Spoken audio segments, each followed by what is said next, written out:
You know, Mazer is actually playing again, so I'm just gonna watch him like a creep. I'm pretty sure this is the first time since our stream that he plays at all. Mazer has always been pretty random with, how do you call it? His Duelyst playing streaks.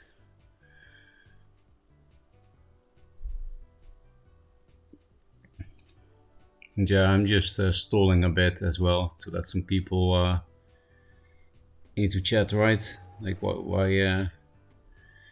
why bother doing high effort shit when nobody's there, right? I know there's probably already someone here, but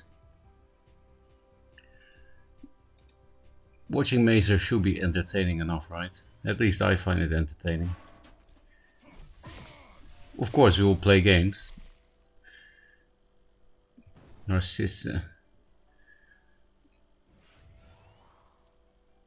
I think that's a flower. Like the Narcissus flower or something in French. Probably. Is this fatigue against fatigue? No. I remember now. He's playing some kind of weird aggro list. It has 2 repulsor, 2 circle of life, 2 martyrdom. And the rest is just 2 drops, 3 drops, Arclight Regalia, something. Tempest. I think he's just gonna win with the double Regalia. Yeah, the very bad hand this turn though. Still shit. He played 2 Regalias too, by the way, so I'm clearly the better player in the clown match. I just started creeping you, but I believe you. Lio Mirror XD. I stole the Sola XD here. It's very rude of me. I already stole his deck for, you know, like this morning.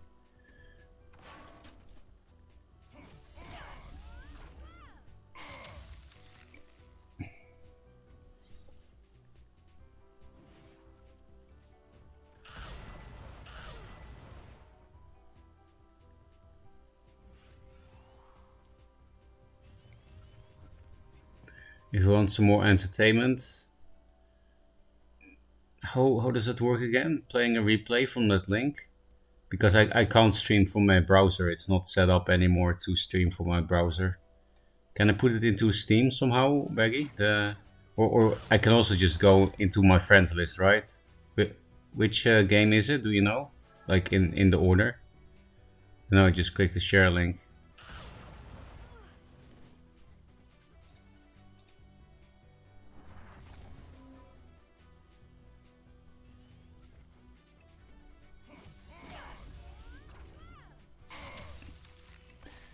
Then I will look for a way to import the share link. If you go my profile, it's Ambition Games versus Cupcrafter. Okay, that will probably be easier than figuring out this system. Oh, they are actually playing Fatigue, Lio.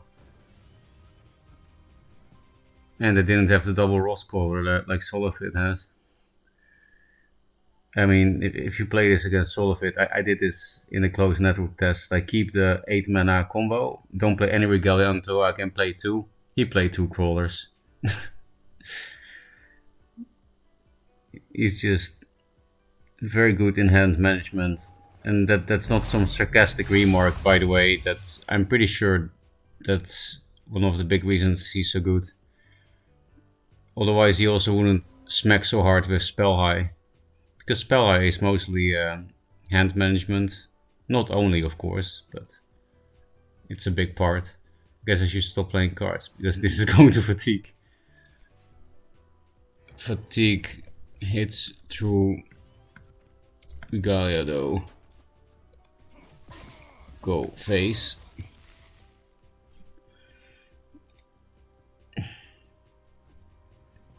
Yeah, he stopped playing cards. 9 mana pass.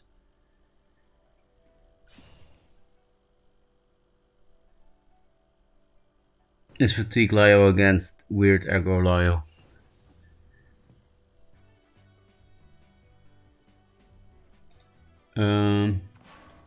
You're playing with Mace's account? Yeah, I'm spectating. I actually did play with Mace's account. That's how I won the last big tournament of One Draw Duelist. Because I had quit the game, so I didn't have Ragnora unlocked. So then Mazer and I name swapped. So yeah, Mazer became Ferocca and Ferocca became Mazer. And or something like that. At the very least, I played on Mazer's account. That I know for sure. Because he did have Ragnora unlocked. And that's how I won the Wanderer tournament.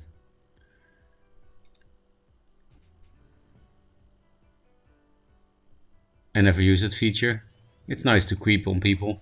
I mean, they can see it when, like, they get a pop-up here, but... Which is why I'm not playing cards, so I don't go to fatigue. Kek.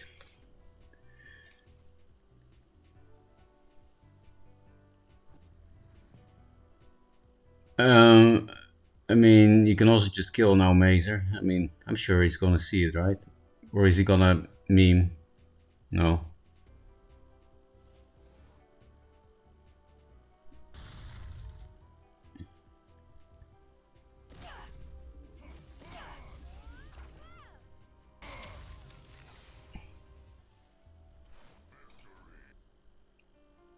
Maybe we can snipe Mazer or something. He will probably snipe us. Lucky account. First we will look at Waggy's game.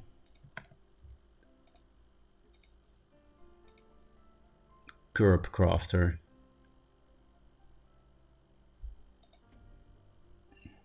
Oh, nice streak here.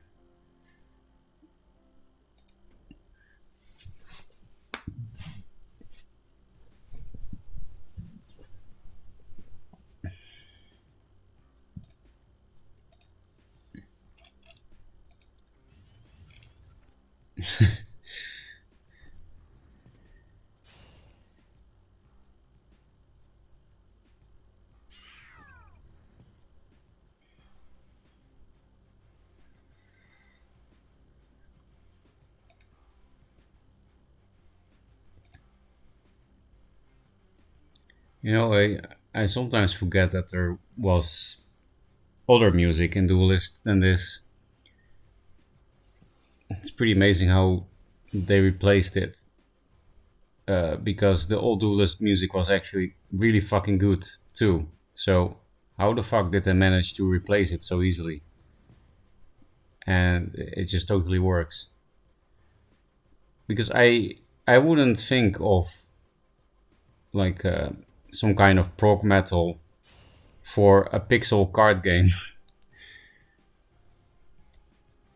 Not that the super epic fake classical music of the old Duelist made sense with the pixels, but yeah, actually quite interesting, right? That this game never had 8-bit music, like that Undertale game that I never played, but has like that kind of music would have made more sense, right? Yeah, the music is amazing before and now, yeah, definitely.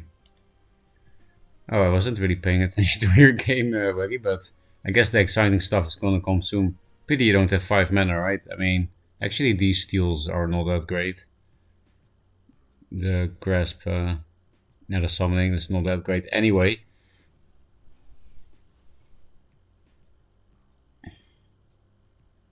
And because all these shitty things have 1 health, you can't even make this OP play.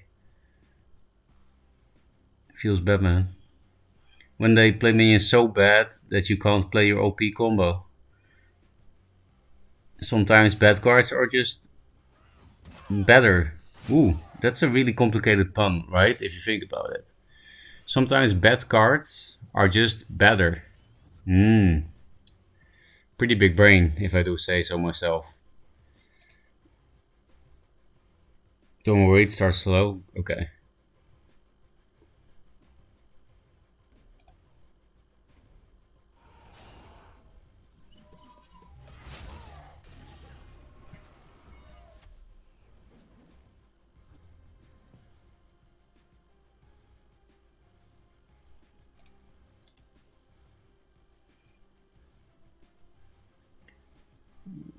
This is starting to look like a lure grasp turn.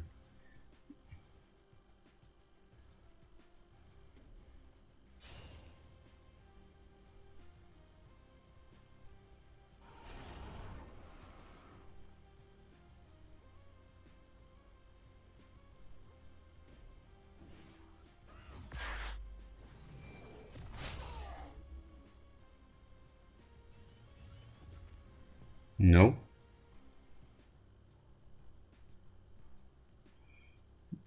I guess you just keep it for an even bigger one, because it's a swarm matchup, right? And this turn you could actually answer it with Lightbender. On other turns that's not guaranteed, so I get why you made the play. That's a good little lesson for the people already in chat.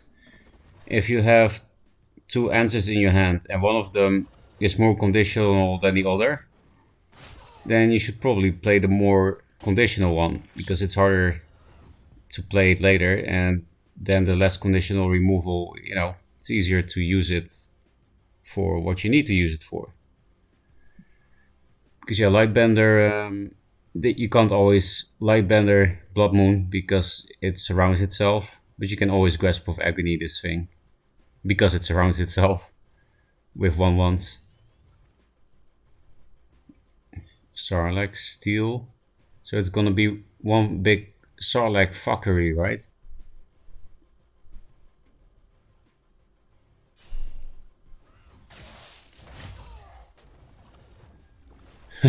Do you hit this or this? Yeah, this one, of course. It's a 3-drop that never dies. With a lure? Yeah. Yeah, okay, this setup is starting to get good. Yeah, I would be confused too. Now you know. Yeah, that's a cool play.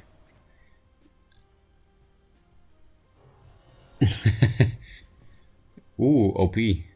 Lightbender here. Okay, the kiss as in... Okay, I get you now. Sorry for questioning you. But, playing Sarlacc... This is kind of like playing the Nova first in a mirror, right? Like, if you play this thing first, then you get fucked by Deathwatch first. So far, that doesn't happen, but... It's pretty scary for both of you guys to be summoning a bunch of Sarlaccs. It's just who draws Deathfire Crescendo first wins, right? Already, I think. I think 6 Sarlaccs on the board is enough for that to be the case. Oh, you're trying to get a Lightbender that just makes you come instantly, right? Maybe you can replace into a lure or something. Or you're just gonna make more Sarlaccs. You should channel your comedic genius into your games. Oh, you're saying that to Waggy? Because I'm not playing at the moment. I wanted to keep it to try to get a bigger nether summoning. It's only starting. monkaS indeed. I don't play Deathwatch thingy. Oh. Then I hope they don't either. Which would be very weird in a consuming Rebirth Sarlacc deck.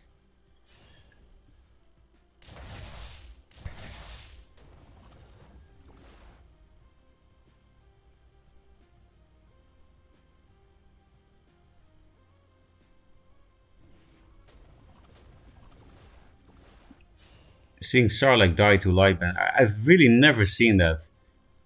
2 Sarlaccs dying to a Lightbender, like instant dying without a hit, is what I mean. That's totally new to me.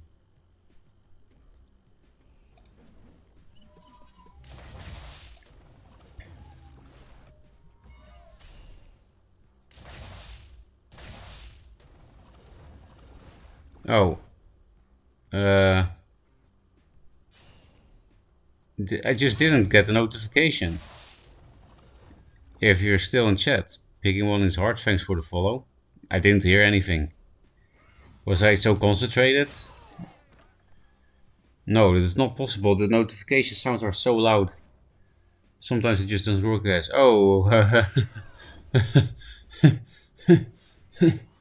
Yeah. Speaking of lightbenders, if you could just remove this general and top deck lightbender, right? Do you even want to do that? Because yeah, the double grass nether something. Oh no, this is gonna be fucked.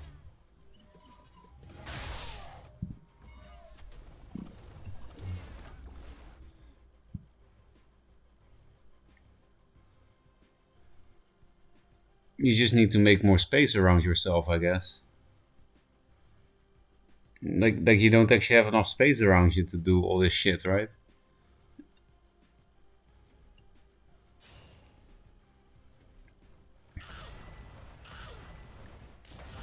I think it will be RNG if you get a mystic or oh, that's annoying for you.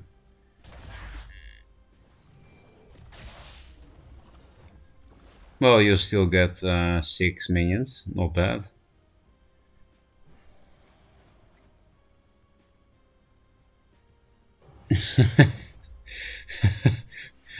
Why does this happen? Why is this possible? Surely you will lose to Deathwatch, like, right? Yeah.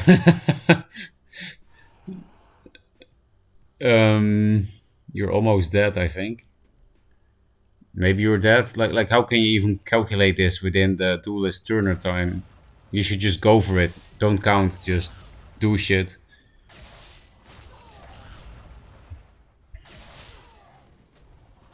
Well, you're getting pretty low already.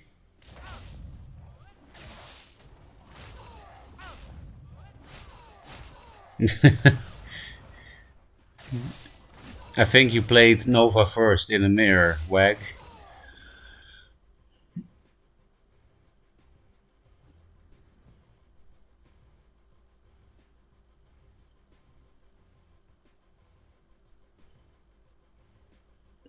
Top deck lure? Rev? Oh, nice lure. Okay, so maybe this game will go on for a bit. Speed, you don't have nether summoning now, right?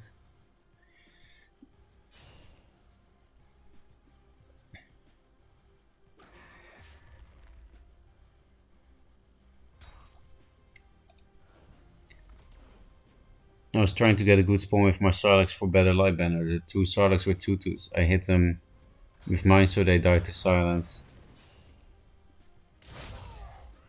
Yeah, I mean, I didn't know why they died to Lightbender. I just meant I had never seen it before.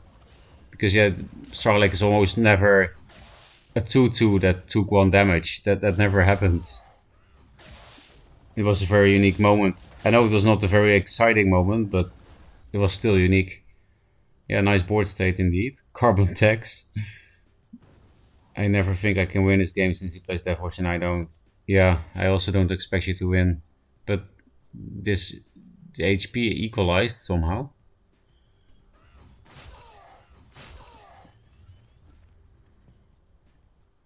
What do you even play in your deck? I only see some shitty neutrals and nether summoning. And this thing, I guess. Surely you play some of the greedy stuff that I lost to with my Maelstrom deck, like the Archons, right? That's pretty cool shit to suicide on your turn and get back for 4 mana. Nether summoning is a really crazy card sometimes.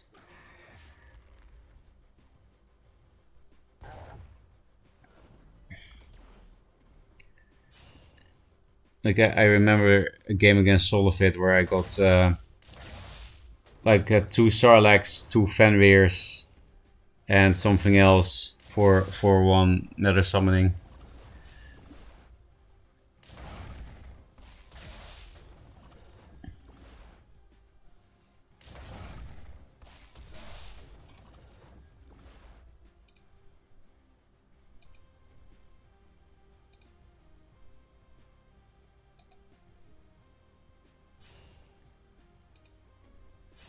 It's a very good deck, but funny when it works. Yeah, I can imagine that. I mean, Nether summoning is pretty funny, especially when you play like you steal a minion with Nether summoning, and then you end up playing more of that minion than your opponent, even though you don't even run the minion. His deck from last alpha just greedy huge minion and then I try to revive. Yeah, okay, I lost to this deck with that Mana Forger Maelstrom list. I remember that. Wow, that Revenant looks like a zombie ref.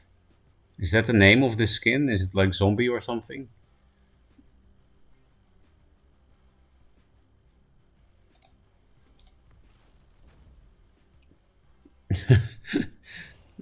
This grasp. What's happening?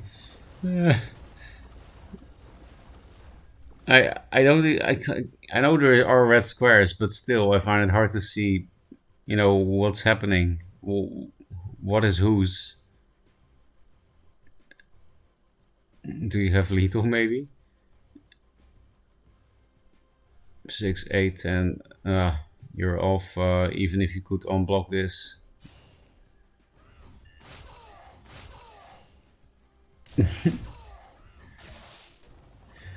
Maybe you just died to 1/1s already. I don't know.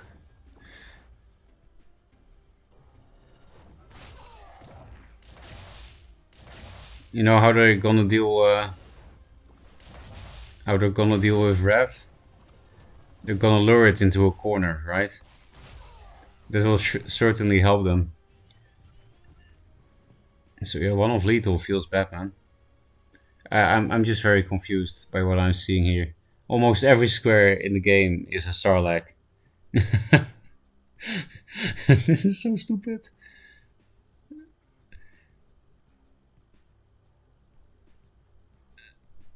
Oh no, you can never kill him anymore. Everything will get provoked on the board. Oh, and a shroud? That's so mean. Are you really still gonna lose now? Wow, double provoke. Wait, 3/3 Sarlaccs? That's crazy.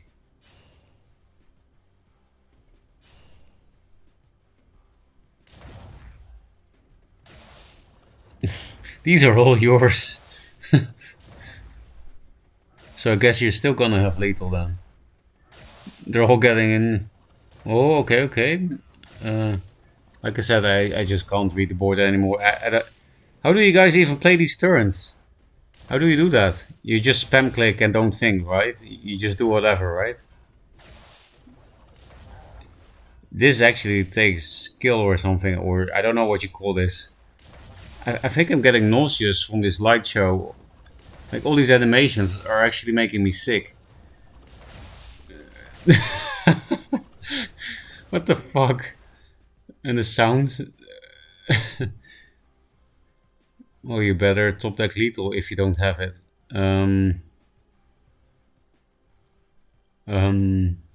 This thing is very close. You just lure, and then what? Then you're still stuck, right?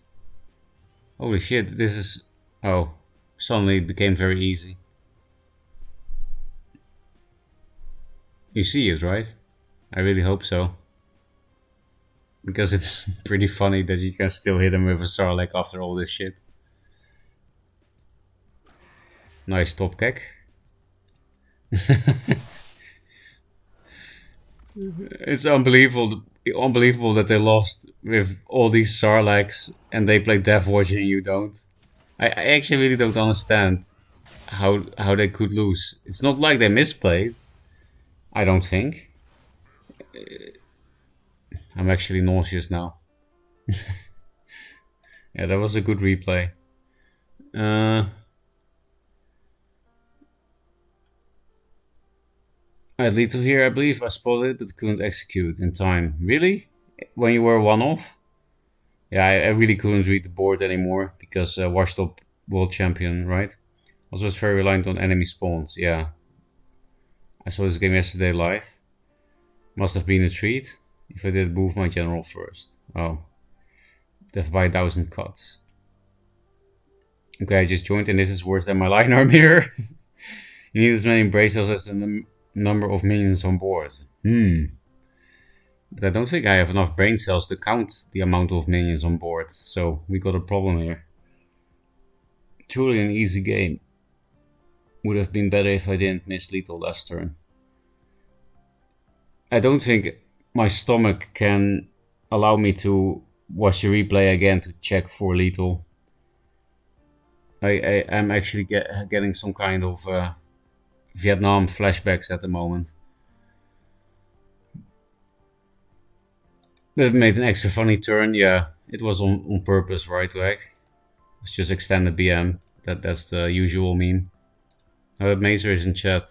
Maybe I should steal one of... Oh, I have it on my older account, on my browser account. And I can't stream from my browser account because I kind of got rid of that shit. I had really thematic, for Duelyst, black boxes here and here on the browser.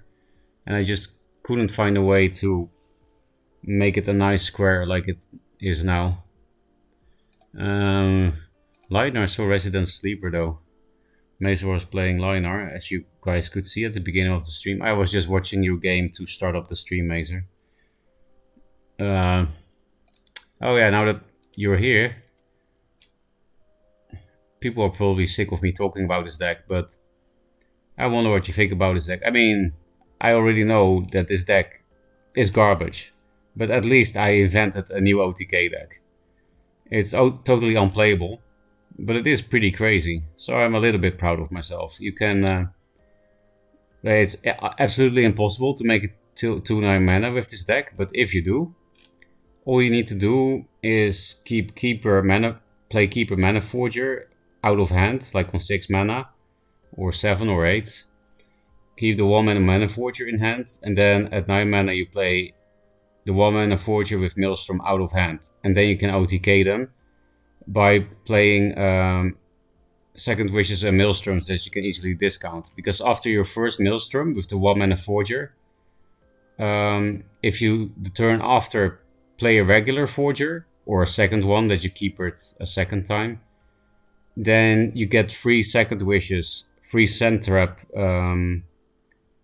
cycles, 3 damage with Maelstrom because of the replace body for free, 3 1 damage, 3 2 damage, 3 1 damage plus cycle, 3 2 damage.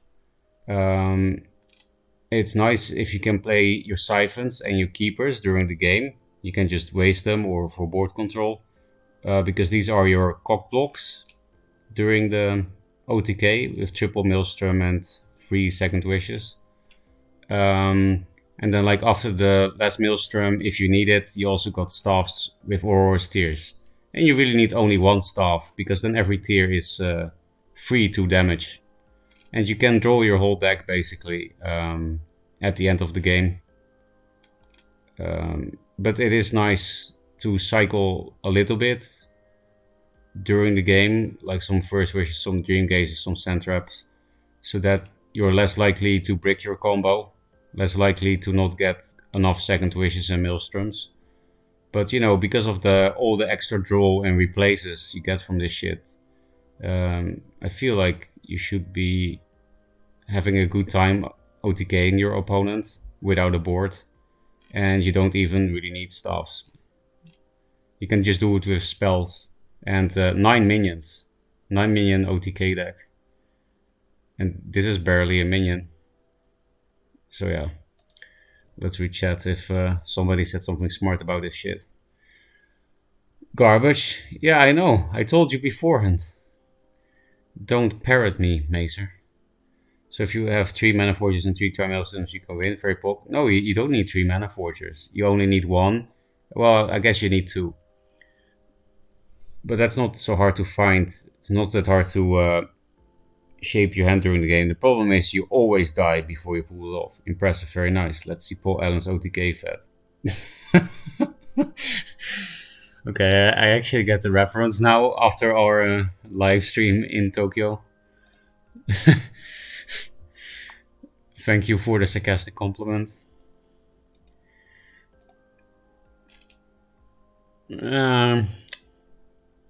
What the fuck are we gonna do?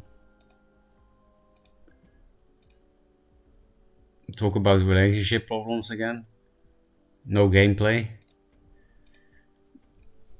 Solofit streams nowadays, in case you didn't know, Mazer likes since 3 days. He streams, so nobody comes to watch me for gameplay anymore.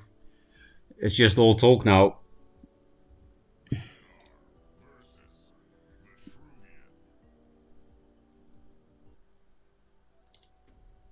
Yeah, blah, blah, blah. I don't know why I made it sound. I guess because I hate wasting this card in this deck. Because we have N elementals and this thing. But this opening is so 8. And I almost feel like not replacing this because I will have Vespers on the board forever because it's fucking vet. Of course I should at least replace this. But, you know, is it worth wasting my barrier when this thing just dies forever to Siphon? I know it's nice to have the walls like near the mana tiles and stuff for aspect plays, but I don't know, man. I'm not fucking solo fit. I don't know if this is wasteful. I value this card a lot in this deck at least. Wait, we're not getting OTK demonstration? No, because you can never pull it off. you can watch my morning VOD though, like my morning stream from today, my morning anyway, because fuck it. Because there I do showcase it against myself. I play it in sandbox so that I don't die. Okay, this hand is actually better than a Snow Chaser shit. Snow Chaser is kind of OP if you go first though.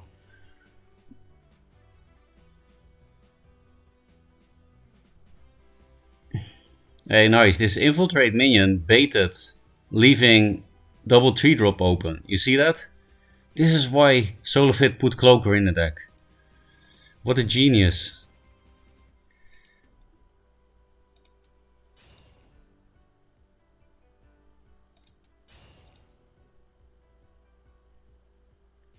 Should I play around Bone Swarm? Or should I just triple provoke him? I guess I'll triple provoke him and play around Bone Swarm after that.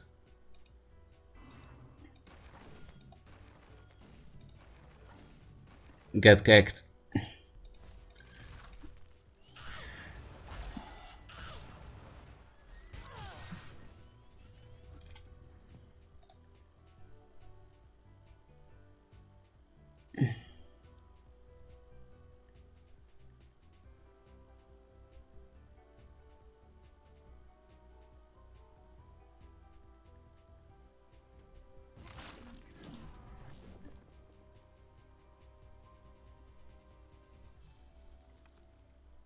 Obelisk?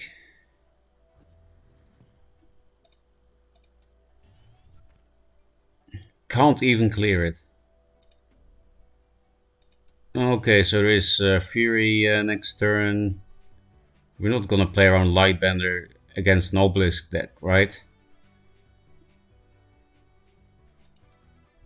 I don't want this thing to die to Bone Swarm.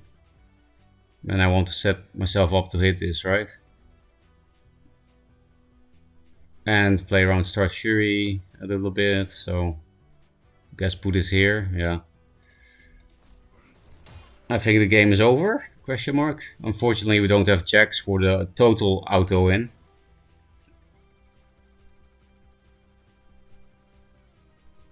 Also the best Lightbender is blocked with it. Oh, imagine playing around Bone Swarm and getting rewarded. I know all my provokes die, but I don't care about these things as much as the 4 damage. What does suck that I went up, maybe I actually get punished for playing around Bone Swarm quotation marks because they're almost out of Infiltrate. I think I'll keep this though, it's not that far away.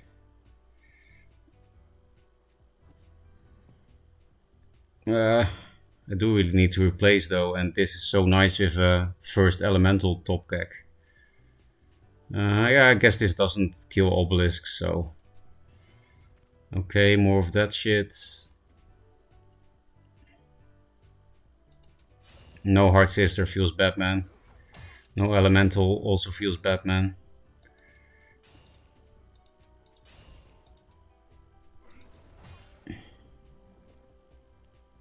Maybe I should just not hit with this so that it's harder to clear. And then it's easier to kill this thing off. I can make it have no spawns with double bone chill, but that's really wasteful. I'll just summon shit out of range-ish.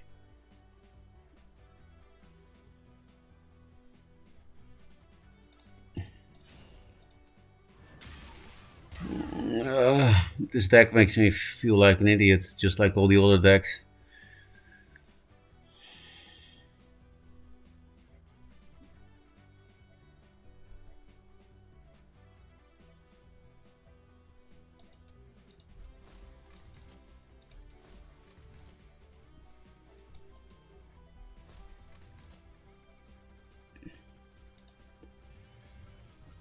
Drug Lord!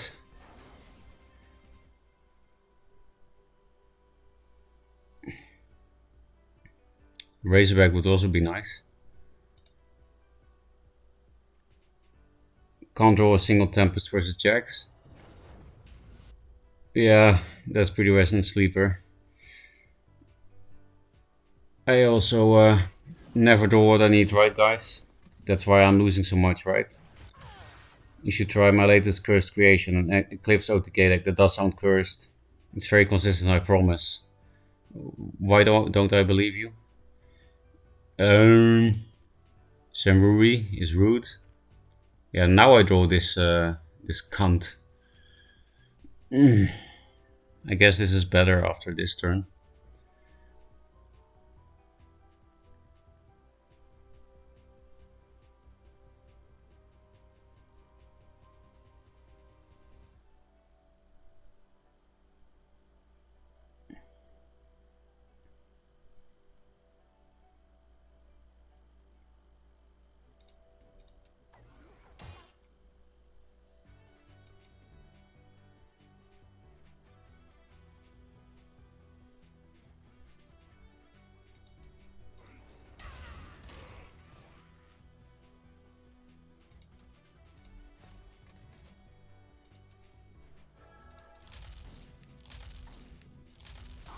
I'm just trying to play around all the cards a little bit. Okay, they conceded. Like, I would try to play around Bone Storm and Star's Fury and all that shit, which I think I did a decent job at. What? You see this shit? This happened before too. I won a game and I D-ranked. What is this Joseki MMR? You lose rank by winning.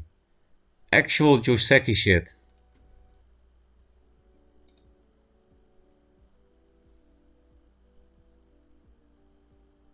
It loses consistently? Yeah, that's what I believe too. My feelings are hurt. Unfollowed. Sorry, Skippy. I mean, I can take a look at it. I'm just not gonna play it. Did you just miss lethal by replacing barrier? I didn't even check for lethal, so not unlikely. I guess we'll quickly check. Holy shit, this is garbage. I was doing so well with this deck. Actual bronze player win rate. It's just because Mazer has been watching today, right? Like I said in the morning stream, the psychological pressure is too big. Still beat them in the tournament though. Remember, Mazer? I played your deck against you. Something that you would normally do against other players. And then win too. I out-Mazered you. And then I became your puppet. And that also worked out. Very fun stuff. Jesus Christ, it takes so long. I promise I'm a rather fast player when I don't stream. It's just I overthink a lot when commentating, and also I'm commentating and I'm trying to reach that. Ranks are cached. Oh, that's why. I'm at rank 2. Really? I will check Star Horny. Because you were the Mindsteel aggro list. I didn't expect that to be that good. Win harder. I will try Blob. So then get updating profile. Yeah. Don't worry, I have the same win rate. Until I started framing Soul of It. You mean farming, right? How the fuck do you farm Solofit? I mean, it did happen to me in close servers too, that I had like some sick win streaks against him that you don't really expect. But every time I did that, he did the same back to me right after. Like we both had some very unlikely pages. So I think, Carol, you will get farmed back very soon. That's my expectation. You don't? It was I played your Fae deck. Like I think it was during the time that Enfeeble was broken, but nobody was playing it for some reason. Yeah, because people don't like hard decks for some reason, even though they're the only fun ones. And so I brought one of your decks. It was a Fae deck, and the other one was Kalios deck, I think, or Riva. Anyway, it was my own Songhai. It was not super standard. It was the Kashrai Femblade tournament, by the way. When I beat Kolos in the finals, also thanks to your deck. And then I gave you some money at the end, because it was half of the decks were yours. Until I started framing, behold, Peak Songhai.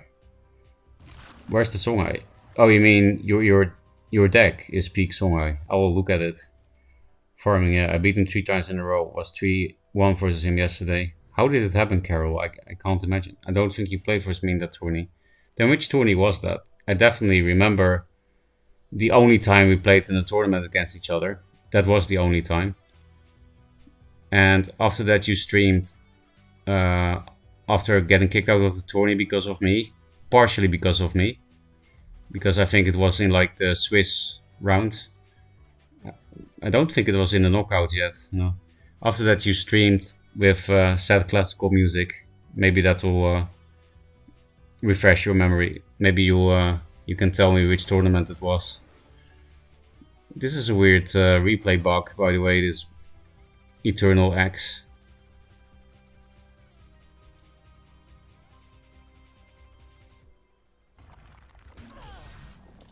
Wait, I have a thread message. Are decent. Watching Macer, we had a fun chat. I did watch him earlier. They reminded learners for faggots. His entire plan. Macer, I didn't know you were decoy. It was not decoy.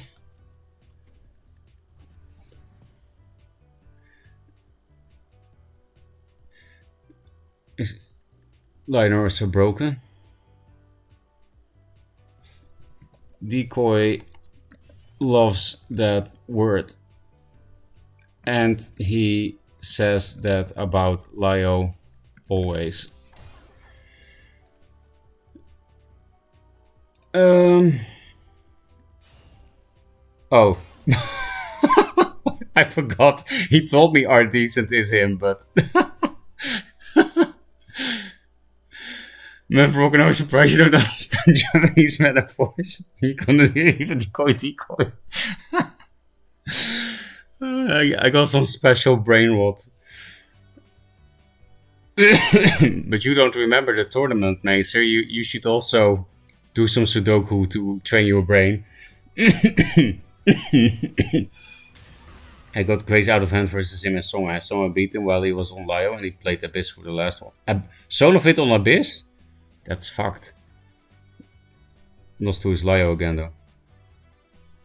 You have them mixed up, man. Then which tournament am I thinking about? I know we played in the tournament once.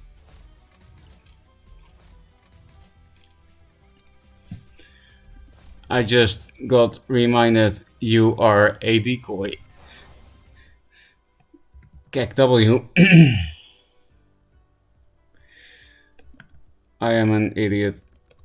Because you told me I thought you were actually good.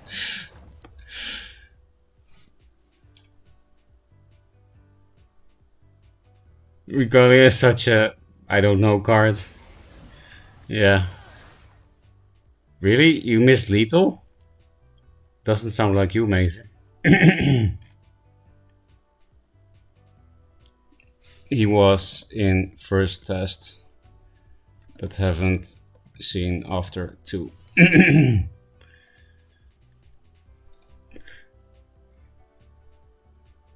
I don't know, so random garbage? Possibly. Ferocca stream, why people happy? Hey Blatten. I'm also why people happy that you're here.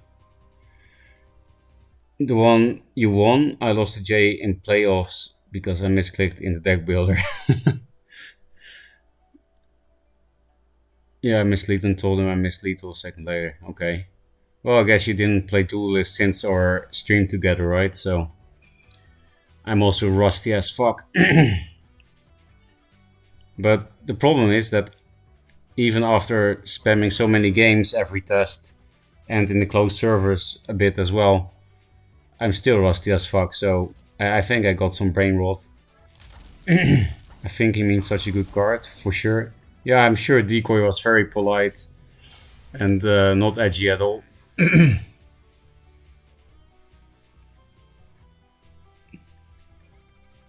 Also, I didn't pay attention to the replay at all, so I didn't actually check if I had lethal. I won't put you guys through that shit again. So I guess I missed lethal or I didn't. 50-50% chance, XD. What? Actually sniped.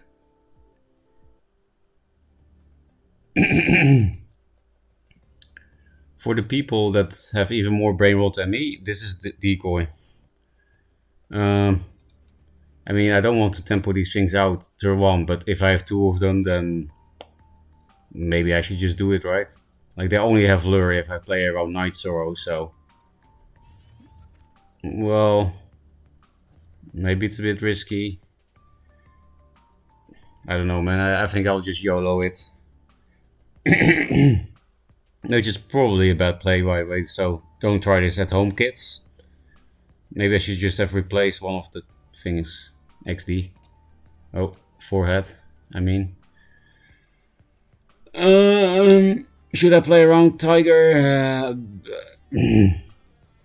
I'm losing my voice. I've been laughing too much already. And I only just started streaming. What a life.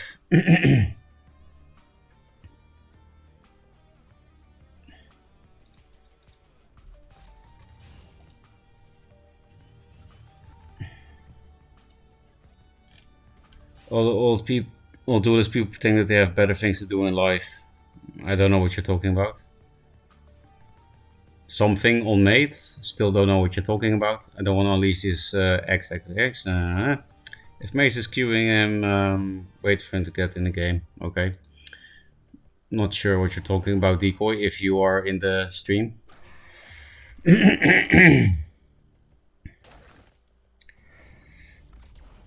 Q snipe into no turn play, the combo. We got out comboed. So yeah, like I said, this was not the right play. I'm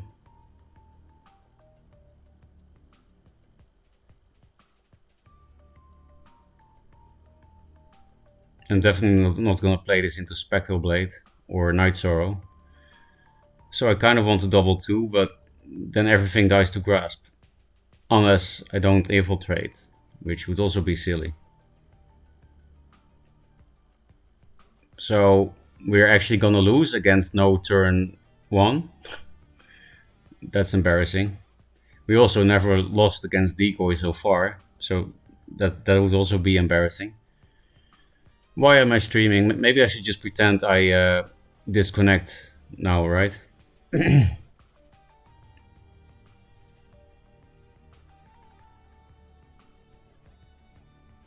I guess I'll just not infiltrate. Maybe that's the play.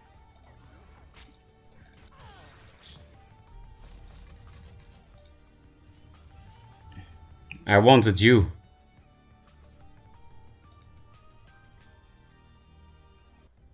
You didn't look at my deck? I'm sorry. I'll do it after this game. Are you so scared of seeing your worlds with shatter before your eyes? Yes. Eclipse is a very scary dog.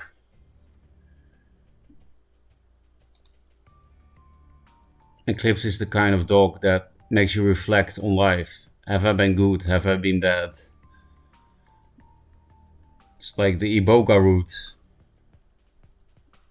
of the people in Gabon that I forgot the name of, but it was a very interesting documentary.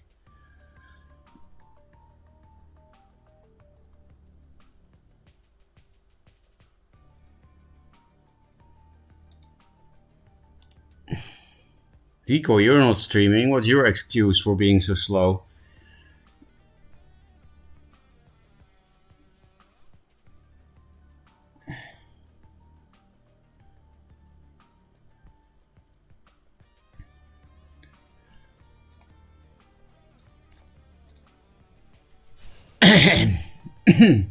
What?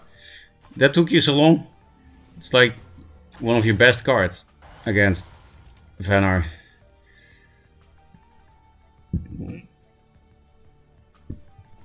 At least if we lose against Decoy Creep, then we can say that what's his name, Draggle, only beat us because Creep is OP against walls or something, and it's not because Draggle is a better player, of course.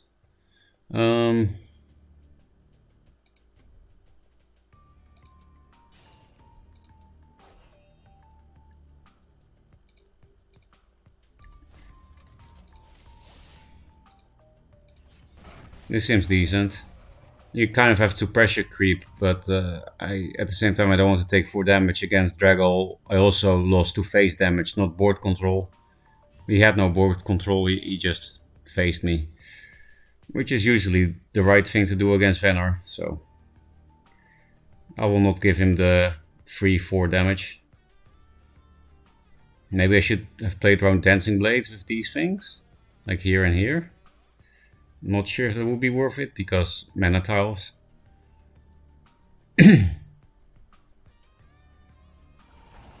There goes my Fenrir.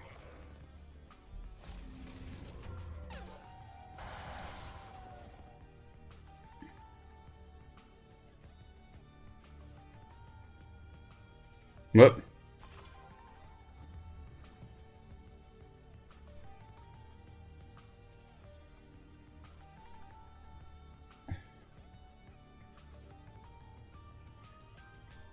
This play kind of helps the most against the Spectral Blades. I do need to take 6 then though. Doesn't seem great. Maybe just replace this. I don't have that swarmy of a hand, let alone board, so I guess I do have to raise these guys. I think this is a bit too passive and it's a good answer to Rev. Yep.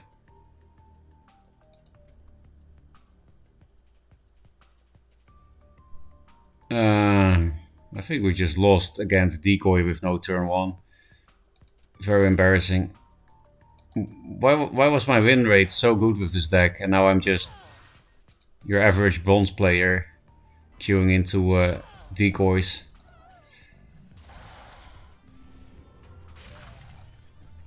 We don't have a board next turn, and we don't have any burst in his deck.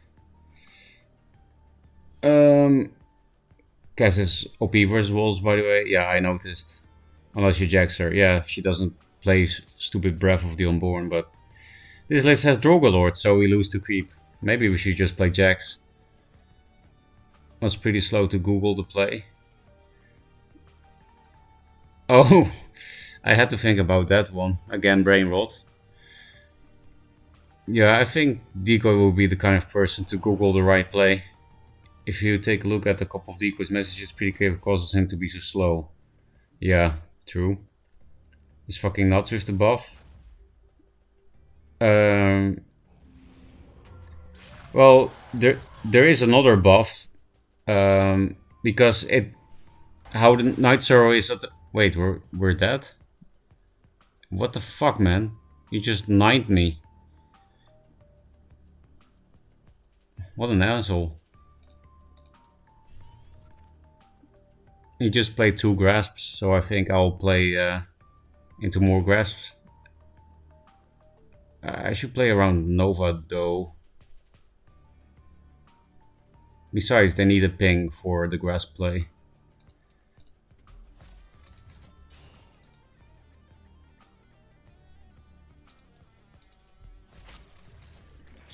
What was I replying to? Um, yeah, that assassin, like it is now, it was like that for a short time in the original game too. But Dream Slot did actually buff it because you can also assassin your own minions now. That was never possible. And yeah, it's not common that you need that ability, but it's still a buff. Extra versatility is always a buff, right?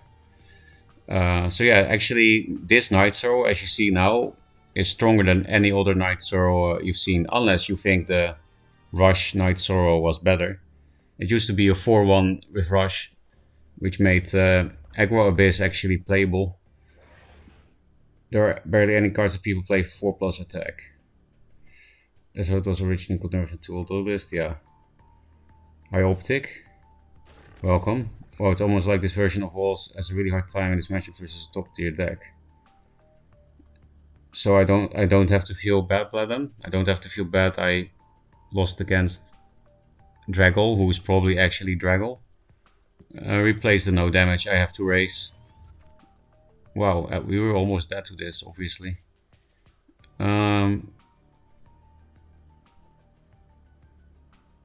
Okay, yeah. 5, 7, 2 of lethal is very feels bad, man.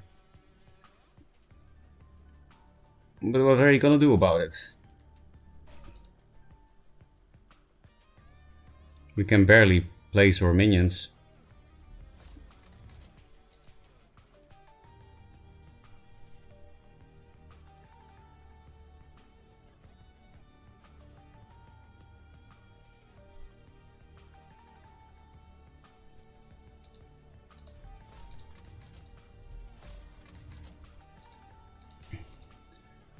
No Nova or Rev Pulse, please. No losing to Decoy, please. At least they replaced.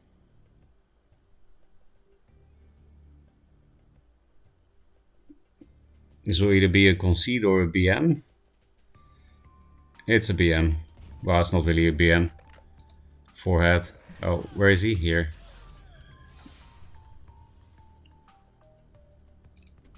Should I uninstall the game now? Yeah, we deranked to 4. I guess that's the right punishment. Maybe we don't need to uninstall. Then only if you had healing, I would running 3/6 of the dice now or something like a story by Spectral Blade. I mean, Bladem, I never said your deck is bad. You know that, right? Actually am thinking about replacing Drogalord for Jax. Drogalord has been good a few times, but not that often. I'd go for the 2 of lethal because at least maybe that draws. I think we had a bigger chance this way. In any case, it didn't matter. Our Duelist career is over. It's actually really easy to beat Creep. Just play Jax and Arcan. That's why I don't understand why so many people say Creep is so good and why so many people play it. Because Arcan and Jax are so fucking common. Yeah, I know sometimes you can face people with a lure on Arcan and stuff, but you just play Hard Sister or Jax or Magnetize, right? And you don't play Vet, right? Yeah, Macer, I don't think you ever saw. So maybe everyone had brain rot because everyone hadn't played in a long time. Because somehow I do have one little achievement in New Duelist. I was the first to S. I think you did know that because you sent me a message with just number 1 when I hit S first. With this deck, what was the name again? Oh yeah, it's a Paradox name. Aggro, Maelstrom, Aggro, whatever. I'll just play some games with that so that we lose to more Night Sorrows. Oh, we got sniped, of course. So now you will see what this deck is like, Mazer. Now you can see it for yourself from up close. Oh, you were actually trying Q already. Okay, Jackson always beat Fastcast, so that you did it during your stream. Yeah, that's true, but nobody plays Fastcast, Mazer, because Dragol was playing Right of the Undervault with Revenants. For fuck's sake, you mean this wasn't intentional? I didn't want to queue into you? Really? Why not? We didn't play against each other in a long time, because when we streamed together we didn't play against each other. Time for me to queue when you two are in a game. Just play fast, please. Okay, okay. Hi, Decoy. You beat me, finally. I feel very bad. Got my gun already. Mate, I'm reading chat. I will try to be fast, because I know you want to hit S today. I forgot you sent this list I wanted to test. Looked fun. Yeah, I will. Also, I forgot Skippy's deck again, because I'm an asshole.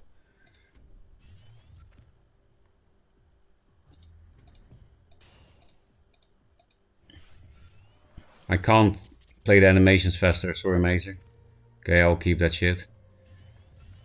Fuck the Maelstrom. Where's my message? Is this the new message? Decoy? I'm sorry. It's okay. No. Replace. I don't know what that sound was. Fuck your hand. I don't need ciphers against Lionar.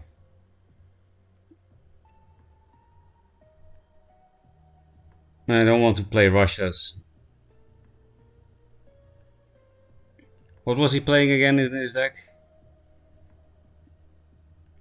Let's just bait the Regalia. If we siphon it lives, but then it dies to general.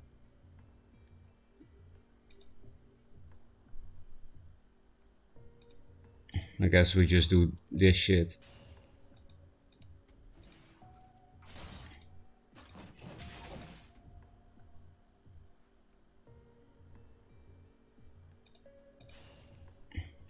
If I play this, I lose to Regalia. More ass draws.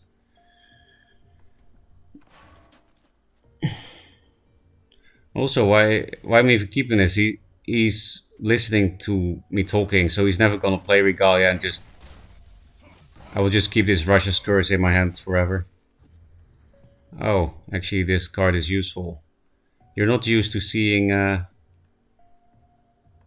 Mana Forger on the board, right?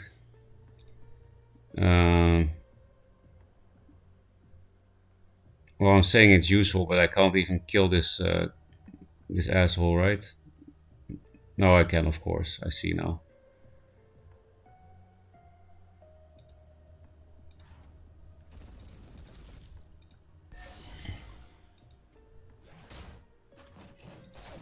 So I'm actually keeping the Siphon because he's playing this card. He showed me his list, but I still forgot. I'll just keep mentioning the phrase brain rot. I don't want to get silver guarded with this thing, because it proved pretty useful here with the 4 mana Starch Fury. Okay, finally we draw some real minions, and it's nice curve play as well. Why can't we draw what's his name? Portal Guardian. Okay, don't think he's gonna play into this again. Russia's Doomcaster, Obelisk, perfect. Get fucked, Mazer. We didn't exactly win yet, but we can lock him in. Would that be good? I guess if we move this way, then Russia's better. I would like to be in the center though.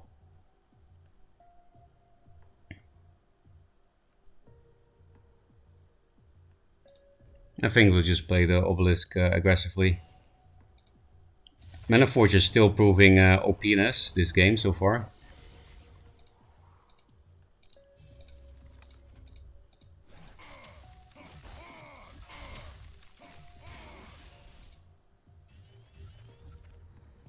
We will draw for free first next turn probably. Might just get Tempested, but Macer told me before he has a lot of trouble drawing Tempest. Sentinel. That's not Tempest, that's good.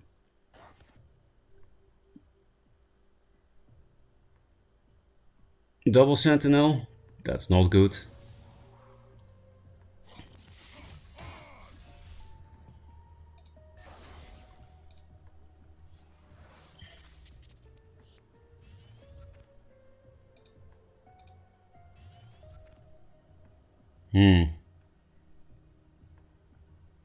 We almost have a good play, but we don't. We would have if we had first wish this. Feels bad, man.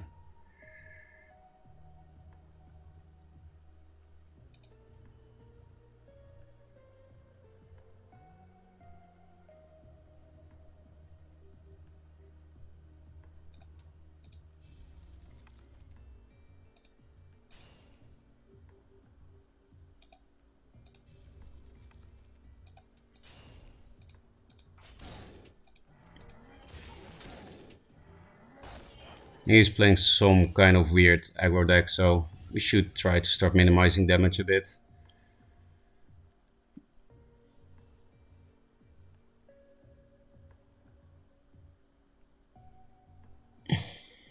There is one problem with going one back, is that he could have hit this and then, oh, I was going to say could have gone one forward, make an emo play here preventively and then still kill this. Yeah, face indeed. Russia's curse, please. Okay, that could kill him next turn.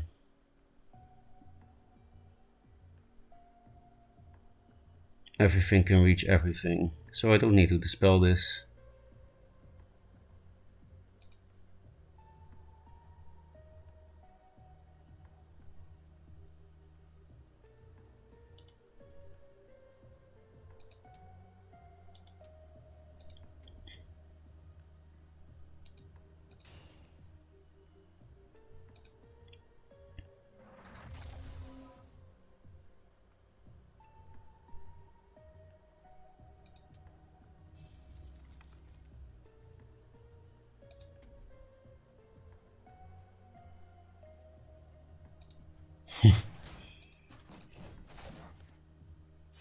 Wait, why didn't I give him this thing? I was supposed to put this Portugal in here. I'm actually so retarded.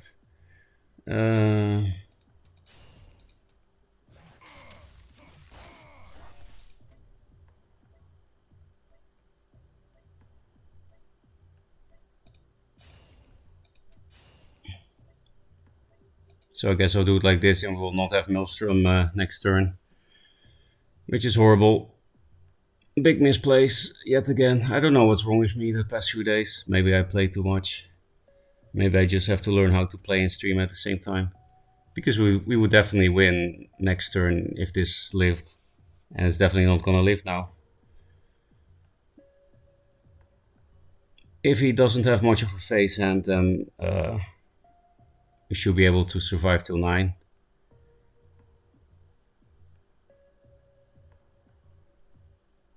And then we also win probably, because these obelisks are starting to look a bit painful. He can't even run away because of last windstorm. Oh, looks like Tempest. Which is another reason to keep this here. Oh, no Tempest. Oh, yes, Tempest. But he's not going face that much. That's nice for us. Sworn. Martyr. Okay, that's definitely not much face. We can clear the Regalia guaranteed, right? Yeah. That's very nice. We can even kill this. Maybe with this windstorm, maybe that's better. Then we don't need to blow the siphon. It's nice to go face and clear Regalia though. So we might just play all the obelisks. Where though?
Pretty weird positioning, but I should have probably just stayed here because of the ammo.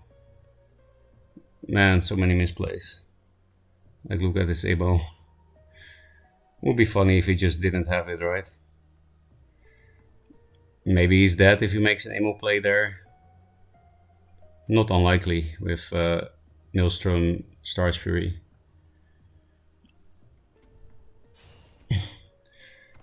Like, I didn't even get punished for the big misplays.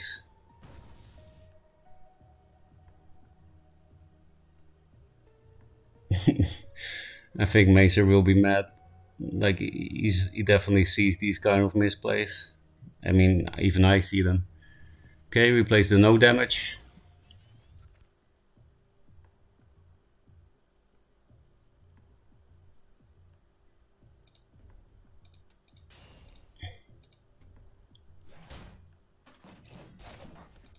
There's no way we don't have lethal.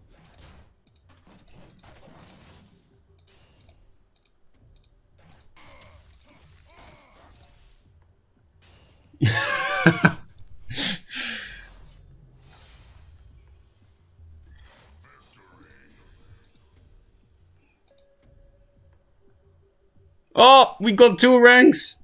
Thanks, Macer. Thank you, Macer, for the 2 ranks in S.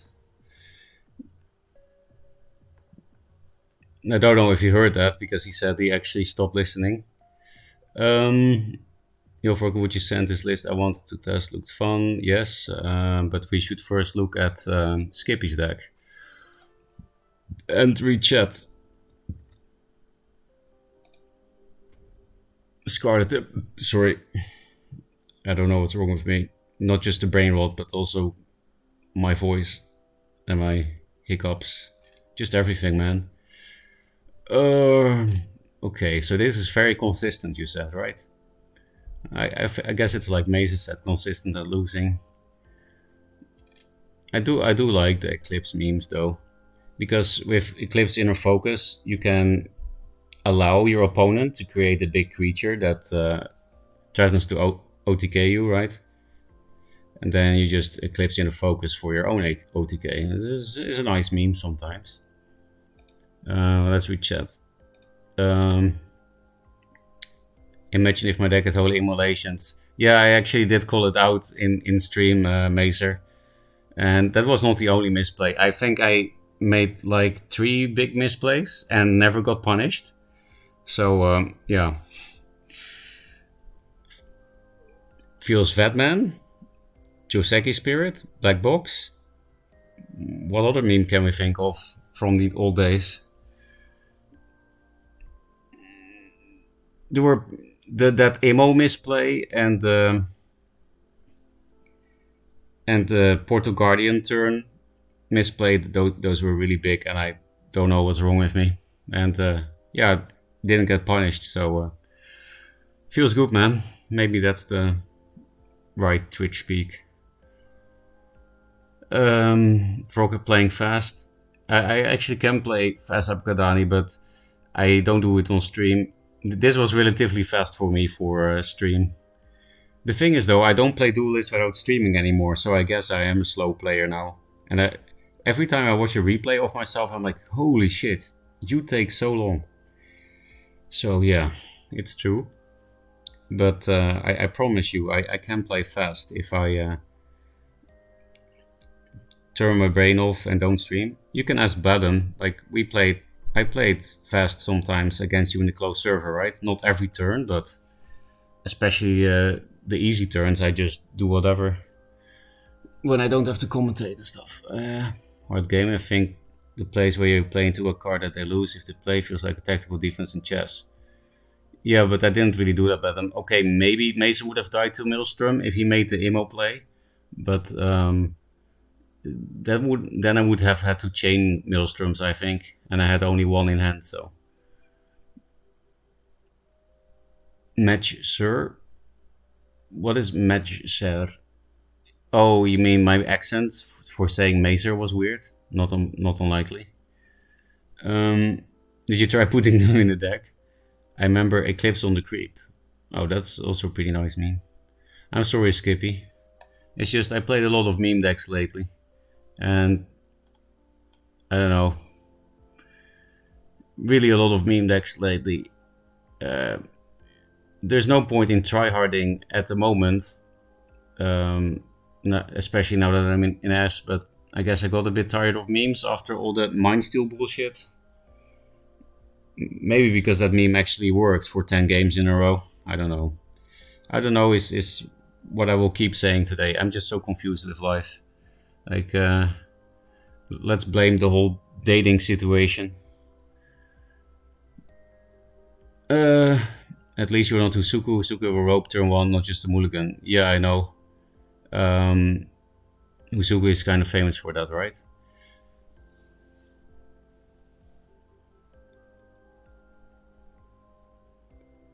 Besides, like I said, if I don't stream, I can play fast. What about Black Solo's deck? Oh yeah, that's you messaged me about it in Discord. Okay, we will look at Black Solo's. It was Black Solo's or what's his face? Deep Fried. Oh, he's no longer Deep Fried. He has a new name. Aphotic Devour. Oh, Bladum, now that you're here as a dev, why were some cards renamed? Like, I don't care. It's not. I'm not criticizing. Just curious. Like this one as well. Dark Transform became Terminus. And there were like 2 other ones. It's a good habit, taking your time. I always hated fast players. Why do you hate them though? Like, yeah, it can be good to take your time, but if they play fast, I don't care. Never mind, you wrote me through one, I forgot. Yeah, but that's because I'm streaming, Carol. I was probably reading chat or commentating on what to replace. I'm trying to be educational or something. I don't know why I would try to be educational. That doesn't make any sense. I said I don't know yet again, right? I love Mindsteel. Oh yeah, Starhorny, let's check your claim that you're number 2 S rank. I guess you can't because I just took number 2 after beating Macer. Look at this horrible win rate, Macer. Imagine losing to me when I play into Imo and I'm playing Vitruvian and I lose to R Decent, to Decoy, and wow, Macer. What are you doing with your life? Solofit is back to number 1 again, okay. Starhornier, I just took your number 2 spot. But yeah, you're still pretty high. Hey, Harpool. Didn't see him in chat yet, but we might see him later. Seems like he's enjoying the game. Wait, where the fuck is Jay? I guess Jay's doing Yu-Gi-Oh stuff or something. Or cursing on nerds in League of Legends. I took to get a Terminus change. Yeah, me too actually, now that Bladon said it's not the transformation that's confusing for new players, right?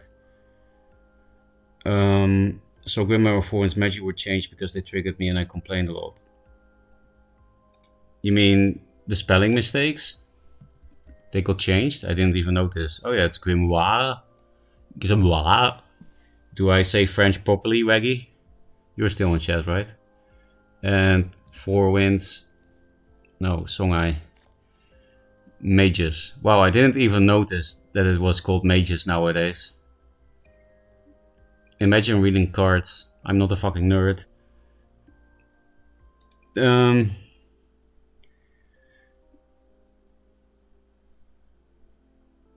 They know me like they're not thinking about a single thing they're doing. I mean, if they're playing Magmar and playing fast, then I'm sure you're right, Bleach. Number 3 now, yeah, I took your spot. Deep Fire Devourer was changed because there are a gajillion fire names. Dark Fire Sacrifice, Death Fire Casino. Yeah, he also changed Firestarter's name. How interesting to talk about lore, Resident Sleeper. Fire Spitter. Oh yeah, of course, I can't fucking find it with fire anymore. This is what I mean with the brain rot. I just do this every 5 minutes. I do something totally idiotic. Like I say A, and then I do the opposite, even though I just said A. And I know A was true, and holy shit. Maybe I'm just really in love with that girl. I don't know. Nom, nom, nom. Flame Echo. Wait, what? It's still fire? Just the absurdities keep piling up. But it's not Firestarter anymore. Maybe you also got copyright claimed for Firestarter, right? By the DMCA.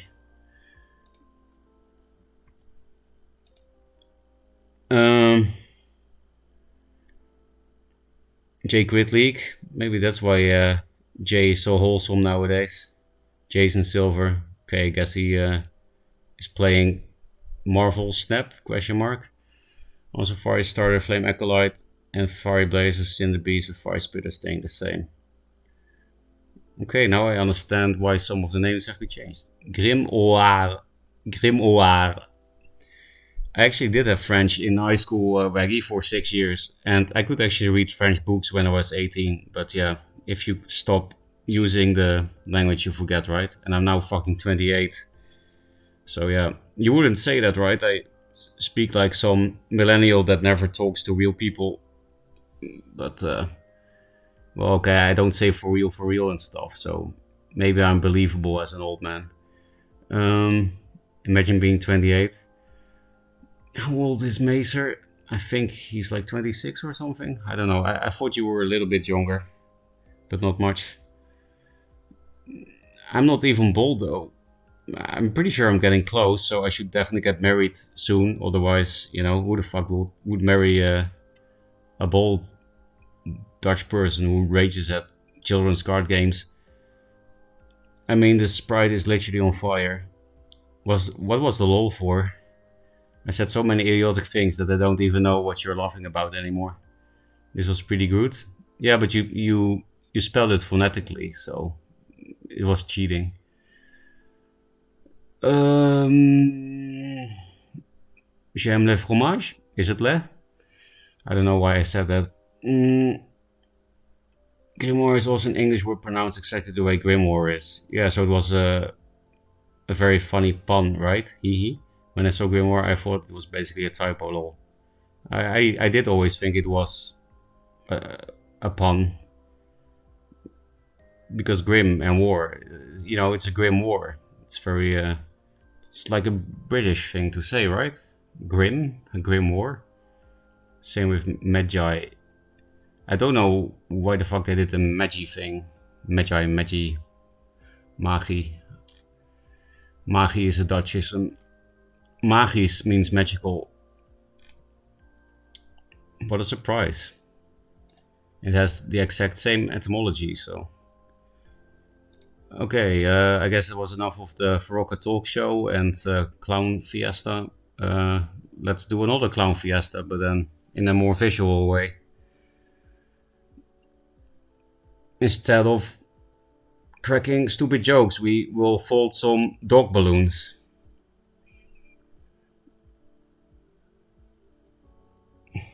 Maybe Xerix is a dog balloon. It just looks like a Xerix. I promise I don't smoke weed. It's illegal in Japan, and I don't like smoking.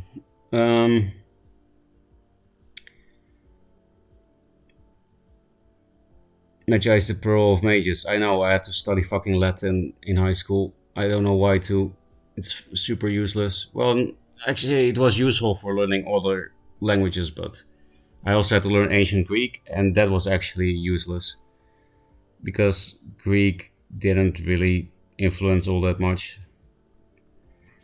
Of course, you have a lot of sciencey words that have some Greek origin, like photosynthesis, but you know, you can just learn what photosynthesis actually means in the modern times. That is much more useful than knowing that photo is light and synthesis is like things coming together or something. I don't remember exactly. It's like if Mystic was called Healing Mystics. Yeah, I know. Because Us is nominativus and the magi, like Us E, it's a male word. And then E is the plural. Fuck Latin, by the way, just saying. I actually did kind of enjoy Latin. I just felt like it was fucking useless. I want siphons and rushes in this matchup, but they're in bronze, so let's just keep this shit. Famous last word, they're in bronze. Also, these cards are good, you know, especially against Songhai. And especially if you have an obelisk opening. Siphon, please. Well, I guess the 2 fires he gives, he will spend on my obelisk.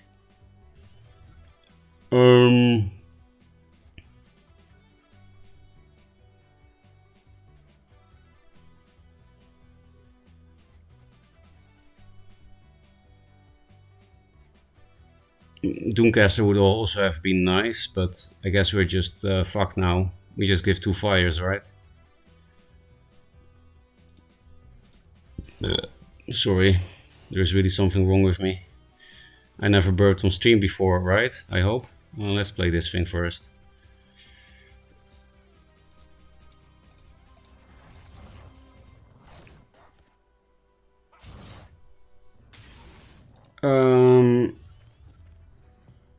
But did you have to learn these? Because Dutch education system is stupid and old-fashioned. Oh no, not ancient Greek. France is the same way. You have to learn useless shit.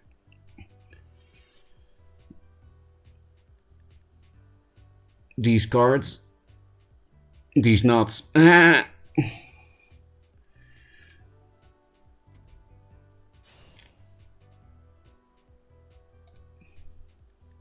Yes, we do. Do you have baguette classes? I don't know, I just felt like asking that. And I'm really trying hard not to laugh. It's not even funny. I'm actually going insane.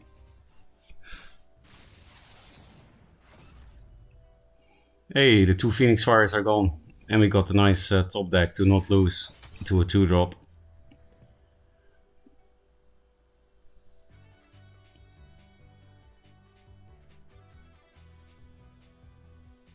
I would like to 3+2 next turn too, so let's just do this shit. We'll also give these things to attack. I'm a fucking idiot. I'm not hitting the 1-1 now. 1-2. Holy shit. I should just go to sleep or something. Like, I could have just summoned this thing in the tile.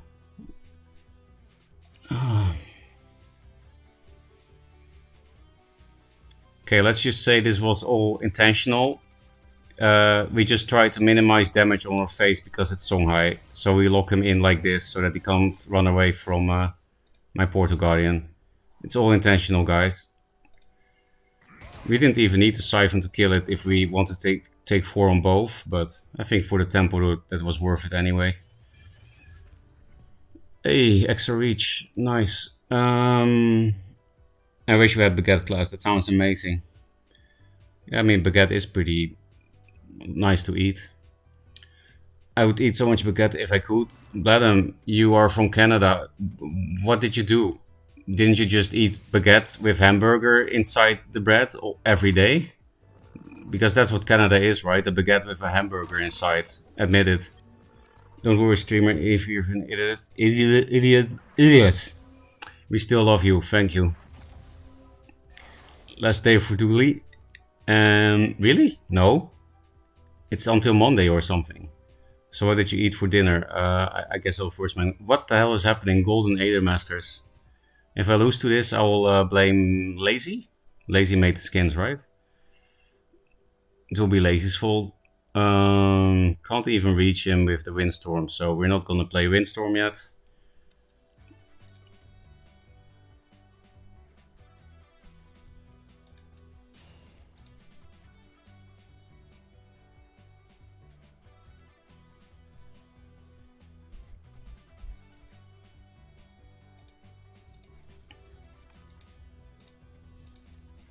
How the fuck did they clear? Oh, more Phoenix Fires.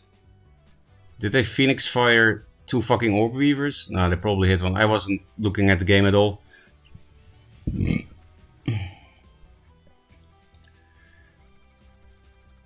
You move to the US, go to Louisiana, then you can still eat baguette with burger, right? What did I eat for dinner? I went to Sukiya, so it was what? They had a new dish. It was the usual gyudon, but with garlic. So it was gyudon with garlic. Meme, which one? Monday next week? Yeah, upcoming Monday. Yes, the same question yesterday. Thought you were joking. Mind always asks about the food, yeah. Some people just really like food, myself included. I also like to talk about food. Wait, so what did you eat for dinner? Okay, I guess I just said it. Are you used to eating Japanese food or you look for Western food? No, I don't eat Western food. Like, why would I move to Asia if I didn't make abuse of the food? This thing got expelled. Is he dead? 5, 10, yeah, 15, 17, not dead. Might draw lethal, but I think I will just forehead it and not replace, just place 2 obelisks. I guess I will send one thing here, because I hate this card so much. Because it's RNG and bad. So, yeah, obviously the right play is to just go face, but what if they Death Strike seal it? That's actually scary now that I think about it. That's actually something you can do. This is a bad spawn. So is this. I don't fucking know, man.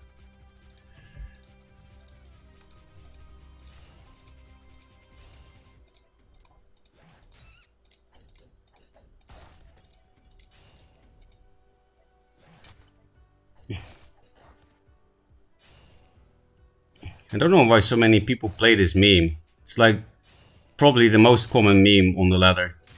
Also not sure why these things are here, but who cares. We're playing against bronze replace decks. Some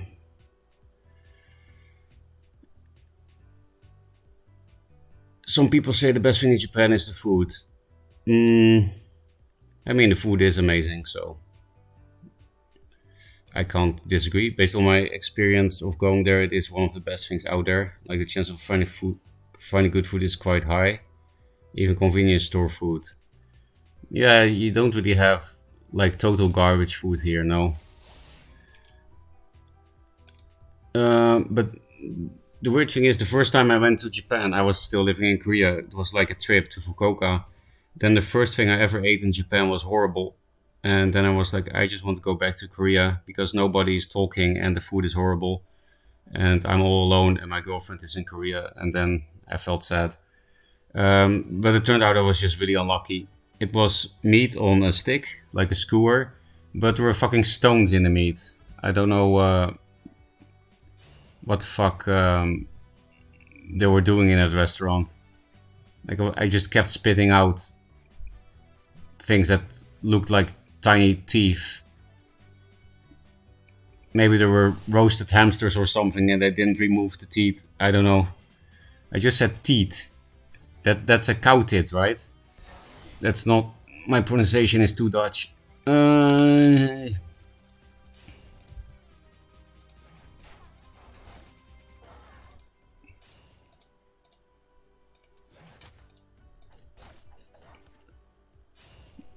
I actually didn't use my brain at all this game. I actually was reading chat and playing at the same time. Can't I just queue into bronze all the time? Then I can actually be a good streamer and also have a good win rate at the same time. Also, Macer, maybe you were not back in chat yet. Thank you for giving me 2 ranks. I D-ranked to number 4 when I lost against Decoy. And then I went back to number 2 spot after I won against you. You ate yakitori kidney with kidney stones. I hope you're memeing. I hope. But I mean, I did eat cow tongue and it was very good. I ate cow tongue on the second date with the Pokemon girl, and yeah, it was very good. Like, I'm sure you can just serve it to Western people and say it's regular beef, and they will not even notice it. It doesn't look like a tongue, doesn't taste like a tongue, doesn't feel like a tongue. It's just meat. No, wait, what? Stones in the meat? Yeah, it was horrible hand mind. Why did you keep eating after the first time that happened? Well, Bladum, what would you do? I had so much trouble finding a restaurant at all, which also made me very homesick of Korea, because in Korea there's a restaurant like every other building. In Fukuoka, that is not the case. In Seoul was basically only restaurants and banks and real estate offices and Daiso. Oh yeah, and neon light churches, of course, at least in Seoul. So yeah, I couldn't find a restaurant at all, and when I did, it was already fucking late because I took a boat instead of the airplane. There wasn't really anything open, so it was either eating that or nothing. Because, well, actually, the main reason, of course, is because Combini exists. The main reason is I already paid for it. And I thought maybe some of the meat doesn't have kidney stones.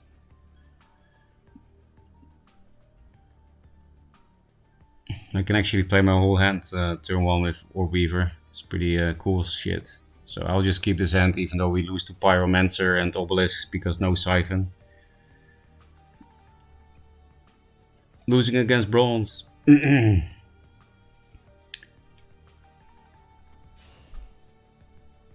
Traditional yakitori is literally chicken organs on a skewer. Well, in Korea I ate chicken gizzards. I didn't even know what a gizzard is, but it's like a stomach for chewing. And that's a kind of a funny story. Well, anyway, chicken organs can be good is what I'm trying to say, because the... Oh, you think you're being smart, but I'm gonna steal that mana anyway. Huh. I could also just first wish next turn, I guess, because they're memeing. So I will just buff both, right? Can also buff both here, but I think more aggressive is nice. Anyway, before I reply more to chat, the chicken organ story. So I was going on a date with a girl and she said like, oh, I want to eat... How did it actually go? How did I misunderstand it? Oh yeah, she said a whole chicken. I was like, okay, I would like to eat a whole chicken. Oh, got punished for a fucking blast. Russia's, please.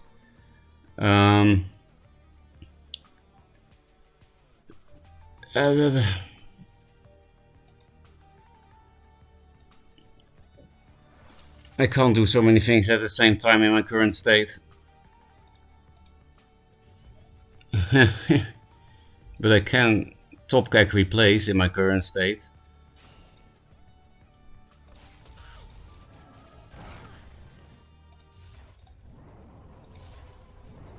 I'm gonna be so behind on chat again. I will just rope so that I have more time. I have no respect for your time, Viva la Hand. World Champions first, XD. Stop the XD shit. Chicken, a whole chicken. A chicken as a whole, that's it. A chicken as a whole. Oh, we won. So let's just do story time. A chicken as a whole. I was like, oh, okay, I would like to eat a chicken as a whole. Sure.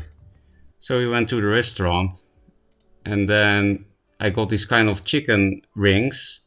There were rings, and I was like, this is not a whole chicken. What the fuck is this? No, not chicken as a whole. Chicken asshole. And I was like, holy shit. I'm gonna eat chicken ass.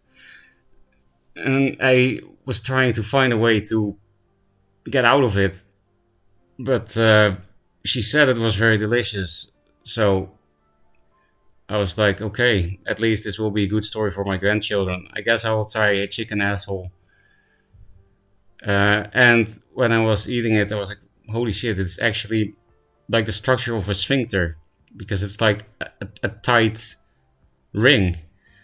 I'm actually eating a chicken asshole.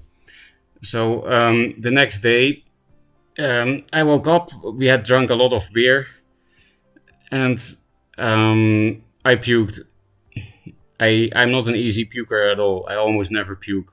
But yeah, when I woke up the next day with the beer and the chicken assholes, because I actually did keep eating the chicken assholes because it was actually good. But the next morning I felt sick about it and I puked. And later I found out they were not actually chicken assholes. It's just a Korean joke. I guess they got a good sense of humor. They're just chicken gizzards, and they are extra stomachs to chew food for chickens. And that's why they're like a sphincter, because they need like some muscle power to need the, because they're chewing stomachs. That's why they have that kind of sphincter like thing. Okay, I will read chat now and probably be very embarrassed. Okay, I'm very far behind. Kautong is damn good. Okay, I'm going grind. I'm a go grind ranks too. I will see you later. You missed my chicken asshole story. Well, bad luck for you, Waggy. Share kidney with kidney stones. Who the fuck wants to eat kidney stones? Like I asked today, to the date of today, if because we saw some koi carpers in the temple. Can you eat koi carpers in Japan? No, you cannot eat them. Like why can't we eat those delicious looking kois? But we can eat kidney stones. Or is it just low quality yakitori? I think I can find Carol, I have to allow your message because of tongue in. Tongue in is like suspicious according to Twitch. Like, how over sexual are they at the Twitch headquarters that tongue in needs permission? Okay, I will permit your message now. I'll get back to your message later because it jumped down because I said yes, you're allowed to say tongue in. Yeah, you're a reasonable person. I'm sure what you did was perfectly intuitive given your situation, just being a shitter. Is this about the chicken asshole story? Because it kind of makes sense with the words you just said. I'm gonna have to order from the Vietnamese place down the road if this food talk continues. I'm pretty sure I just took away your appetite, right? I talked about puke and chicken assholes, so, and chicken gizzards. Thanks for the follow, Shy Edits. Yeah, chicken asshole, puke. Exactly. Now you can say you've eaten ass. Yeah, but I've eaten chicken ass. Fucking hilarious with dance game. That's actually the first time I see fucking hilarious together with dance game, but it makes sense in this context. A story of how Ferocca ate ass with his girlfriend. Yeah, have mind, your message also needs to be allowed because you said tongue in. I will allow it. The Dutch accent is strong here. I know. Earlier, I don't know if you were already here, Shy Edits, but I mentioned my accent because I said cow teeth. No, I didn't say cow. I said teeth when I wanted to say teeth, like tanden. I said teeth, and then I was like, oh fuck. A teeth is a fucking cow tit in English. It's not a tooth. Because, yeah, you know, Dutch people can't pronounce TH.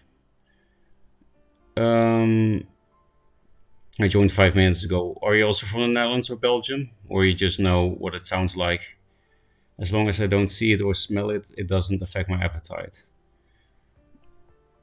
Now I really feel like saying some disgusting shit. You're Belgian, okay. Welcome. Superior Dutch-speaking people. Well, maybe you're from the French part. I don't know. Where is the message of Carol? Where did it go? I said allow. Carol, can you type your message again? It disappeared. Maybe I accidentally clicked not allow or something.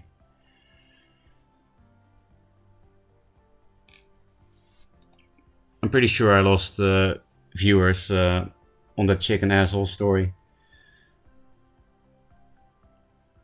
Which is probably my own fault. Not probably. I told it. Nobody else told it. It's my fault. Antwerp. That's actually one of my favorite places in Europe. It's also because of Herman Brusselmans. I don't know if Antwerp people actually like him, but that's one of the reasons why I like Antwerpen. And I like Antwerpse neuzen and that kind of shit. I need regalia answer, but I guess I can do it like this. I do have a shit ton of 2 drops, so yeah, there we go.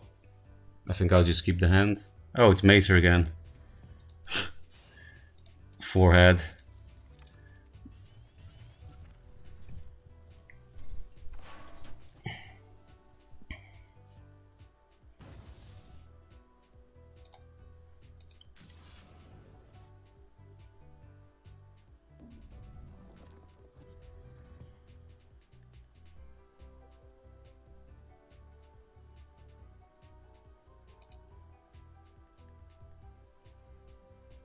I'll make a weird play as psychological warfare, right?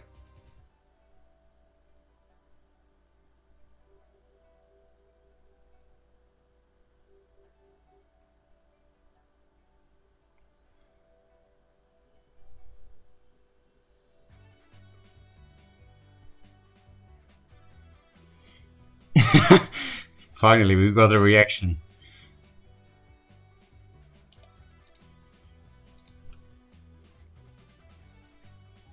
What play would throw him off the most? Or are we gonna try to win?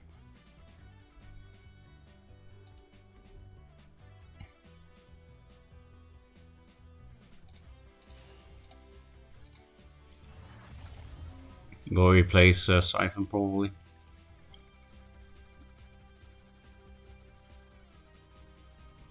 Actually, you gained 2 since I joined. That's the Antwerp luck. I think I can find Kautong at the market in my city. Where do you actually live, Carol? I'm not actually sure. I don't know. I'm not super cultured in Belgium stuff, to be honest. Well, he's actually supposed to be like anti-cultural, I think. Like he is a writer that is not taken seriously by the cultured writer literature people. Oh, you're from Ireland. That's new. I don't know any other Duelyst player from Ireland. We can play this combo or Siphon. We kind of lose to Regalia, I guess. If we play that. It is... I mean, I don't need Siphon for anything else.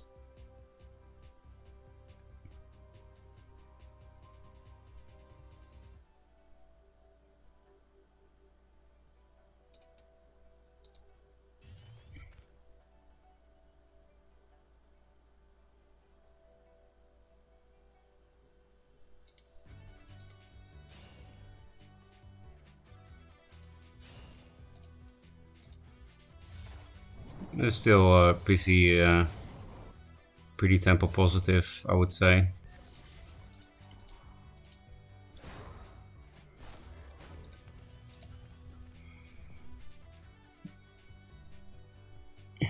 He's only on 3 cards.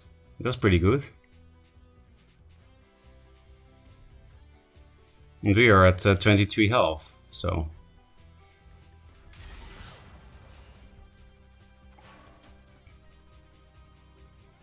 What? We played it too soon, boys. We should have siphoned.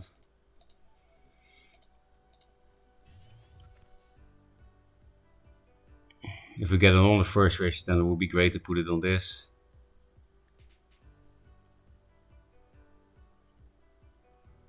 Maybe just keep it.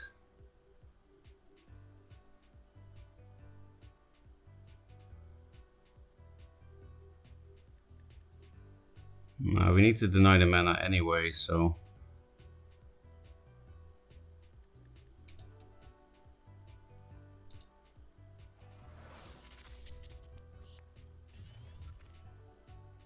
XD. I just keep XDing.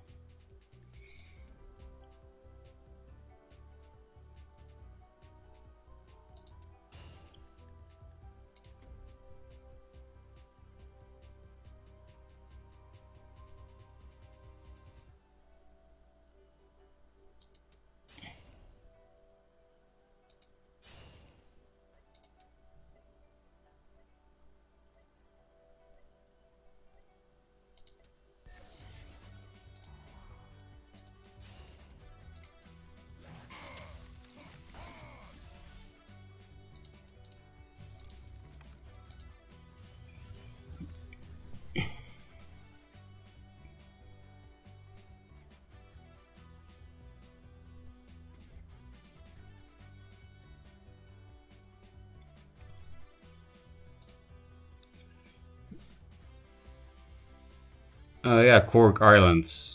Smash is from... Really? Smash is not British? I swore he was British. I have some good memories to Irish people. They saved me from having to sleep on the street in Berlin. Wildlife, right? In this, I'm not even lying. In this global world, I think you can find weird food items in some back alley Asian food shop. Yeah, but I mean that's just a matter of perspective, right? Because uh, we eat some shit that is really weird here.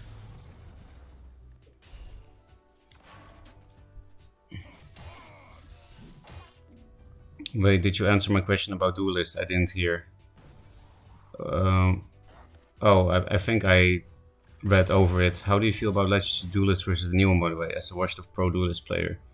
Well, I never liked one draw Duelist ever, so it was pretty easy for me to just play this. So I'm just very biased about this particular subject, so I don't think my opinion is very useful in this case because it's so biased.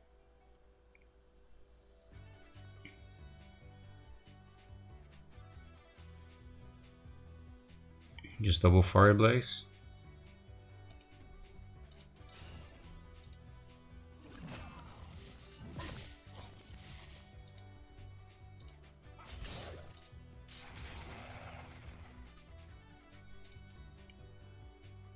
Hello?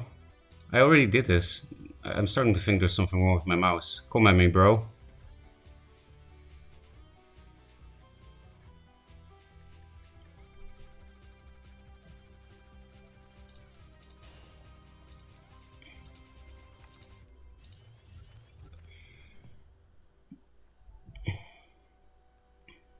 I think he's just waiting to draw the 1-3 ranged. Oh, okay.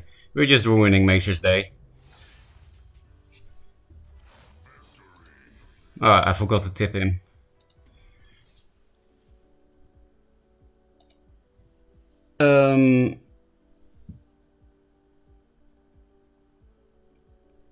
Also, what part of Belgium are you from? I'm not from Belgium. I'm from the Netherlands.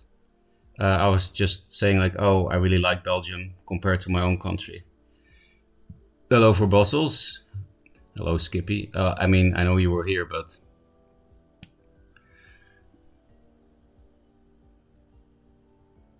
it's just my streamer brain to return a hello without thinking, I guess. Okay, all good. Okay, so you are from NL. Yes, I am from NL, but I'm living in Japan. And I lived in Korea for 4 years. Since very recently, I moved here, since 2 months. Resident sleeper, to do Mazer. Yeah, I'm ruining your day. I know. It's just what friends do, right? That's what they're for. Suggestion -1 stars +1 Mirage Master. I mean, Mirage Master is super fun, I admit. But I like to build solo fit decks. Only 3 offs. It makes me feel good. We could try it, but I would rather play Scarab because then the Star's Fury becomes a bit better, right? Or Pyro 1-off. Because yeah, Pyro is kind of hard to play 3-off. There are enough blood tears and stuff. If only the Japanese learned how to treat cannabis properly like the Dutch. Well, I don't really like drugs at all. So I'm fine. I'm fine with the fact that I live in a country conservative about drugs. But yeah, your name is Hempmind, so I get it from your point of view. How come you travel so much? I didn't really like living in my country. I was depressed most of the time.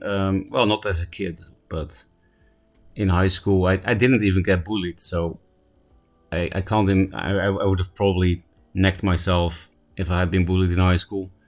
Yeah, in high school, I started getting very depressed, and it never really went away, no matter what I did.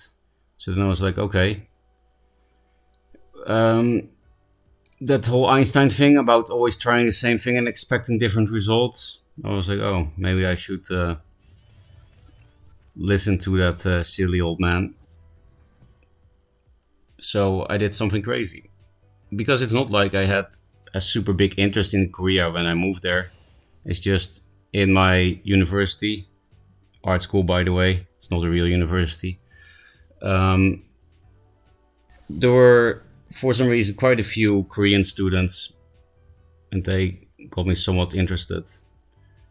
What I'm trying to say is I didn't have that many friends in art school, but the ones I had were Korean, and they were like, "Oh, you should visit my country. I think you would like it." And I was like, "What? Why would I like Korea?"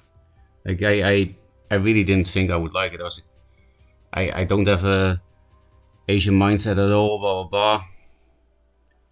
I thought I wouldn't like it, but they were right. I did like it. So then I just tried everything I could to stay. I mean, I don't think I can draw anything in my deck that helps against this OP opener. So I'll just play a Portal Guardian so that they need to siphon to take all mana, because otherwise they get frenzied.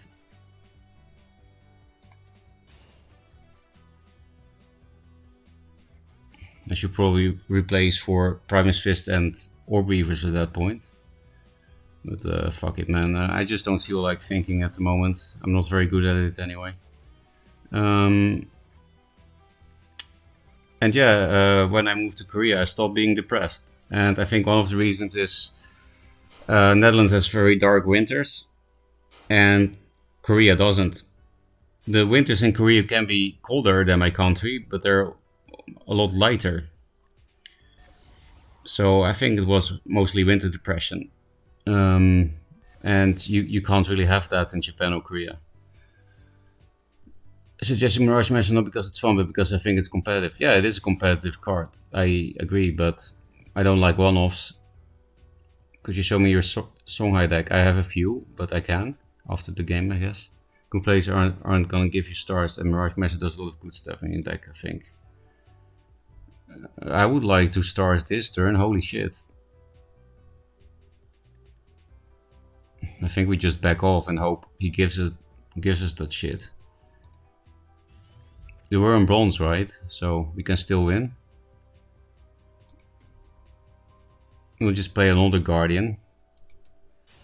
If I go one back, I still get hit by only one thing, right? But maybe Windstorm would be too much damage if I don't walk 2 back, yeah.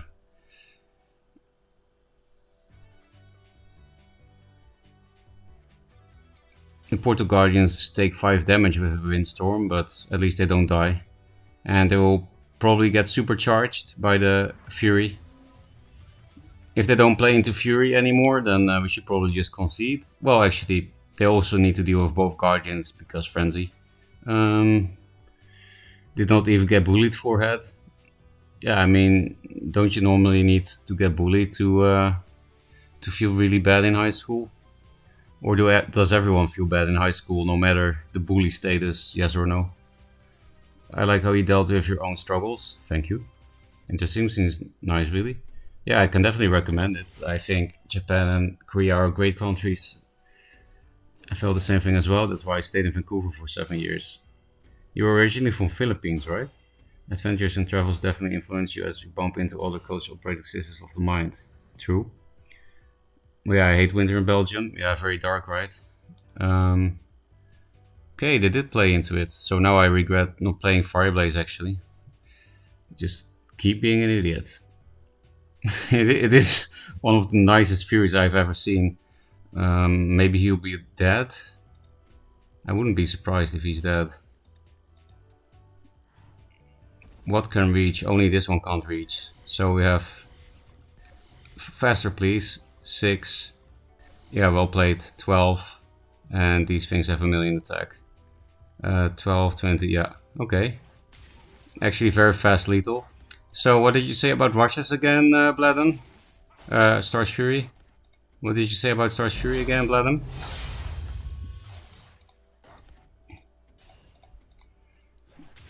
Yeah, I know they really played into it as much as they could, but...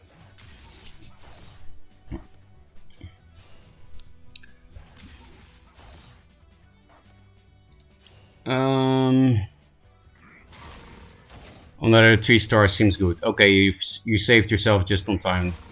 Joker is silver, not bronze. More respect, streamer. I'm sorry, Joker. I'm sorry. I never liked school either. Does anyone? I wonder if anyone did. Yeah, I actually did loved school when I was a kid. Like, so from 4 to 12, of course you're a kid after, but I mean, in the Dutch education system, you're in primary school from 4 to 12. And I really liked school, and I really liked learning, and I wanted to be an inventor because that's what kids say or something. And I played chess and all that kind of nerdy shit, and I didn't become anything. Feels bad, man. Um, yeah, because I started hating learning and started hating anything to do with ambition in high school. Vancouver scene and culture was a good experience for me, but being back in the Philippines feels also a lot better. Well, Filipinos are definitely a lot nicer than Americans. Wait, Vancouver is in Canada, isn't it? The idiocy never stops. Hi, Aces. Please show me your Songhai deck after this game. I need a good deck, but I suck at building. Okay. I have quite a few Songhai decks. So you should tell me what you want. I will tell you the decks that are not total garbage. Kashari Goresword is like inspired by my own Duelyst nostalgia, plus what people used to play in 2-draw Songhai when I still thought Gorehorn and Sword of Meg were good. And actually they're not that bad. They're totally playable. Kashrai was never played, but it got buffed in his version, and I have nostalgia for Kashrai because I qualified for the World Championship because of Kashrai. Kolos will remember. So this deck is a Jax MDS deck, basically. It's very different from Spellhigh. It's not.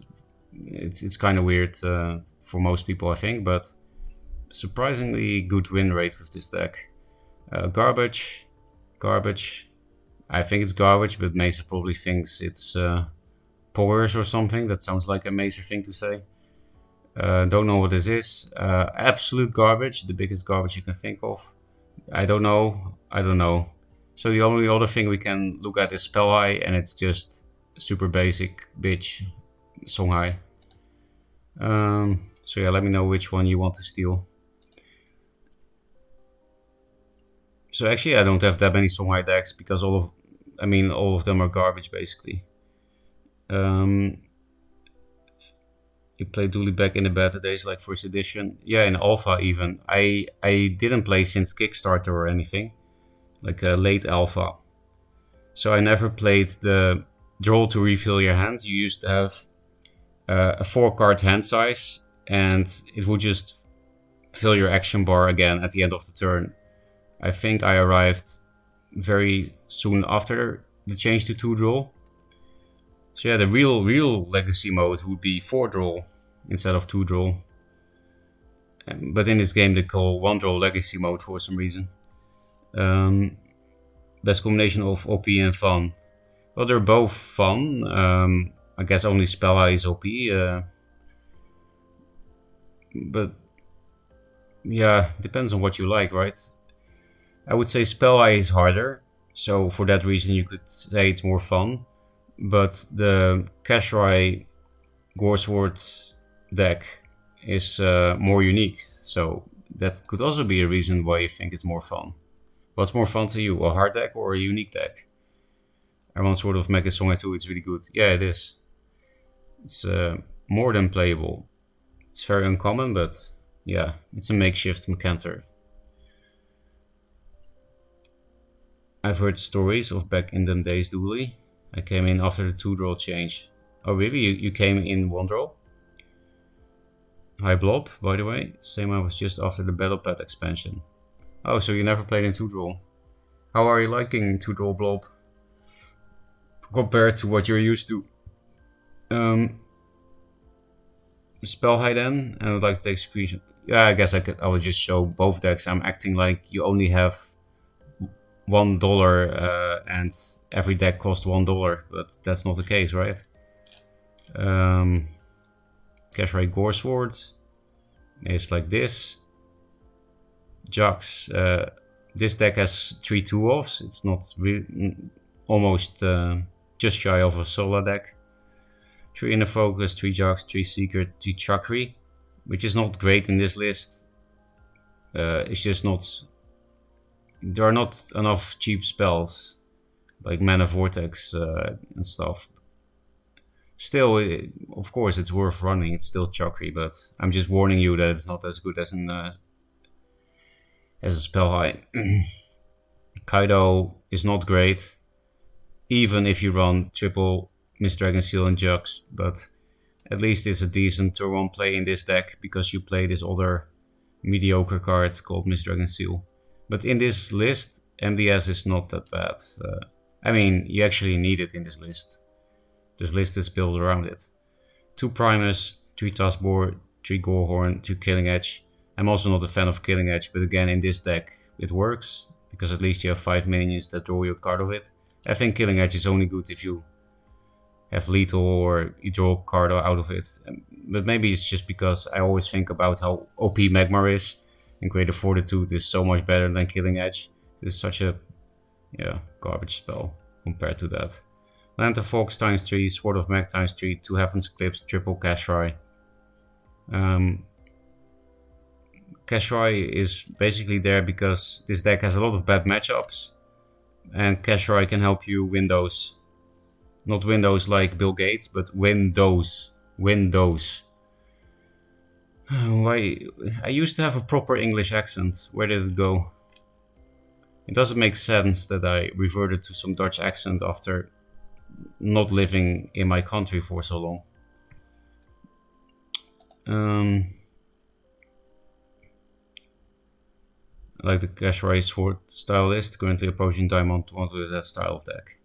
Well, feel free to steal this deck as well and see if you like this one, or you were playing Kieran's list, right? Spell like this one, never mind, go with the unique deck. Okay, here it is. Tell me if you still want to steal the spell high, but you can steal it from anyone. Everyone has the same spell high deck. Damn, he went for the unique. 2 draws is decent, only issue is that most of the leather is seal clubbing. You mean you queue into bronze a lot, right? Because yeah, I have that too. This was sure less nonsense than was in 1 draw. Yeah, 1 draw is only high roll decks. I don't think there's any deck in the last patch of 1 draw that's not the high roll deck. The problem with Gorhorn and Sword of Mech is 2 mana MDS. Yeah, I also feel very sad about that, and it doesn't make any sense. I know CPG did it and not Dreamsloth, but of course the real sensible thing to do would be MDS back to 1 again, and Jux at 1 as well. Or at least just bring MDS back to 1. At least. So in an old version of this deck I ran Mana Vortex because I was like, oh, then I can play 1 mana MDS, but it turned out you can't really bank on those combos, and Mana Vortex surprisingly didn't do much in this deck, I guess, because no 4 wins, no Blood Rage Mask. Then it's weird that it was still not good, because I still have Chakri and it's still absolutely free +1 mana, right? So I didn't really understand why it wasn't working, but it wasn't. I took the Mana Vortex out for Kashrai. I didn't have that in the first version, I don't think. Sword is fine with Jux and Inner Focus at least. Yeah, but with MDS it gets a lot more consistent. Like you can just tempo it out in some matchups where you don't absolutely need the board clear, like against walls or something, because then you should just keep it in hand and look for Inner Focus. I feel like Songhai, it's super bad compared to other factions to be honest. No, Songhai is good. It's not garbage. Yeah, if you get draws like you do. Carol is being lucky, Mazer. A spell high, give me 2. Okay, where is it?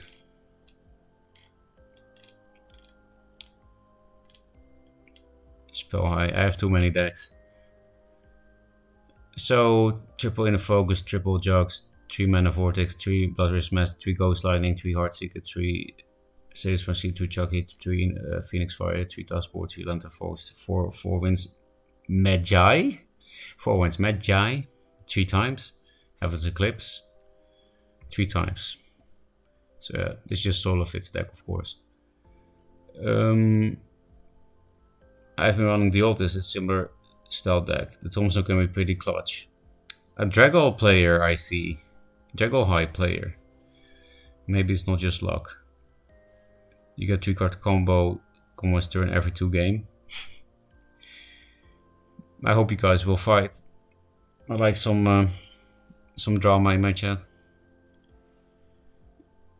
Perfect, thanks. Why Heartseeker, by the way? Because there's basically no downside against playing it in the early turns, because it's like a distraction and a threat at the same time. It's just really annoying.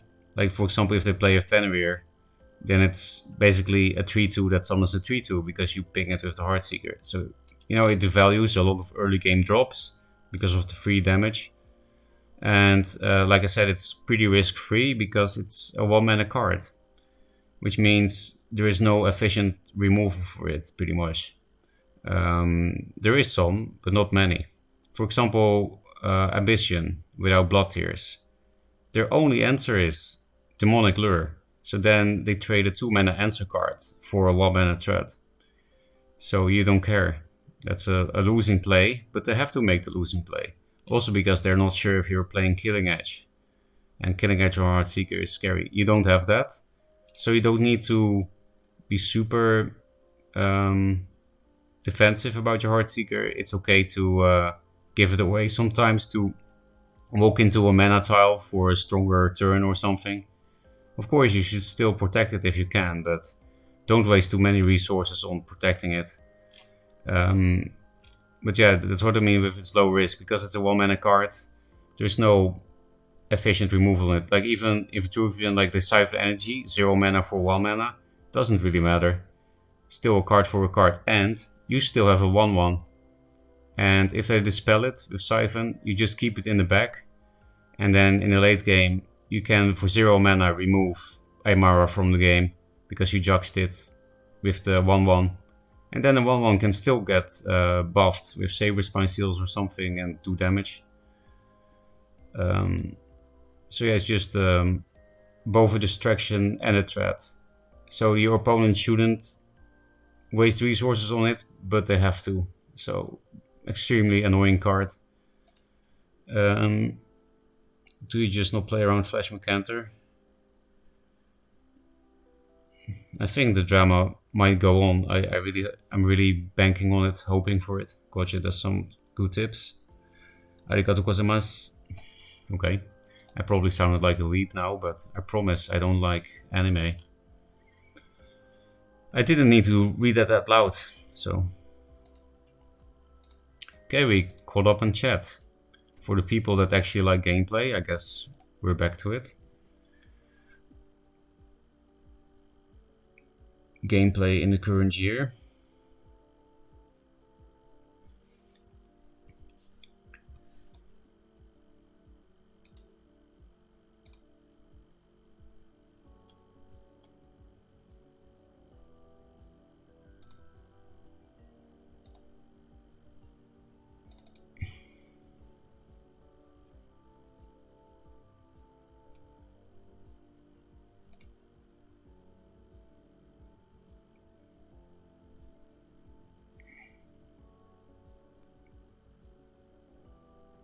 Mazer, what are school festivals in the Japanese context?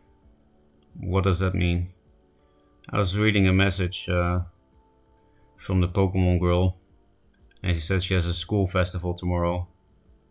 What does that mean? In my country there is no such a thing as a school festival. And it's okay because I'm a weep, okay. I've also been shit at spell decks. I think I'm too obsessed with being proactive on the board.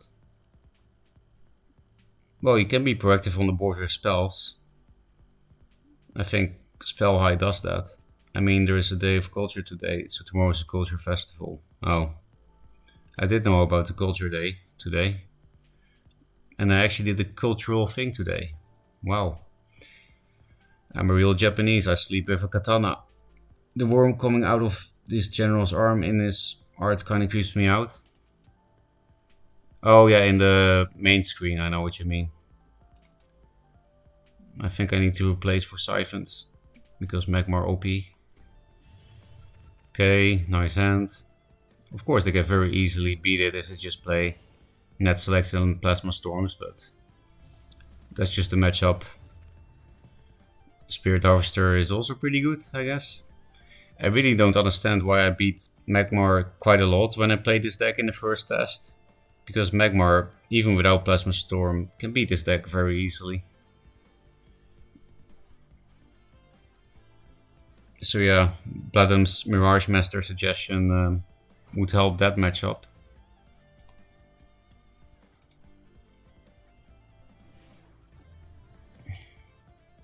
Mag.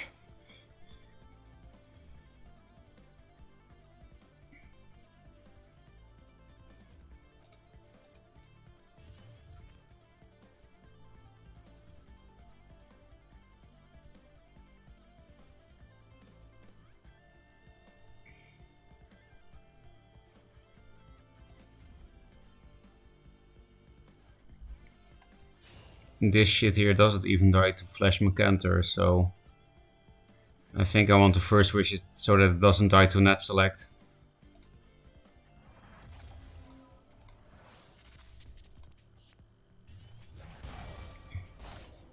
Siphon is actually nice for mech, we'll delay it a bit. It's perfect for cannon in particular. Possibly garbage draws, just tempo equip Twin Fang or something. Okay, in range of Portal, that's nice. Because we have to go face, because mech against that. Also just mech, I guess.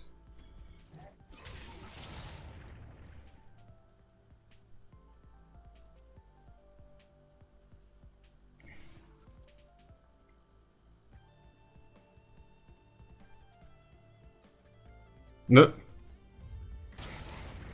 Killing yourself with that, with mech. Okay, thank fuck not this spawn. Because we're actually getting low, I'm gonna hit this, so... No, wait, I don't have to, I get Frenzy here. Thank fuck I didn't misplay that. Looks like a player that will play into Fury. That's not a very nice thing to say, is it?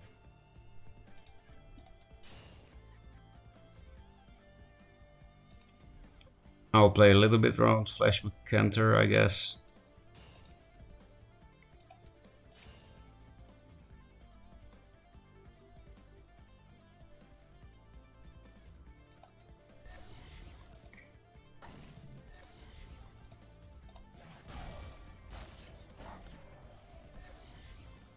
Yeah, just a little bit.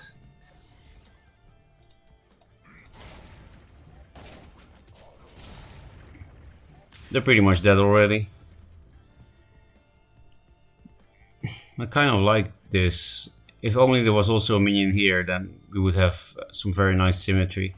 I actually went to a temple today called Symmetry Temple. Byodo-in, I think was the correct name. The fucking Phoenix Temple. I'm pretty sure we have lethal, right? This is 4, 6, 8, 10, yeah. Also we got the Fireblaze replace.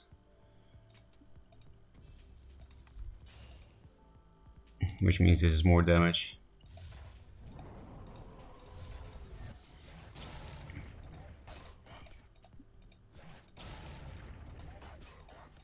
But can we do something about all these bronze players?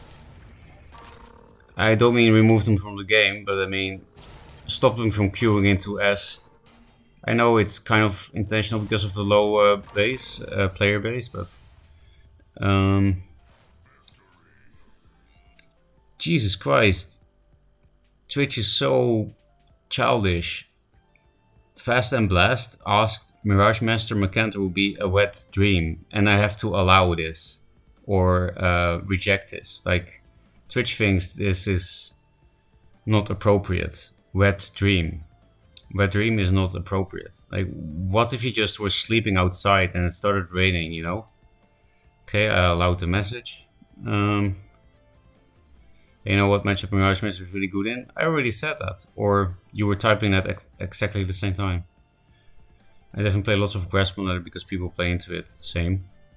No player base. Matchmaking based on MMR is planned, but death time limited. Okay. I feel like I run into starter decks now.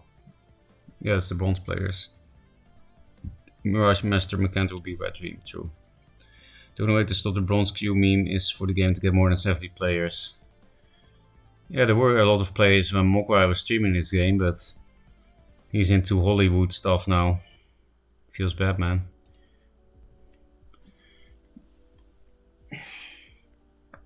I know he likes Duelyst and stuff, and it's his job, and he likes the other game, but we need him, man. Hollywood doesn't need anyone.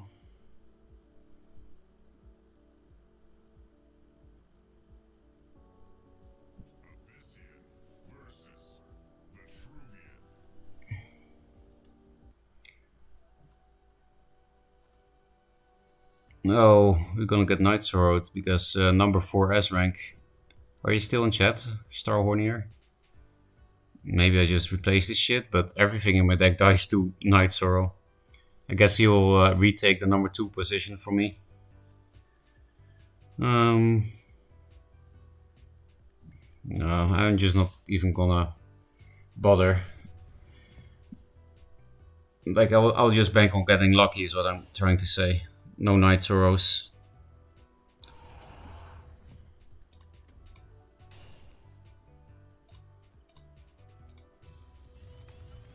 Oh, combo. Or Lures. Lures also fuck the deck. Revenants also fuck the deck. Hey! We didn't lose yet.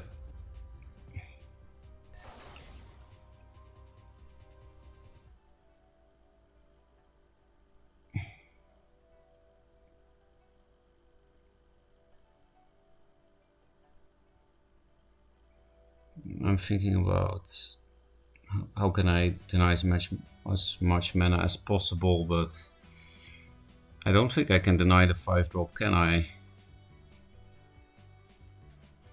No, I can. I can. So I think I will not replace, because Fireblaze is nice off that. It means I'm basically out of cards for the rest of the game. But I did the same against Solofit and then triple Maelstrommed him to death. So, like I said before, we're just gonna bank on being lucky. I could also not dispel this to keep some hand size, but I'm definitely gonna go face because I don't have a hand. So we need to do something with our lives. Imagine having your board cleared against Vet. That never happens. We'll replace the Siphon probably. You're gonna need a lot of Night Sorrows. Nice timing after my rushes, but yeah, needed to deny the mana, right? Okay, that will die to Fireblaze. Yeah, definitely not going to dispel that. Oh, I guess we need to keep this, otherwise we die to Rev. What a weird deck for creep. So we need to play this around Revenant somehow. It really sucks I can't replace this, but we just get OK'd by, well, not OK'd, we get 3 turn KO'd by Rev without Siphon. It will be a 6-6, so.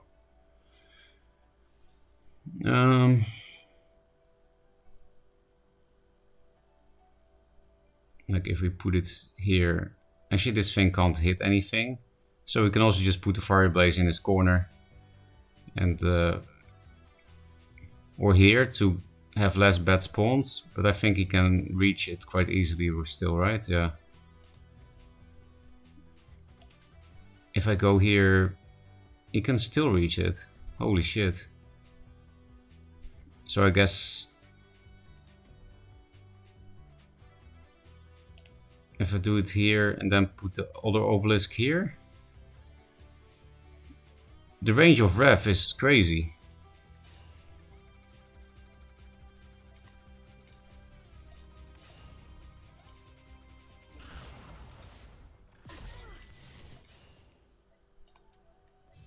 I think this does it, right?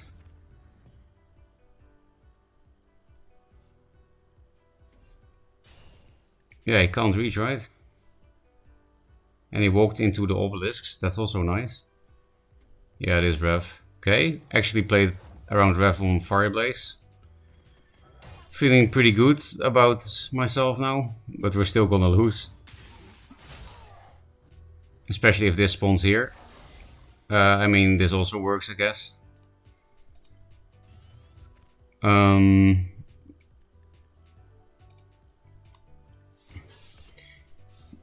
Feels bad, man. So I probably placed this wrong. I don't know.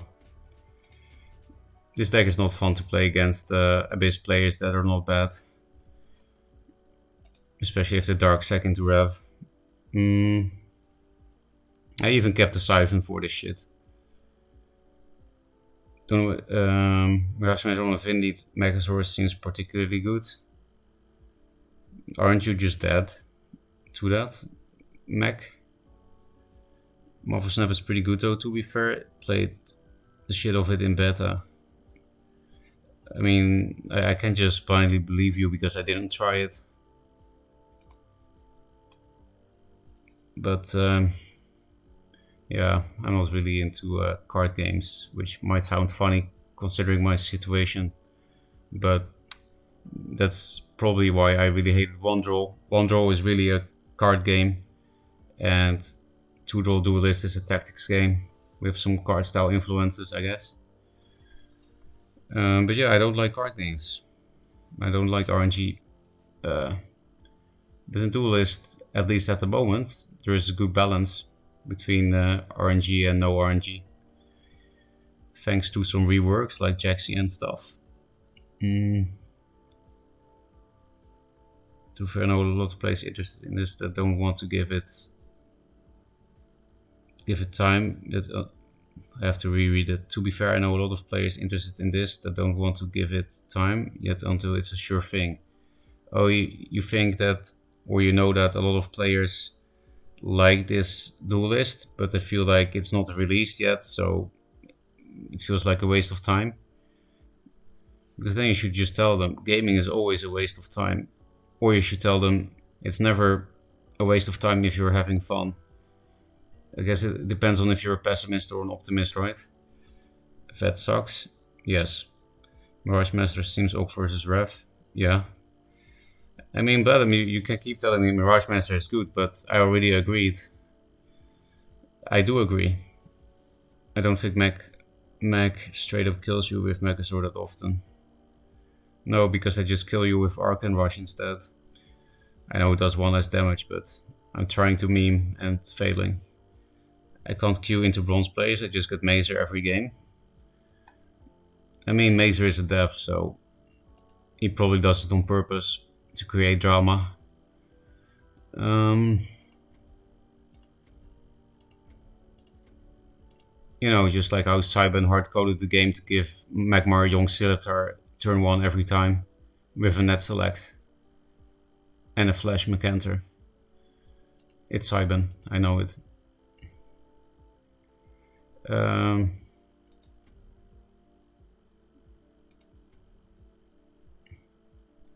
Maybe we should just play the solo walls, but with Jax, because suddenly everyone is playing Abyss. I was saying like 3 streams ago, oh, Abyss was so popular the past 2 tests and nobody's playing it now. And I said, and I understand, because yeah, what do you do against Arkan and Jax? And now everyone is playing it. People are just so what's the word? Like they're so, okay, this is not the word, but I don't know another way to say it. I think people are so attracted to Draggle, just like in One Draw. Like Draggle comes back, plays one game of Creep, and everyone is on Abyss and Creep.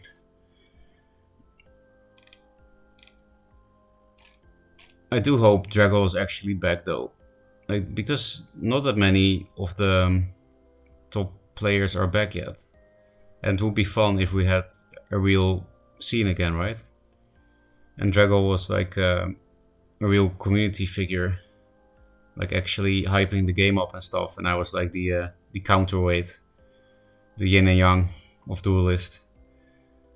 And now we have only one of the 2 colors, so it would be nice if he's actually back and that he's not just gonna play One Draw. Because, you know, people that go back to One Draw are not actually back from my point of view, because One Draw is not a good game. Obviously biased. Export deck. And then just play jacks instead of Drogalord. It also means we are less likely to lose to jacks ourselves, so soloable jacks. Sorry.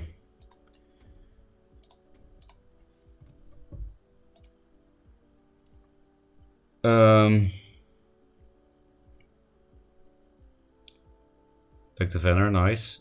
Yes. I just got Wag. Yeah, Wag is pretty good. That's the right emote. Duely Influencer. I guess I'm somehow a Duely Influencer nowadays. I used to be so quiet playing this game. I used to be so modest. Now I'm just a loudmouth streamer. Talking about chicken anus. Are you cap a price for Dragobladum? I mean, he does look like Nick Cage, so I get it. Sheeple? I mean, that's one way to say it. Metaslaves is a second way to say it. Reddit users is a third way to say it. In my past 10 games, I've played versus Lion half of them. Oh, so maybe it's just RNG. All this mashup stuff. What if Comp Scene came back to one draw? Would you play? No. Unless money. So then I would only be there for money tournaments and nothing else. Is this game easy to learn?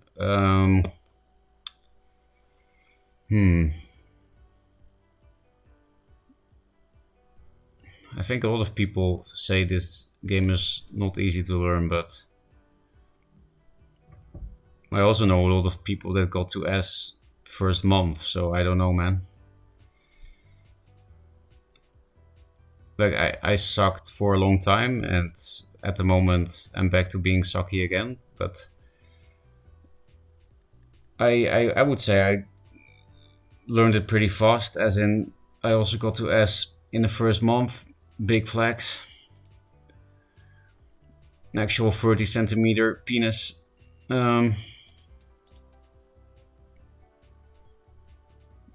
Pyros. This card is so good though in this deck. Well, I don't have Drogalord anymore, so it's just Glacial.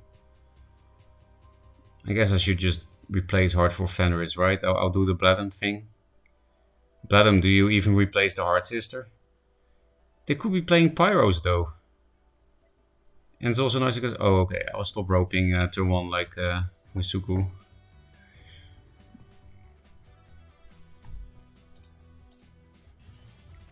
Okay. Vet can barely punish that. Just Russia's Curse or Bone Swarm. Will I risk it? Because... No, actually this also answers Pyro, right? This is very nice for Obelisk though. But yeah. There are some punishes. Hey, GG.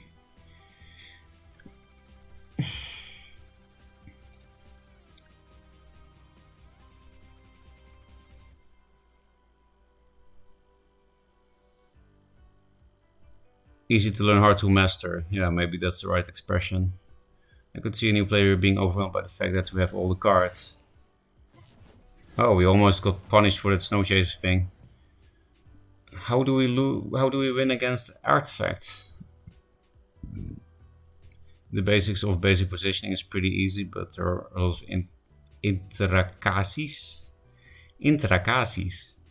I will read further another time. So I have an OP hand, but I just don't play any minion. That's the actual OP stuff. I would like Gravity Wells. I guess I have to replace for it, right? But this hand is so OP.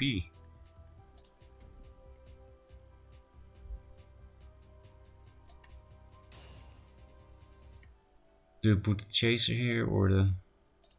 I think this thing here.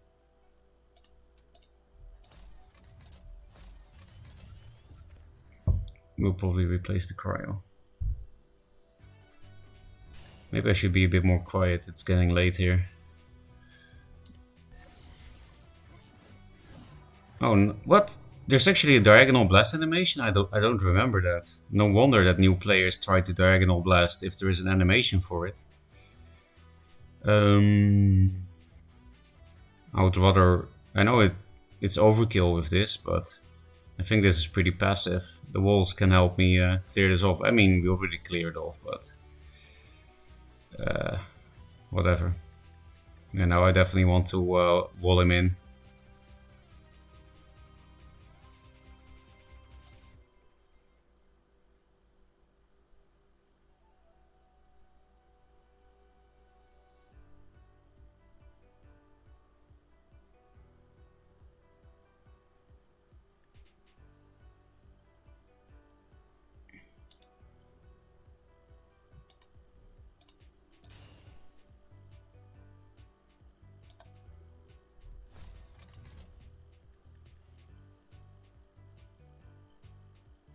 We shouldn't play into Star's Fury too much, right? Or are we just not gonna care because we want to keep the infiltrate? I guess we're just not gonna care.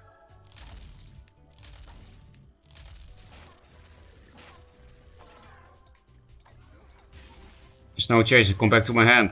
Can't. Go faster.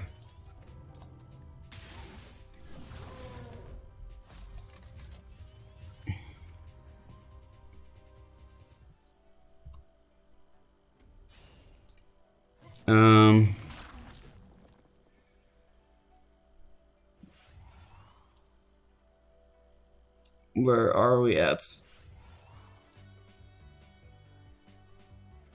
That's just like on how the game looks. Yeah, I do like the pixel art myself too. Easy to get into, but has a high cap. Maybe I already read it. I struggle. How new are you, Optic? Mr. Oleg replace first player on Fantasy Go face. Yeah, the 3 golden rules of Duelyst. Here you go, you're an S-ring player now. I think people who get S first one probably played all the card games professionally. Well, Carol, I didn't. Now my penis is 40 centimeters instead of 30. I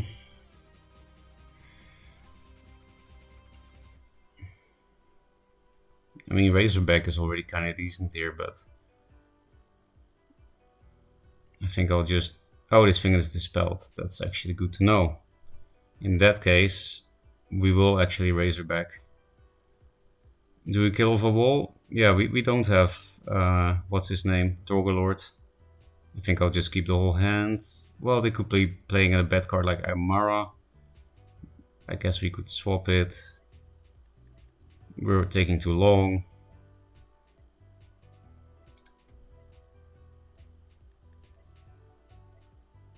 Holy shit, what am I doing with my life?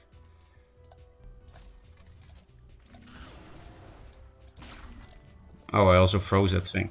Can't! Come back to my hand! Come back to my hand! Asshole. I had mana. Snow Chaser is an asshole.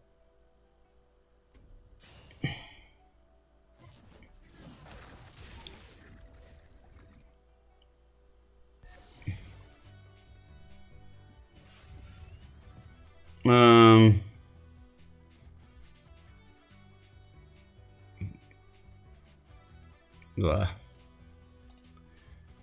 Hello? I said replace.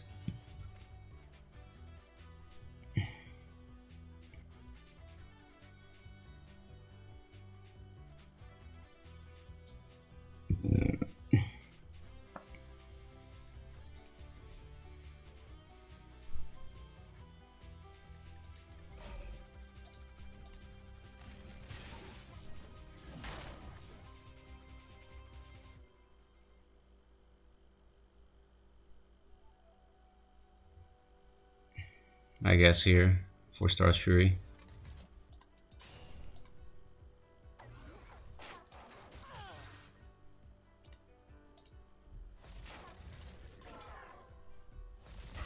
Maybe we're dead.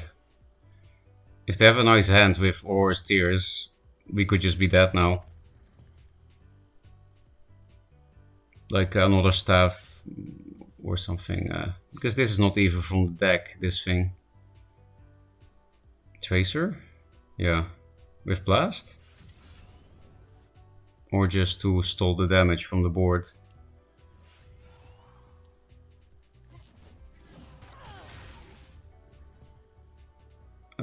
We should have lethal, I think.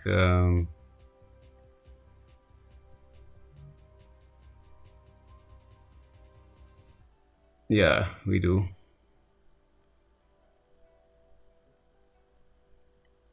Right? Or can we not hit that somehow?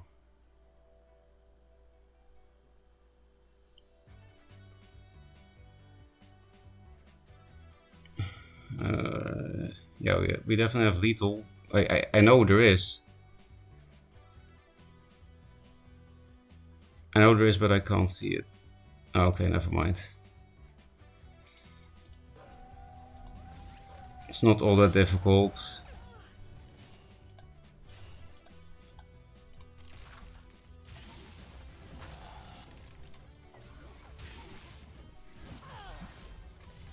That took way too long. I mean, at least I did feel immediately it was lethal, but that shouldn't take that long to figure out. Hey, picking one is hard. You were in chat earlier. Maybe still. I don't know. Chat. Because I'm still very far behind on chat. What deck would be good for a new player? Yeah, Lion or Mag. They're brainless, so. But I would say play Lionar actually, because they teach more about positioning. Like Provoke is actually positional. Magmar has basically no positional mechanics. It's just pure brainlessness. It's play Lionar as a new player. I definitely don't replace Hard Sister. I'm all the other way. I look for Borean Bear. Okay, so you keep one Hard Sister and replace all the 2 cards. Then we did the same play. In a way, Jackson Walls is a good new player deck because that's a very clear game plan. I don't think it's cleared for new players. I think Walls is a bit too difficult for new players. You could say though, play hard decks as a new player, then you learn faster. I don't know which one is true. One of the two, maybe a third, maybe everything is true. Maybe we're living in Nirvana. Mid-Venar and especially Walls are probably the second hardest deck to play right now. No, mid-range decks are never the hardest decks to play, Carol. Can you still play an unplayable card on the board to reload your hand state instantly? Can you still play an unplayable card on the board to reload your hand state instantly? I will try that. There's also, if you press escape, there's a skip animations thing, but I never think about it. If you press escape, you can quickly click on skip animations, and then that will definitely work, but I'll also try your thing, Poncho. I got fucked up by the walls. Didn't know it was a thing, and I was just surrounded by walls with provoke and damage. Well, as a new player, just enjoy dying to a wide variety of things, and then you will learn. Enjoy dying. That's some good advice. Hard Sister is lethal. Only Hard Sister? Jacks, please. We only have 3 offs. It's not a great turn 1 as player 2. As player 2, this deck's only good play is Fenrir. Should you just hard replace and cry if we don't get another playable thing back? Because I also really want to find Jax besides Fenrir. I'll just pretend this is what Blatham does. Okay, Bear, Jax, Elemental, cool.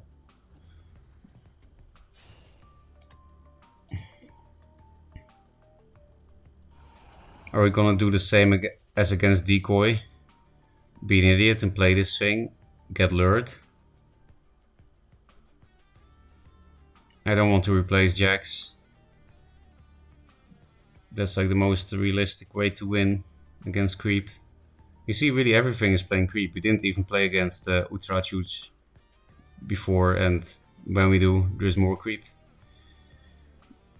Drag all forever in the hearts of the people. Ferocca forever the villain. I hope you guys know that I'm not being serious, because otherwise it will be a pretty sad state of affairs. Yeah. I'm just not in the mood for a good plays. And we'll get lured again, right? Or 2-drop Night Sorrow also works.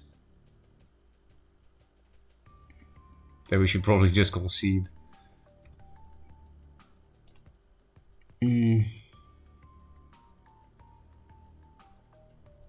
No, you can't, for example, Dark Side cannot be played. Okay. This guy runs 9,000 pings by the way, or draws them at least. Like Blood Tears and stuff.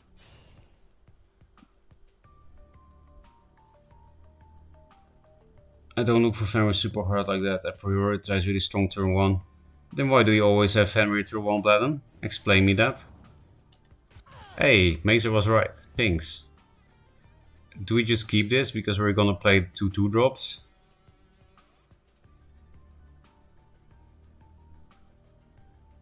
They don't even die to grasp, so I think I can like put here and here. Actually, I don't think there is a point in denying a mana here, right? I can just put him like here and here. Because he can always walk into mana tile for a 5-drop anyway. And it makes it more likely we can summon Jax turn 3.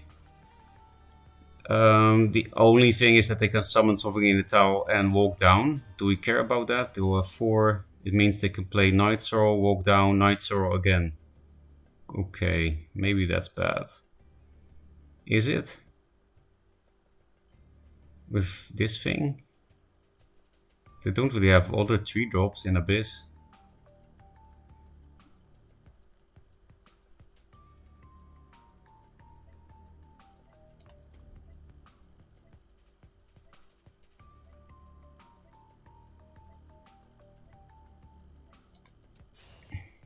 I think I will protect this mana tile entirely. Like this one. Because at least if they double Night Sorrow, we play Jax.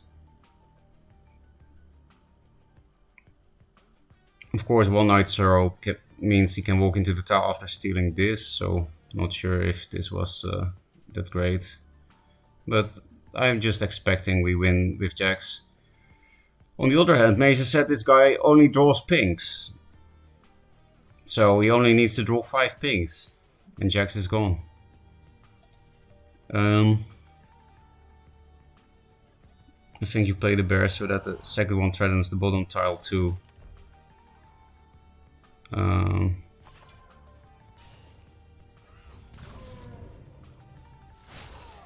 You mean bear here and bear here? Like this? I think mountains. No, actually, this is less useful, isn't it?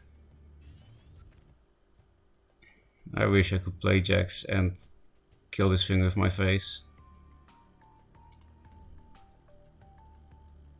I guess we'll make it choose.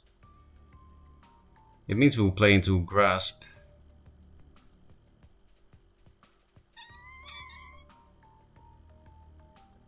I mean, Jax is the best turn here, though. Do we play the... We could play the main body somewhere else.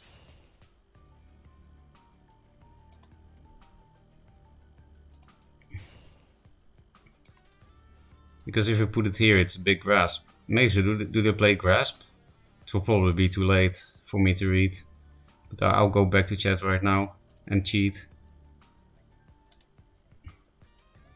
Because then I should just put it here, I guess. Or here to play our Dancing Blades.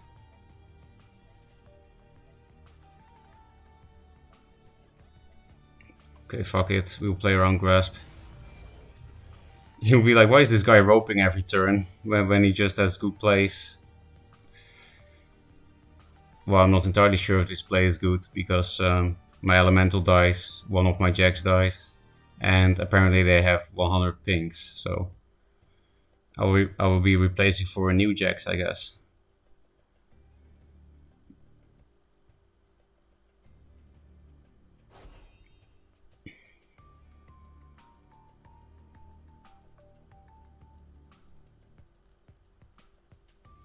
Repulsor Beast. So that's 2 pings already, I guess. Yeah, well, 2 of them surviving is not horrible. We can clear the artifact and the Repulsor Beast. I would just like to also get a 2-drop.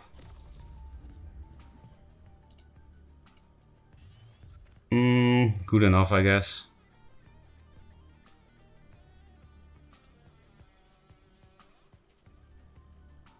I'll play around Grasp a bit again. Because I could put it here, so that it's harder to clear jacks. I think that's worth it, because they still need a ping for Razorback to grasp it. And it means they'll be hitting the Razorback, right? So then they will still not go to these guys. Could bring this here, but they're playing Repulsor Beast, so I would rather not.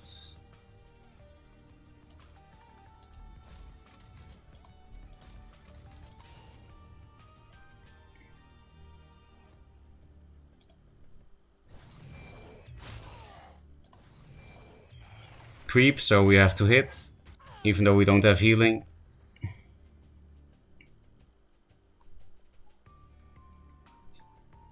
Next turn could be pretty pog, like Snow Chaser with this and a Fenrir or a Cryo.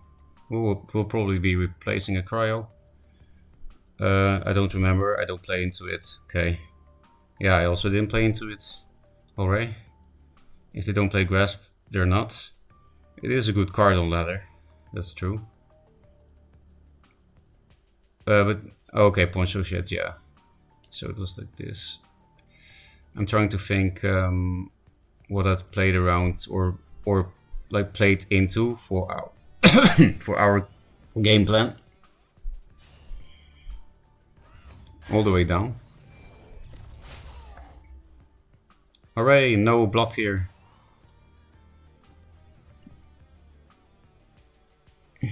We can't get this thing back easily, unfortunately. We kind of need it for mountains. Top cack.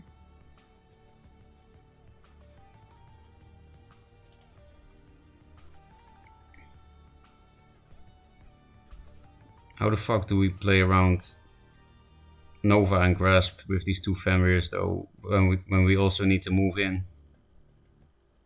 Like this thing here, Fenrir. Move this here, me here. Is that good enough? Well, at least it is like this. You could also do Fenrir here. Then they need to walk into us more, but I think we want this mana maybe. I think Fenrir like this and this is okay.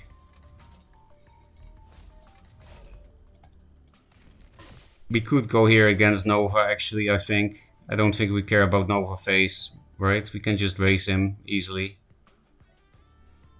Yeah, because now I can also walk into the Minotaur and I get closer to him, so. Hard Sister is nice if they play another Tracer. Like away from the Fenrirs.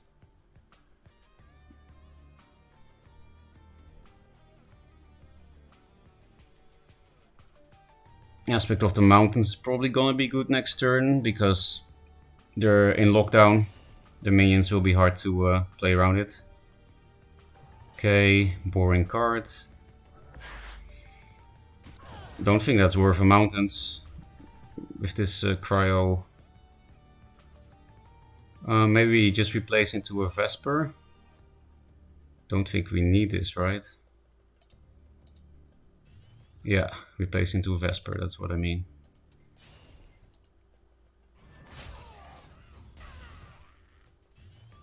Into Razorback would also have been good, I guess.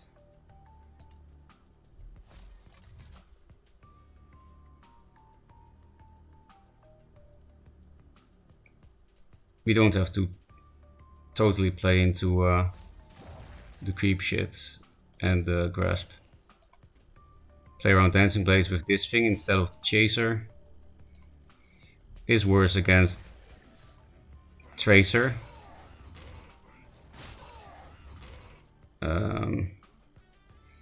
We're definitely gonna cash in this damage. But if we put the Hard Sister here, it's a good grasp, right?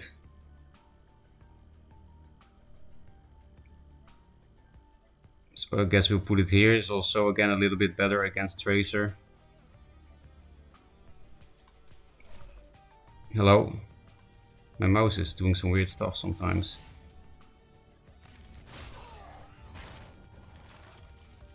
I'll keep being here also for Tracer.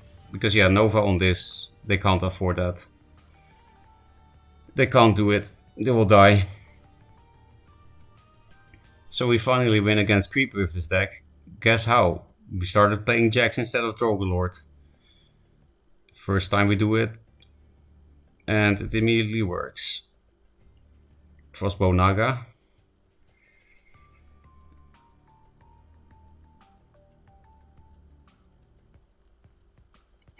Wouldn't even be good. Frostbow Naga, walk forward. Frostbow Naga again. Still wouldn't be good. Heal is cheat. But doesn't do anything so far.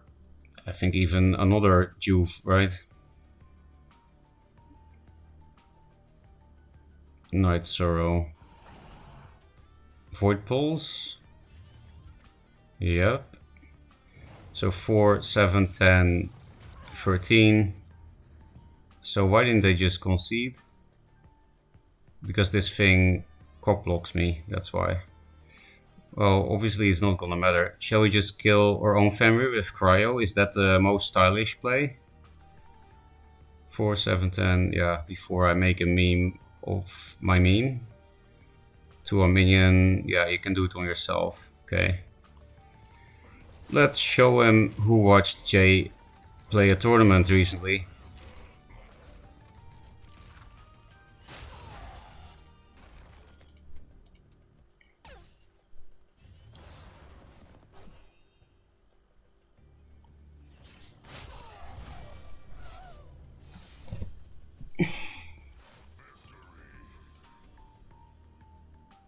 Oh, we went back to number 2, even though we lost against Star Horny earlier. Silhouette Tracer, yeah. Silhouette Tracer makes sense in Nova because you just need time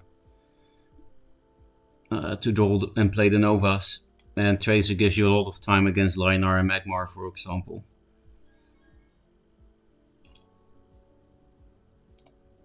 Utraciusz. Maybe Polish? Any Polish people in chat?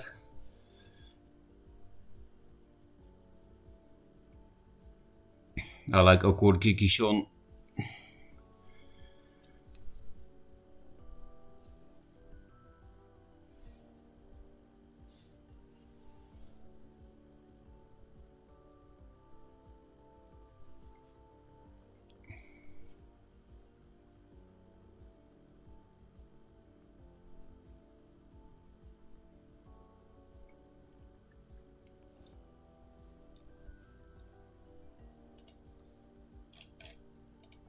I could have played like 10 games with Bronze Plays instead. Hello stream.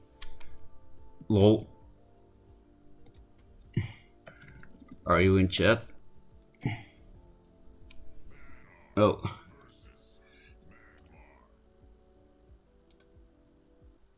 When I read that first thing, I thought it was Polish too. Yeah, and what was the ending? As said. Wait, what's this? Purgatos didn't like queuing into number 2.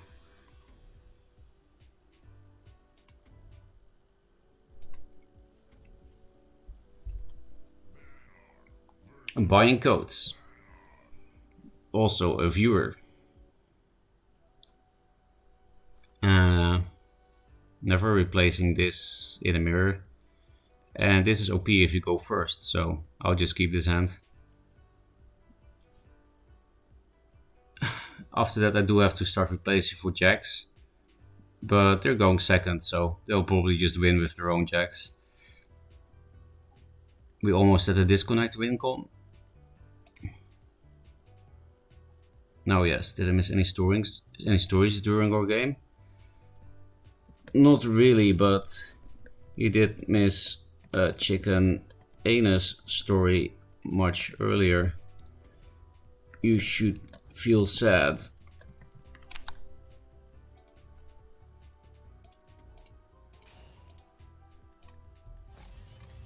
Hey, Jax. Aspect of the Mountains is also very good in the mirror, but why would you play that card if you just win with Jax, right? So I'll replace that. Well, also it's only good in the mirror if they're also playing walls. Actually, also if they're not playing walls, it's just Vanar plays shitty minions, right? That die to 5 damage. Except the occasional Arcan or Drogalord. Because you're crazy to drop Arcan in a Vanar mirror. Then you just have no respect for your own cards. You can never tempo this out, so this sucks, because we might not have a play. Which makes Snow Chaser worse on the next turns. Fox. If they pre-Fox, then tempoing this out is a bit less risky, but still not great. Okay, Top Keg. Also, we shouldn't have done it on this one, right? Well, I could have still walked forward, actually, so... How could I have done that better? I feel like there is a way. Probably by taking your own mana. I don't know, man. I'm not gonna think for you buying codes. You'll have to think for yourself.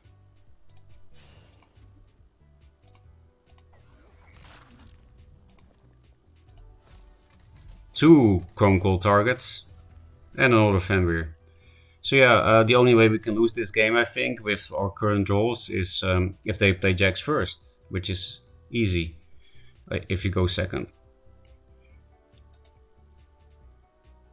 I was there during the chicken. Oh, he knew what I was talking about because I didn't even notice I got censored. Bladam, can you give me world champion privilege to say ass in Duelyst? Just pause stream for the game. Ok, don't feel sad.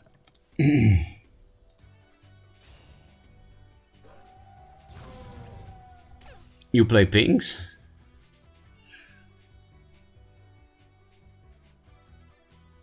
Bone Chill.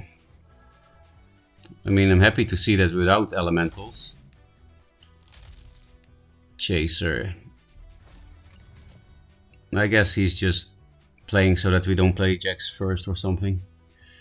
Goodbye Mountain.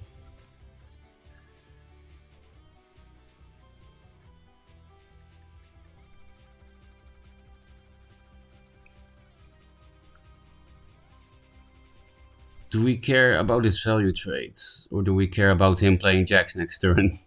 I think we care about him playing Jax next turn. With the Snow Chaser.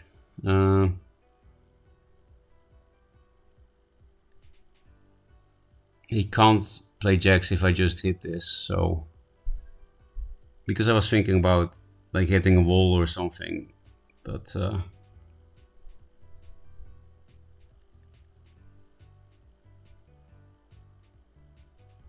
No, it's better if Fenrir hits this thing, actually.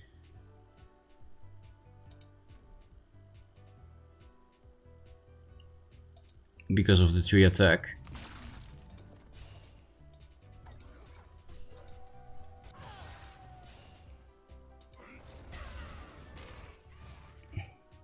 He can't play Aspect of the Mountains yet, right? Yeah. Okay, we got the combo, so even if they do play Jax first, then we can somewhat deal with it.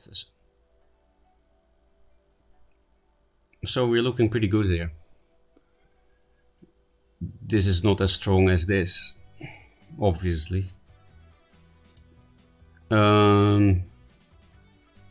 When I read it first thing, I thought, okay, add me? Shy, I'm not online right now, yes. Shy, like this.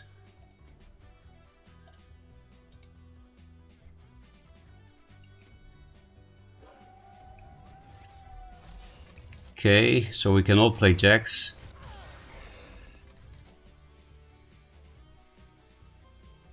Maybe I should have just put this here. Maybe that would have been the real 5-head play. What's happening?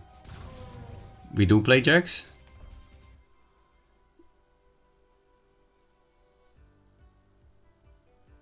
They only have 3 cards, so...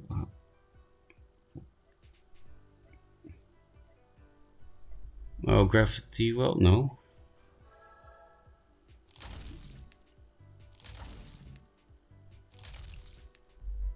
Buying codes is just wasting all gravity wells. Maybe they're trying to OKO us with Drogolord or something. So we can play jacks. But we don't die to Drogolord. Drogolord does clear a lot of jacks though. Yeah, that's a shame.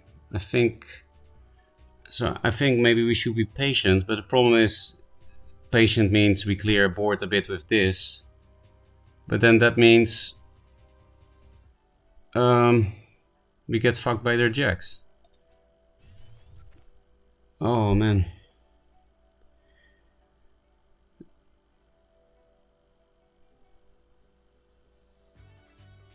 I think Drogolord would clear too much, right? I don't know, man. Why are you making things so difficult? Is that really necessary?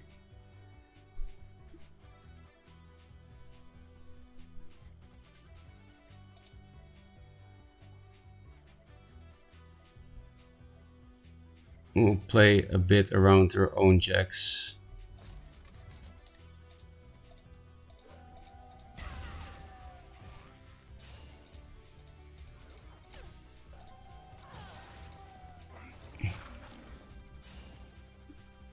I think this is the best I could do with their own jacks. And yeah, it clears board.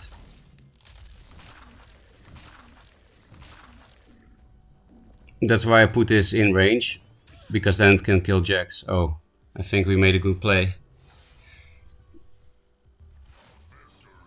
Actually, I could have just summoned the elemental behind my back maybe, or was there a wall there? I don't know. Doesn't matter anymore, I guess. We beat the code seller.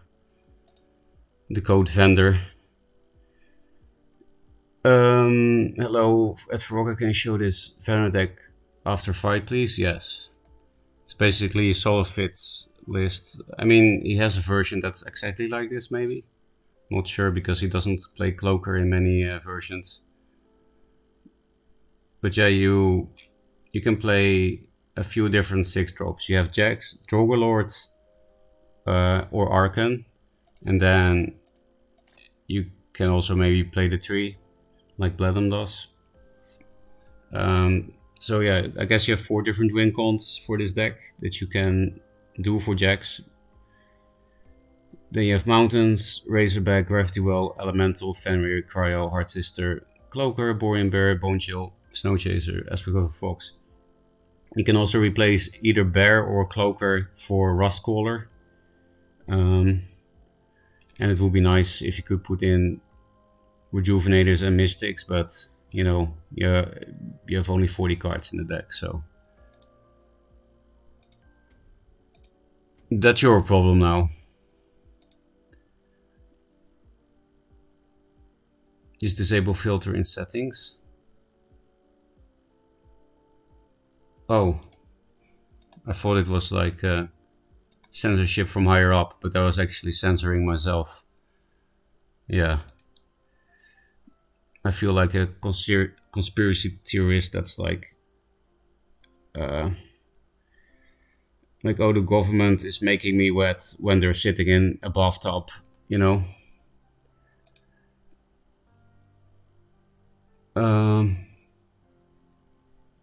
Hey there, I'm new to the game. Any tips? Like Mazer said, replace first, play around Frenzy, go face. So definitely replace first.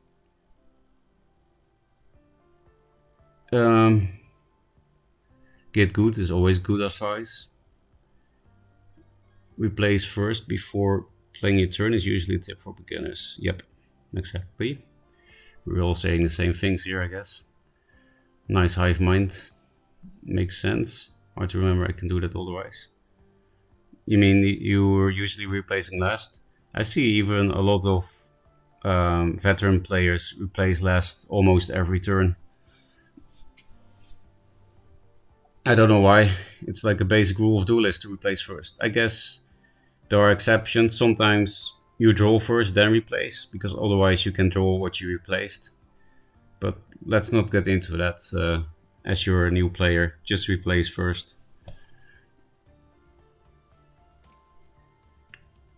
We know he buys codes, but how do you know he sells them? Oh yeah, he's not a code seller, he's only buying it. No problem, Bush. I just don't replace, maybe also because I don't know the cards. Yeah, once you get to know your deck, you know what you want to find, and then you should replace for that. But it takes a lot of game knowledge to know what card you don't need and what card you're looking for. So maybe you should just start replacing to get a habit, and don't worry too much about making the right replace, because when you're new, you will just not make the right replace. Yo, would you send me the Dervish Maelstrom list, please? Sure. You can't copy paste in Duelyst, so you can take it from my Twitch chat.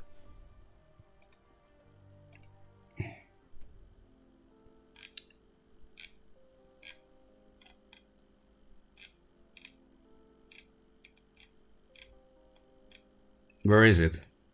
Yeah, it was from the first test, so it's somewhere at the bottom. Yeah.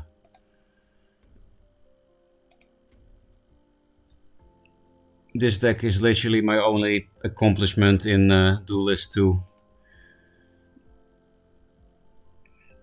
You know what that means.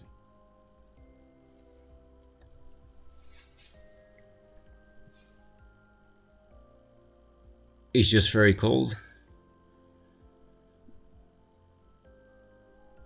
Yeah, that's the nice thing about cold weather versus hot weather, that you can just wear more clothes forehead. Well, in the summer, you can't say just wear less clothes forehead, because nudity is illegal in probably 49 states, and then legal in Alaska or something. That's how the meme goes, right? I tell new players to just replace every turn no matter what, because they only shouldn't do that when they're good enough to know that fights to replace every turn no matter what's wrong. Yeah, that's why I was like, okay, I should not talk about this too much and just tell them to replace first. No, you can be naked inside your house though. Yeah, that's legal in 50 states, I think. And have AC. That's illegal in 2 states, I think.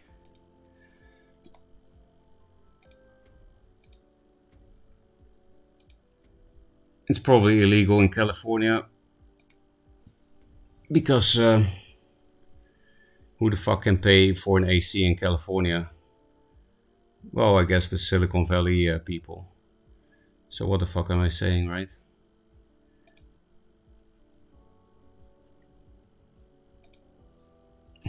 Imagine making US memes when you don't know anything about US. Case, maybe send it on Discord actually, please, and off stream. Okay.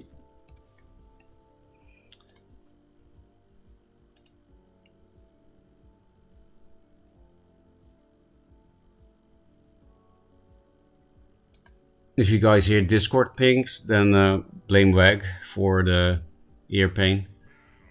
Don't think it pings when you start it though. We need to find Jax again. Okay, nice.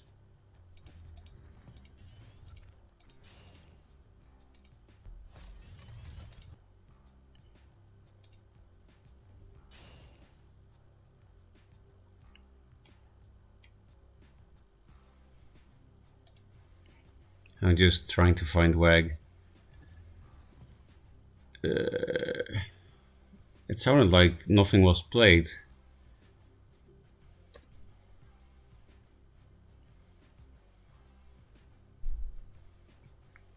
Okay, send it. Yeah, nothing was played. Duelyst sounds OP. Okay, now I wish I had both bears. We could Gravity Well with a Fenrir and steal all the mana. But we could also just block all the mana. Because the thing is, if we do the Gravity Well Fenrir play, we play into Grasp and this thing can't even hit face. I think I will just do 3+2 actually.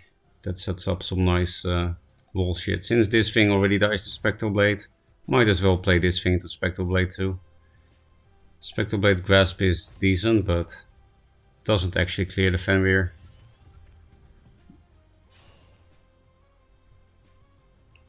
You're playing a Swarm deck and you had no turn on play. That's super unlucky. I think we just play this, right? Maybe not go face with this yet, because then it dies and we have Gravity Well. We can just clear board with our minions though.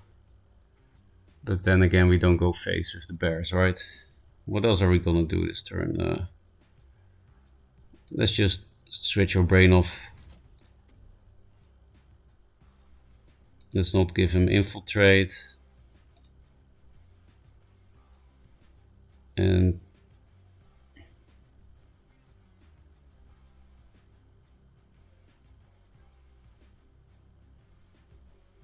yeah, not too much Grasp.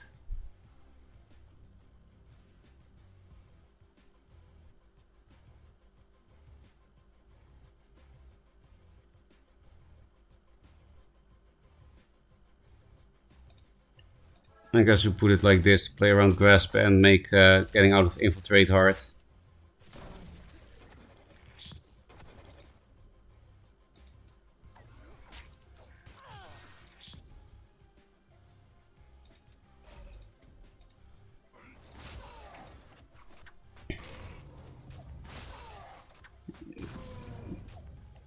Don't really want to hit with this one yet, because then I can get +3 attack on one of the bears, probably. Jacks, nice. This is just going way too smooth.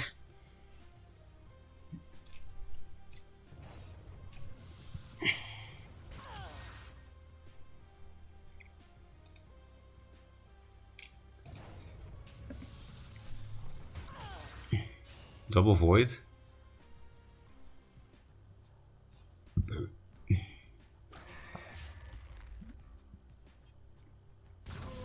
We're just gonna go full proactive. I want to replace into Hard Sister or Fenrir.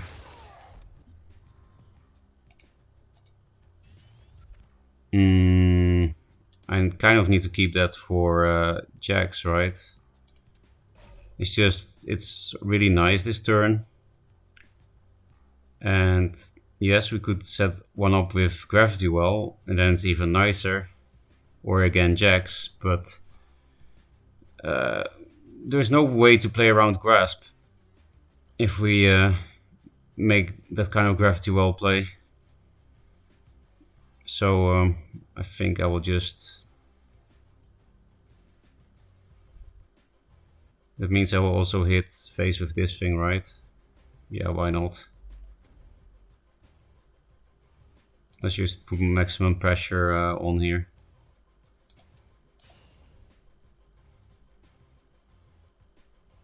I'm even gonna give him out of Infiltrate. I don't fucking care, man.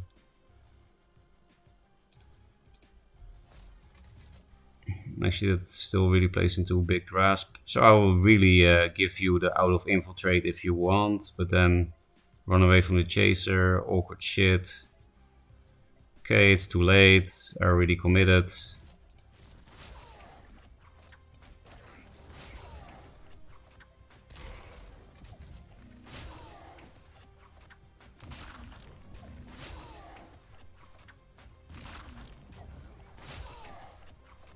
Yeah, I played this thing here because of Grasp again, but I shouldn't even have played around Grasp this turn, right? Because then they need to hit something, which means they die. Okay, they're dead anyway if they move there. I don't see how... Yeah, now you're definitely dead. Yep.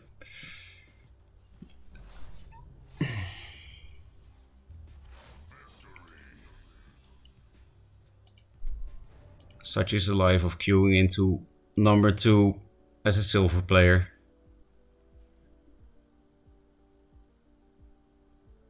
I'm against the vet with Rustcrawler. Get me out. Mazer, are you queuing into bronze? That's like the only vet that would run Rustcrawler, right? I've been dying with one for like 3 hours and a half. I think I've ruined your day when I beat you twice. Oh, I wanted to see Mazer. Oh, we actually are having a good win streak. And Codes is pretty good. And Mazer... Okay, the rest... Well, Ultra Juice is good. I don't think I know the other people. Sorry, picking one is hard. I know you watch at least sometimes, maybe now too, but I don't really know how you are as a player. Maybe you're good. I don't know. Yeah, we lost against Starhorn here. He's very high at the moment. Here we still had a bad streak though. But at least we... Oh yeah, we started winning after we won against Mazer. Thank you for your blessing, Mazer. Thank you for transferring your luck to me. Let's see how you've been doing. Whoa, this doesn't look like the Mazer I know. What's happening, man? You're losing to Rustcrawler Vet? No, you won.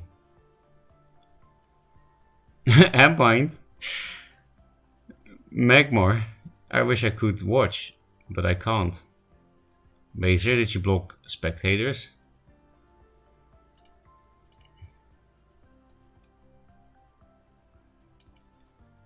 Now I understand why you're stuck in diamonds. Just play Magmar, yeah. That's the best advice. I got what's going over here, Jax. Jax is really dance game. First stretch goal reached. Wow, that's great. Maybe I should check how much money I got this test server weekend. Not that it's gonna get us to the 4th stretch or anything, but as a silver I queued into Solofit yesterday. Yeah, at least they will fix it soon. TM. I mean, Bladum said they will fix it, but the devs are busy. Like at this moment. Hey, another code mirror to go in second again. So it will again be a game about Jax. Gravity was kinda nice in the mirror because it's swarmy. But I just want to find Bone Chill Barrier and Jax, right? Yeah. Okay, I don't think I can really replace these cards.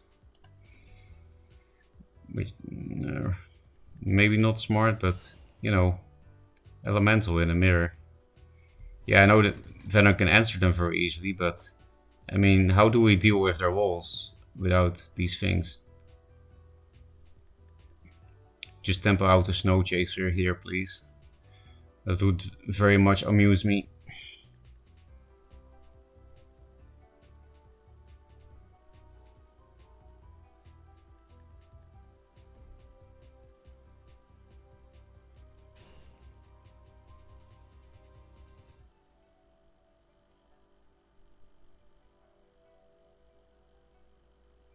Buying codes is all about wasting the Bone Chill barriers.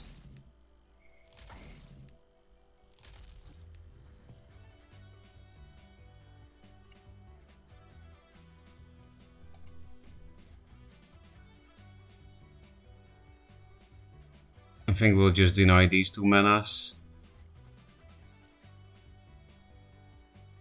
And play a Chaser.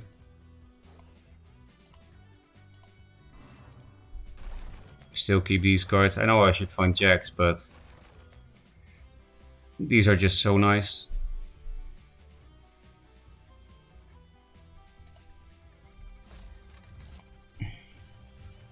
Mountains. We're 1 mana short of that, unfortunately, because mountains on this or something could be nice. We'll probably replace the mountains.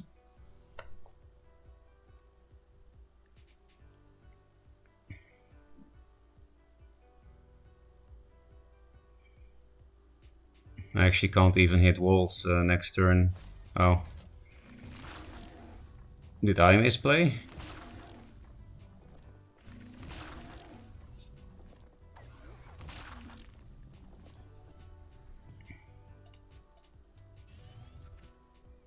More walls.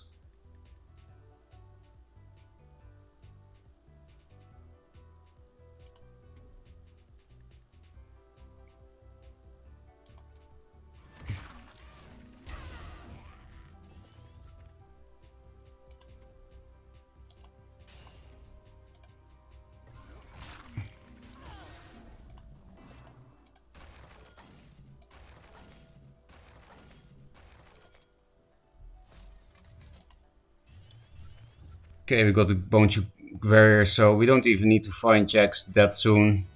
Actually, I should have really replaced for that fucking thing. I could play it next turn. But I mean, if they play it first, we can answer it. That's why I don't need to find jacks as soon, but obviously, if I just play it first, it's so much better. Maybe I should have also moved this one up, Chaser here instead, because this thing can trade with this. Yeah, that was stupid. Stupido. Oh. I wanted to play that with my elemental. Fenrir.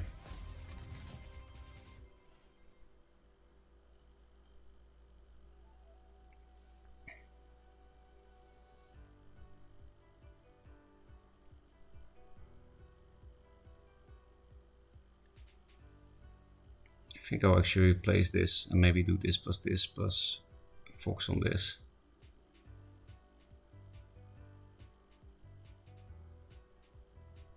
Now I can also just Fox this and cryo that.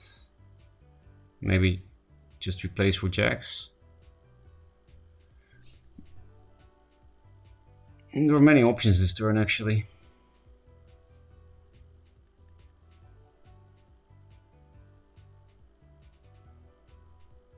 No, this is actually very nice. I can replace cryo because there's also this thing. Oh.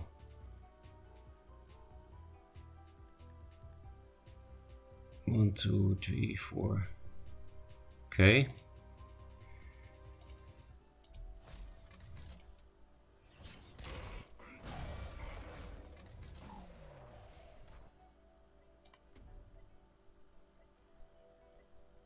So yeah, I'll play a bit extra around his jacks.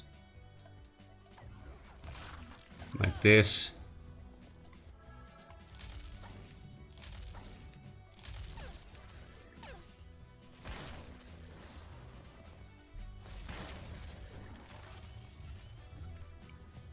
No jacks, but I didn't really replace as much as I should have, so on fold. Could this thing have been here, or was the Razorback here? I think the Razorback was here, because yeah, this would be a better Razorback of my own. Joke's on you, I have another one since turn 1.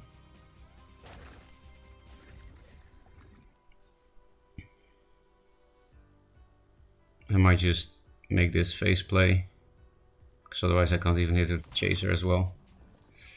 Nah, it would be nice to keep him provoked, I guess. I'll just replace the bear. Find jacks, win. I cocked myself with jacks because I wanted to play around their jacks. I know at 7 mana I can fox that with jacks, so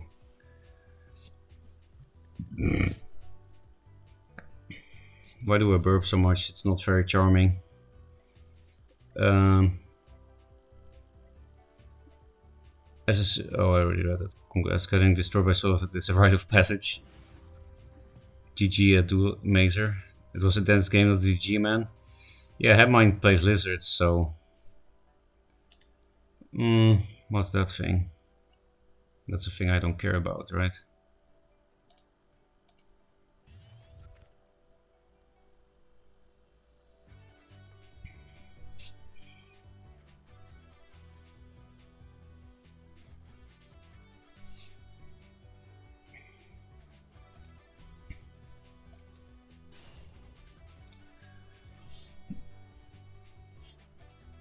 I will still play a little bit around jacks. Actually, we need to go to the fucking toilet though.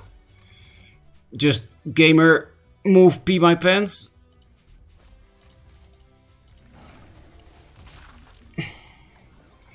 That's what the real pros do.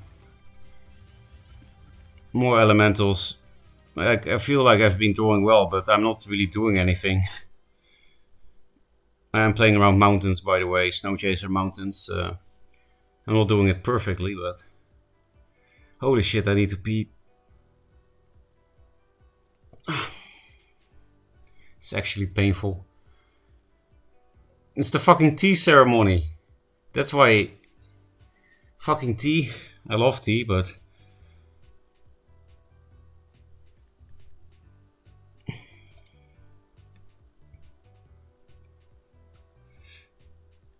With every line I play against as a 2-drop into 2-drop plus Martyr. It's hard-coded, just like the Young Skeletor net select. Thank you again for the build. I forgot how good Sword of Megazord is with 2 inner focus. There are 3 inner focus in the deck. If you removed one, please put it back. You need 3 inner focus in the deck.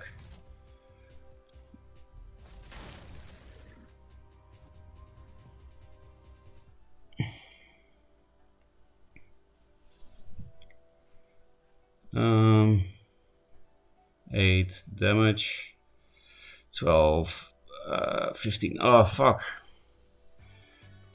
I really need to pee, man.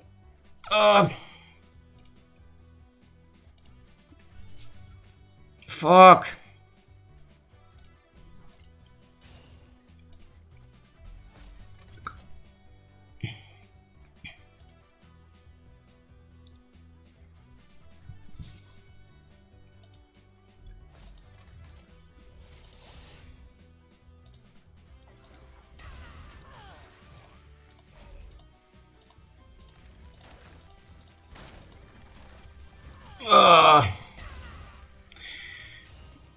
This is some good content, isn't it?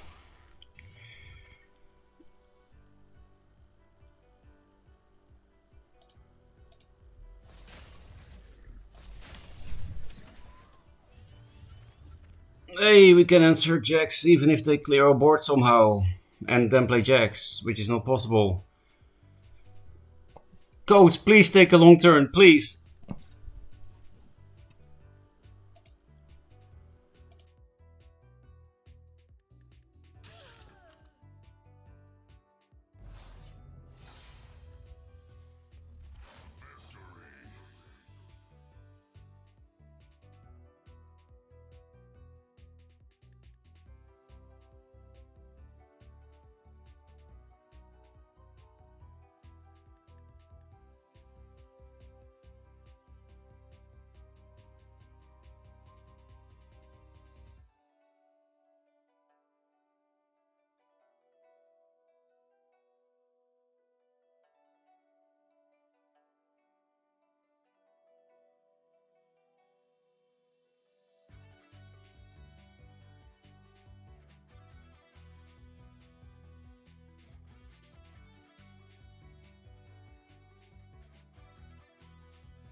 I pissed so hard, coach just instantly lost.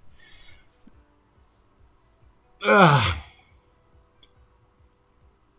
I just had the weirdest line I play. He didn't move his general.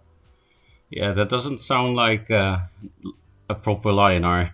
They should just go to you and hit your face. Sexually painful? Gadgetgasm? I didn't say that, right? I didn't say sexually painful.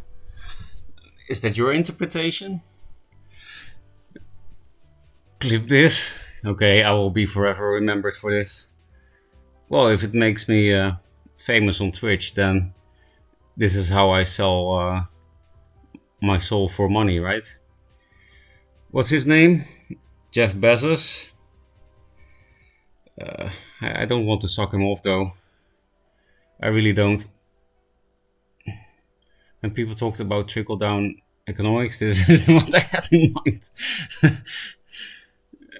Wait, you wrote that before I talked about making money because I become famous for this clip.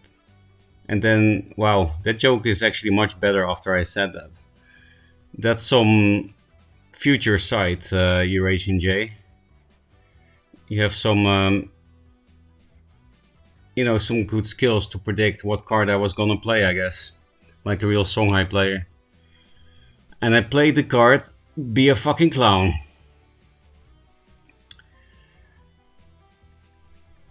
Should I watch these clips? Catchygasm and good content. I don't know if I want to hear myself almost pee myself. I don't know. You said it's actually painful for you to have the rest on your own? Okay. 2 times the same clip. Like you guys actually took the exact same frame shit. Anyway. I think I should move on from this subject before I actually become rich for almost peeing myself. Thanks, Goat, for conceding to my oh, there's that guy in Duelyst Official that wants a fart card in Duelyst really bad, so I probably shouldn't make jokes about a piss card. There are people that are really into that stuff. Ugh. Can we please ban the fart guy from Duelyst Official? Like, if I show my possible new girlfriend Duelyst and then there's a guy posting fart anime pictures, she will not play anymore, I don't think. Sorry.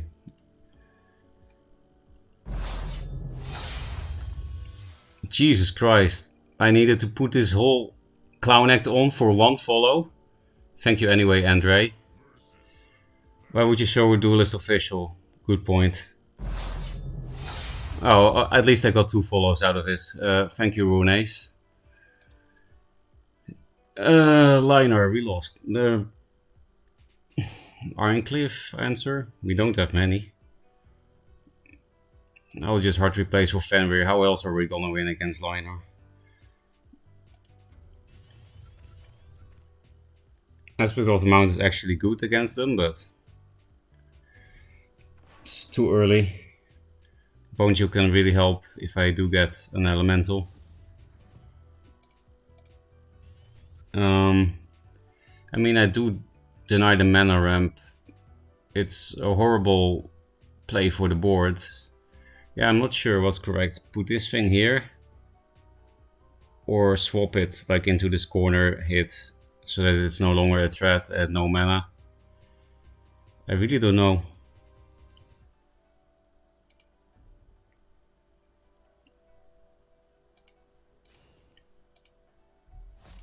I guess I want a board. Okay, new one is nice. But her hand is still ass.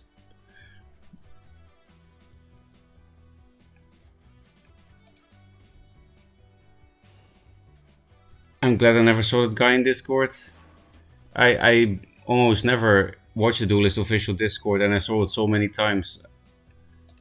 I feel like actually punished for not denying the 4-drop. We can almost play Jax this turn. Oh, no elemental, feels bad, man.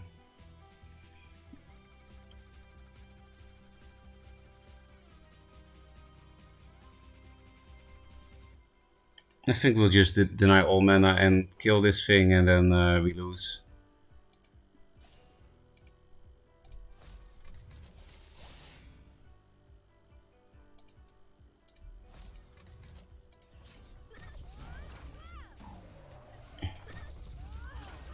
We lose to face. Still no elemental, no Fenrir.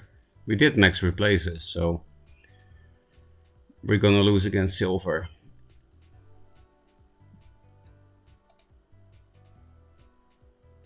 One win to go. Swift Rage. Nice. I wish I could watch your game then. It's like the grand finals. Well, given I only watch the announcement channel. Yeah. That's the most useful place.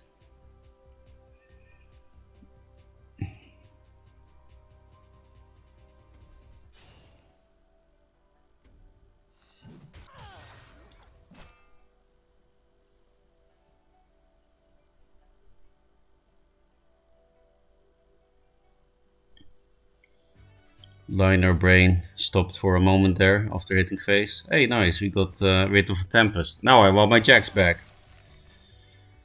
Also, pretty weird Tempest. Just... yeah, that was just a weird Tempest. Not even hitting face? What's wrong with you? Flame Blood? Seriously, what's wrong with you?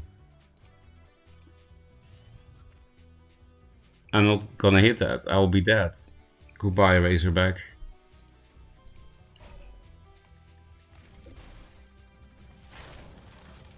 We could man up, and then we will have Infiltrate for the Snow Chaser. But I am not a man? Question mark.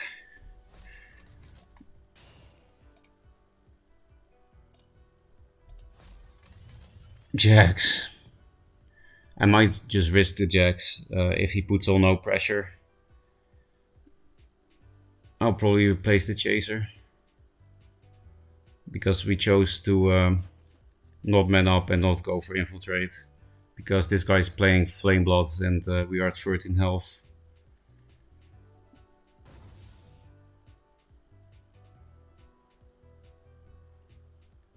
Silver can't. 2-mana Iron Cliff. Meme Shock. Okay.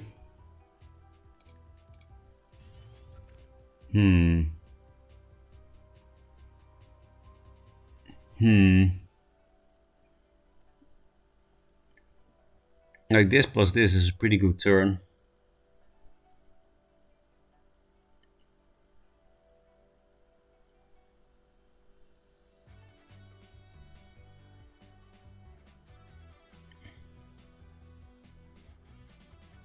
I think we need to do that safe play.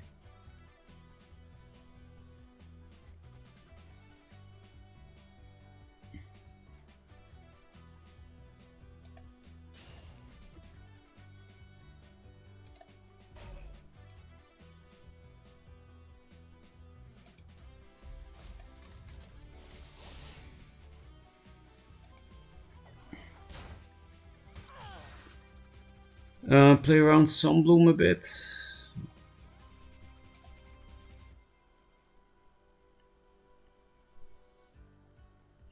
Yeah, I guess.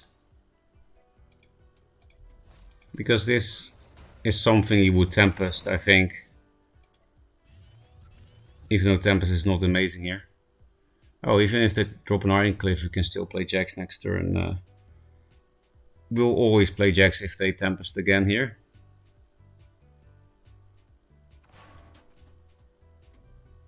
Seriously, Imo here? Are you that much of a face monkey? Oh, Imo there. Don't care.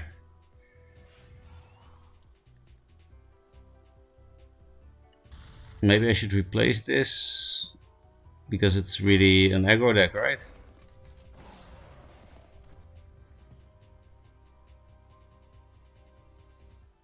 Because that means Gravity Well is better. They'll probably drop an Archon, right, if I replace this, but I think we're gonna do it, because if they do have Tempest for this, then after that at least Gravity Well should be able to give us some time to run away. Okay, more Bone Chills.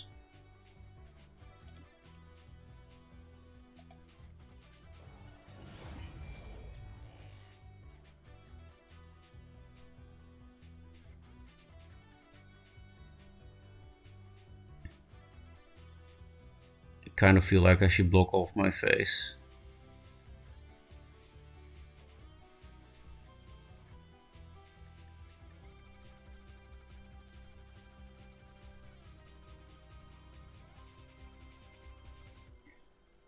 No. Tempest, and maybe we should concede. But we didn't have any other play this turn, so just don't have it for once. Get punished for your weird Tempest play. We also don't have Razorback, so they could also just go face and also win maybe. Well, we do have a lot of wall damage from the bear. We'll go to 4 and then 7, 10. Yeah, that's a lot.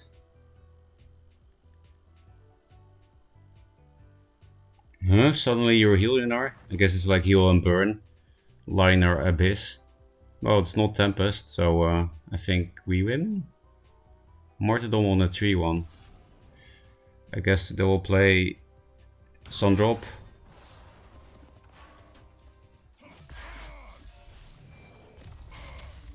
Yeah. Okay, then we don't need these walls anymore. We should really focus on mitigating damage. So we put the best blocker in the game here. They'll probably top deck Tempest soon, so no Razorback feels bad, man.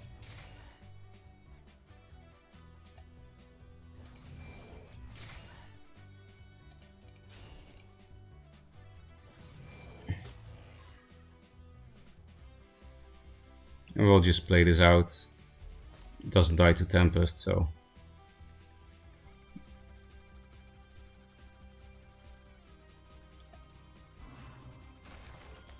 And then this is the good ammo spot, so I want 2 walls to not be there. This also protects this against Tiger, which is not a big deal, but it's more important to protect ourselves against. Oh, if they do top deck Tempest, then we play it again. And then maybe we can raise them if we also get Razorback. Raise with Razorback. So many unintended puns in English makes me feel weird. Tempo Argent, maybe. I like how I beat someone with deck 10 times and they start playing shitty version of it. That's pretty funny. Finally S. Let's see how high you are. S rank 7. Well, it's Joseki MMR, so it doesn't actually mean anything. Lightbender? I don't know anymore. Maybe it really is Tempo Lyle. Lightbender Immo would be a bit rude, but it doesn't go face, so. But now that they're playing all kinds of cards, I can't replace this anymore. Holy shit.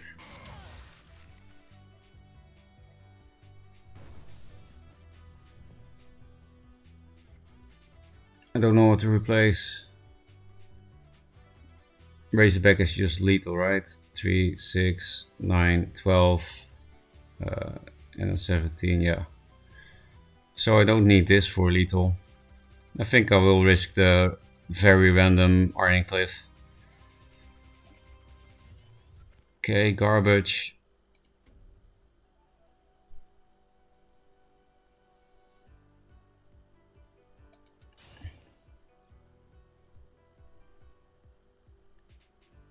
I don't want to play another Jax, it just makes the Tempest top deck too good.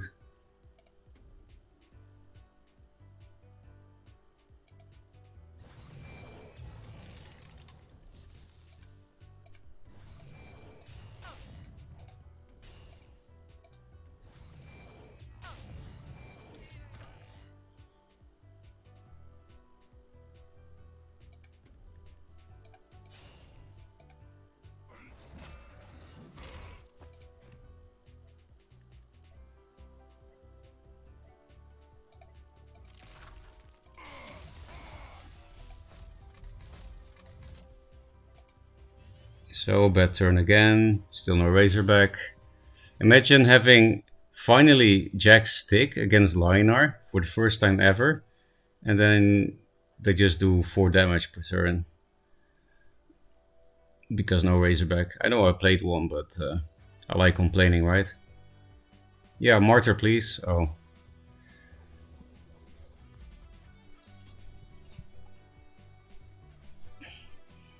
Well, not an amazing Sunbloom.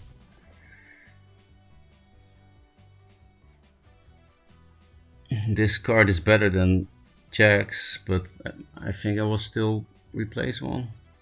Oh, not anymore. Because they are indeed playing random big drops. Maybe we have lethal 3, 5, 4 is 9. Okay, not really close, right? Well, actually kind of close. I think I will actually replace the Jacks then. Hey, nice meme.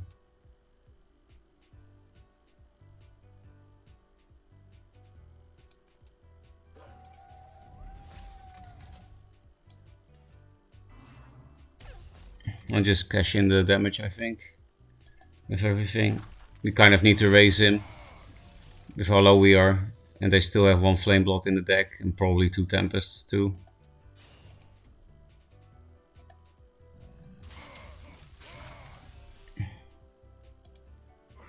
Is it maybe lethal anyway? Did I really count that bad? Well, I did replace into the 0 kill.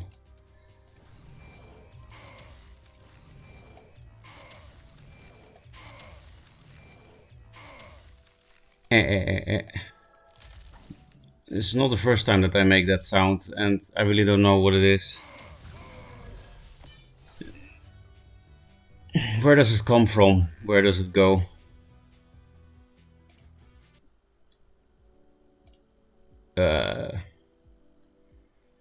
Congrats, Mazer. Mazer out. Sleep well, if you are still listening somehow. Congrats, man. I'm hoping you took that step on me. Target Inco, Immo incoming. Yeah, they always have it, except this one time. 96 wins, that's actually really a lot. Mazer, you're also washed up. But again, you're probably sleeping.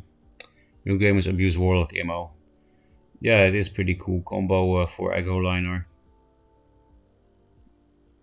Just always Spiral Technique on my Silvergrad Knight and still won with just 1 HP. Just song I things, I guess.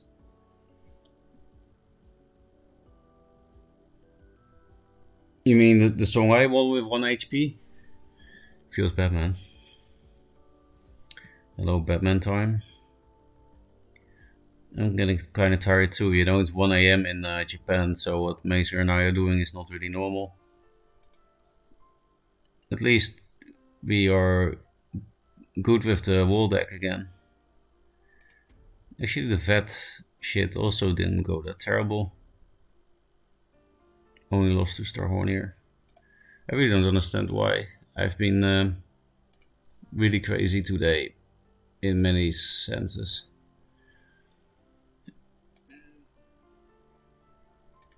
But apparently that's the state of mind you need for Duelyst win rates. This deck is also just good.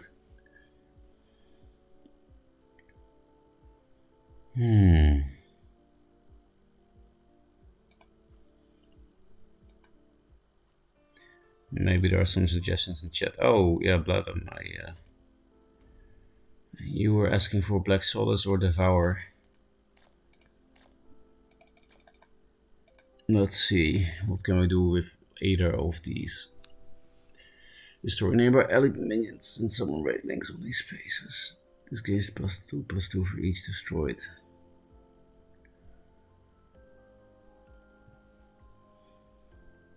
If you kill 1 minion, you have a 5/5.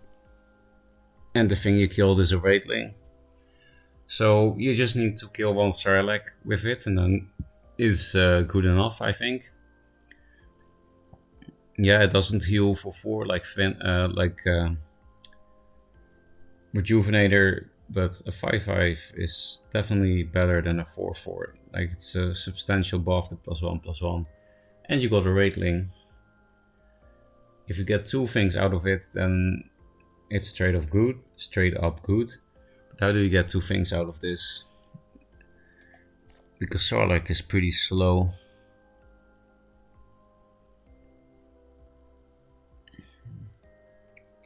The problem with this card is that you need to play Swarm. But if you play Swarm, then why don't you just run Triple Crescendo, Grimoire, and Soul Shadow Pact and kill people? Instead of with a thing that doesn't have Rush. Soul Shadow Pact and this card with Crescendo, they do have Pseudo Rush.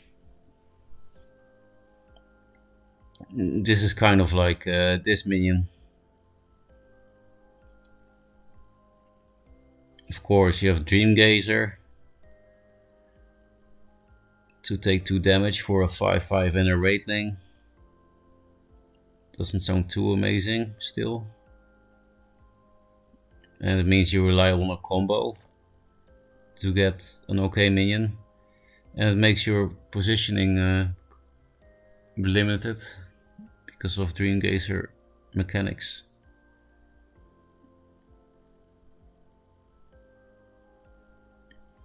It is nice to put your general in range of these things with this, but that's super optimistic. It takes multiple turns of setup. And this thing you can also just summon aggressively anyway, because it has a good stat line. Wasn't this a 4/7? It got buffed. Black Solus does look a lot better to me than a Photic Devourer. Also consider Dispel, right? This is just a 3/3. That's horrible for 4 mana. This is yeah, pretty close to a Bright Moss Golem. Only 1 stat less in total. It doesn't care that much about this spell. And for a lot of decks, this spell is the way to deal with this. This thing doesn't look that bad. I haven't seen anyone play it yet. I guess because you have to play Raidlings. Because you can also... because if you don't play Raidlings, then Bright Moss is probably better. If you want this style of minion. What Raidling cards are actually good? This is one of the few minions that can do good things with Breath of the Unborn. Because yeah, I don't play Abyss because if I'm gonna play a faction I don't find as fun as Venar, Songhai, Vet, then I at least want to not lose to Jax. Because yeah, Jax is not really fun to lose to. But this card is so hard to play, so hard to put in your deck. But I do think that if you are Abyss and you can actually deal with Jax and Archon, that is nice. Because both Dark Terminus and Breath of the Unborn have some synergy with this. It's definitely nothing crazy synergy wise, but this is just really not a good card if you don't play Swarm, is the problem.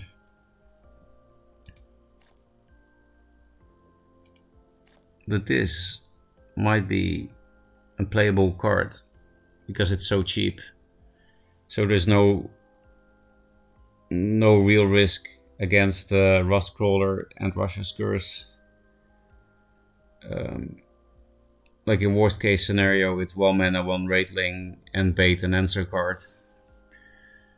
Which means it's also nice to play this with an artifact that they then can't answer. If they can't answer Spectral Blade, it doesn't win you the game, but it does give you a lot of value. But yeah, then maybe we should play a Soul Grimoire deck with this card, because this actually seems like the best Raidling card besides Gloom Chaser. Because this is one of the better 2-drops Abyss has, which says a lot about Abyss 2-drops. The weird thing is that Abyss doesn't really get rushed down that easily in the early game or mid game, because they don't really have an early game or mid game. So I don't understand. Yeah, okay, Spectral Blade and Night Sorrow. I guess it's just these two cards is the reason why playing neutral Vannar makes me get rushed down by Songhai with Healing Mystics. And Abyss, I don't get rushed down. I think it's just these two cards, right? And Lure, Void Pulse help as well. Braveling. Yeah, I guess we could play Big Abyss. Vorpal Reaver is sometimes better than Arcan. Sometimes. For example, against Lionar, I would say it's better. Because yeah, Arcan is just Martyr, and this thing is Martyr with Sunbloom or Martyr with Tempest, so a lot less likely to be answered. But then if you play this, it's nice to play Crescendo. It's also better if you need to raise, because it does 12 damage. And it's much harder to block, because it moves twice. Yeah, maybe this thing is a bit underrated. It's also decent against Dispel. Not Dispel, Displace. It's decent against Displace, like Lure or Juxt, because it's so fast. It basically just gets fucked by Magmar transforms, but you can play around it because it can move twice. So you can play it around more of a meta. And then at least do 6 damage before they remove it. So it's only bad against Vannar, right? It's bad against Sabovat, but it's not very popular. And they need to have the Zenrui combo because you can play around Dominant Will if you want. It's horrible against OBS, but that's also not very common. So yeah, this thing is definitely playable. Doesn't really make sense though to play a 5-drop, then the next turn 6-drop, and then on 7 mana your 5-drop is finally big. That doesn't really make sense. I know you don't necessarily curve out like that, especially with Darksack, but this is a nice card with Darksack.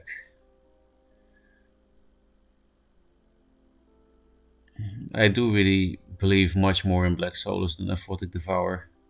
I feel like Aphotic Devourer is like this card, except at least you get Railings back. I know they have synergy with each other, so maybe we should try a deck that plays both. So then we just play and really small things and really big things. It will be hard to fit Abyss removal into the deck if we do that. I know you can just go full proactive, but... And then this is also great, right?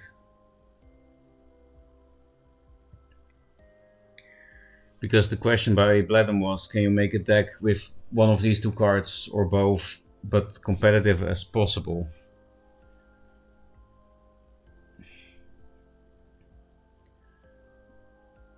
Yeah, they do have decent big minions in Abyss. I mean, this is not decent, this is just great. This thing is, yeah, almost like Arcan in quality, because sometimes it's better. I should read chat actually. Decoy says, I just fapped and I came, but there was 0 pleasure, now I'm sad. Twitch didn't allow your message, Decoy, but I will allow it because I don't think fapping is a bad word. I'll just allow you to embarrass yourself. Wait, it didn't work again. This happened before with Carol. I say allow the message, but it just doesn't go into the chat. Anyway, Decoy fapped. He didn't get any pleasure from it, and now he's sad. That he wanted everyone to know that.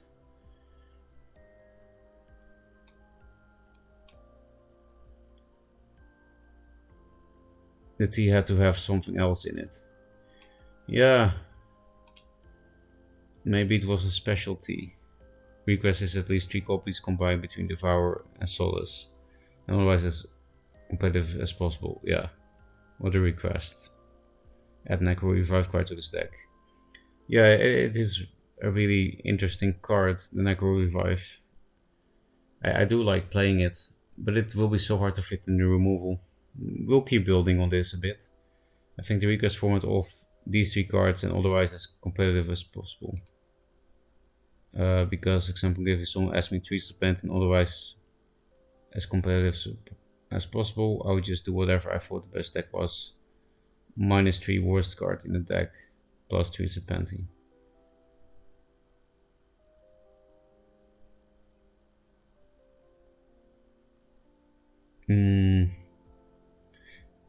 So I'm not sure if I understand what you're saying correctly. You mean that you think the correct approach to building this kind of request is build the most standard Abyss deck and put 3 Black Solos in? Because then you could have just built it yourself, right? So I don't think that's what you mean. Can you specify? Skippy is also getting blocked by Twitch for typing fab with dots and all caps. So Twitch is pretty smart. FAP for academic purposes. Yeah, Twitch just doesn't like nerds. That's the problem. Okay, your message did get approved and I clicked approve. I don't know why Carol and Decoy got blocked.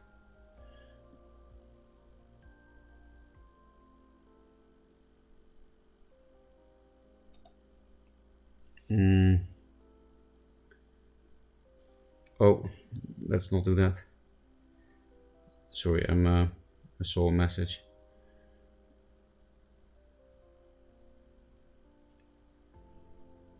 Skill issue? Maybe. So Bellamy, you were saying, I think the request format is good. Okay, I'll just listen to that last sentence then, because otherwise I don't understand what you mean exactly.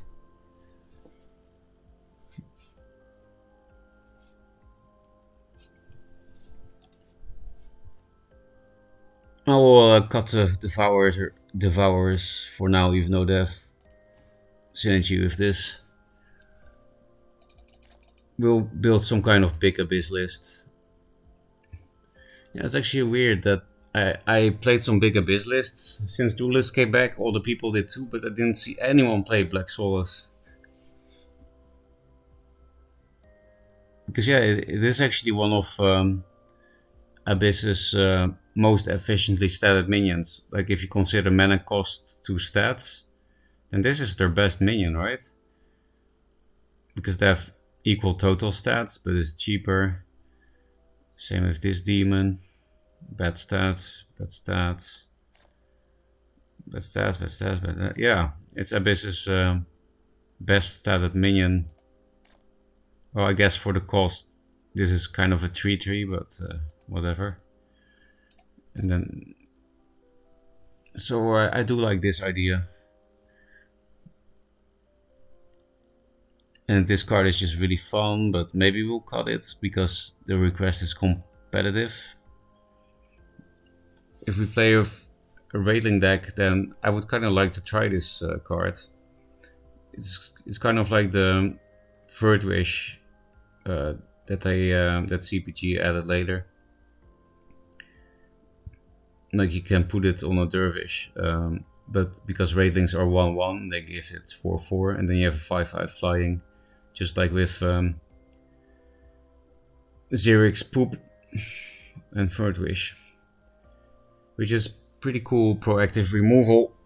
Like you can kill 4 wins perfectly, no matter where it is. I quite liked that rework that they just gave it flying. Yeah, I do want to try that card, but not sure if it's competitive. Because again, we need to play some bad cards for ratings, right? Or was the idea I was saying before just the correct one? Play only play very small dudes and very big dudes. The problem with the small dudes is they're bad with nether summoning, especially because a lot of them are tokens.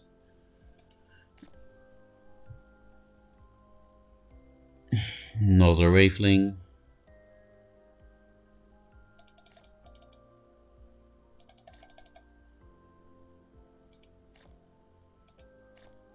At least Raveling Storm is good as player 2, turn 1.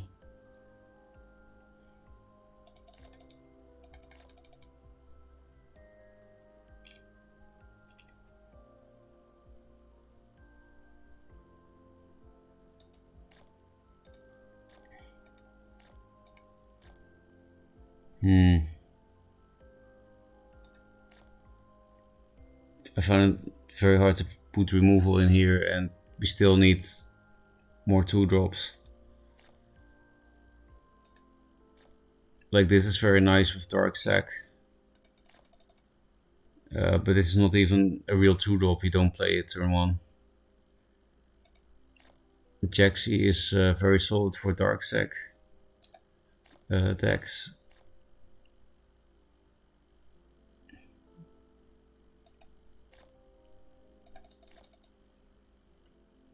We still need a 2-drop, and then we have 3 cards for removal. And we would really like Spectral Blade, Night Sorrow. And then you don't even have Lure yet, or the removal that has synergy with the deck. Dark Terminus, or this proactive removal, for which we might not play enough Wraithlings.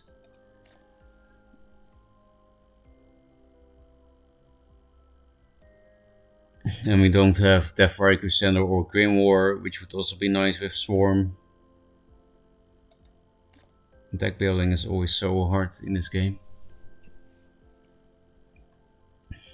Okay, what other neutral 2-drops could we do? Is there something that...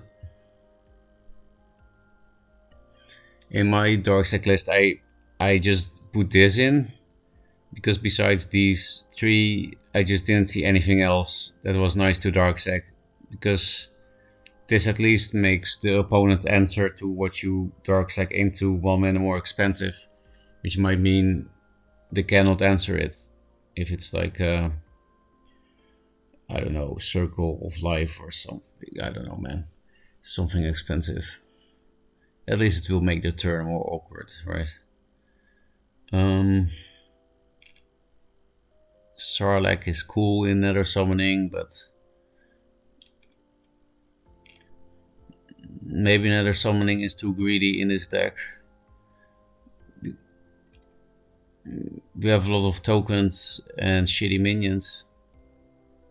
Like token has a token inside, token inside, just a 2/2, token, creates tokens, creates tokens. That's a pity. It's really good in Dark Sack lists, I think. Wailing Swarm is a weak card.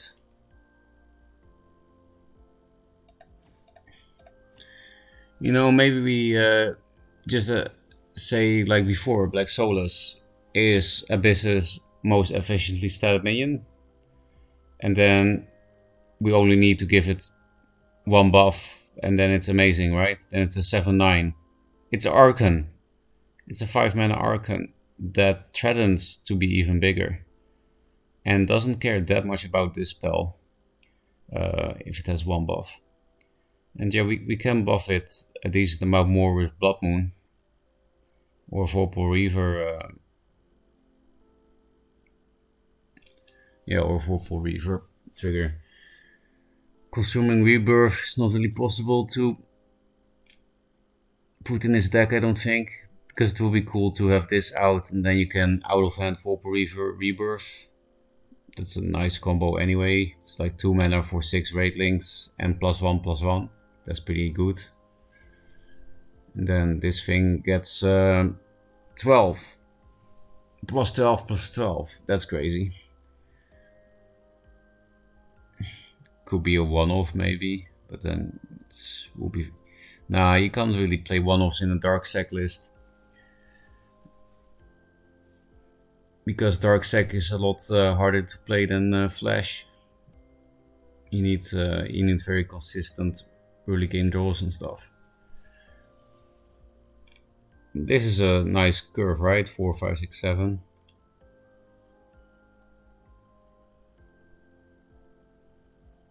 We do kind of have 3 cards to buff it. Like I said, just one hit, for example, from Gloom Chaser on this already makes Solus pretty damn good, I think.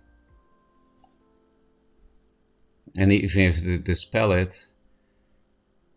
No, okay, that doesn't work. This is also kind of an undispel. So yeah, Consuming Rebirth would be cool, but I think it would just make the deck more inconsistent though.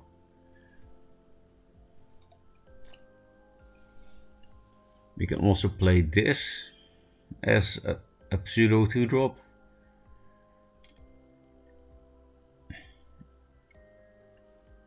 It's like an anti-aggro card, I guess, but maybe we're just better off playing Healing Mystic. Because we're not playing super swarmy stuff. It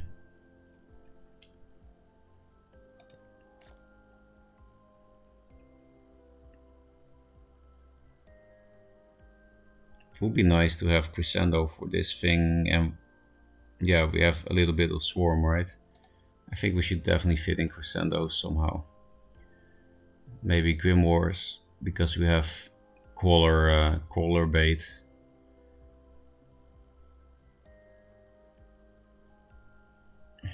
I guess yeah, this card is too good. Same with Lure. This is the removal package, right, that you kind of really need. And then a 2-drop. Maybe that's just good. Radiant Swarm is starting to look a bit better. Oh no, we also need a Crescendo. / Grimoire.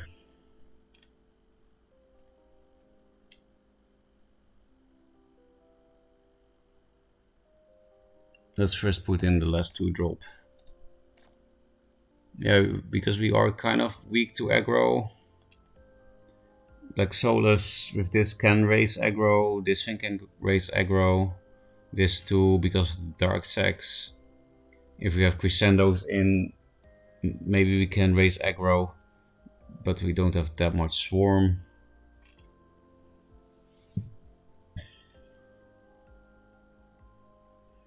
This is kind of nice against aggro, but it's not a good turn 1 play for Dark Sex.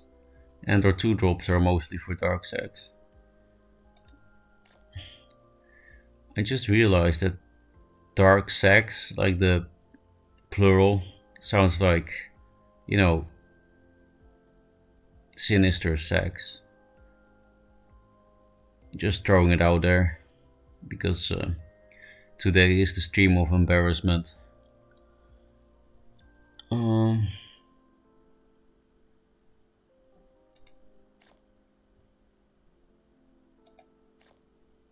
Primus Fist.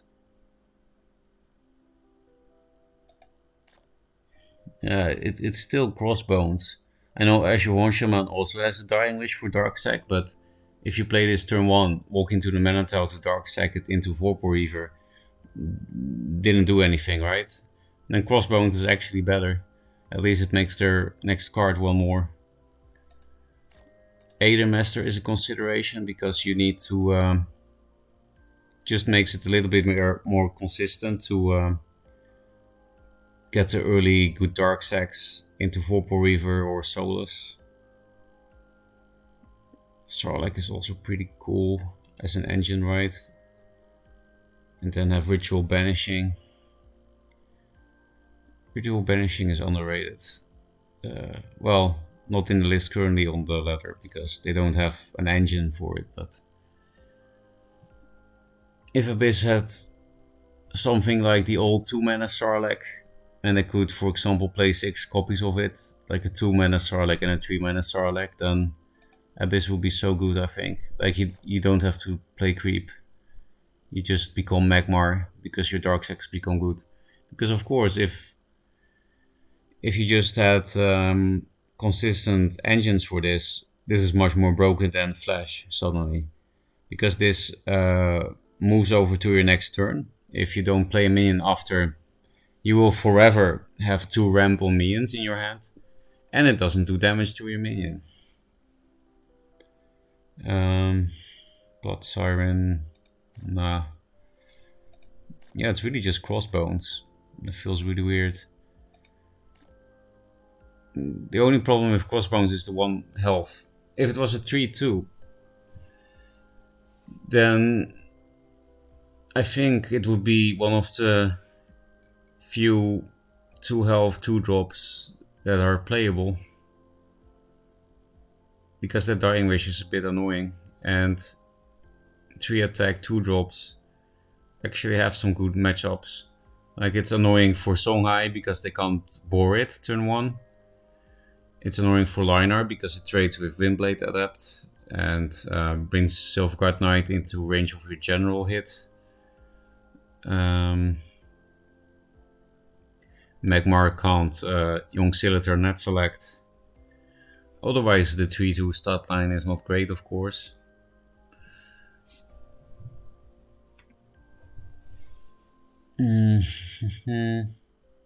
I just don't see anything else. Yeah, okay, the Aether Master for more consistency. Kinda sucks to dark sack this thing compared to this.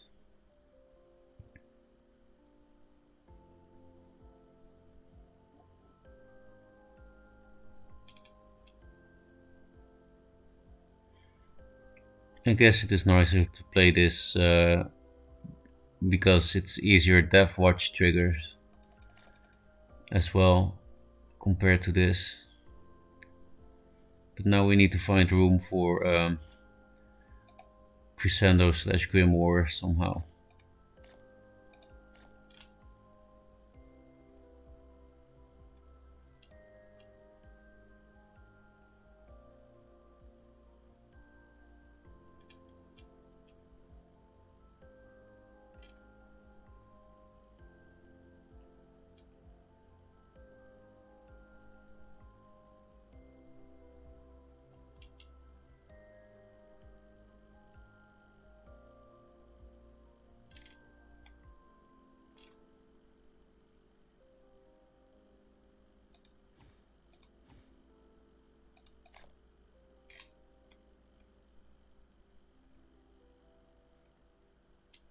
I really don't. I kind of want to fit 2 Grimoires as well, but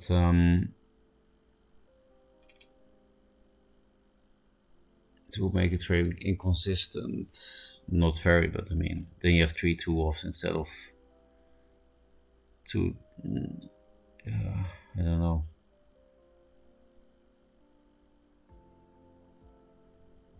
Maybe we should just cut Dreamgazer. Again, it does make Dark Sack much better. And Bloodmoon Priestess, which then makes this better again. That makes that for Crescendo better. It does have some anti-synergy with all the artifacts, so I guess it makes sense to go to 2.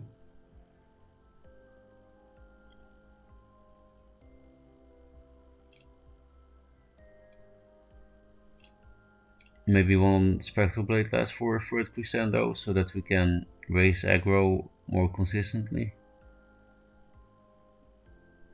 Could we maybe cut a Crossbones? Because you can tempo Spectral Blade as a 2-drop.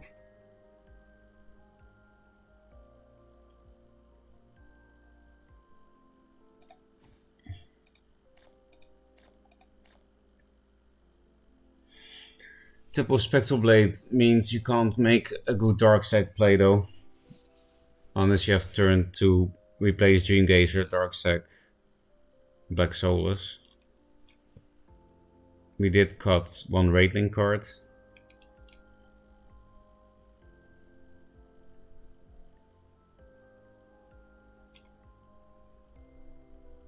This card is just better than this one, so this card is not great in general.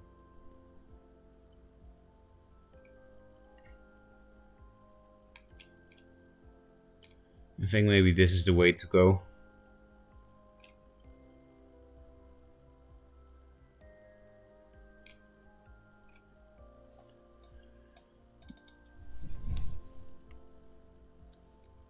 Black Soulless.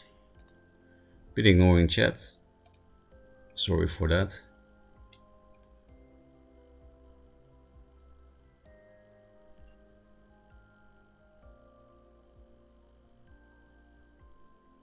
Like if you're asked to build around some garbage card with the intention of being as competitive as possible, it's often correct to just play the best deck with the requested card in it and replace it every time. Yeah, true.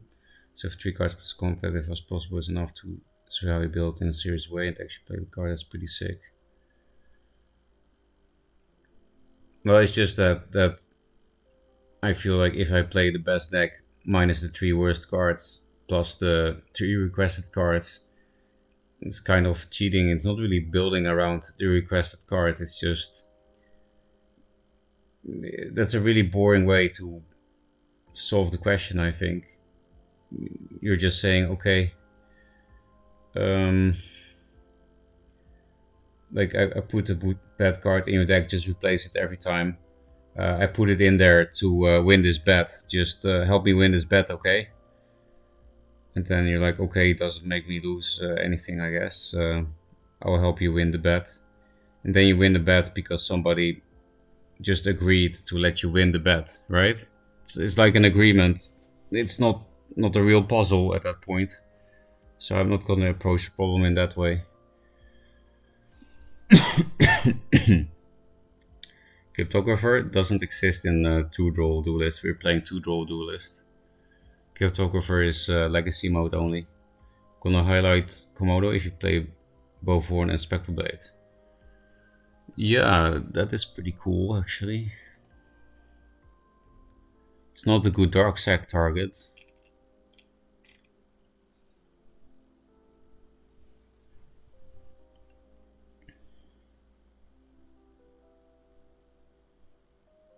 We could also replace these 2 for Consuming Rebirth for the Volpol Reaver Raidling combo.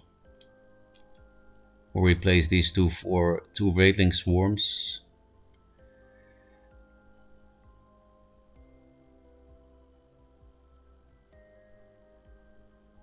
But I think we kind of played this as a more consistent Darksec, right? Because this hit Darksec is a more consistent 1-mana ramp. And considering this doesn't damage your minion like Flash does, that is pretty strong. Especially because you also develop 2 charges on this, right? Which means if they go face, you have 2 Raidlings. Which means you have a bigger Deathfire Crescendo to raise them back. So I do think this card is a little bit better than Raidling Swarm. Raidling Swarm, I really feel like it's only good player 2, turn 1. Unless you play actual Hyper Swarm, which we don't. It's also a very cheap way to give this a buff. They don't overextend this thing as well, right? Because for most decks that can deal with this well, it's harder to deal with an artifact plus this than this plus this. Yeah, it's much more expensive. It's which is also why it's more overextending, right? Because getting the 3/1/1 bodies doesn't really do much. It's only good with Crescendo in this deck. That's it, basically. Yeah, okay, and the Solus, but we were talking about overextending. Anyway, I don't think Komodo is a good Darksec target, is the problem.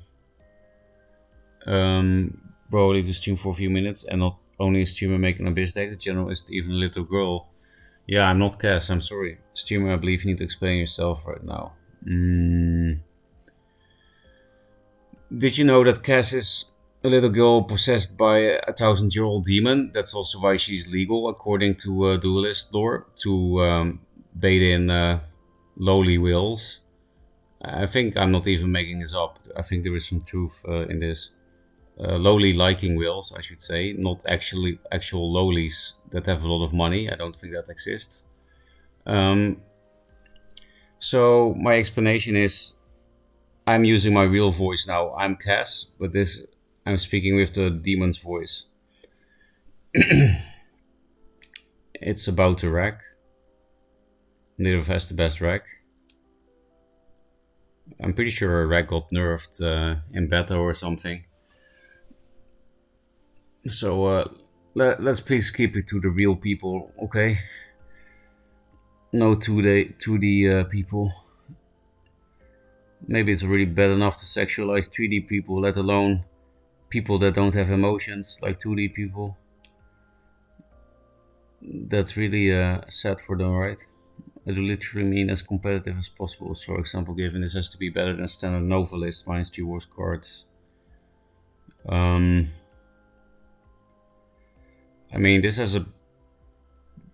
I don't think I can build a better deck than that with this, but at least this deck is better in some matchups because it's more proactive before the Nova turns.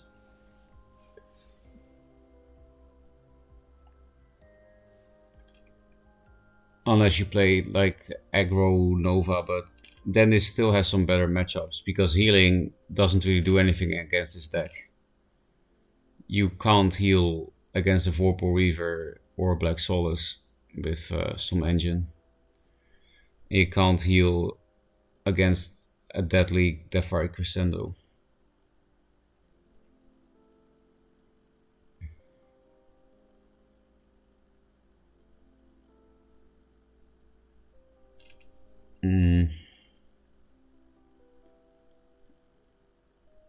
I think I should just read chat more. If you have time, I would love a liner Call to Arms deck. I've been trying myself, but I can't come up with anything good. Call to Arms, just like we talked with her, is from Wandrel Legacy mode. I don't play that at all. I don't like Wandrel, so I'm sorry Arturo, but I'm not gonna build a deck with that. Also, I don't really know the cards in that game anymore anyway. Even if I wanted to, I couldn't build a good deck with that. The Duelyst I'm playing now is 2-draw. But the Alchemist is 2-drop, I'm always partial to. Yeah, it's a very good card. But it's also not a great dark stack target. We're talking about turn 1, 2-drop, walk into the mana tile, dark stack into Vorpal Reaver or something. Or dark stack without taking the tile and putting the Black Solace in some other tile. But the Alchemist can exit Deathwatch triggers, that's true. I mean, Blotter would be a good card in this list, but there's just no space, I think. It doesn't really help our game plan as much as the current cards. It's a dark sack list, so. Hello, Graced, welcome. Couldn't wait for the stream to address chess comments about 20 minutes. I should have that text that you just wrote like in the middle of my screen. It's pretty good low quality customer service text. Cass's legal custom mortal was 18. I mean, when she became undead, the girl that died was 18. Don't think that's in the lore, Carol. So maybe check back around then for a hello back. Maybe check back around then for a hello back. Oh, in 20 minutes. Okay. I had to think. Very brainy jokes here. How did the date go? Oh, that's a long story. I'm not sure if you're gonna get any gameplay if we're going into that. Oh, fair enough. You're still welcome to stay here, of course, Arturo, but yeah, I don't play that version of the game. It has specified in lore that she was 18 when she died. Actually, is that new lore? Is that Dreams Love lore? To appease the lolly lovers? We all come for the face cam but stay for the stories. I only face cammed with Mazer around. You know, it's not like I'm shy, it's just that I'm always in bed when I play. That's the truth. So I don't really feel like putting cam on because then I have to put on clothes. I don't like wearing clothes. Yeah, I already went too far this stream anyway, so I might as well disclose that I don't like wearing clothes. So I'm not actually naked, by the way, but too naked for Twitch. So yeah, maybe if my life changes to the point that I start wearing clothes at home, for example, I have a family or something, then I'll probably always have face cam on. I'm just a bit of a lurker. Oh, that's fine. I used to always lurk in the past before I became a loudmouth. Keith Lee made that lore. Or whoever does the lore. Yeah, Keith Lee wrote the lore. It was like one of the last additions to the lore. It's funny that he just stopped bothering with the lore after writing that piece. It was like, okay, it's finished now. She's legal. My job is done. You stream naked, just change to the pool category, you'll be fine. Yeah, just in underwear, basically. When I'm at home and there's nobody else, I just take my clothes off. Pretty cool. I would have built this deck pretty differently. Can you tell me how you would have built it? I'm always curious to see like playstyle differences. I do think we have pretty different playstyles in general. Deathfire but no Sarlacc, or maybe it's low on list. Yeah, I was thinking about Sarlacc, but the request from Bladum was Black Solus, make it work as competitive as possible, and I just couldn't really find room for Sarlacc because I felt like we would get rushed down if we, like, for example, got this Night Sorrow or something, and yeah, and I wanted to be a little bit creative.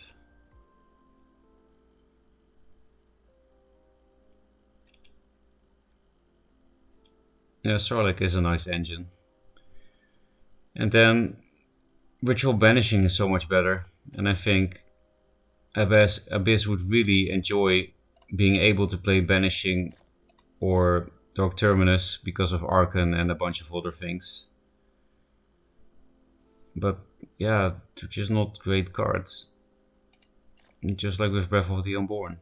Abyss could be like Magmar Lionar, that they can deal with everything and have a decent, or I should say good, proactive game plan at the same time. But the removal is just or inconsistent or too expensive.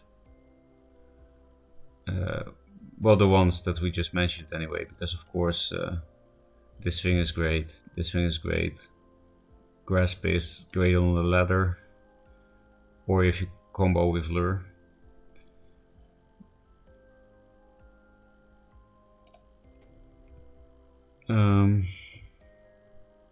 Oh yeah, how was the date? I guess we'll get into that soon.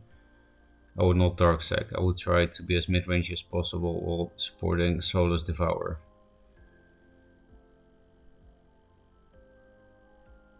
I just think Dark Sack is pretty crazy with big minions. You know, it's like Flash, right? I think I should also consider Nether Summoning. Yeah, I put that in the beginning, but then I had to cut it for Night Sorrow, Spectral Blade, among other things, and Demonic Lure, because I feel like otherwise we'll just die to every aggro. Like this list already doesn't have real healing. We only have Spectral Blade as a pseudo heal. And that's because I made room for it instead of Nether Summoning. And another reason, crazy, is that this deck, besides these, had a lot of shitty minions, a lot of tokens, a lot of things you don't want back. these things, if they don't get removed on the opponent's turn, then they win anyway. As well. Well, maybe not Black Solus, we don't have Raveling Swarm, but you know, maybe you can get a decent Blood Moon, then it does just kill. Or like one of the Forsaken Gloom Chasers, +4/+4 is also not bad.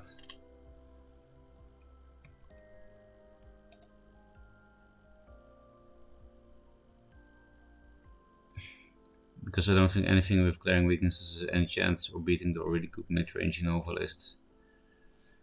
Let's see if I can build Black Solus again in your mindset.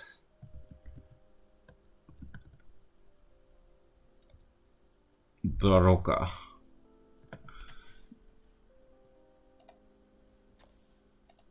No Darksack, mid-rangey as possible.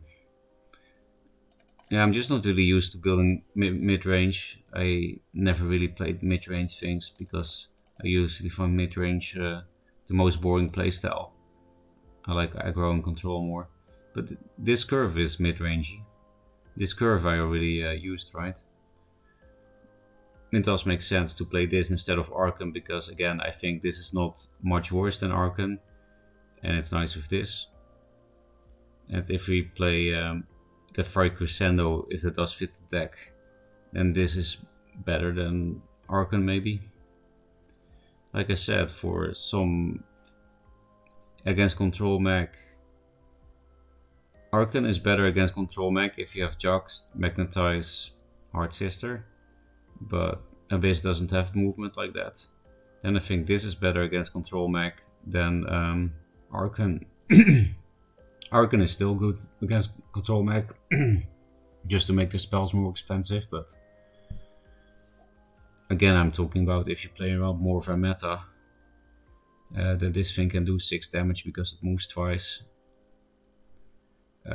One time to get back in range because you summon it out of range, one time to hit face or something else.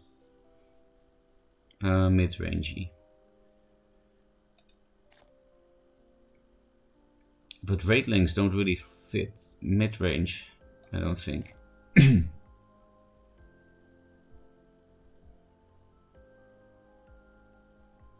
Raiding Swarm is just not good enough of a card. Is there such a thing as Wraithlings mid-range, where we can allow ourselves to test this card? Or do we really play this as well? Because yeah, we were allowed to put both requested cards in. But if we play mid-range, then we have no cards that want to be sacrificed to the Devourer, want to be turned into a Wraithling by the Devourer. And if we're talking mid-range, just curving out like a Hearthstone idiot, then you play this first, and so you don't even buff this. And this is a synergy card. Mid-range doesn't rely too much on synergy, right? Same with this card.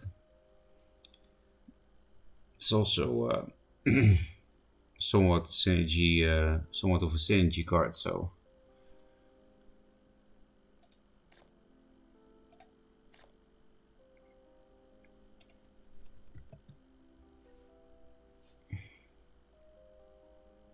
these are the Wraithlings. Okay, this is a no-brainer then. Abyss doesn't have much better to play anyway. For the 2s, yeah, this is a Wraithling card that I think is not bad. Because a 1-mana artifact is hard to punish. Because again, if you get Rust-Colored, then you at least got a Wraithling and baited the not so threatening 2-drop to be played out that turn. I think it's a bit like a Heartseeker, just very low risk. And again, it does help curving out, which is what mid-range tries to do, right? It's like your first wish, your Snow Chaser, Yeah, it's a bit like a snow chaser, I guess. Nah, not really comparable, but I hope you know what I mean anyway. Makes Waveling Fury more consistent. I'll first rechat a bit again.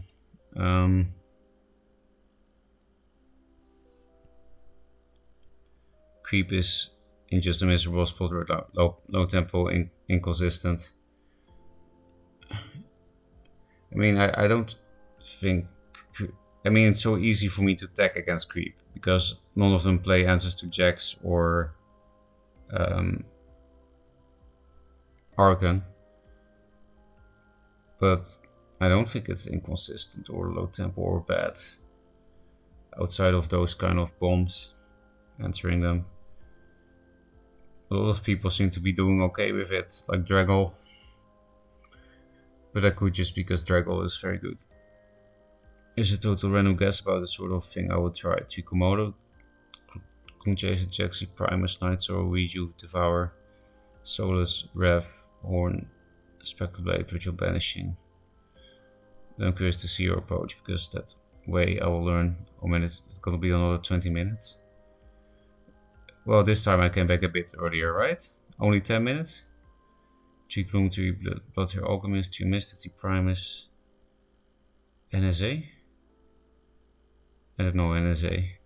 Blood Moon, Solus, Rev, Pulse, Lore, Defy Crescendo, Warren Blade is what I will play.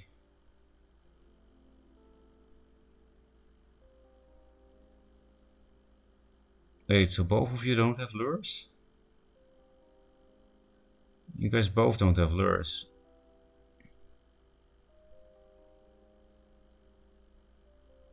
Well, I guess in Bledham's list there's Ritual Banishing, then you don't need lure that much.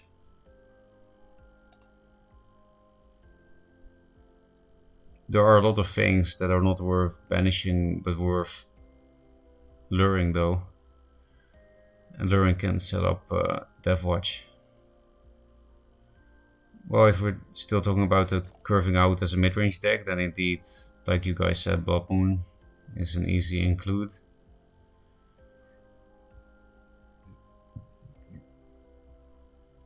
I think this is kind of a mid-range card as well, which has some Solus synergy. But yeah, Ritual Banishing is better if you can pull it off.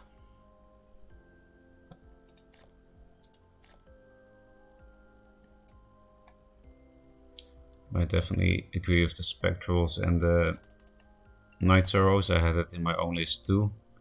They're just Abyss's best cards for the early game, right?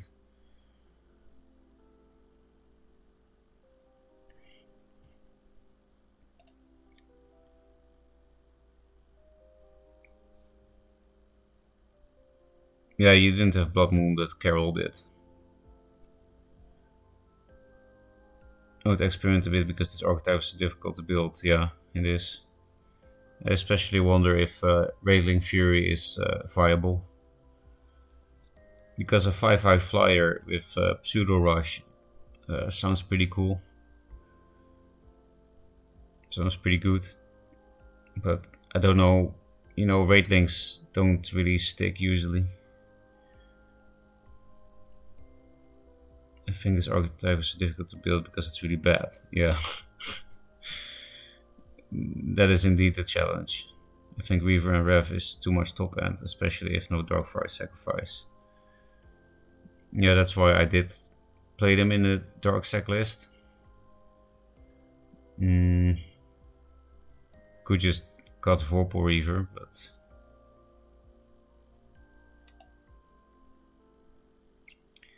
actually I don't think it's too much top end if from here on out you only have a lot of cheap stuff.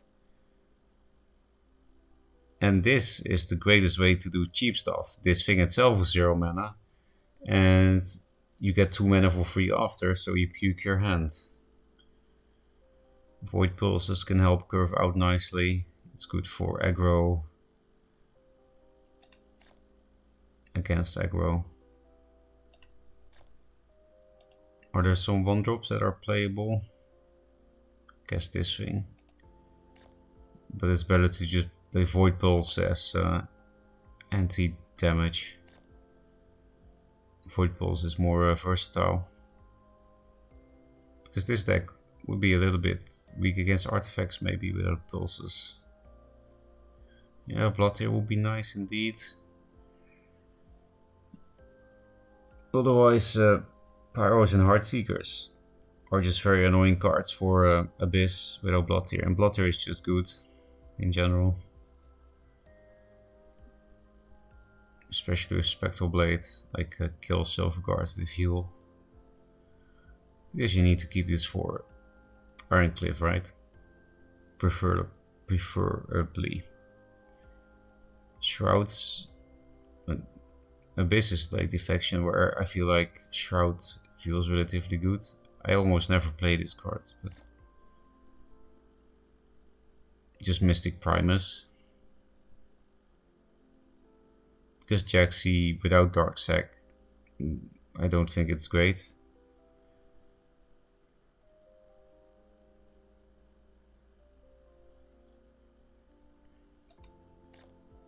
Could also play this instead of Void Pulses, but again, I think Void Pulse is more versatile because it's and burst and heal and can potentially help with artifacts. This only helps against artifacts. It does a better job at that job, but Void Pulse has 2 more functions. You know, people think Aymara is good for some reason, and this for 1 mana without interaction does like half of the Death Wish, which is the reason why people think Aymara is good. Because if people think a 6 mana 5/5 provoke is good, then why didn't old now Cinder Beast get played? Not even in Gauntlet it is. It did. It was a 5 mana 5/5 provoke and was considered one of the worst cards in the game. And then you have Aymara for 6 and it's one of the best cards in the game. Never really understood that. The Dying Wish almost never mattered, almost never happened. If it happened, it didn't necessarily matter. I'll just keep preaching the anti-Aymara gospel.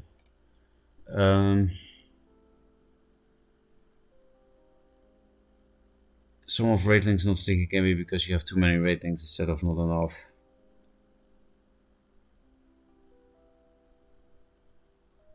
You mean if you have many Ratelings, they will spend their AoE, and if you have 1 Ratling, then they will hold on?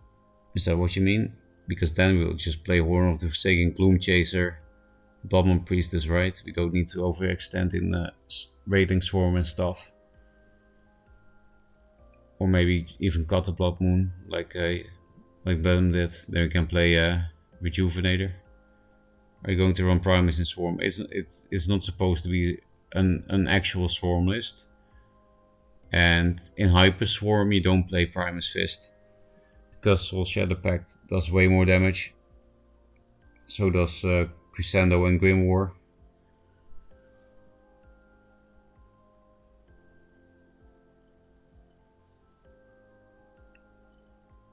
And Primus Fist has 3 health, so it's not good for your own Deathwatch shit.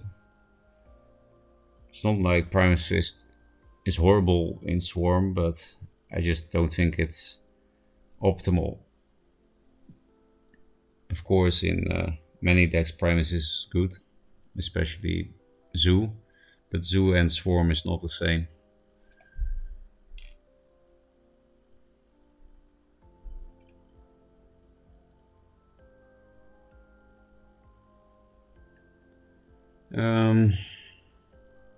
I don't really know what to do about this list, so maybe I will just switch to the date question, or switch to a ladder, and then go back to this later.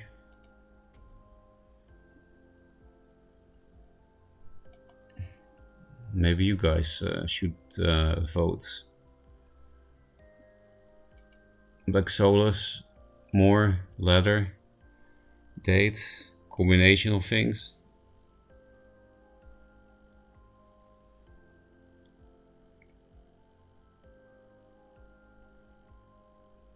since I don't see an answer yet, I'll just play one game to wind down from the theory crafting. Better if you list you made, okay. That actually makes more sense.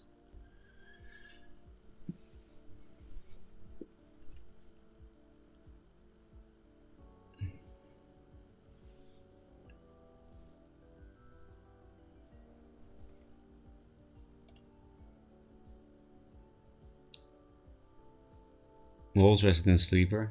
I think it's a very fun deck raised. It's fun to not feel bad playing Vanner.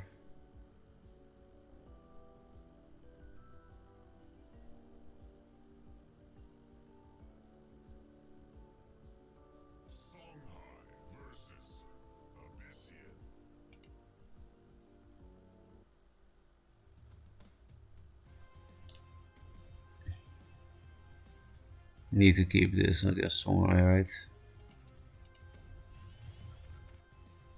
Just toss more, steal my mana, please, so that I have something to do with the blades.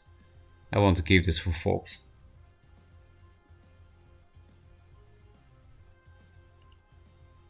Silver against 2 again. Are all people in S just not playing?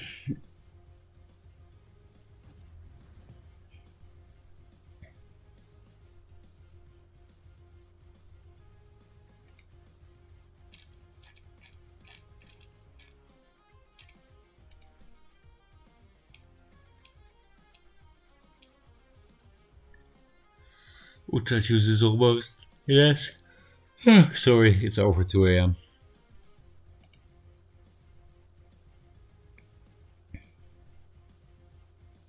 Could be working. Who is? Oh. Skip. Blood Rage me? I do think it's worth pre-equipping because of Lantern Fox in the focus and bore and stuff. We'll probably just get Blood Rage masked with Phoenix Fire or something, but... Okay, you were too late. I'll probably replace this because Songhai an artifact.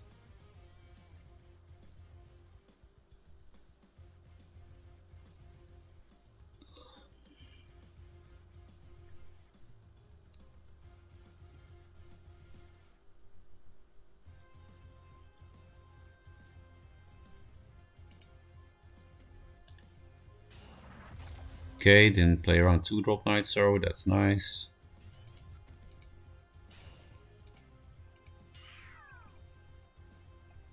This feels more natural, but maybe this is actually a bit better. Because then they can't go 1 down, summon something in the mana tile and hit this. It also means a Night Sorrow can walk into the tile.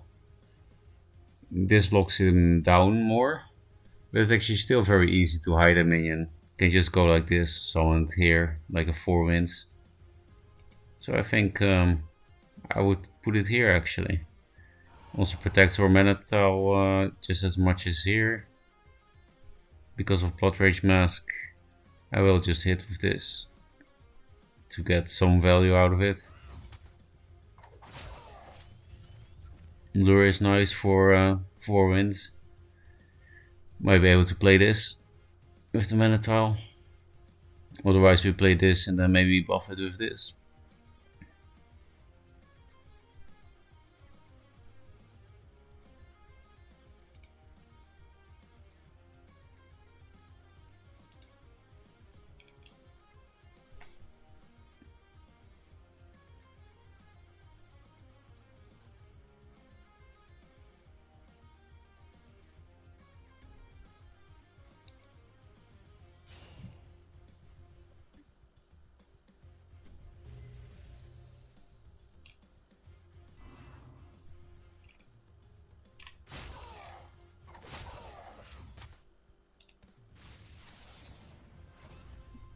There it is. But I think we'll just play this, right?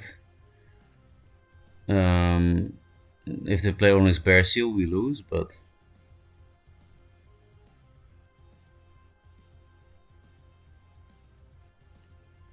Don't think getting 2 raid links, taking 4 damage, and the thing that drives to Phoenix Fire is good. Well, we could keep this for next turn. And if this thing doesn't get bear sealed, I guess we win anyway, but this is better against a Jock's play because of celerity, so I really think we should just try it like this. Risk the OBS because not many people play it. Oh yeah, I forgot we have a Darksick list. I'll probably replace one.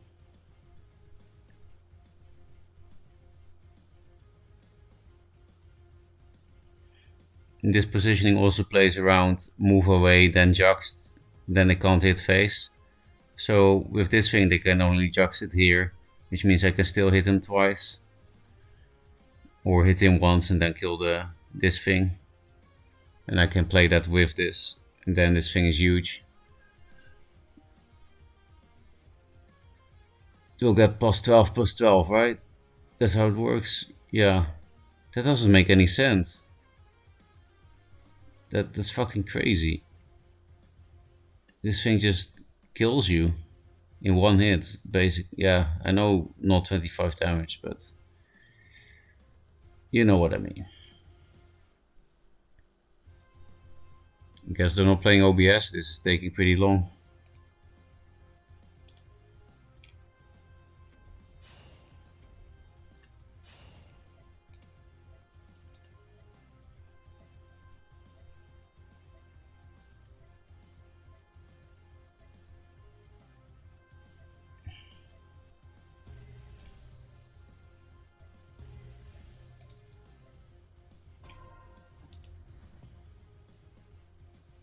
But that's a scary line of bullshit.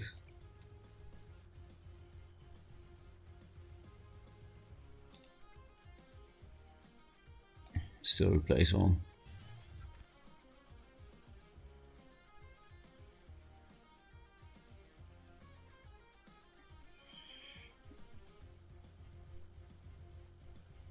I think a Darksack, I mean, Defy Crescendo would have killed him. You barely need any buffs on this to Oko. We do have 3 Defy Crescendos, and I think now you can see why, right?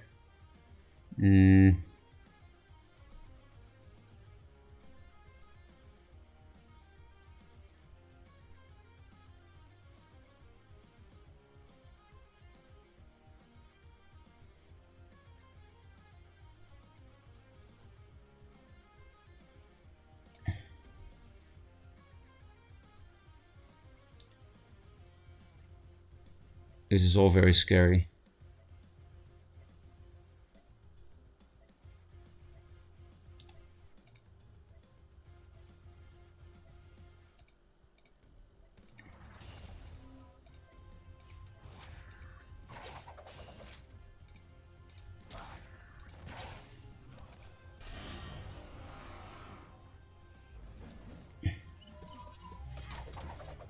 Fuck, this thing played into Juxt. Also this thing that I played myself. I don't know if I made the right play, because I could have done this with a Darksack. Oh, I thought he was OBSing it, because then he should have OBS'd the other. Well, might have top decked it. Anyway, I'm pretty sure we're dead. It's 3 damage per spell. 4 damage per spell, but at least not much mana left, so maybe we're fine. If they have 2 Juxes, then we're fucked, right? Okay, 2 more cards. Every spell does a shit ton of damage. Okay, we're almost dead.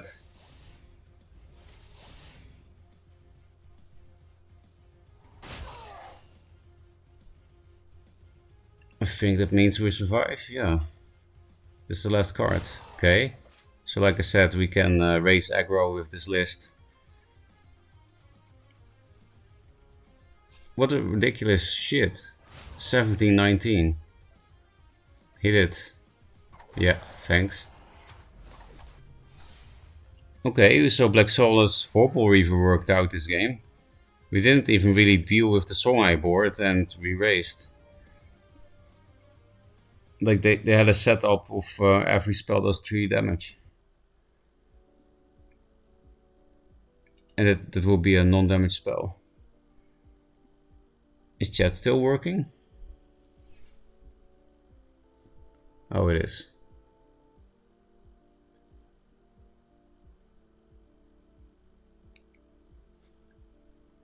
Guess we'll play one more game with this. So crazed. Maybe I can try to multitask, even though this is a clown day, an idiot day, and it's over 2 a.m. So it only made the dilemma bigger, because well, let's talk about the positive parts first, I guess, instead of the dilemma stuff. So we went to a temple that the name translates to as Symmetry Temple. It was indeed very symmetric. It's super beautiful. The temple is on the 10 yen coin. There's also a Phoenix temple at the same complex. And that was also very beautiful. Some of the parts there are super old, 10th century, which is crazy.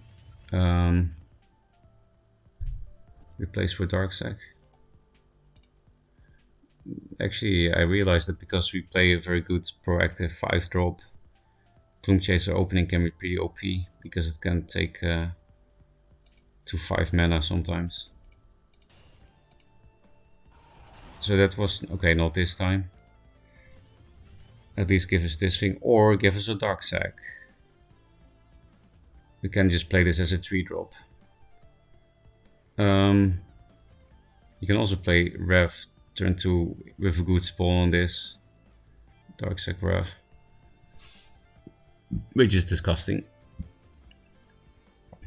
So yeah, beautiful temple with beautiful nature around it as well. Then we had some good food, and we went to her grandmother's tea ceremony workshop place. They're pros. If double boar, we lose. Okay, we didn't lose. Guess we keep this to buff this.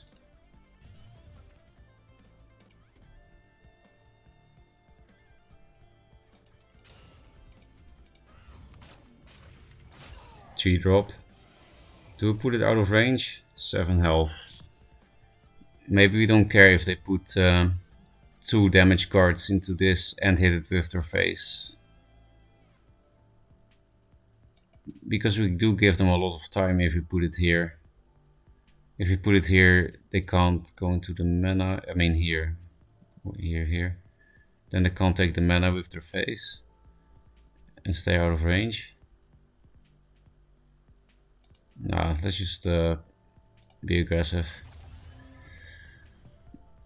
It's not like we can buff it easily anyway with Blood Moon the next turn. And yeah, there we did the tea ceremony, which was very interesting. I had never done that. It's kind of like a very specific dance.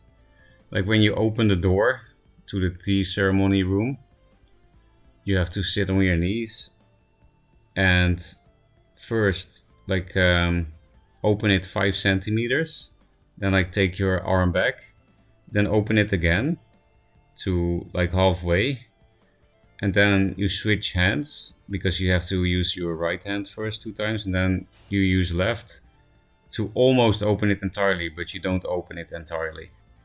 And then by putting your thumbs on the floor, you like slide forward into the room. It's extremely specific and maybe even absurd, but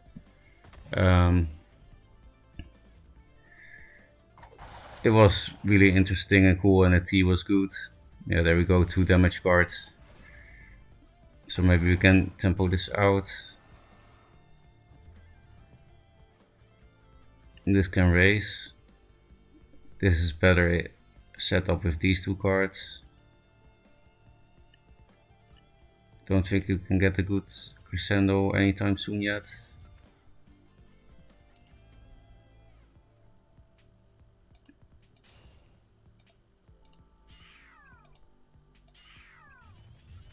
Hey, nice draws. Where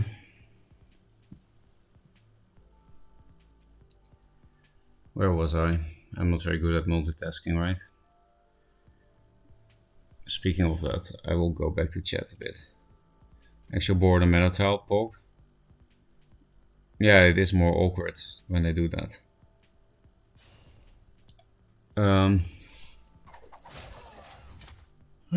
What a great storyteller am I. I'm like falling half asleep telling my own story.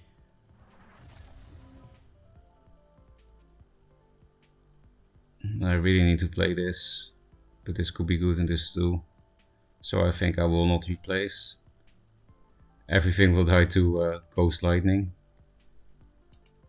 At least it makes the next card more expensive, I guess.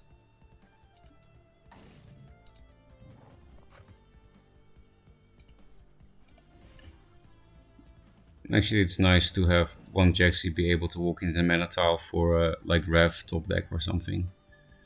But this plus this could be a good next turn with the mana tile, so I can't really replace.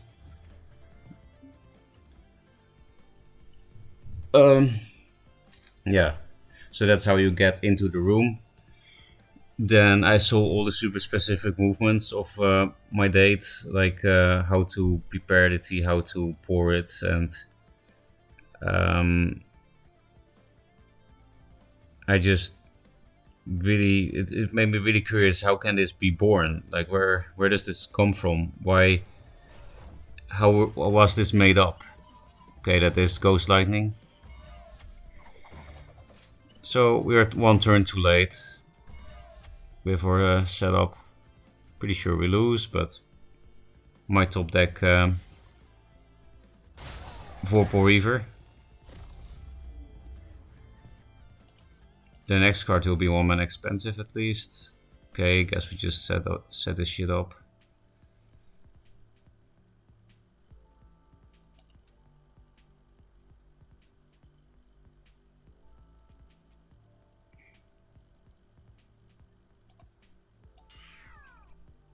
Maybe we should have put this here instead.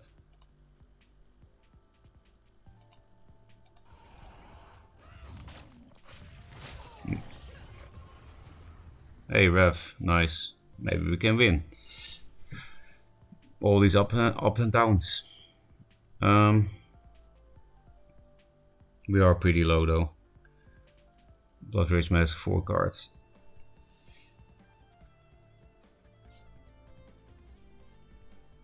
So yeah, it's very specific. It takes a lot of training. Oh, all the Phoenix Fires. Is that all? Okay, nice.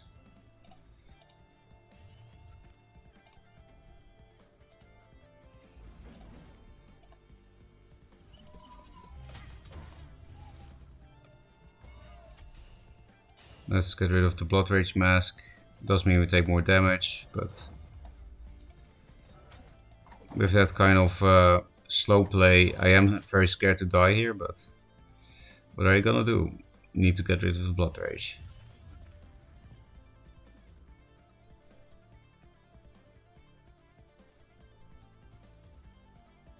Man, I'm so bad at telling this story. Anyway, the things we did were really amazing. Really totally new experiences for me. A lot of cultural beauty. Then the date itself, as in the girl, can't say I felt much chemistry from my side, but she was really proactive in like arranging a next date. So that's something that brings a bit of a dilemma. Like we talked about some things, of course, and she really likes the Universal Studios theme park. She has like a pass for that. If I'm only in focus, yeah, probably that, right? And she was like, next Next date. Promise me we meet again and we go there together. And it's pretty hard to say no in that situation, right? So I didn't say no. Miss Dragon Seal this year. Okay, they played their whole hand for perfect lethal. Pretty usual stuff.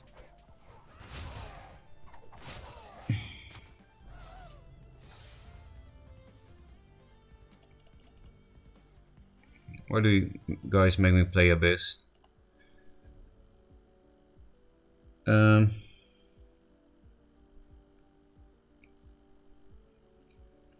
But the thing is, she was so fucking beautiful. Like, it's not normal. It's really not normal. It's just crazy. Like, I don't understand why she's not some actress or something. Model, whatever. But I know that I actually like the other girl, and she's also pretty. So maybe I shouldn't.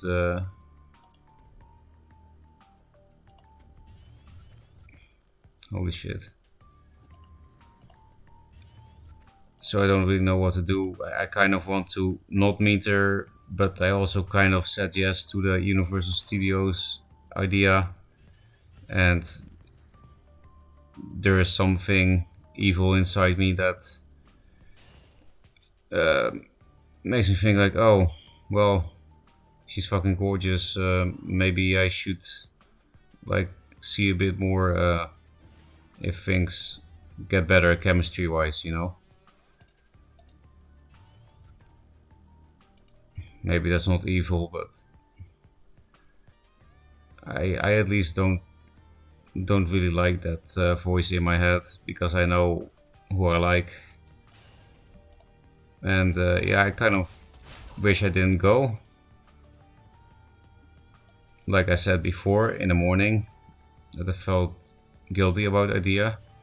But it is true that I got a very new and amazing experiences.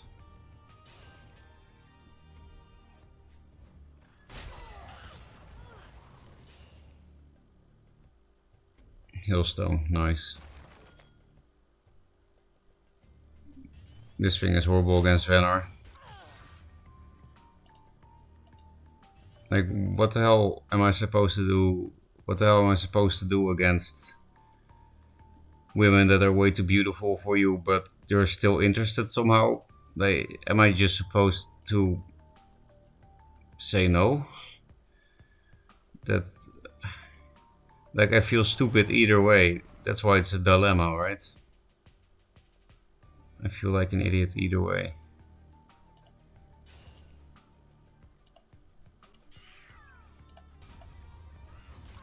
Oh, I just denied the mana.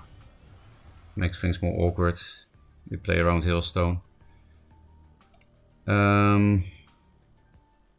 We'll definitely don't have to play this. Well, it could be fun at least.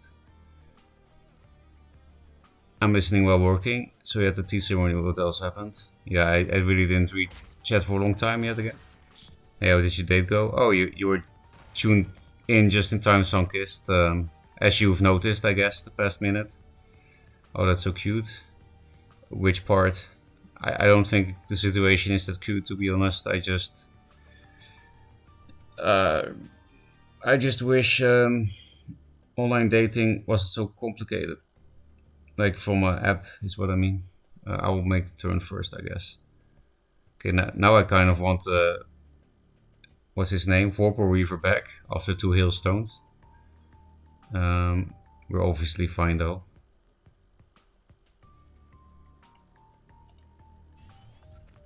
Oh, speaking of Jax, they have that next turn. I could set up a decent Blood Moon. The thing is, we don't have Deathfire Crescendo. We have 3 of them. Because we don't have to care about Jax if we do like Blood Moon, Darksack, Jaxi. With this thing as well. because then we just kill him instead of caring about jacks. But it's too late. I am roping too hard.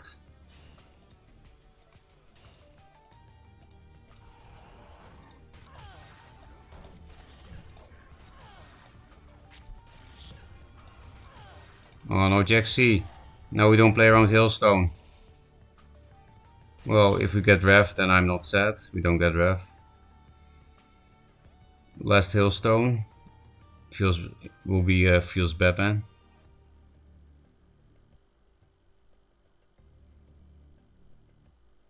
Seriously, last Hailstone because I roped too hard? Okay, thanks. We got a new one. No mana for jacks, it's nice. Maybe I keep this burst. 4, 6, we have enough mana to play all these 3 cards. So maybe I should replace this thing even though it's good. Or replace burst because I want to find Crescendo. I'll go back to chat soon. I'll just make my turn quickly after this one. Yeah, this is also very good. Now, I guess this is better than another Jaxi, even though we play a board. Because damage. Okay, that's nicer than Jaxi because Swarm. This is not Avalanche, so I can just play around Dancing Blades. And that's it.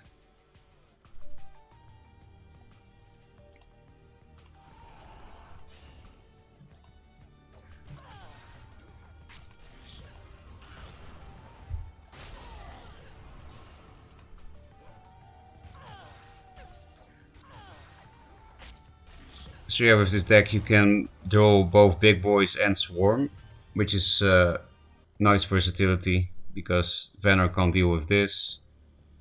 And for example, Lionheart can't deal with 4 per Reaver or just more than 3 Big Boys in general because they only have 3 Martyrs unless Fatigue Lio. And Fatigue Lio also has trouble with... yeah, that's too late. Fatigue Lio has trouble with... 4 per Reaver. Okay, let's rechat now that the game is over.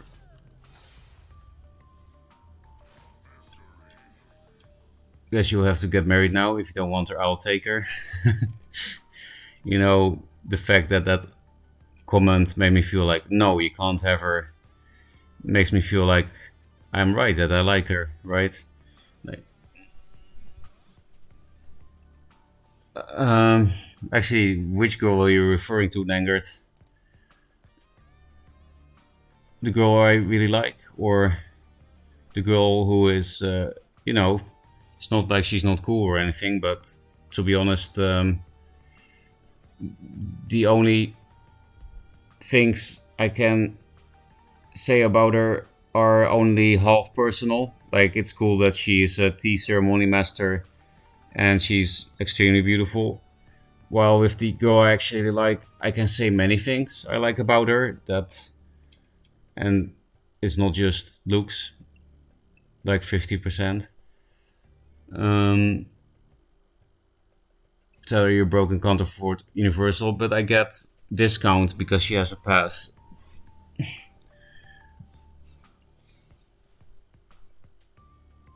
Like, it's actually very cheap for me to go there. I guess we have to decide between the Blood and Way. Get a dice and pick a number. Seriously, let math decide my love life? No thanks. Bladem, do you do that? Is math part of your love life? Do something weird on your next date so she dumps you this way. You won't have to do it yourself. That's some social engineering right there.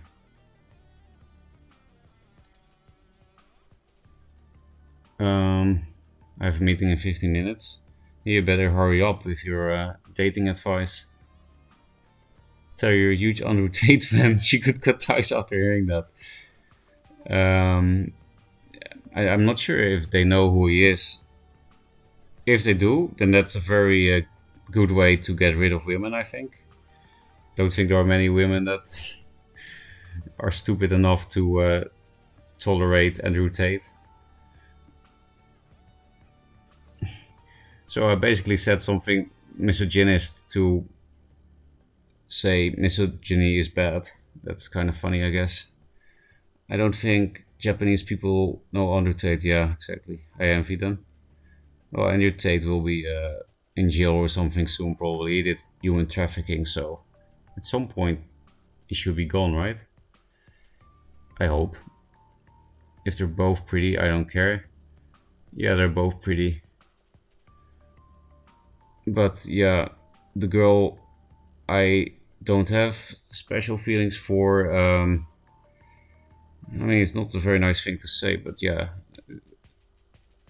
she's just more beautiful than anyone I've met the past few months. I mean, that's not nice to the other girls, but it's true. Um, yeah, I don't know, man. Maybe this is what's called a luxury problem. But you know, it's actually only a luxury problem if they both actually like me and if I actually both like them.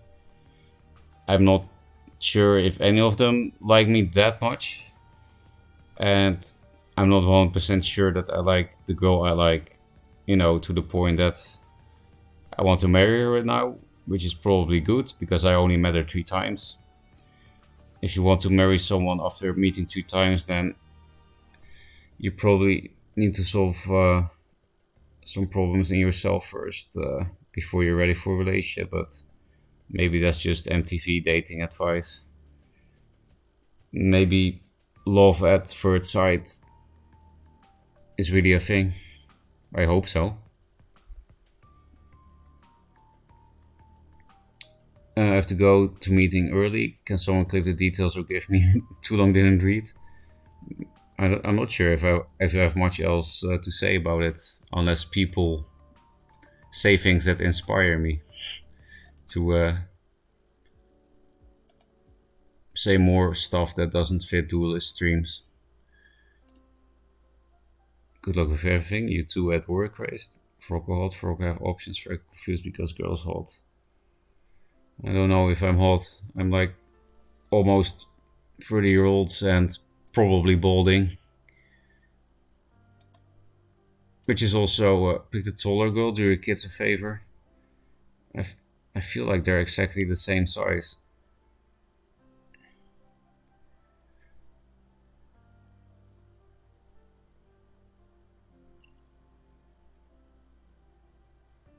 Hmm.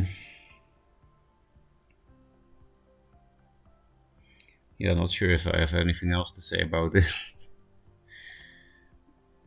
I know people love drama, but I don't think I have more to feed with.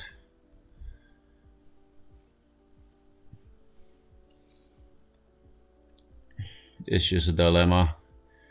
I wish I was normal and didn't date from a site, because then you just meet one person and this never happens. Dragon Magmar. This is cheating. We're gonna lose against him a second time. Why did I queue into this?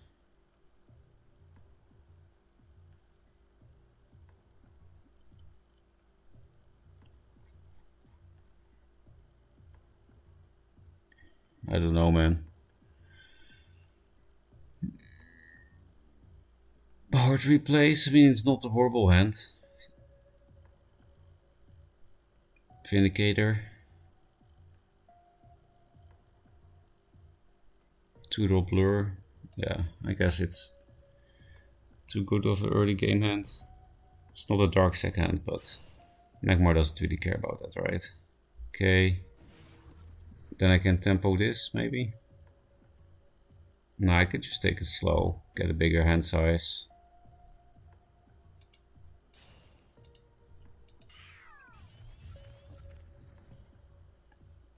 Like this plus this could be okay-ish. And then Spirit Harvester could be answered with these 2 cards. Looks like Control Mag, right? So then we need to find Vorpal Reavers and Revenants. Those are like the only things that can get some value before getting removed. We can also just lose to Flash Archon this very turn.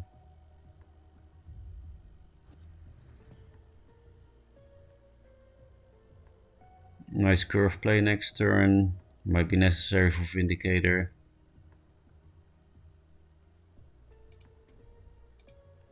Just deny the mana, even though this thing eats up my 1/1.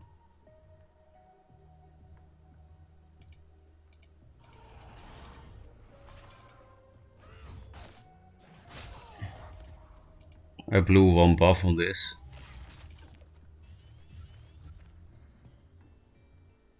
Play another one.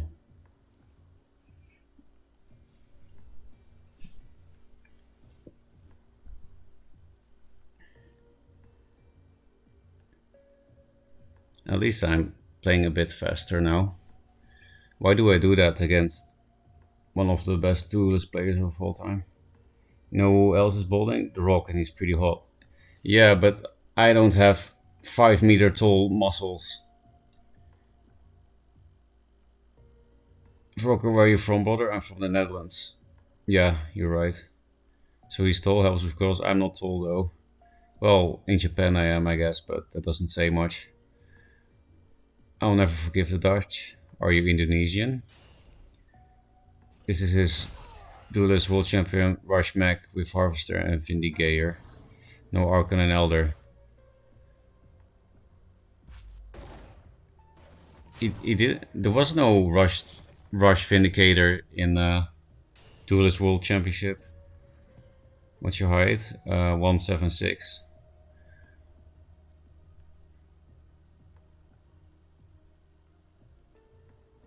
Flash Archon, Flash Mercantor, yeah. Need to play this around Egmorph, right? It will naturally play around Net Select because this thing can't kill itself. It sucks that I can't deny the mana, but so be it.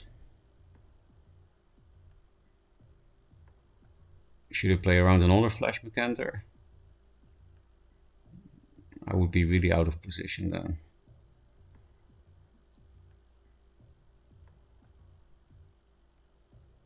And it would mean only 1 mech and Flash left. I would really like to play Vorpal Reaver this turn, but don't have it.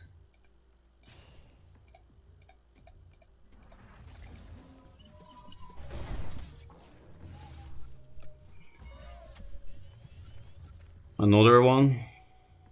Another 5/7.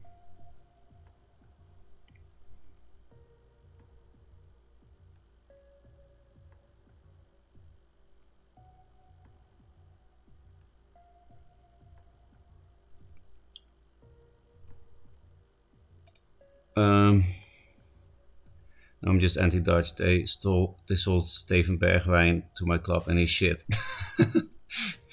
Oh, that's why. I don't know that much about football anymore, but okay, we can answer that. I mean, I'm trying to say I used to watch it, but not anymore.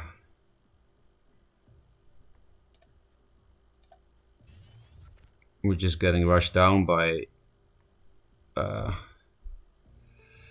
a control deck, as usual.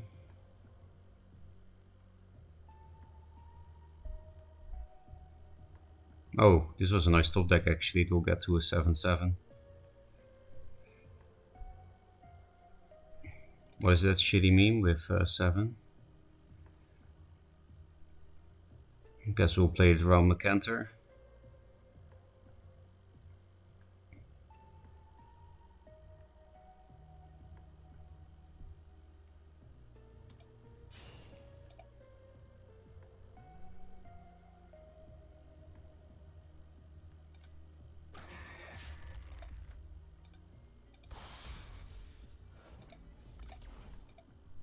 Let's select buffers.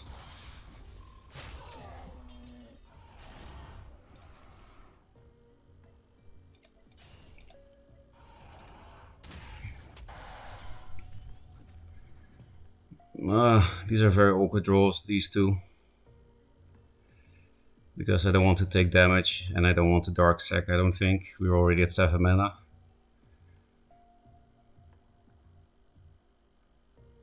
I especially don't want to take damage with this thing on my face.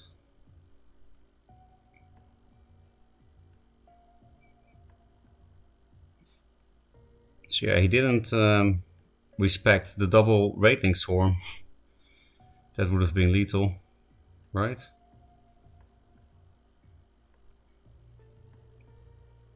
Yeah, that would have been lethal, but we don't play Raidling Swarm.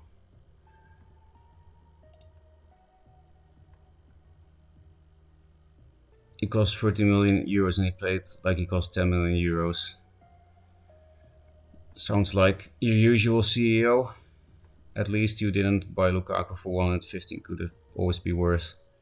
Lukaku used to be good at least, so you know it makes a bit more sense that you would pay a lot for him because you think he's good because he used to be. But Bergwijn was never good, so could be worse. You could lose Pogba on a free twice. What's happening? Dry-Tide Frenzy? Are you even control mag? He's rushing us down again. He has always been an aggressive player.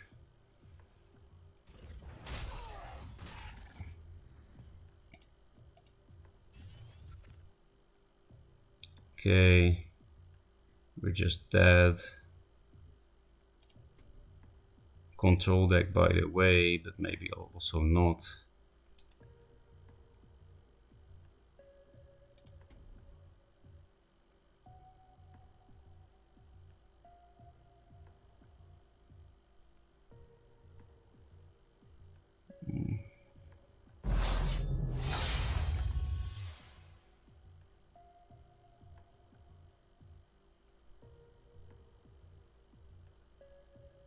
I guess I just have to ignore this thing and just hope he doesn't have lethal somehow. Play this thing into McCanter and yeah. Play into net select as well. So I guess I could leave this up as a pseudo stun and move on up here. Does play a bit, is a bit better against Magmar's removal.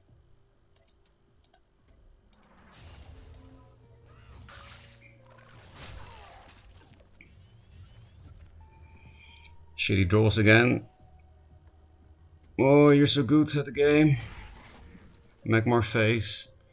Oh, I know what you mean now, Decoy. With the Duelyst World Champion, it's like pure rush. But yeah, Vindicator is... he didn't have this that Vindicator here.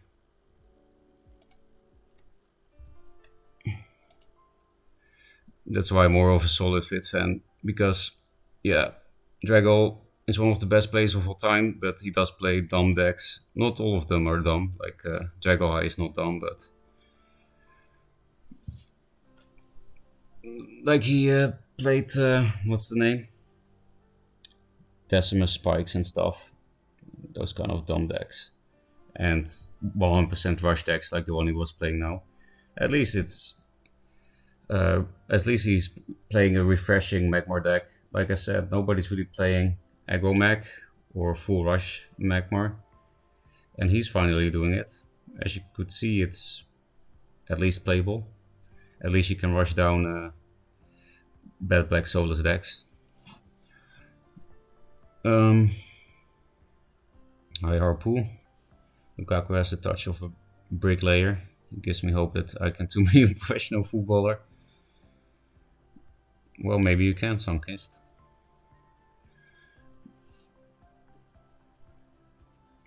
If you're like 12, then maybe you can.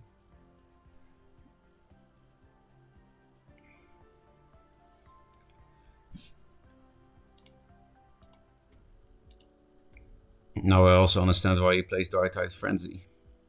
It's pretty good with Tigers and Elucidators.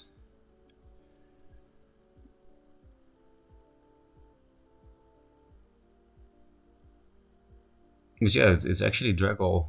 We know for sure now, right? Otherwise this imposter will be too good at imitating his decks and playstyle and play quality as well.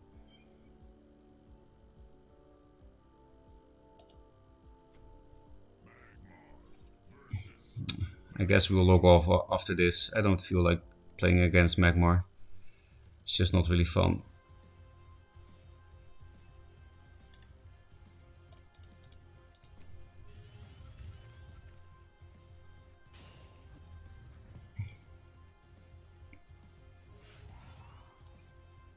This thing is a 3/4 after hitting the Graph Duels twice, right? So it's not bad. It's possibly better than a 4/3.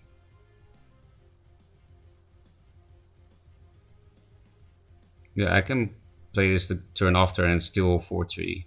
So it's better to have this be a 3/4 for the next turn, so that it can kill off this thing.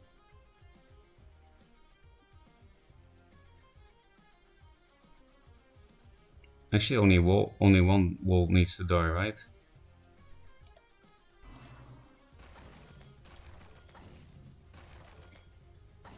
Like this, only one wall dies, right? So it's a 4/4.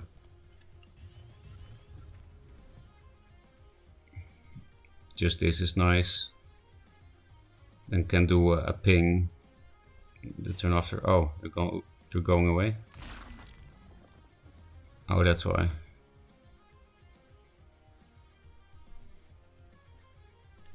So yeah, we could play these two, but then one of them would be in a pointless position.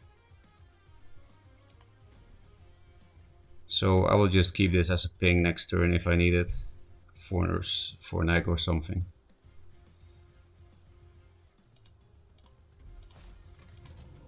And then we can regain some hand size.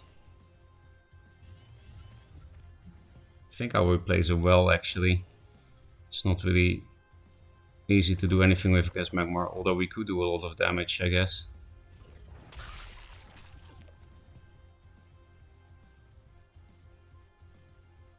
Is 7 damage worth it? Would pin him down.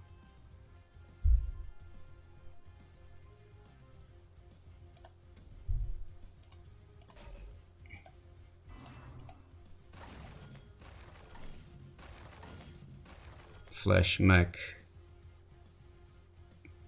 means here is good, right? Also plays around Spirit Harvester now that I think about it. If I put it here and I put my general here. So I'll do that.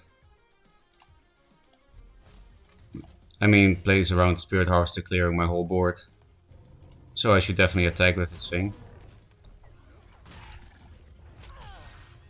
Jacks. If they play Spirit Harvester, that thing, then we can never play Jacks against this deck, right? I mean, we could just try to keep them busy. And then we have this to clear Spirit Harvester if I go here. So I will go there. Yeah, I think I'll just play Jacks to keep him busy and bait something and regain hand size.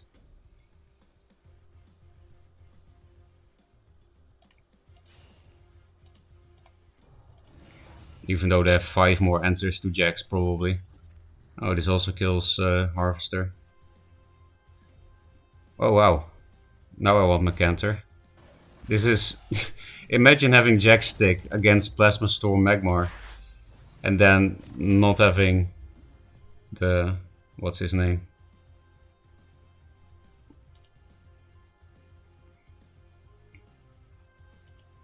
Razorback.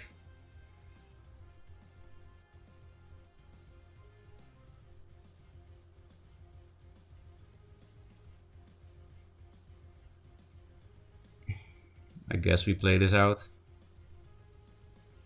6/8, yeah. Sucks more against Plasma, but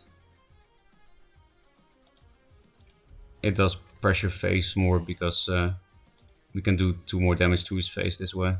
And we lock him down nicely anyway.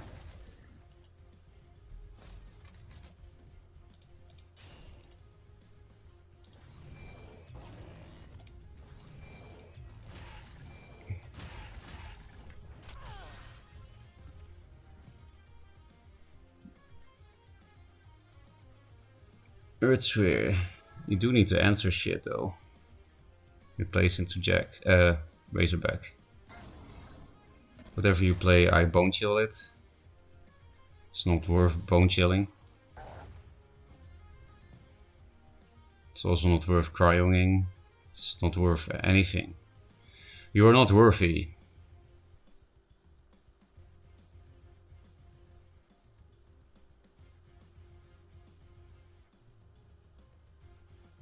I can still play Razorback after this cryo, so... Why are they still not drawing Spirit Harvester or Plasma? That's actually unlucky.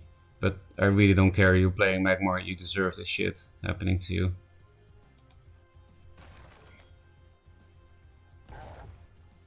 Actually, Finn's or deck, so... Oh. Want to keep that.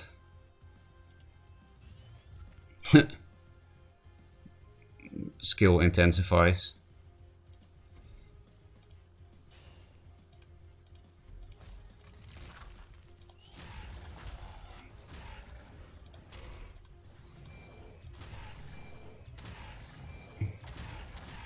I could go here for more damage next turn. Yeah, Mecanter is too slow, right? Mecanter is too slow. Might as well put it here then, so that it's harder to block.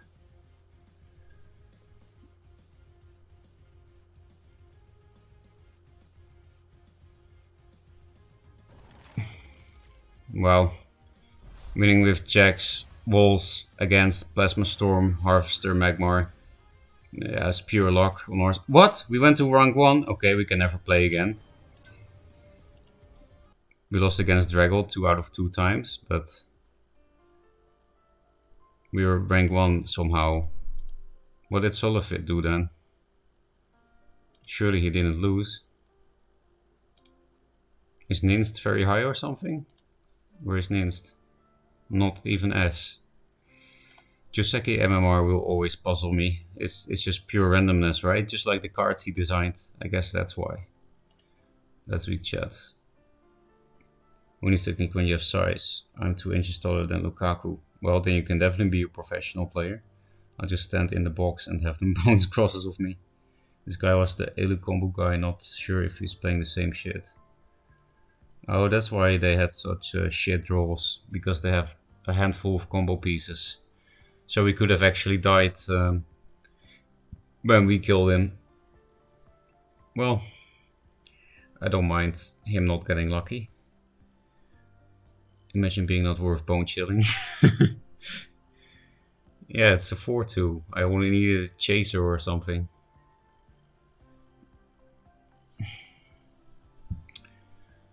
What should we do if we can't play Duelyst because we have ladder anxiety as the number 1?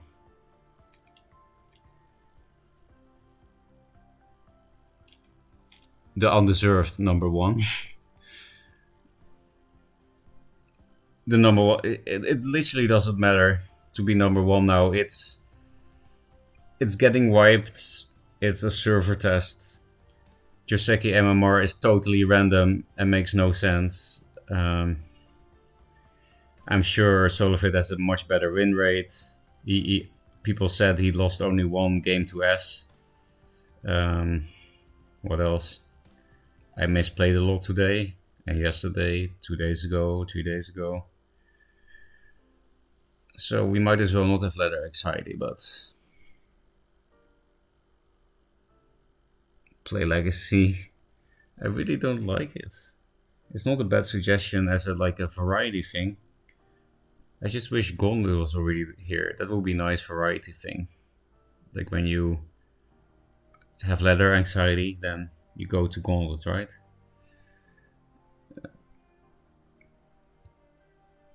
Make a parody account anyway. I do have a second account already because when Dreamsloth told me, okay, you can test our game when the servers are closed. I had to make a new account. I'm not sure why, because for example Solifit and Jay and stuff just use their regular account in the test servers. But I had to make a new account. So I did. It's just called Ferocca test for people that want to watch my replays against Solifit and Bladden. So just my regular name with test, no space or anything. Well, that's not really a parody account, is it? It's just a test account. A parody account would be I name myself Draggle, but I can't pretend I'm the Draggle account because you already saw me play against it. I guess it also would work with Mazer, but Mazer has also already been proven to not be me.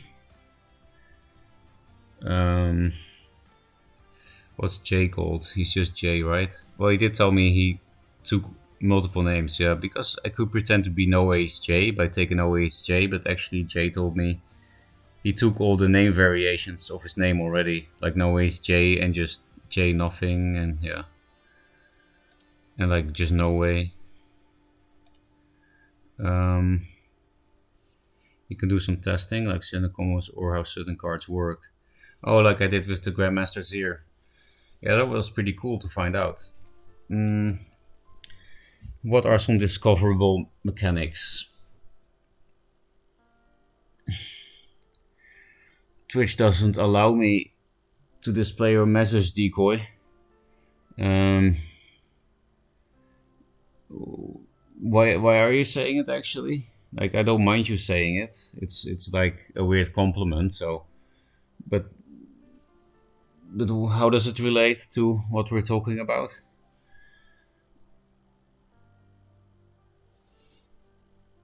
Twitch is really like careful about words. It's not that bad what Decoy said. He has said worse things in his life.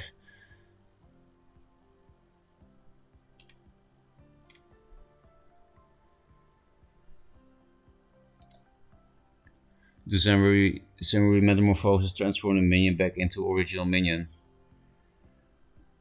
Zenry Metamorphosis? You mean Zenrui, the 5-drop?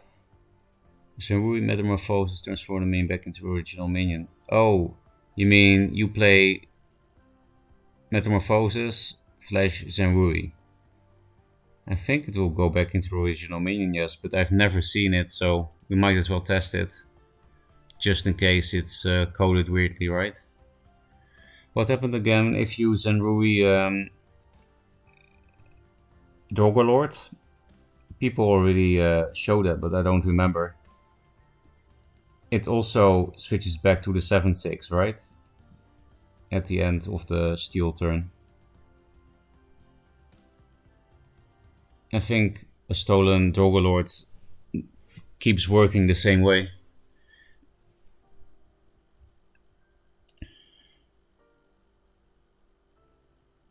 Metamorphose first, then Zenrui, yes, okay. We'll quickly test that. That doesn't take any time anyway.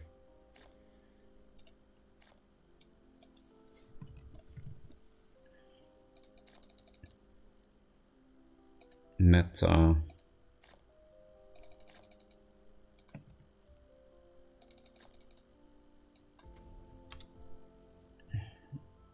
Just play shit.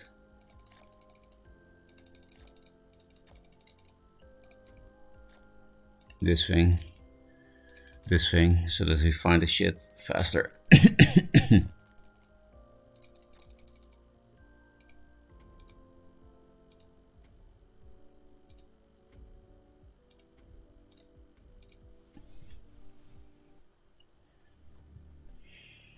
This will, of course, never happen in a real game, but that doesn't make it less interesting. Well, it does make it less interesting, but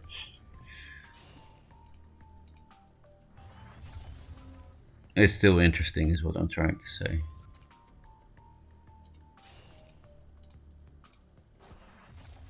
What happens actually with Airdrop Mobius in Mana Tiles, I don't remember because I never played it, so I don't. It's not even remembering, it's discovering. So is it a 3/3 or a 4/4? Huh? A 2/2? What?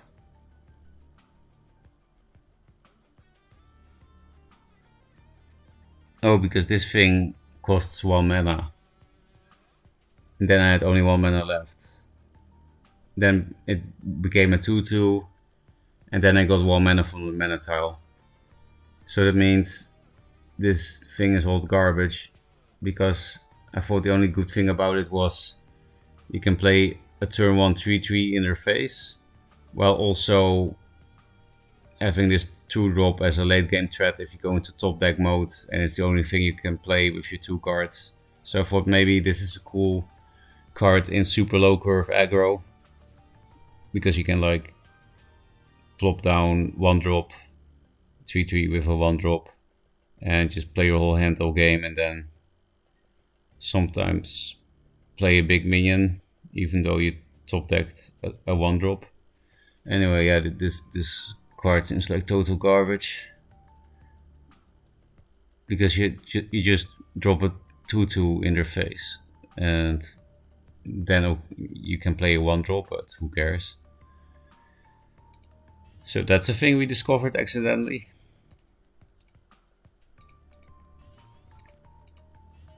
Zenrui, okay. We got it. So we're just gonna pass turns now, right? It's 8 mana, so we need to go to 6.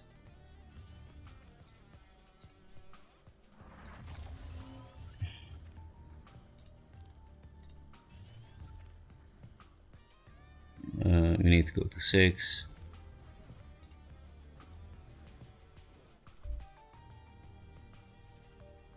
To 7, of course. I'm an idiot.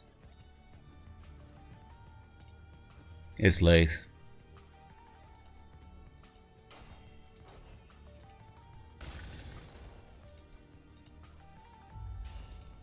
Ada Master, yes or no? And when? Not this turn. Oh yeah. So it is still mine and stuff, but it has the exact same timing as the metamorphosis of the opposing player. And you get it back, yeah. It's what I expected, but it's nice to know.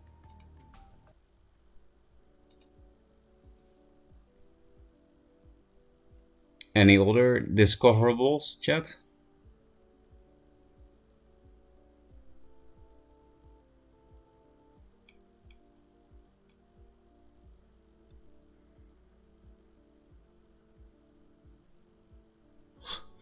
Sorry for the yawning. Or any relationship advice for my luxury problem that might not be a luxury problem. What if both of them just don't like me? Or what if both like me, but then they were actually expecting me to not see anyone else, even though we're not a couple yet? Or ever will be? Like, I do feel like the right thing to do is just see the girl that I really liked and either be honest or be polite against the other girl.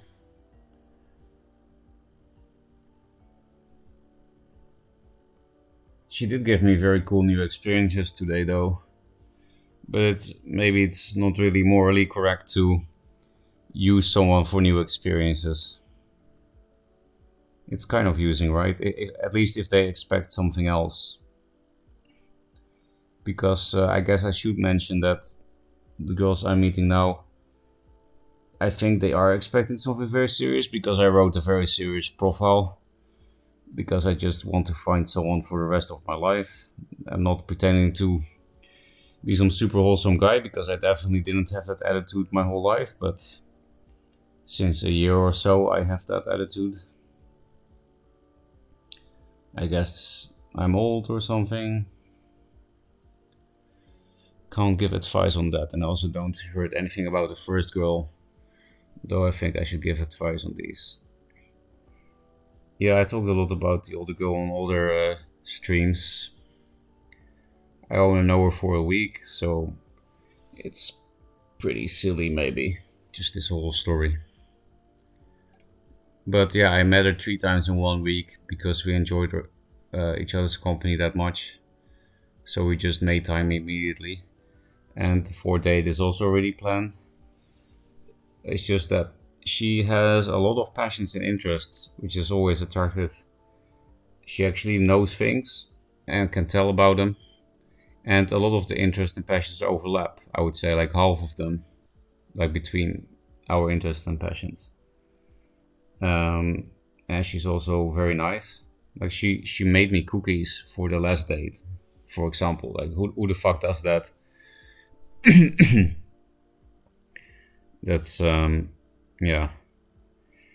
Like how can you not fall in love with someone doing that kind of cute shit? It's it's too awesome. Makes my cold heart warm. So maybe we play a Venner game and lose number one.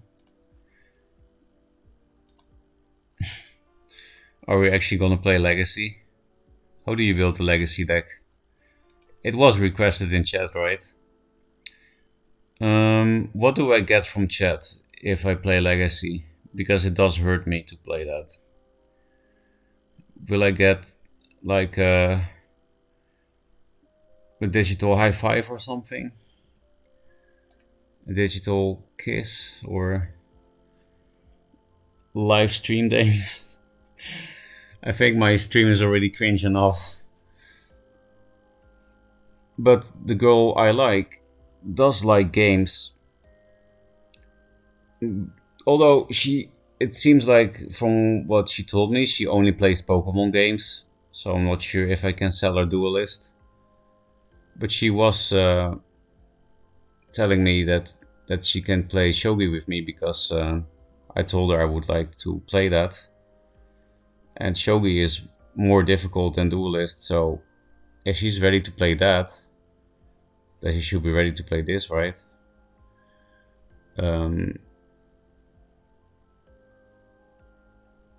And she likes to watch game videos sometimes, apparently, so this is not that different, making it yourself.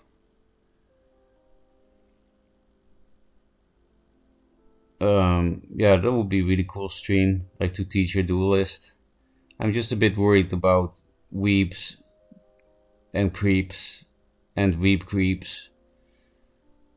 Like I don't want her to feel bad or feel like I have you know, digital friends that prey on her or something. Because you know how people are about Japanese girls, right? Or just girls in general, I guess. Girls on the internet are support, yeah. Play some Skarzik deck. I will leave that to the actual Skarzik.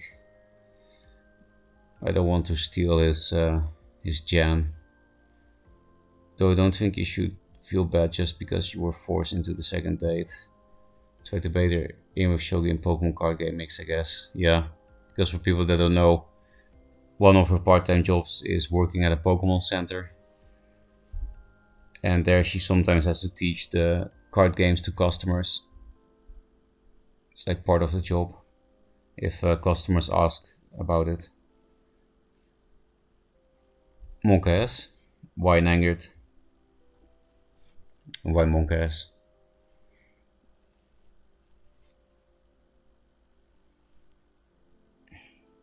Yeah, the more I talk about her, the more I know that I really like her, but I also met her only 3 times and we're not a couple. Digital dating. I wish I could log into my no letter anxiety account. It's so stupid that I have it because it literally doesn't matter. Legacy. Is the Donut Advance viewer still in chat? If yes, please write. Because then, if we do play Legacy, then we might as well appease your deck desire. You'll be very lucky to get it because I have never played Legacy since I won the last big money tournament in Legacy in one draw. Because I didn't want to play. And I still don't, but Maybe I will if a lot of chat will like promise digital high fives or something. A Pokemon Center are the real Pokemon in Japan? I knew it. Well, Nengat, I got a cool story for you. In the Phoenix Temple that I visited today with the date, yeah, there were Phoenix statues that are very famous in Japan. Turns out the Japanese word for Phoenix is Ho-Oh. Ho-Oh is also called Ho-Oh in Japan. I learned that from the Pokemon girl. So Ho-Oh is literally just a phoenix. It's actually just called Phoenix, and it's a phoenix. It's a phoenix. It's a phoenix. If there's no other idea, Dust Drinker. Does that bounce damage thing, right? If you have more, yeah. Intensify is one of many horrible designs in late stage Duelyst. It's literally get lucky, the mechanic. It's horrible if you draw only one. It's okay if you draw two. It's broken if you draw three. It's just high roll keyword.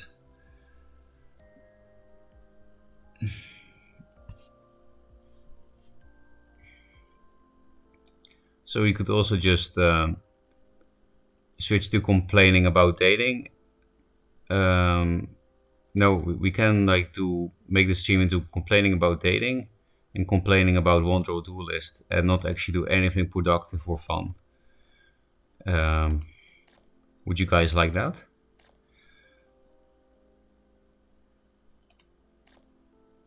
Like I could tell you how much I hate this card because when we switched from 2-draw to 1-draw, Vitruvian was one of the few factions that didn't feel horrible to play because there were not many draw cards, especially not viable ones, even though you really needed draw in 1-draw, obviously. Vitruvian was one of the few factions that didn't feel horrible to play because they had Second Wish to draw 2 cards for 2 mana. Pot of Greed meme.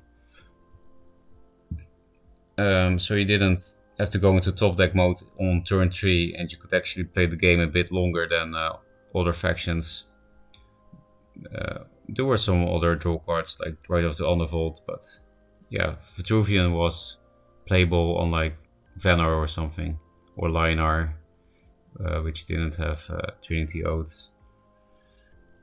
And then they nerfed it. Instead of giving the other factions other good draw, they were like, no, nobody should play the game in 1-draw. Everybody has to go in top deck mode on turn 3 because top deck mode is fun and frustrating, said Joseki.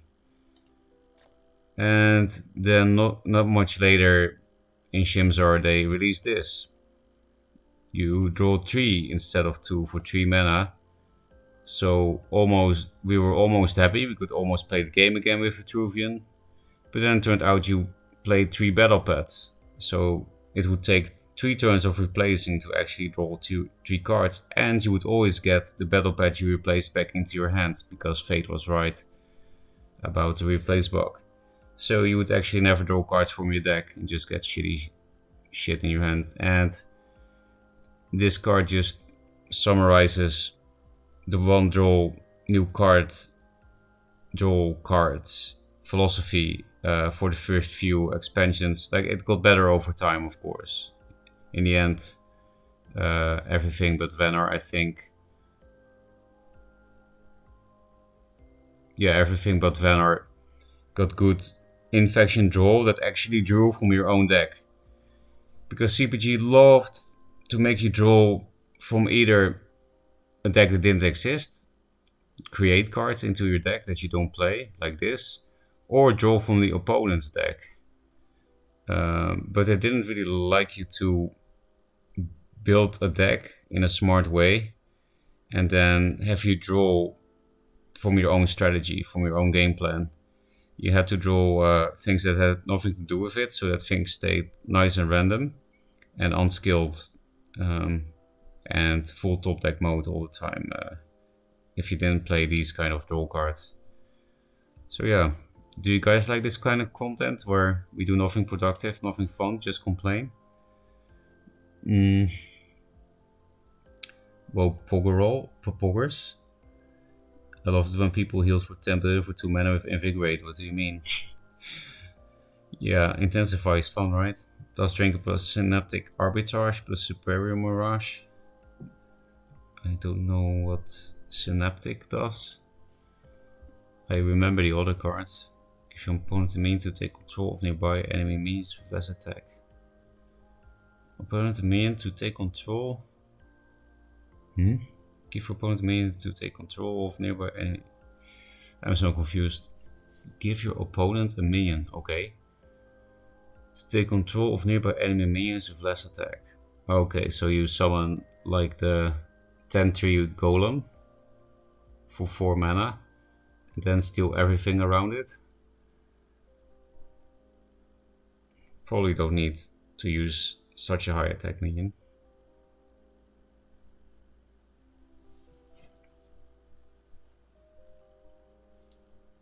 So in one draw, Vitruvian had a very weird sabotage card. I didn't even remember this card. Maybe I already quit. I do remember Vitruvian always got really weird garbage cards.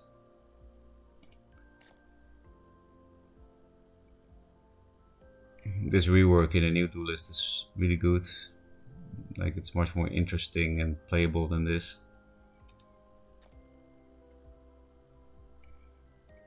Just a bunch of fans. So much better than the professionals. They should be embarrassed. Oh yeah, and then they also later re-released Second Wish in a nerfed version. Like, why didn't they nerf it to this immediately instead of getting rid of Draw with Vitruvian for quite a few patches? Also, why do you release it in this nerfed version if you also have Trinity Oath, which draws 3 cards and heals for 3 for 1 mana more only in a better faction? Well, maybe Dino is not necessarily better, it depends on which patch, right? Because Sensual Reader and Blood of Air did really help, and Fold. Battle Patterns are bad, yeah. Fortunately, they're not coming back to 2-role Duelyst, because they're not only bad but also stupid. We can do that. Love the tutor. What's that French word? I don't know that word. I'm not a native speaker of English or French. Play a Headhunter deck, why not? I don't draw Mitron. Oh, basically at the end. It is a good history lesson. Yeah, probably One Draw Duelyst was probably at its best like just before Mitron. The majority of people hated Mitron.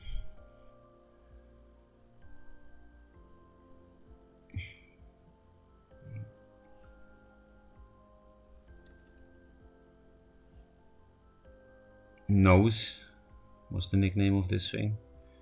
Oh, this is a lot of card text for Duelyst. It doesn't really fit. I thought this card was pretty cool.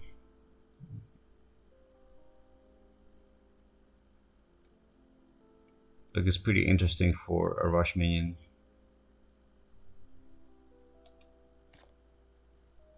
High roll card with high roll archetype with the other shit. What's the name? Lurking Fear. I could just point at all the high roll cards. Like, even something like Malicious Wisp is kind of a high roll card because it's so broken on turn 2 and in the late game it's garbage.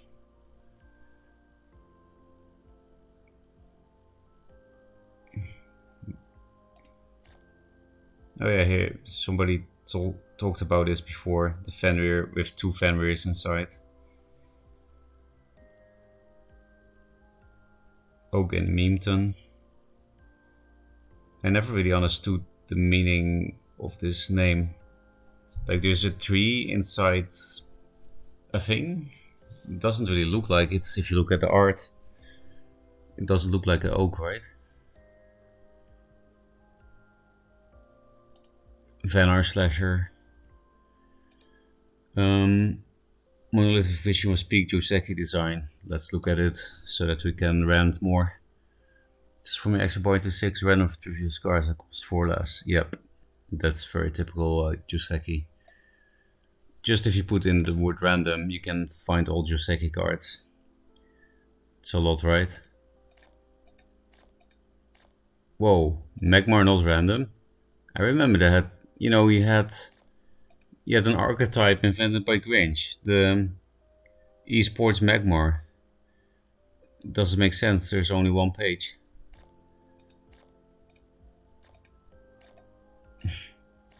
A lot of random neutrals. Seriously? Linar is no RNG faction? Just this toxic card? Strong 2. Actual Joseki card. It's funny that the real Joseki card is indeed really a Joseki card. Like it's and garbage and RNG and bad design. Yeah, it's actually really funny how Joseki the Joseki card is.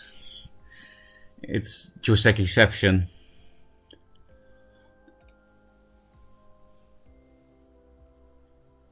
I believe only the Mitron Wanderer was good from the Mitron cards. It can be made of wood. Didn't Joseki used to cost 0 mana? I don't know. It doesn't seem like a card that needs nerfing, so I don't think so.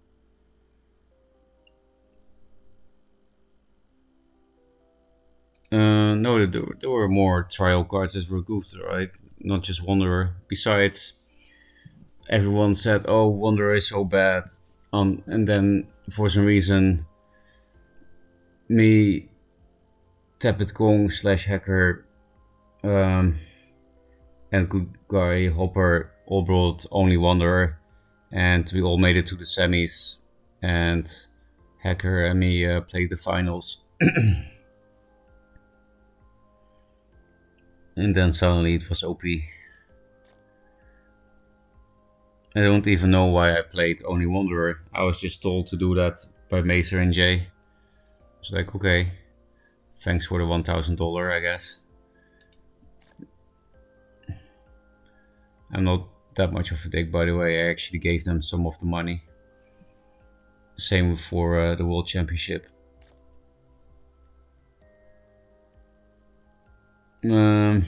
Okay, Mitron. Can you select a rarity or something? You could do that, right? In the past.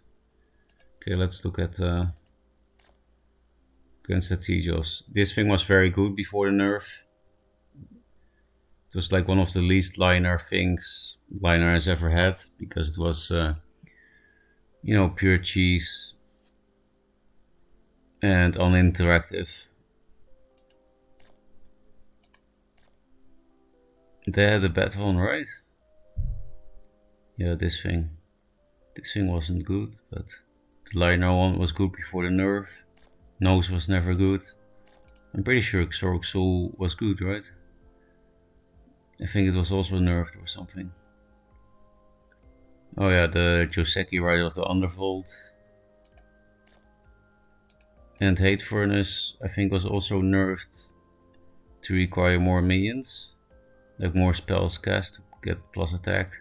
Because obviously turning everything into a Macanter is very good. Stupid design, again.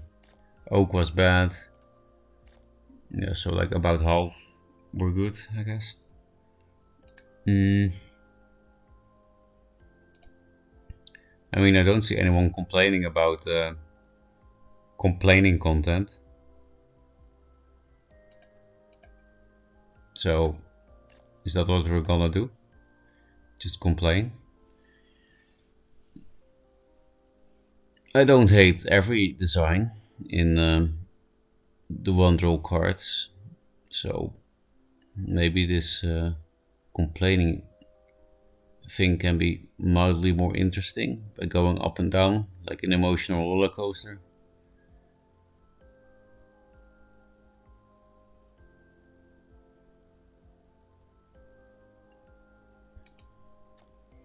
Now let's just go for the stupid cards. I think I will skip the cards that are very bad, therefore were useless to make, but they didn't really harm the game.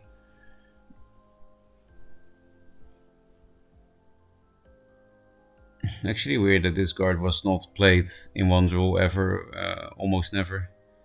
Seems more than decent, right? In one draw.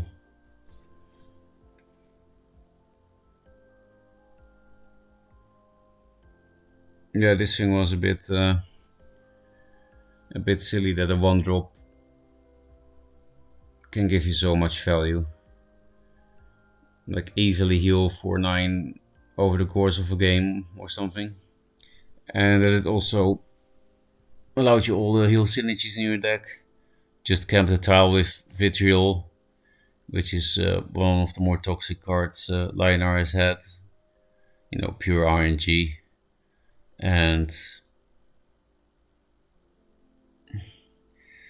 there are many things, you know, some people said that, especially towards the end of one draw, people didn't draw that many answers anymore. Like I know that someone from Kuta talked a bit about that on YouTube, and because I think he felt like the removal in 2 draw is too good, while in 1 draw people didn't play removal. He's definitely not totally wrong, but I think one of the reasons why people stop playing removal is because how can you deal with all the random shit in this version of the game? And even if you can deal with it, there are many ways where you can deal with something and you lose anyway, because the answer you can run for it is not good. The best example of that are the Rag BBS and Riva BBS, because yes, you can block tier, it's pretty efficient as an answer, but you spend a card and they didn't, so you dealt with it, but you're still losing, because that blood tier on the board is not gonna win you the game, is it?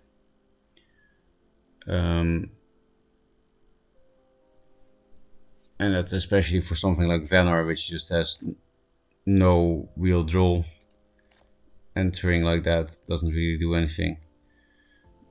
Like, it's a losing play to answer the opposing threat.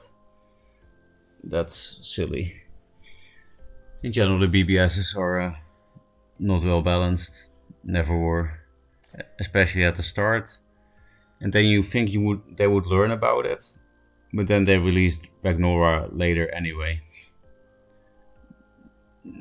That was so mind-boggling to me that they released this thing after going through the first phase of nerf cycles of BBSs, that they dare to give like a kind of Heartseeker that has rebirth and celerity. And they can give it rush with Egmorph, because the rebirth buff in 1 draw was also very stupid. Give all Eggs rush. Oh yeah, because rebirth is so broken in 1 draw. Not only does rebirth, like in 2 draw, make you play into Macanter, because you have to clog up around the egg minion, at least with 2 things, 1 to kill it, 1 to kill the egg.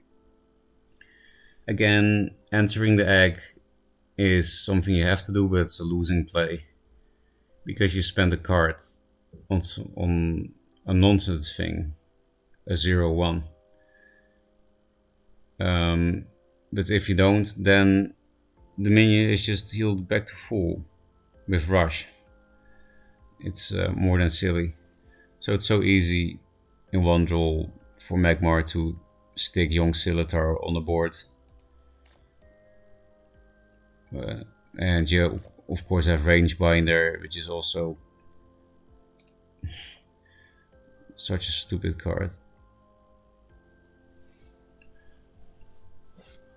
Like you had the veteran Scimitar nerf. Where is it? Okay, they rebuffed it again later, I see. Because it used to be a 4-3, a Windblade adept with rebirth for 4. Which was an understandable nerf at the time, because they made rebirth broken. That's when they nerfed this to 4-3. Apparently they later rebuffed it to 4-4. But look, why did they nerf this? Like, why? How did they realize that with the new rebirth, old Scimitar will be broken? And then they're like, but this thing is totally fine. It has just as many total stats as the 4-drop, but it has a better distribution. It can heal your general for 3, and it's 1 mana less. And it gets discounted by Metallurgist and activates other golem bonds.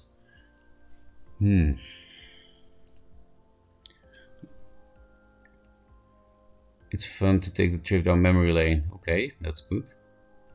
Then I'll just keep renting, I guess. I feel like you would need it like 9 amp in 1 draw. Or Rage Binder and Lava Slasher is also. I'm happy we have other devs now that actually play the game, and quite a few of them are actually good at the game as well, like Simon and Bladen. I mean, Mazer is not that active as a dev, I don't think, but anyway, also a dev that's very good at the game. And yeah, since today he plays again, I guess. Did it in advance to the nerf to Scimitar. Oh, they first made it a 4-3 and then buffed rebirth. It going to 4-3 wasn't actually the funny part. It was Rage Binder coming out after that. Yeah, that was the really funny part. I'm obviously a Magmar hater, but 1-draw Magmar did definitely really help to that, because you, for example, also had very big brain decks like Entropic Gaze. It did 4 damage and drew you a card. Like, what the fuck is wrong with you? It wasn't even blockable in any way except Prophet of the White Palm or the Shroud thing in Vanar the spell. This used to do 4 damage and 6 with what's his name? Decimus. And there's absolutely nothing skillful about this card. It's really just a 2 mana cantrip for 4 or 6 damage. Like, what else can I say about that card before it got nerfed? And even in its nerfed state, it's still, it's not broken anymore, of course, but I mean, it's still stupid design. You don't even, because the thing is, you don't even have a choice with this card. You can only go face. Like Phoenix Fire, it's at least more skillful, because you have to choose between face and board, and you can even put it on your own board or own face. More choices, and that's something that they did a lot in the 1-draw changes, that they took away choices. Like look at Blood Tier.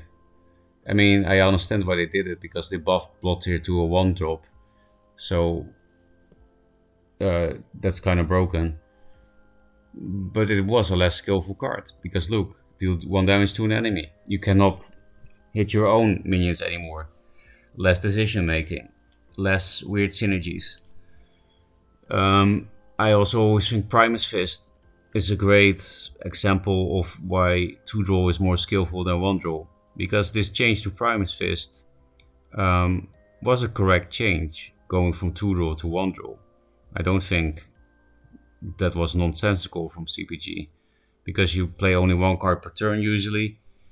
Giving 1 minion +2 attack instead of multiple +1 makes sense. for the new way the game is played. So Primus Fist got changed, not really nerfed. Because even though the +2 attack is only temporary and only 1 minion, it's very nice for up trading. But yes, why is this so much less skillful? Why does this show why 1 draw is so much less skillful than 2 draw? Because you play 2 cards per turn in 2 draw, board states are more complex. You have more minions on the board. Therefore, you can also play the Primus Fist that buffs everything around it. If you don't know what I mean, then please, like for new players, please play a deck with a lot of low drops and 3 Primus, and maybe play some Rush in it, like Russia's Curse or Tiger, and you will see that when there is a complex board state, you have like 3 minions on the board and an opponent 2, and you're like in the corner of the battlefield. It can be very hard to figure out where you have to put Primus Fist to buff all your minions, and still after that move your minions in the right positions to clear board and go face correctly. You really have to plan out your turn, like for example, move with a minion first, not move with the other ones yet, then Primus, and then move with the other minions. Or maybe you have to make a juxt play for the perfect Primus Fist positioning, you know. Well, in 1 draw, there is no decision making, there is no positioning. There's just 1 minion you want to uptrade with. You put it next to it, you uptrade. The end. This is not that positional compared to 2 draw Primus Fist. So even though this change makes sense, I think this is not a bad redesign for the new game. It shows you why the new game is less skillful and less positional. And playing less cards per turn is also less decision making by itself, right?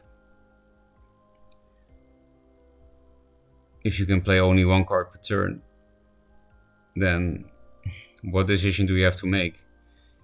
Am I going to play Duelyst, or am I going to play what's another 4 drop? Primus Shieldmaster. That's your decision in 1 draw.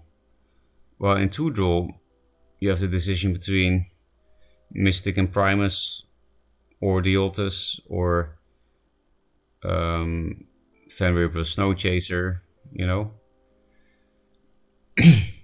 I hope it makes sense what I'm saying. I do look forward to seeing how 2 draw develops. I always remember what I was told by CPG when we were testing going to 1 draw for the first time. I remember that too, because I was still somewhat in a honeymoon phase with this game. Not totally, because I did really hate Jaxi and Keeper. But I still had some trust in the game and the direction and so on, and I liked it.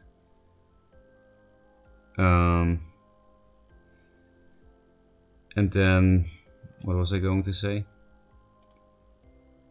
And then they announced the rule change, and in the news post they said something like, oh, just this 1 subtle rule change. They presented it as a subtle, nice new little change, just a nudge in a different direction. And I totally bought it. I was like, oh, okay, I'm excited to try this new rule out, new game rule. Like I didn't have any cynical attitude at all. And then I played my first game and I was like, nothing is happening. And I can't play anything anymore on turn 3. And that had partially to do with not knowing how to play 1 draw, of course. We hadn't adapted yet because we weren't used to it. But there also was not much room for adaptation, because there weren't that many draw cards. It was not... they did change a lot of cards, go from 2 to 1, but it was not enough card reworks for that rule change, because it was not a subtle small rule change. They presented it as that. They copy wrote it like that. But yeah, it was really just some kind of marketing, and marketing is lying, right? They felt that design space in two-draw would forever remain limited to only the fastest cards, no matter what they came up with and released. Two-draw is kind of that way now. Opening Gambit, for example, will always make cards that have them king over anything that needs to wait to do something.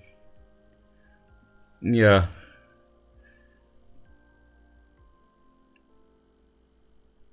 There is some truth in it for sure, but I think then it makes more sense to rework the removal cards than to go to one draw.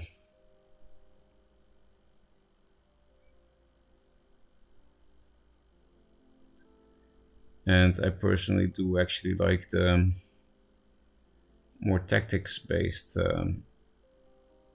combat, you call it, I guess, where unlike in one draw, people can come back, every turn can swing around. The winner, the person that looks like is winning, can change every turn. Because the thing is, if you can, because everyone is playing these things that have immediate effects, because everyone is doing that, their immediate effects are kind of countered with the other immediate effects, and then you get these stringy, more interesting games, in my opinion. But yeah, it is true that a lot of cards are unplayable and it limits design space, but again, I really think it has to do with the removal cards, not with two-draw. I don't see how two-draw contributes to that. I feel like Duelyst always had insane strong removal, yeah. Except Vitruvian. But yeah, I do indeed think that the removal is the bigger reason for that whole design space limitation story. In any case, obviously I don't think one draw was the solution. But please keep in mind I am very biased, because it's also personal taste, right? I've noticed a lot of people are coming back for one draw, not two draw, which makes me a bit worried, because I don't want one draw to be the main game, because I don't like to play it. But you know, there are so many people saying, where are BBS, where are BBS, where are BBS, which is also something I don't want to return. Maybe that's something we should talk about. I mean, I already talked about how Riva and Ragnora had BBSs that were so good that even answering them makes you lose the game, because they get card advantage if you answer it. I think it's just this Kutatsu that actually trades with it, and the Abyssian Creep thing. I'm pretty sure those are the only two cards that are also one mana, just like Heartseeker and Egg, and that also don't cost a card. So there are only two cards in the game that trade fairly with these BBSs, that don't give them card advantage or a threat that can win the game. And you can only run 3 of those in Songhai and Abyss, while they have infinite ones. I suddenly switched to some different accent accidentally. Yeah, so I think this BBS is fucking stupid. I think this BBS is fucking stupid. And this BBS is a win con by itself as well, and you actually really can't answer it. Unlike Heartseeker and this, you can't really ever answer this BBS. But at least it's crappy in the early game and mid game. At least it's only good in the late game. But it is pretty stupid that you don't have to put any card in your deck to have a win con.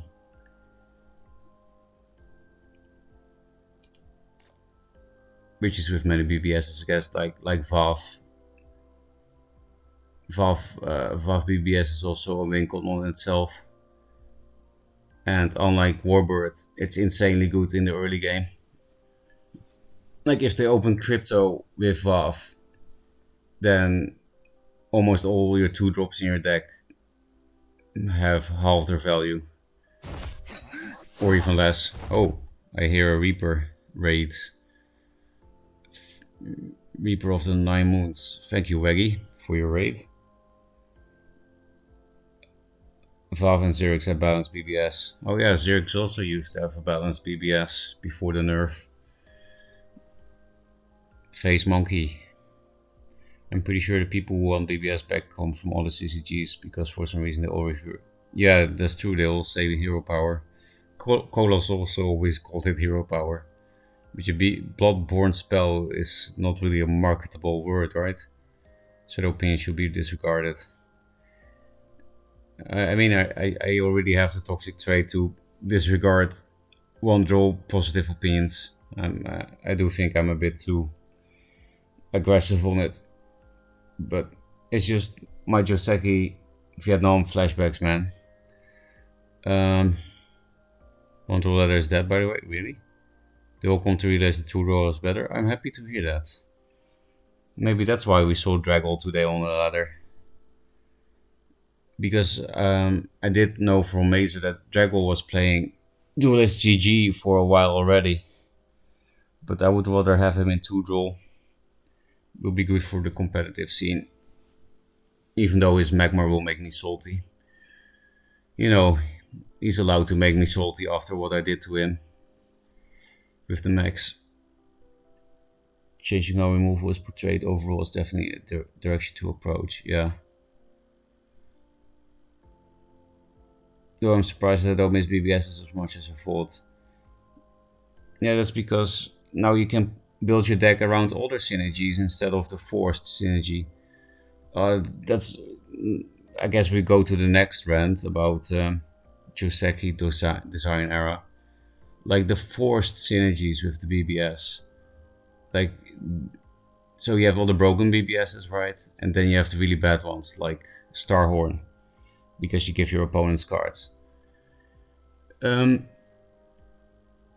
So this is a horrible BBS, and then CPG is like, we don't want to put creativity and effort into reworking it into something good and balanced at the same time. So instead, BBS does A. This card gets bigger if A. There are so many cards like that. Bad BBS does A. This card gets better if you do A. It's so uncreative. Like, you know, the new Vindicator for Starhorn is a good example of that. Where is it? Yeah, you see BBS draws card. Minion grows, draw card. It's just total Magmar brain, but I mean it doesn't only happen in Magmar. It happens with all the bad BBS ones. Like this stun guy has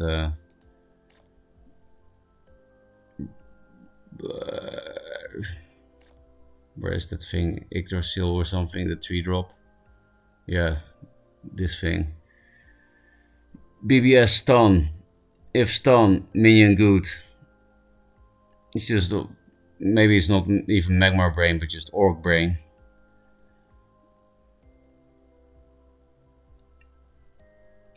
Okay, did horrible with your deck? Really, Reggie? I actually also don't understand how I got to S first in the first test with the deck. It's not a horrible deck, for sure. I beat Maze with it twice today, for example. But and I misplayed super hard as well against him.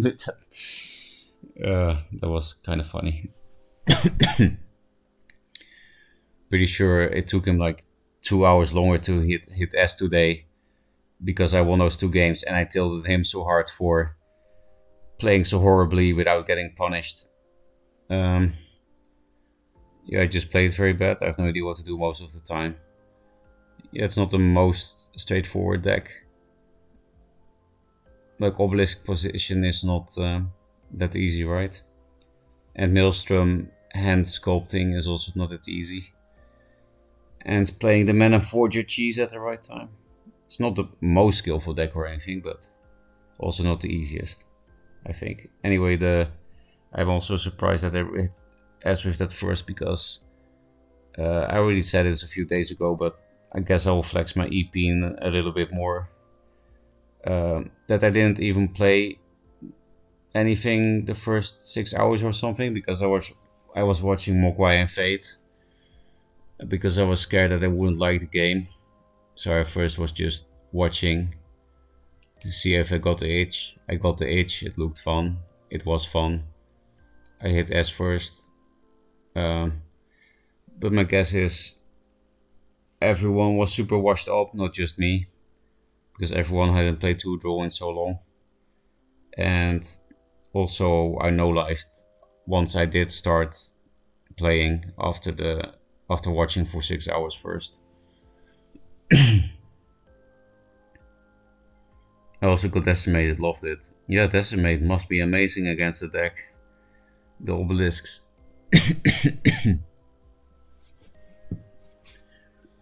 But yeah, did you always play so much Abyss, Reggie? I only remembered you as a Vitruvian player. Like when you were streaming back in the old 2-draw. I only saw you play Vitruvian. And of course, I mostly remember you from as you know, from the Triple Russia's Third Wish against Mazer. Mazer did it against you, yeah.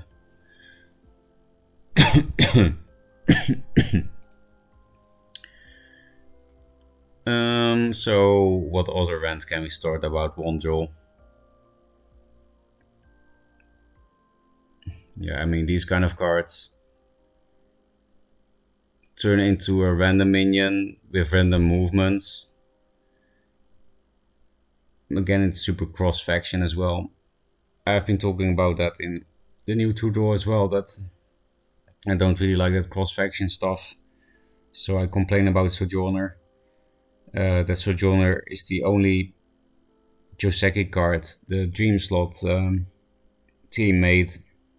It's the only Dream Slot card that I'm like, why? Like every other card rework is the Josekification, and then you make an actually well designed Joseki era card into a Joseki card. Like if we just have this card in 2-draw, yes, nobody would play it, but it would not be toxic design. I think this design is pretty good. It's pretty, yeah. I have absolutely no problem with the design of this card.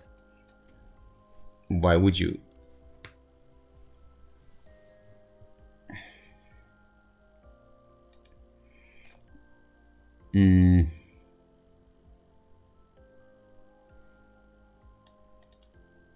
Celebrant is stupid. I think something like Sheer Poppy Dragon is stupid in 1-draw. Like in 2-draw, this would be much more fine, because you can actually find your answers.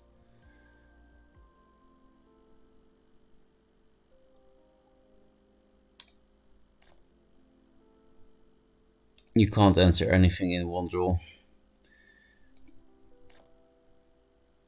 And that's why I think people didn't play removal much in 1-draw. Because it's not like 3 mana Martyr is totally unplayable. But it's better to just be proactive, because you won't have your Martyr when you need it anyway in 1-draw. This is maybe just Salt speaking though. I didn't really, I played mostly Vet, Venar, Lionar. Venar too, wow. In that time. You were brave. I wanted to play Abyss only because the new summoning card looked sick. Oh, okay. Especially that right now there's no neutral draw and Duelyst II. There is Void Hunter, Artifact Hunter. I guess we can check. I think there is some neutral draw besides those two as well. Void Hunter, Artifact Hunter. Okay, that's almost it. Just Songweaver as well, which is very hard to pull off. But yeah, I would like the old Sojourner instead of the new one. Why doesn't that one show up when you type draw? What do they say? Put a card, not draw a card. I guess because you create it, so you don't really draw it. Put a random card into your export. Yeah, it's total Joseki design. Is there more trash talk we can do about one draw? I did say a lot already.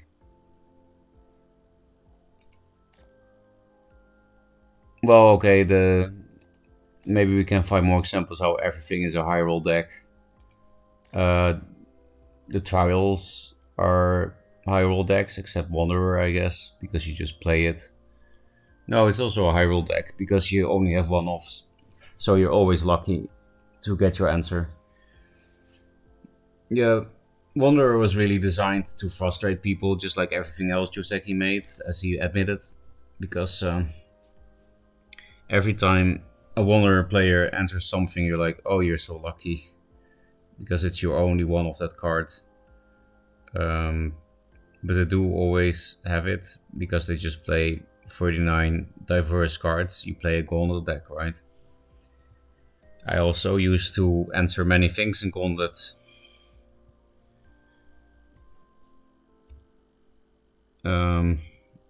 What's more high roll shit?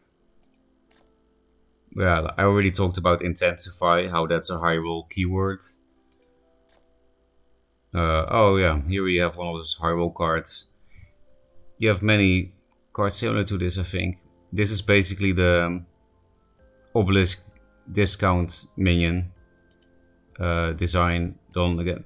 That's also very typical for Joseki era design. There are many cards that are kind of the same. It's not always obvious, but they are the same.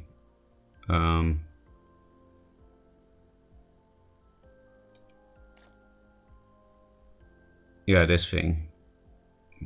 Total high roll card. If you have this with a bunch of obelisks in hand, then GG, unless Plasma Storm. And otherwise it's a mediocre card. And then this stupid backstab spell. Horrible card, but if you just happen to start with an opening hand with this and all your backstab minions, then amazing. There are many cards like that where you basically play to have a god hand. You're banking on having a god hand, and then when it happens, the opponent just loses, and you get rewarded for being a gambler.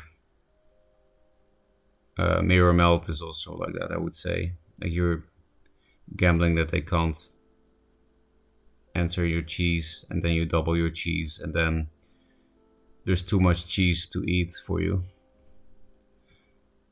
And you die of lactose intolerance.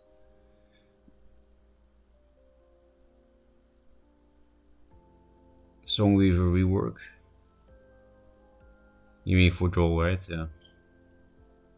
Wave decks are all super high roll. Yeah. MonkaS is really stupid, yeah. That's definitely one of the first decks I think of when I think of high roll decks. Well, this card will be more fun with 2 draw. I played some Magic and Legacy and I hated it.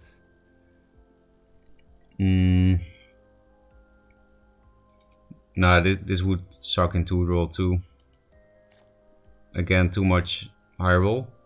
At least the 3 card starting hand would cock block a lot of high roll hands, because a lot of high roll hands rely on the 5 card starting hand.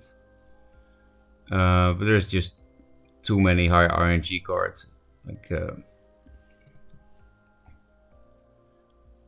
look at this thing. It's still the same. Yeah, it's not a 2/2, but hey, I found a new thing to rant about Joseki era design. Every time they released a toxic RNG card and the community complained about it, they would listen to it like half a year later and they would nerf it. But the nerf would never tackle the actual complaint. They would never change the actual RNG, the thing people complain about. Nobody said Jaxi is too good, the 2-2 body is too big for something that summons a Heartseeker in a corner. People said it's a coin flip to win the game. How did they nerf it? They made it a 1-1, kept the thing people complain about. I'm sure we can find many examples of this. Yeah, Reap of the Nine Moons used to be a 5-4 flying. People complained about it forever. Okay, we will listen. 5-3. Still the same toxic RNG effect. Meltdown. I think it was like a 7-7 deal 7. Still the same RNG. 6 damage to random enemy. They did this every fucking time. Keeper is also still the same, right? Just lower stats, yeah. So this used to be 5 mana, 4-5 with the same effect. They would never change the effect. Always just change the mana cost or the stats. So that's a very typical thing.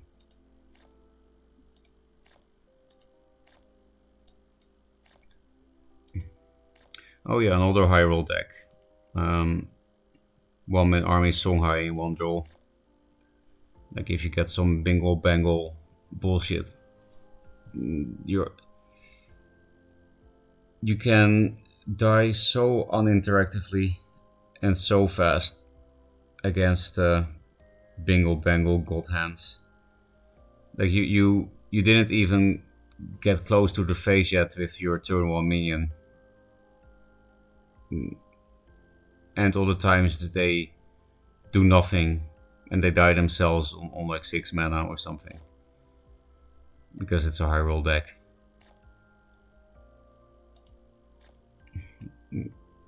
I think those are my biggest complaints with 1 draw.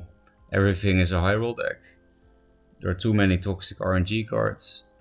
And I guess the trials and what else? Yeah, less complexity. Because 1 card per turn is less decision making. Less complex board states because less things on the board. Less combos, less flashy plays. That's something I actually didn't mention yet, but it's super important. Cataclysmic's Vault and monkaS, the end game. I actually did like the monkaS design on its own, but yeah, with Vault it's less fun. Because Vault is also not really fun for the opponent. 2 draw with its card pool will be crazy. Yeah, and it wouldn't really make sense. Most of these cards are actually designed for 1 draw. Like, what are you gonna do with Trinity Oath in 2 draw? I think even in 2 draw it would not be horrible, but it will be very clunky at least.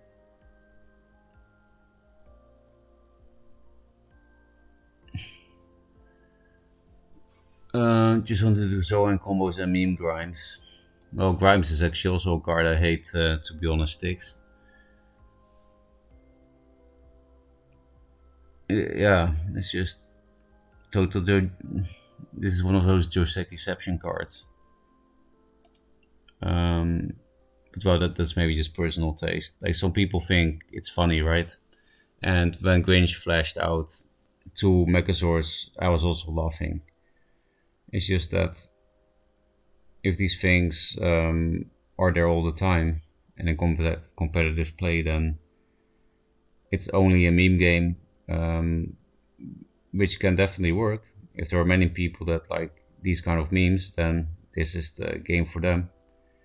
But I do like a game that has meaningful decision making and that doesn't get fucked by a coin flip. The meaningful decision making, I mean, that it get fucked by a coin flip. But that's just personal taste, right? There's nothing wrong with liking clownery, and there's also nothing wrong with liking strategy games with meaningful decisions. It's just if you mix both of them, then who do you appeal to? Then both sides don't get what they want, right? Because if you like the clownery, then why don't you just play Hearthstone? They have much higher, like, next level clownery compared to Duelyst. And if you have a bit of that clownery in Duelyst inside competitive play, then why would you play this over chess? Like, chess is also a Twitch esport since Corona, so I might actually be able to build a mill magma deck that works. You mean milling is only in one draw? But you mean, what if you could mill in 2 draw with this card pool? These metaphors are getting out of hand. Oh, I mean, today I'm only using nonsense metaphors. I'm surprised you were saying this now. So what RNG is too much RNG for you? What RNG is fine? Well, I am very strict about that compared to most people, I think. I think the only RNG should be the RNG of the cards you draw. That for me is already quite a lot of RNG, but again, that's just personal taste. I don't like card games. I like tactics games, strategy games, whatever. So for me, that's enough variance. Because games are really different because of how you draw the cards, in which order and stuff. To me, there is a lot of variance. Besides, if you feel like there's not enough variance, you can just switch decks. Which is something you can't do in chess, where you always play the same deck, right?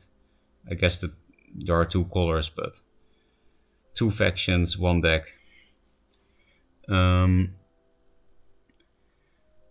And then RNG, that is fine, even though I said I only like the card draw RNG, which cards you draw at what time, and so on. Like, I don't mind Glacial Elemental too much. That's like RNG to make the card not broken. It's not my favorite way to deal with things, still. Glacial Elemental is not my favorite card in the game by any means. But RNG to make things not broken, and the coin flips from that RNG don't decide the game. Because the thing is, I guess that's an important note to make on this subject. If the RNG is if you can manipulate the RNG, then it's automatically more fine, because then you combine RNG with skill. Good example of that is Obelisk, of course, that you block bad spawns with certain positioning. So obelisks are also RNG, right? But I still like to play them. It can be quite frustrating, of course, if you get horrible spawns, but again, you have the every time you place an obelisk and every time you place minions around it, you are given the opportunity to express skill in manipulating the RNG. And with Glacial Elemental, you can also usually do that. So maybe that's like a good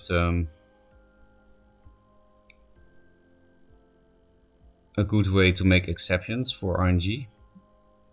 Like, RNG might be fine outside of card draw if you allow players to express skill in manipulating the RNG.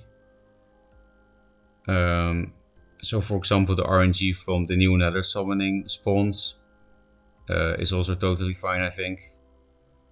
Like, you can use the minions you already had on board or something, or walk to the edge of the map to make sure everything is in the relevant spot.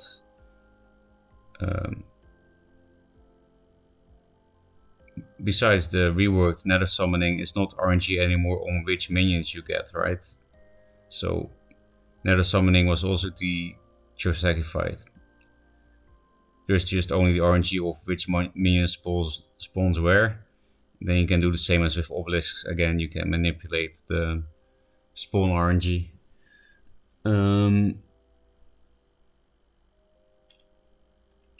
Oh shit! I missed a lot of chat. I'm such a ranter, I guess. I like RNG, like Grincher and Grimes. Well, sticks. You know what I would like? I would like there to be like, if we have enough players, this should be possible.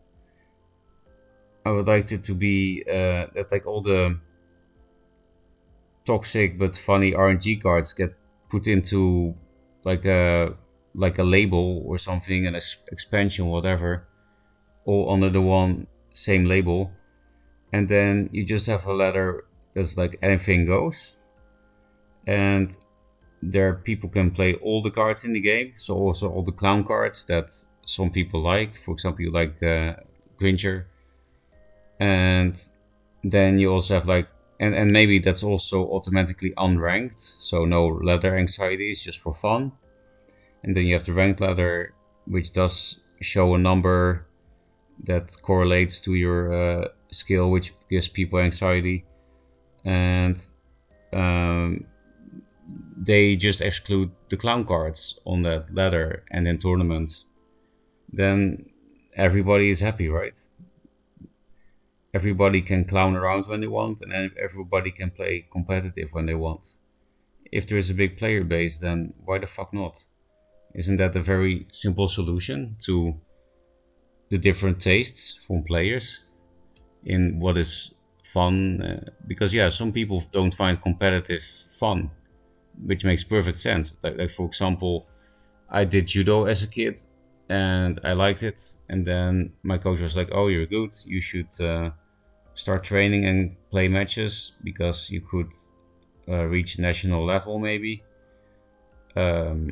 Then I had to suddenly play it a lot, and there was pressure on the games, and I had no fun, and I quit. And then I didn't do sports for many years, so I was a little bit less healthy. So yeah, competitive is not always good, but in video games I like it. For me, it's more fun. So again, why not just make separate ladders for clowns and for people that don't like clowns? You might actually be able to build a mill. Oh, I already read that. Where the fuck am I? I'm not a big on randomness in game design myself, but I know that there are people that think otherwise, and that randomness can be very good and interesting design. I feel like randomness is required to mitigate powerful abilities more often than not. Yeah, like with Glacial Elemental, right? Yeah, I saw this a little bit ago, but I was still on my rant. Sorry, Jay. Hi, Jay. Happy you're here. For the past 2 hours or something, we've just been talking about my date and shitting on Joseki design era. Surprisingly, people have not been complaining about my complaining, so I just keep going. Yeah, they should just summon a Megazord nearby always. Yeah, then it's no longer RNG, right? If Grimes always summons Meg. Yeah, that's a perfect solution, Waggy.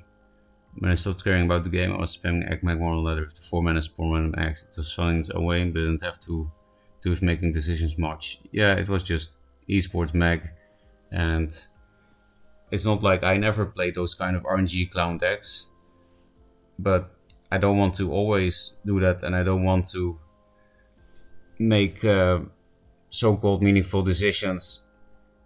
Then they play the Egg spell, and I just lose on the spot because of RNG.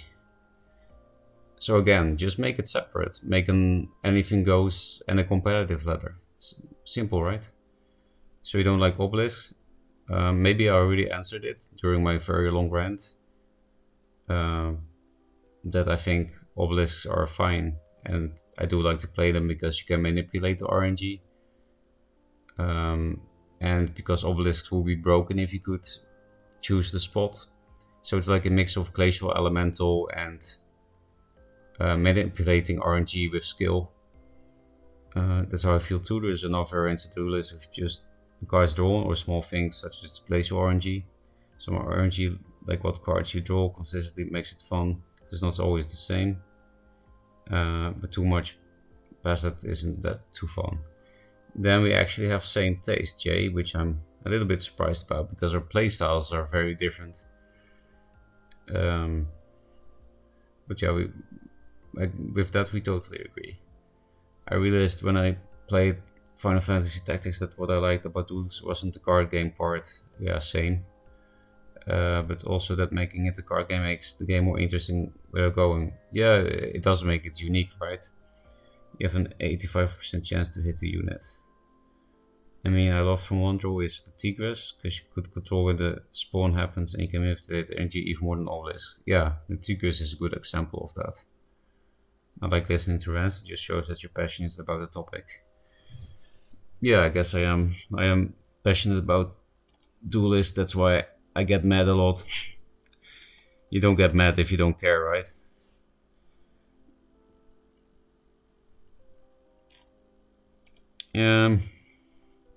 So I caught up on chat. And my throat is starting to disappear. Oh, I still have a throat, but I mean the voice. I did really like I was almost convinced to play one game of one draw, but after all this ranting, I'm like, no fucking way, man. I convinced myself that it's too garbage even for one game, even if it pleases some viewers. Because I do like pleasing viewers, but to a certain extent, right?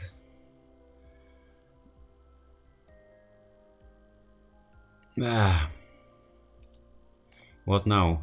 You know, Jay, speaking of leather anxiety, I accidentally got number 1. No idea why. Joseki MMR as usual. So now I can't play anymore. Feels bad, man. And it's so fucking stupid because it literally doesn't matter. The game is not out. It will be reset very soon. There's not much of a player base.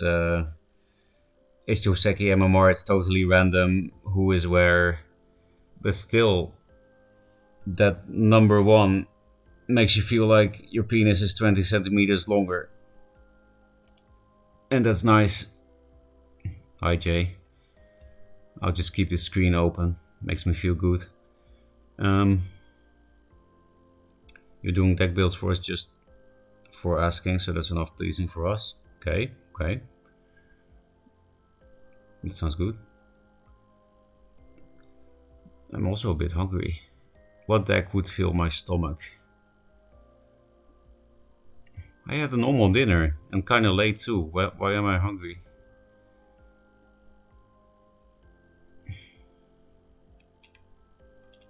Today I learned Jax is better than Drogelord, even in a full Vesper deck.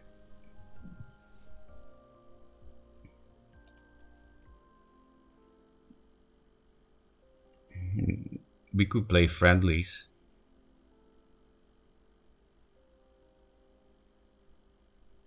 Maybe Jay's up for friendlies. Modern World is 6 Wincon Naga. Bladum asked me to make Naga work, like the most competitive deck with a Naga, because I was like, oh, I don't know if I never really played with Naga. Maybe she's like just a playable minion. So then I was like, oh, okay, Naga. I think Vitruvian and Venar appreciate her ability the most, blah blah blah. And then earlier that day, I was trying to tweak a Crazed deck, and Crazed played a certain shell, either intentionally or unintentionally, that I really liked. 3 Archon, 3 Jax, 3 Razorback, 3 Prophet, because I was thinking about it. I was like, that means you have a win con against every deck. Because, oh yeah, and you need the Hard Sisters as well, otherwise you don't have it against every deck. Because Triple Archon with Triple Hard Sister is a win con against Control Magmar, and maybe just Magmar in general. And then Jax, Prophet, Razorback is a win con against everything else. Because only Magmar can deal with Jack's Razorback Prophet. I guess Vanar can as well with Glacial Elemental combo, but they can't answer 3 Jaxes. So then I played that shell, and I was like, I think with this kind of shell, Frostbow Naga will be good, because we need to be able to hit 6 and 7 mana, because Jax Prophet, consistently, and be able to afford these win cons at those mana points. Which means we need some anti-aggro shit and AoE, and Vanar lacks it in the early game, like before Mountains. So I think Naga is good. It also helps Vanar with picking off artifacts. And it turned out this deck was absolute garbage. Despite the trouble Juve and triple Healing Mystic, you get rushed down by decks that don't even draw well. Like Carol beat me when I was playing this deck, just playing Healing Mystics in Songhai. He didn't have good draws or anything, just played some 2-drops that were not even bore, and just went face, and we died. And yeah, if that's a sample size of 1 game, then you shouldn't judge it by it, right? But similar things happened over the course of other games, and it had a horrible win rate. Then I was like, I'll just play solo walls. There was one of the oldest versions, like with Cloaker and Dorwalord. I had never played it before, and I went on a 14-game win streak with a deck I never played before. So I was like, okay, solo obviously better deck builder. Dark Mimesis can eat all the soup. I said, I think yesterday already, that I kind of like Dark Nemesis because at least it's a win con against Control Mag. I think I talk too much about Control Mag because basically only Abakadani plays it. But maybe that's why I say it, because out of all players, since Duelyst is back, my win rate is the worst against Abakadani. So considerably worse than even against Solivit or Jay. Abakadani I'm like 2 out of 10 or something. So maybe he's an underrated player, or maybe Control Mech is just totally broken. Or both. Well then we'll... Okay, so I already explained. This is Wincon Naga. 3 Archon, 3 Jax, opening Gambit spam. Yeah, there was quite some opening Gambit in there. There is... Therefore there's also 3 Headhunters. First Naga is actually pretty good right now to count all the wall decks. Really? It's popular, wall decks? Or you mean the Angry Solifit decks? Even that I didn't see much. I mostly saw Creep, Songhai and Magmar today. Could just throw her in non-Magnon line decks to act as Tempest. Yeah. I feel like it's a playable card outside of Lyo and Mag 2. Packers like Naga and aggro. Yeah, it's like a 4 mana weaker Macanter, right? So it makes sense. Control Mech? No, not that Mech. The other Mech. What the fuck would it look like? Control Mechs. How do you control when you play such shitty cards? Is that a thing? I guess you can control the board with Sword of Mech in Songhai. That's about it. Oh yeah, and Deathstrike Seal on the cannon. What else?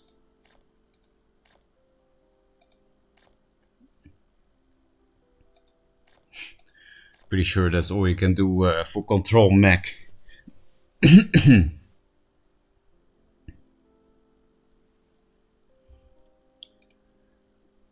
I misheard. Well, my pronunciation is also not that great, so maybe I mispronounced.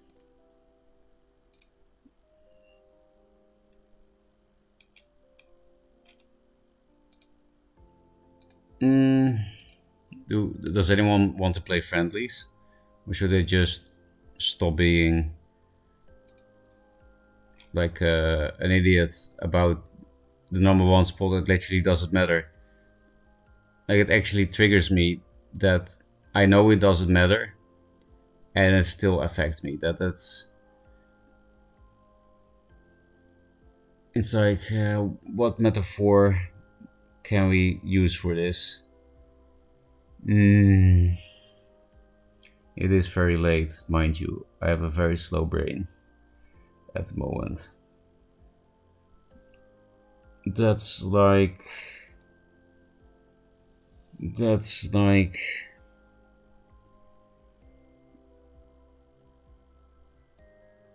um Hey Mazer. Uh I think I'm falling asleep, sorry guys. It's almost 5 a.m. I actually had a good sleeping rhythm the past few days, thanks to the dates.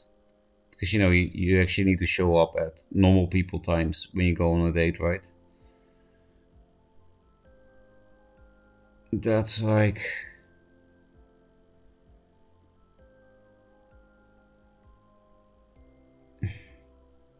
yeah, maybe that's not even a bad comparison, even though it's a bit dramatic. It's like you were married for 50 years. You know your wife loves you, but you still need to ask her sometimes, do you still love me? And you know she does, um, but you still need to hear it. You're still insecure. You still need that number one spot in her heart, in the letter that is her heart, the heart that is her letter, whatever. I really don't think it's healthy to compare Duelyst with love and stuff. I think I've gone too far. I could play friendlies, but I'm not very good. Poncho, didn't you win some GG tournaments? You at the very least you're not crap, so we can play. Also, if you were crap, we could still play. Uh, do I have you yet? Yeah, I'll just challenge you. Duelyst II. Oh, Fate, did you see that? There's you can play Legacy friendlies now. Well, maybe it's too late.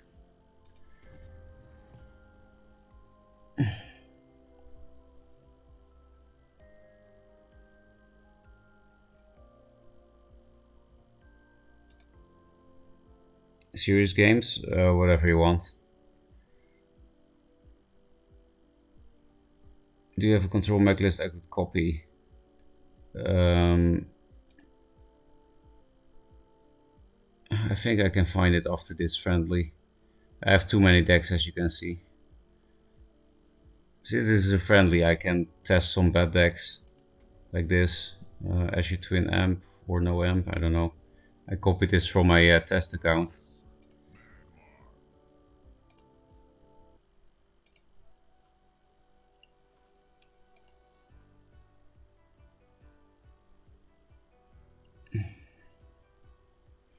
I guess I'll keep it because it's the whole idea of the deck, right? Double 2-drop is nice. No bore, please.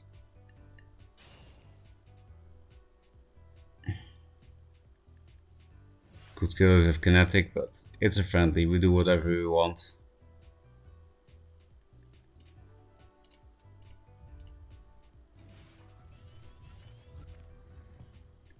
It's some meme Twin Fang deck with this plus this combo. This is the first time I play it, so I don't even remember what I put in the deck exactly.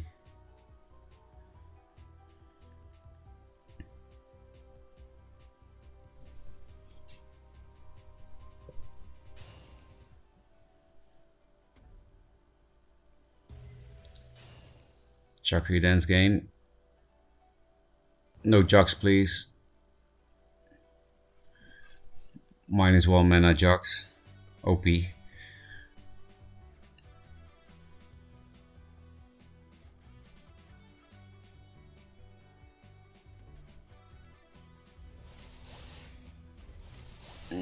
No meme. No meme. I'm also pretty sure we're dead to this thing because this deck doesn't run answers.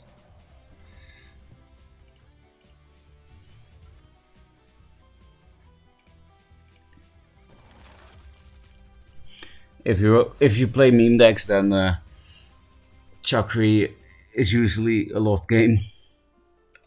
Let's try again. Oh, it's in spectate mode.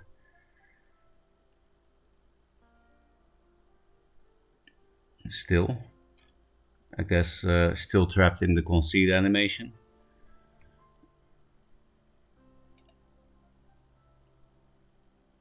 The one you were mentioning earlier, I picked one of my 2 good decks. You can play your good decks, you just play whatever you want. You can play whatever you want, really. I will also just do whatever. But I guess I'll first post the control mech deck, actually.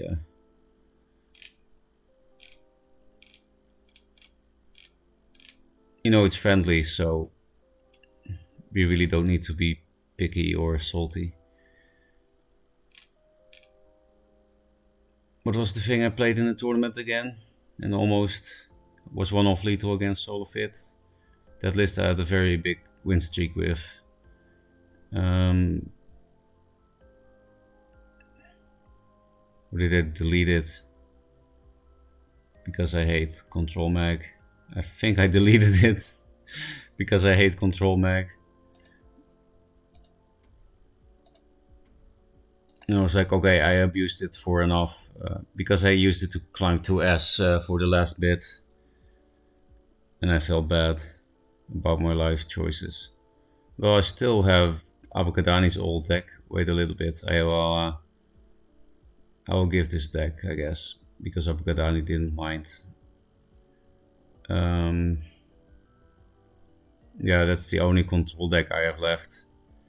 He gave that to me and the stream basically in the first network test. Then I also had a bad win rate against him. He also won Flash Archon with a similar list. So yeah, Abukadani is either underrated or control mech is broken or both.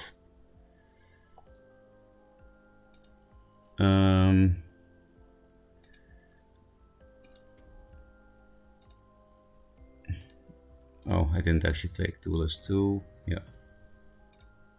Oh, my game bugged. Maybe because I declined.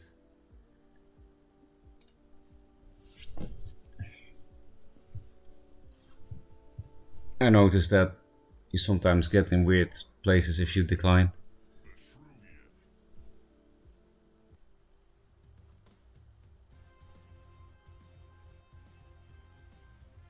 I'll just keep the hand because I have no idea what's even in the deck. And it's friendlies, right? It's just testing and entertainment.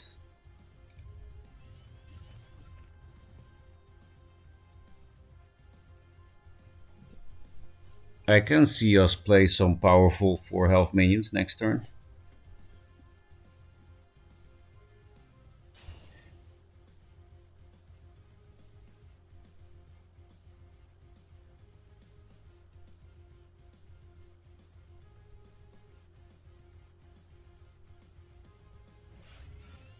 I think I'll replace this now that it doesn't die to this anymore. Can give us some burst next turn, but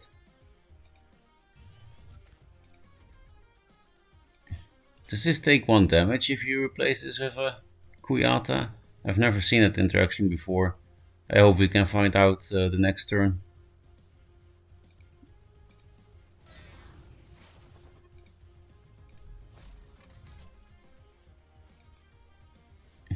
Wait, he already has Star's Fury. Because of Mana Forger. I guess I'll go here.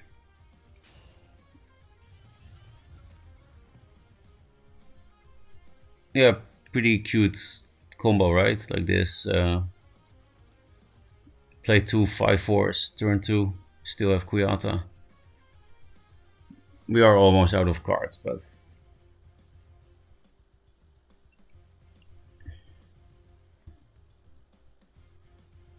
and maybe we can find out if this takes 1 damage from Kuyata, even though it's not really summoned from the bar siphon.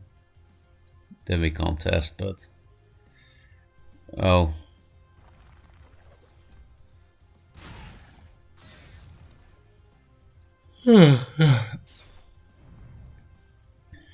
Oh. This is looking interesting as well.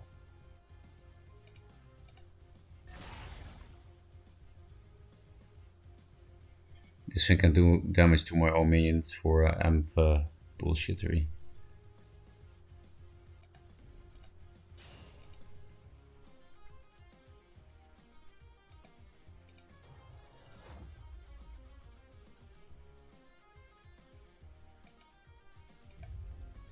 I mean, I should have just played this to kill this, go face with this, but it's 5 AM and what other excuses do I have? I don't know.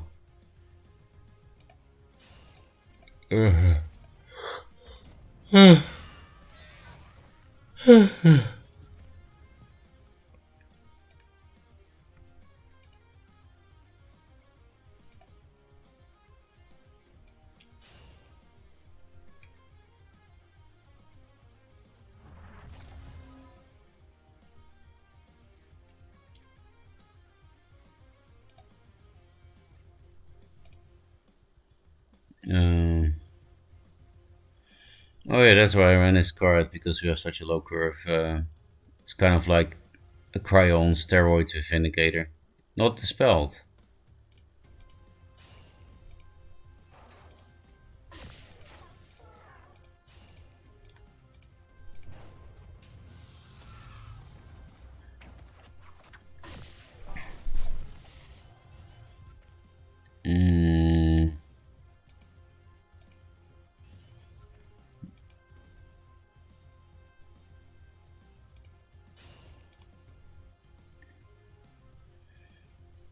They played Boner Swarms.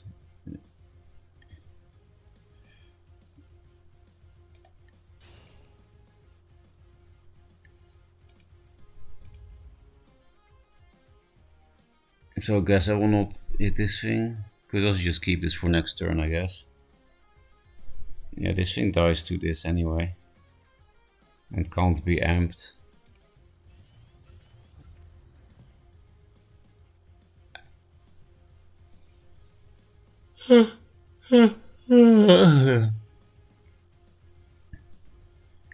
The idea of this deck was like run the Azure Shaman Kinetic Equilibrium combo and try to set up a big board for Twin Fang that way. It's kind of like a bad Twin Fang deck. We have all the self-damage stuff, maybe minus Spirit Harvester, don't remember. Flame Acolyte.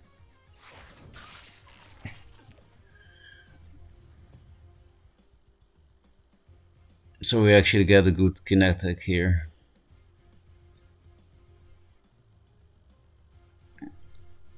With Twin Fang,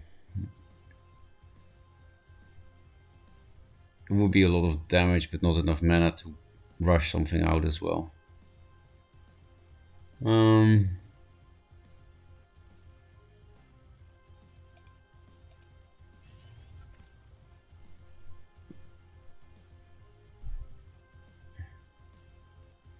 4, 4, 4, 6. Oh yeah, of course. So we rush this thing out.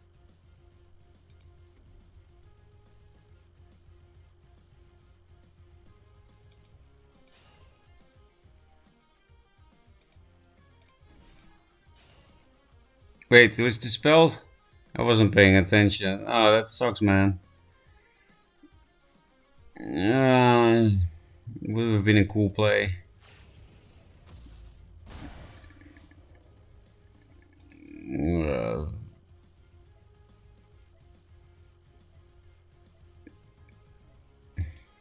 It's ruined.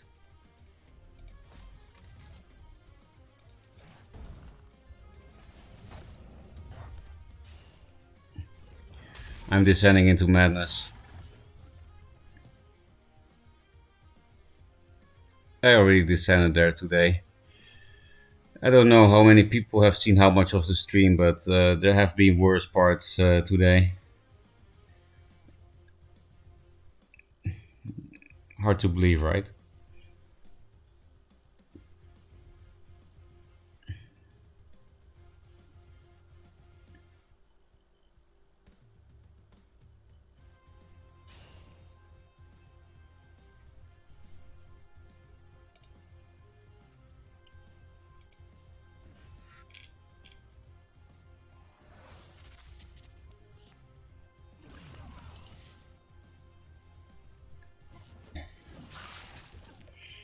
I want my Vindy back.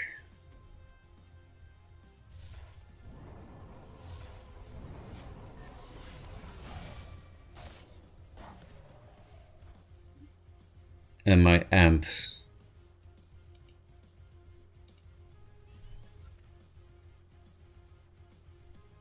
They just play the Rajas.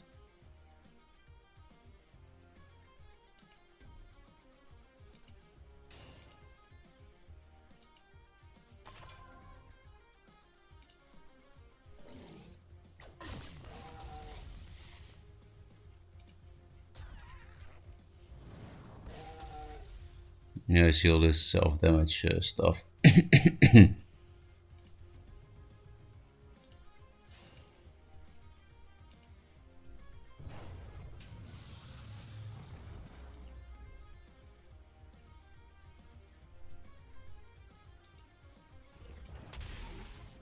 Just face. Face is the place.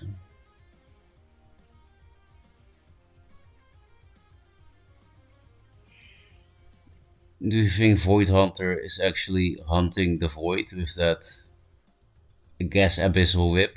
Why is this thing not an ambition minion? It literally has an abyssal whip in its hand. And it's hunting the Void, like Void Pulse, right? It's an ambition minion. You have purple in your hand.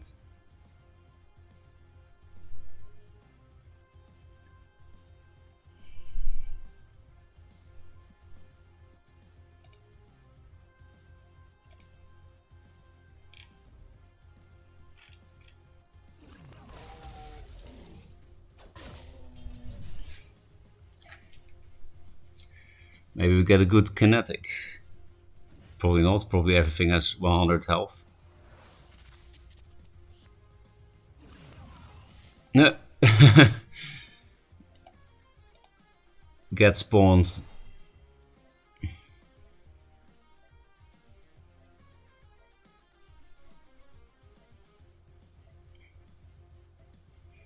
No. No. At least I can draw cards by killing it off. Should I draw first? So that I don't get Kuyata from it?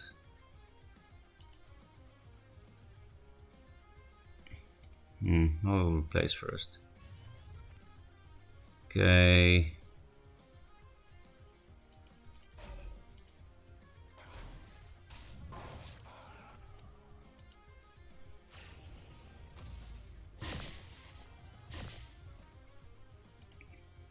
XD. This is max damage.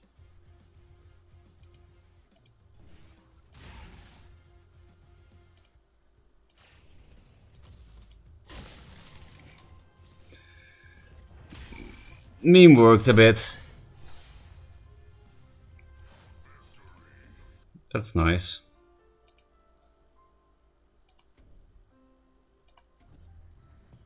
Now I have to click Duelyst or Legacy every time I'm friendly.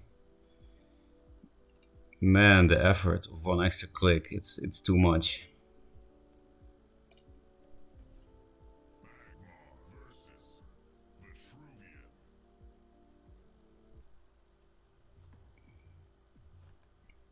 Oh yeah, this is also a combo. This is also a combo with Mogwai. There's just a lot of synergies in this deck that I didn't see many people play. I did see Smash play a bit of Mole synergy stuff.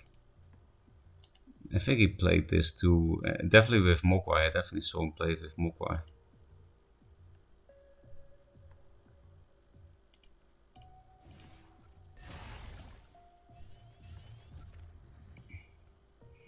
This is pretty nasty. 1 mana 4 damage. Yeah, that thing dies to it. And I get to trigger this. Sucks that this thing is out of position. But it's still a very strong turn. Replace this maybe? Can we buff Kuyata now too?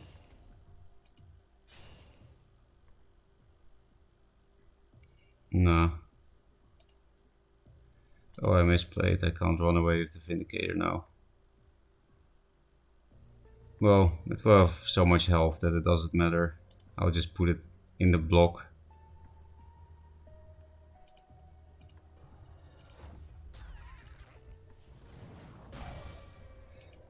Disgusting.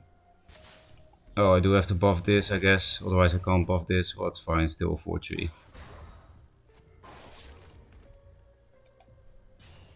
Could poke for 1 damage, but plays into Hexblade.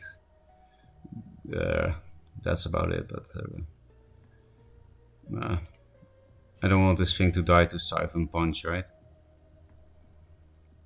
Oh yeah, and keeping it at 7 health makes it a better kinetic target.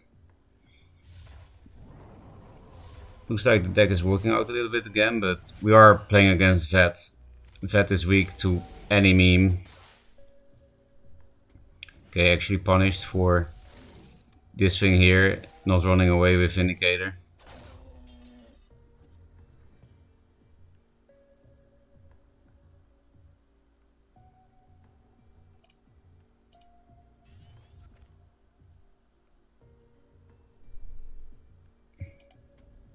Yeah, so we have this combo, I guess.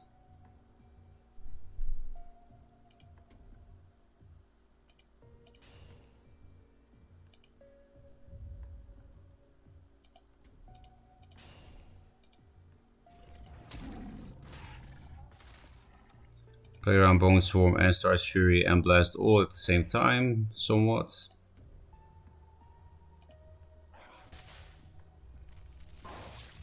Twin Fang, nice.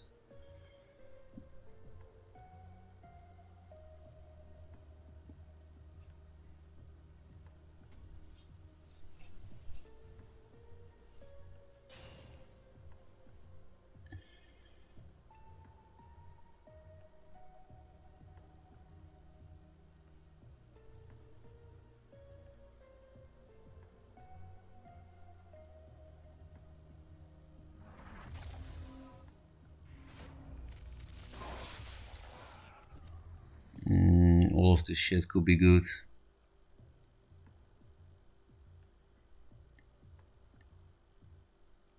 And maybe Kuyata with some low curve shit. Twin Fang kinetic, but it's very far away. So is this though. And this deck has only low curve shit, so don't know if it's worth it now. That's also not worth it. Maybe I just replaced lethal actually. Maybe Flash Kuyata took Suicide with Twin Fang was lethal. 4, 6, 8, 12, 14 with Flash Kuyata. So I guess not.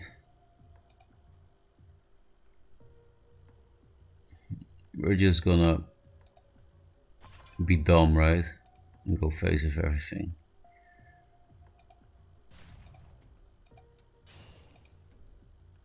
Maybe we die to this shit next turn. I'm curious. Yeah, we don't care.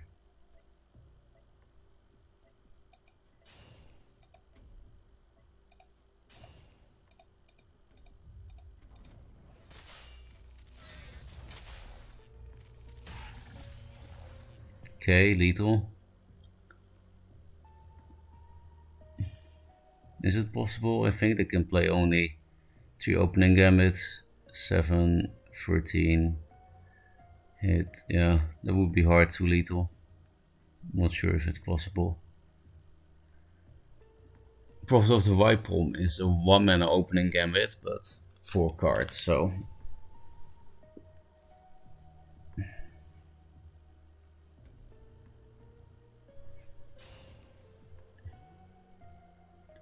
I guess this wasn't that much of a meme. I mean, we did show off the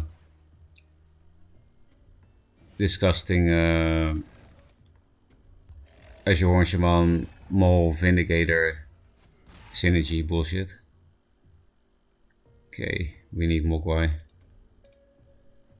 Wow, one damage of lethal. It's really close. Yeah, this thing did a lot of extra damage. Of course, I calculated that. I knew he could never kill us by 1 damage off.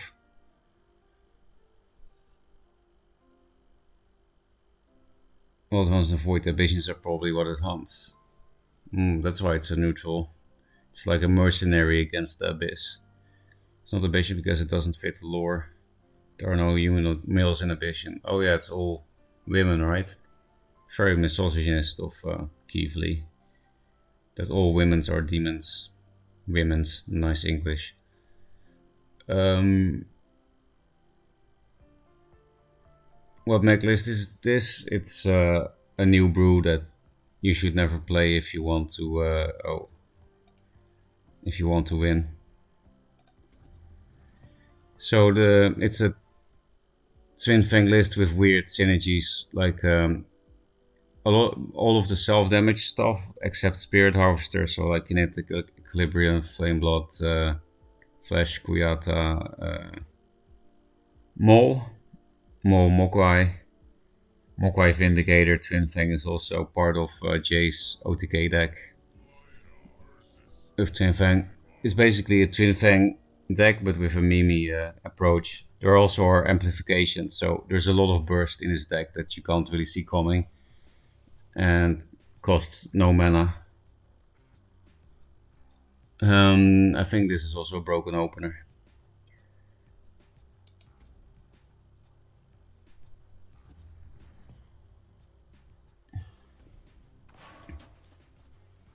This with Vindicator is actually really good. Oh. I don't really want to tempo this thing out. It will just be answered. We got actually countered by Meme Shock. Guess we placed this.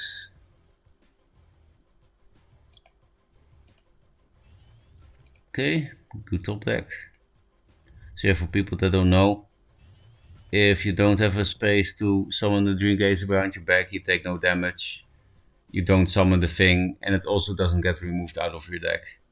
It's just a normal replace.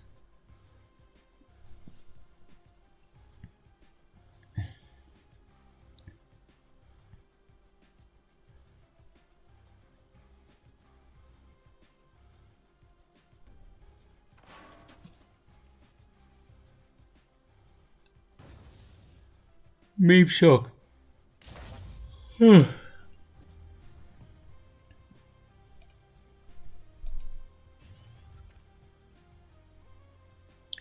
Like here I can mold this thing and amp it, and then can kill the Silver Guard, and then I can do 4 damage to his face and develop this thing. It's all pretty cool stuff, right?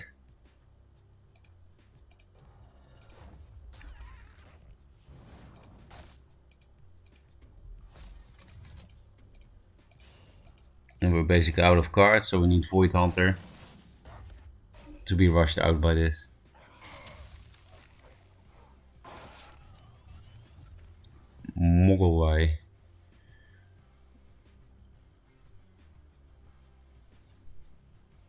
I managed to build a deck so low curve that flash is bad, even though it does self damage, which the deck is about. Like Vindicator, Flash, Azure Horn Shaman is also fun, I guess.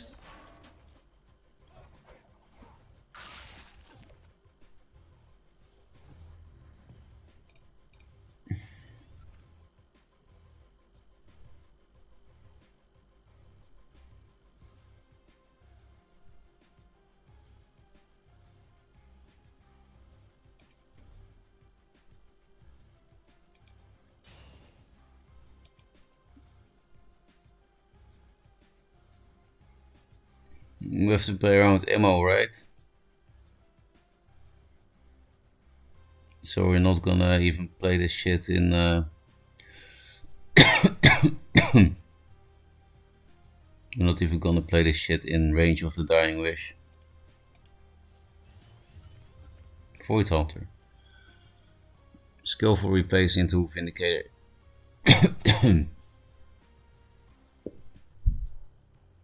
Yeah, they can't really reach the spot well.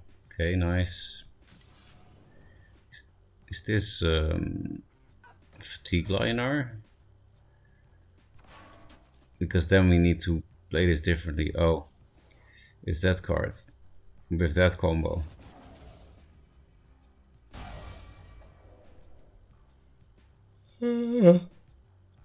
Big Hunter, maybe?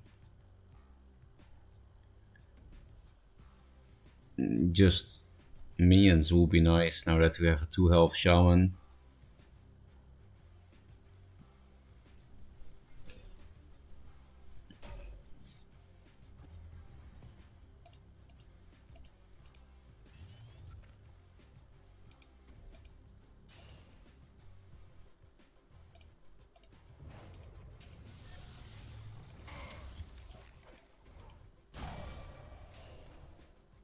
Sunbloomy. This deck is so fucking low curve. It's surprising that we already won something with this deck. Yeah, I know he was playing big memes as well with that, but I hope it's not too. I'm pretty sure the ambitions were just like Fieras, where only the females are civilized.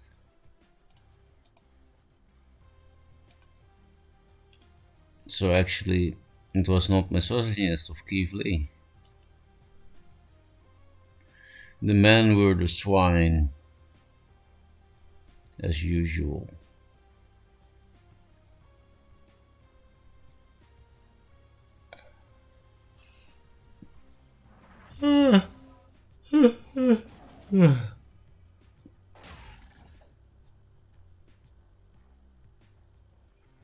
Give me cards.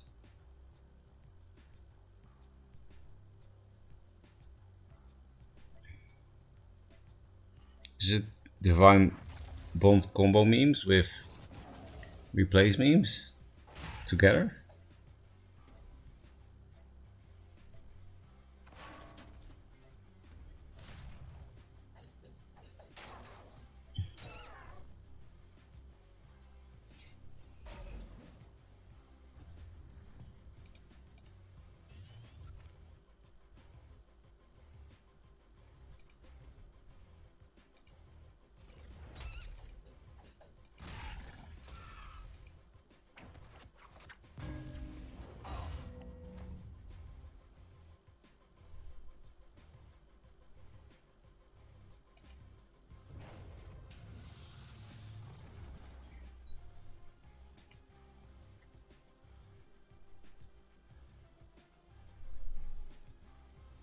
This shit is draw too many cards. I don't even care that I'm going down. Playing out in a whole bit. Even though there's probably no space for it in this deck. Otherwise I will put the ball here. Okay, no, there is no emo. Oh. More replace memes. Actually, we still don't draw all cards from Void Hunter. Apparently it's quite awkward to draw 2 cards from 1 minion and have 2 of them on the board. Then I shouldn't have replaced the other card and just played it. Which does overextend in Sunbloom, which we already did.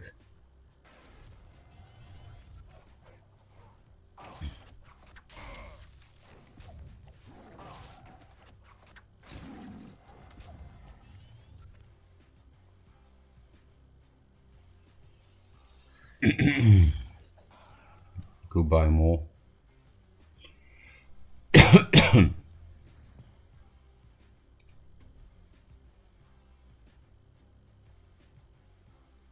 I'm gonna test if this does 1 damage to this. So I guess I should Twin Fang equip as well. Does this 2 damage? No. This doesn't damage this. Oh, it sucks that we don't have mana for these 2 with Amp and stuff. Yeah, we could kill him otherwise. We can still play this and Amp it.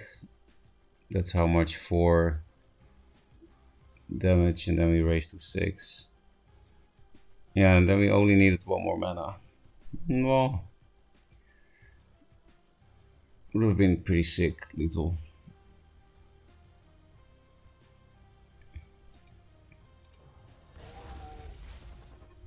So we're not gonna go for the play where we maybe save ourselves.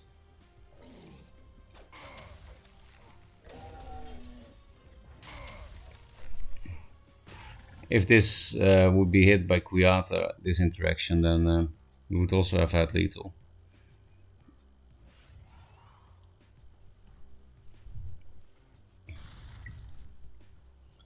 So that's good to know, I guess, for this deck, that's not something that works. Whoa.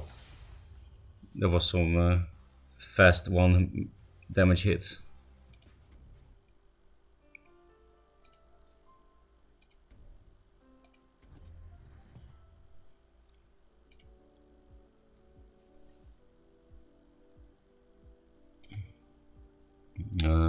The one without amp? No, let's play 1 more game of this.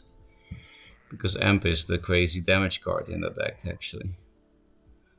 0 mana Saber Spine Seal.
I could have buffed this too, but I'm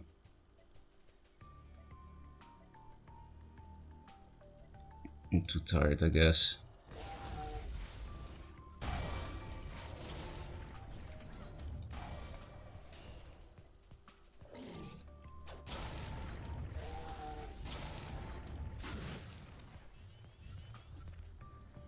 We also played the whole hand and stuff, but yeah, I just wanted a crazy Kuyata turn.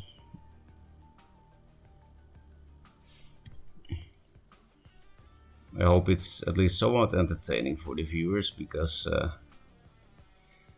I am falling asleep a little bit here. So I can imagine it's not as fun. Also because we're playing meme decks that are not actually funny. I mean, I am.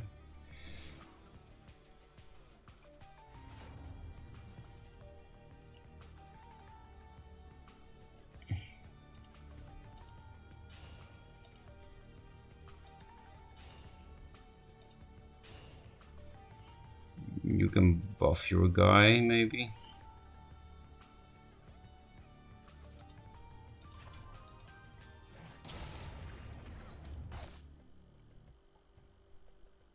Do I even care?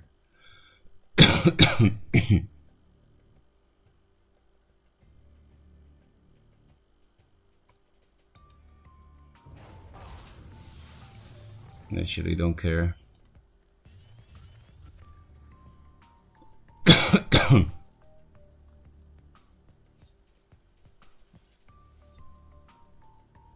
So yeah, for people that aren't sure, no, the plays I've been making in these friendlies are not necessarily plays you should be making. And you should also not play this deck. Who am I to say what you should do, though? Listen to your heart.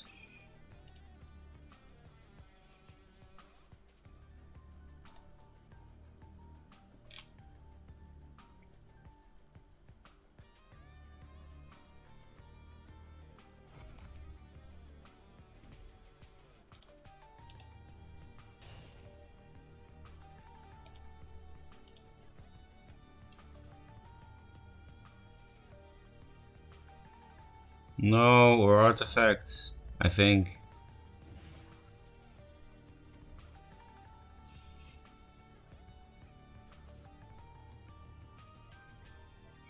Or one artifact.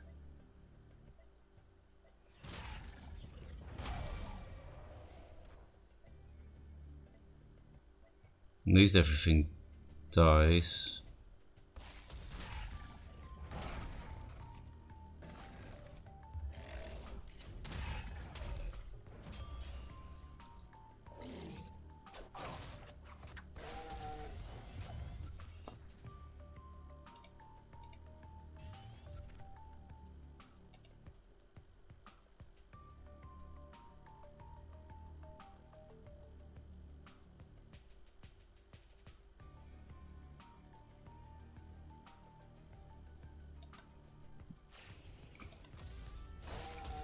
Just doing 2 extra damage for no reason.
The Fang that has an identical brother or sister. Eat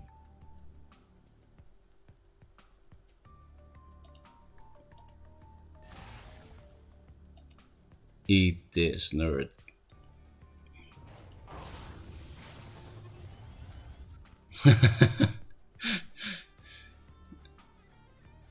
One mana, draw 2.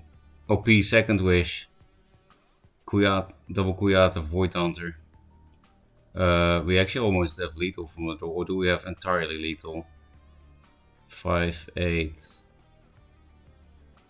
11. One of lethal, seriously? I would have lethal with this. If it wasn't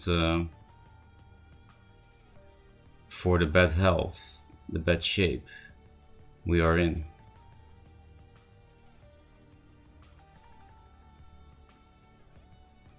I guess we should just cash it in and hope we don't get OC'd back.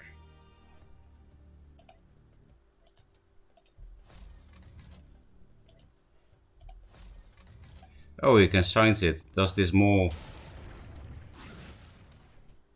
die to Kuyate, yes or no?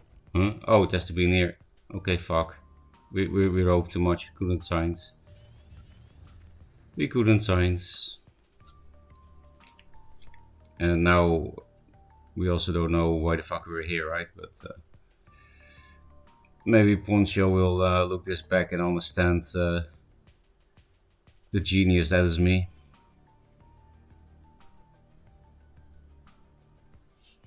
Just Vindicator, this does 7 damage. Okay, I think we're dead, and if it's flash with rush. Okay, that's fine. Still need a lot of damage. Oh, you're also playing more thingy. Oh, on yourself. Ooh. They're also 1 damage off then, right? Yeah.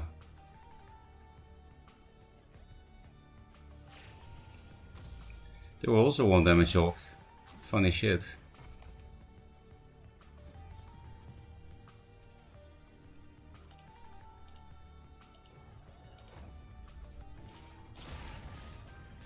And we win with Vindicator anyway.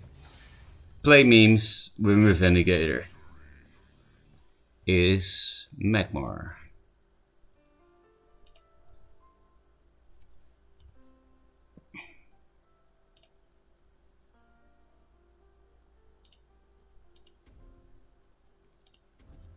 I'm not sure what we will play next.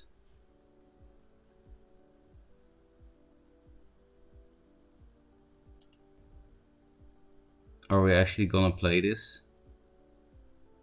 Yeah, we're in a friendly. We can finally play it.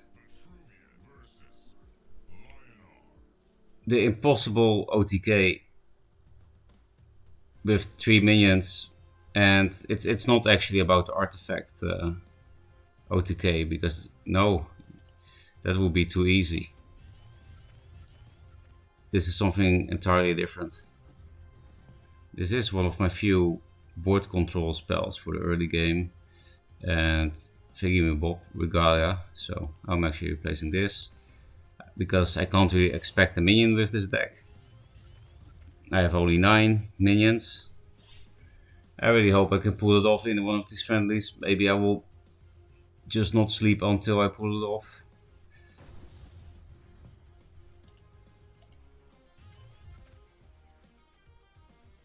Steal the mana, lose the Regalia.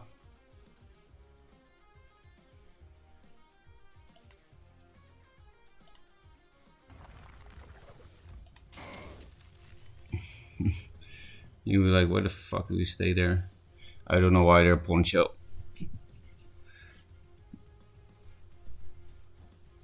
We have to find Mana Forger and Keeper. And then on 9 mana we play 1 mana Forger with Maelstrom, and then crazy things can happen because of how this deck is built. Wow, we are actually controlling board with this deck. That's fucking crazy. We need this on the 9 mana turn, but so I guess we place this then, right? Yeah. This is not necessary until the OTK. Okay, that's one piece of the puzzle.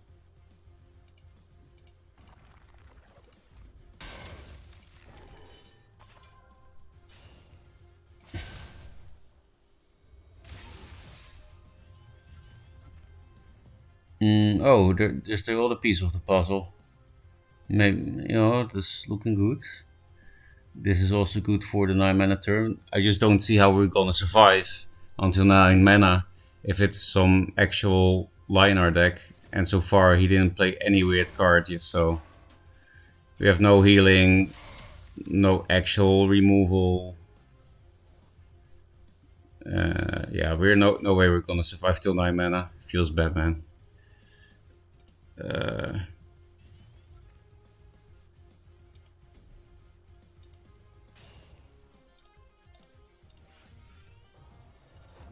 We're gonna get emote as well, but so be it.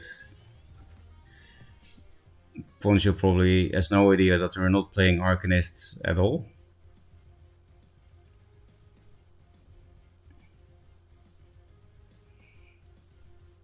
So this deck is built in such a way that with this on 9 mana can OTK you without any board and really like 25 damage or more. But we're getting Temple Argent. Yeah, and I mean this deck cannot win in a normal game. They would need to play the most passive of memes to give us a chance. Now the irony is that Fatigue Lionar might actually lose to this deck. Like try-hard Fatigue Lionar. But maybe even they can pressure us enough. Maybe not because of Russia's. Okay.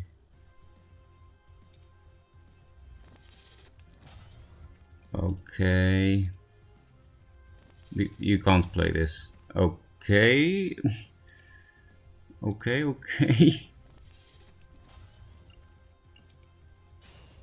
This is the biggest cockblock for your combo. You need it to get your 1-mana Forger. But after that, the other 2 keepers are useless. And it's nice to play it out for board control and so that your combo doesn't get cocked as easily. Why are they at 15 health against this deck? Just the stuff and the Bone Swarms?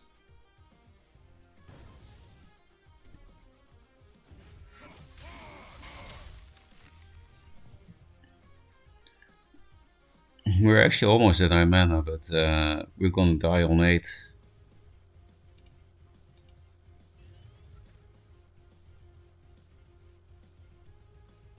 I guess we have to blow one of these things to have a theoretical chance. We can't even hit his face with the Maelstroms on the combo.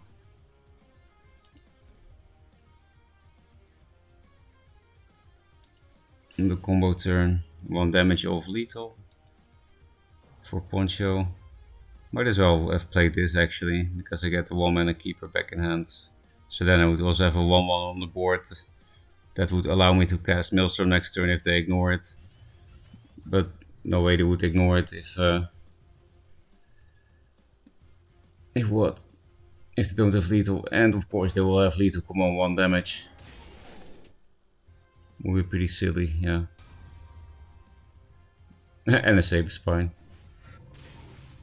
But it's a friendly, we can just keep going.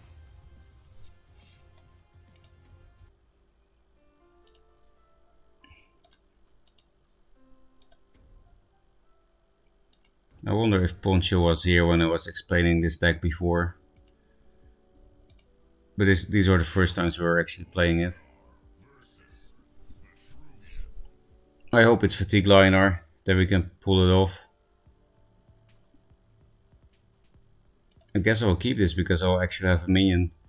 This thing is in the deck to thin the deck, so that you're more likely to have find your triple Maelstrom and triple Second Wish with the Mana Forgers on 9 mana. And it's also 2 free damage with Maelstrom. Because yeah, it's a free minion, right, on 9. But this time we can also use it to actually have a board for once.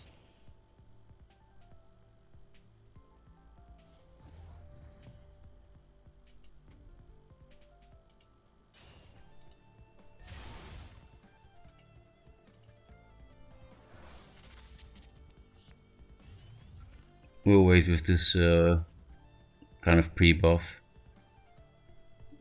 I know this plays around Tiger, but they play into Martyr, right? This is one part of the combo. Now we need to find Keeper. We need this at 9 mana, so we'll be replacing this. It's also nice to go second with this deck. You need to survive a little bit less long.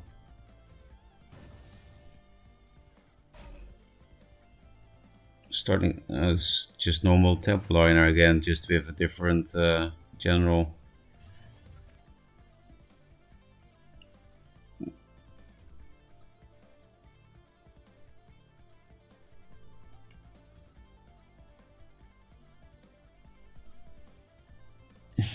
it's also nice to waste this card, because this is also a cock block, unless you unprovoke yourself with this.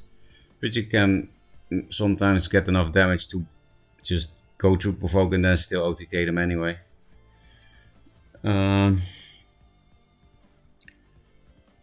Yeah, so I think I can just tempo Mana Forger. Does make it less likely to get the combo in a late game. Because it's nice if you have the 1 Mana Forger and then also draw a 2 Mana Forger, so that on the after the 8 Mana Maelstrom you can play 2 Mana Forger, 7 Mana Maelstrom the turn after. But maybe we just need to deny this tile, actually. This just to heal for 2.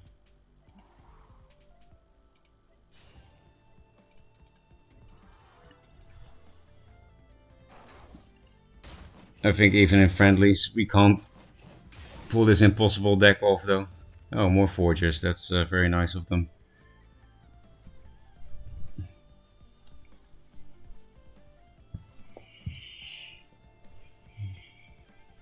We need Keeper. And Sand Traps and Bone Swarms and stuff of Yakir for board control.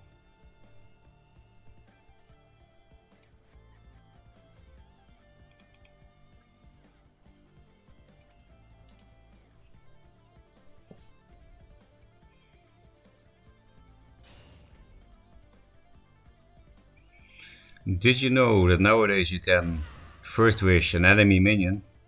Allows you to draw a card when you have no play. Oh, you're doing the Magmar thing in Lionar now?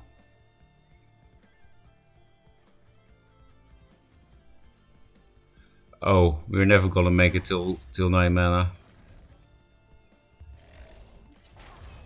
Bone Swarm, please.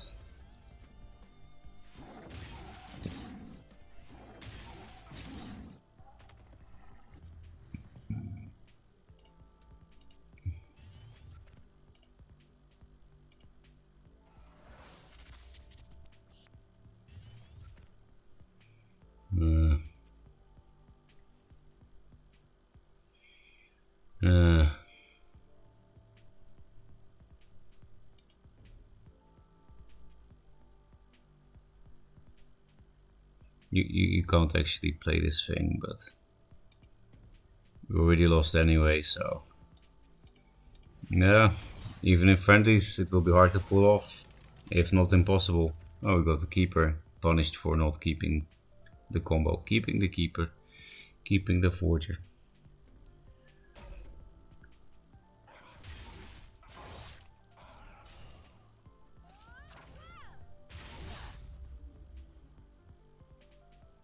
Frostbone.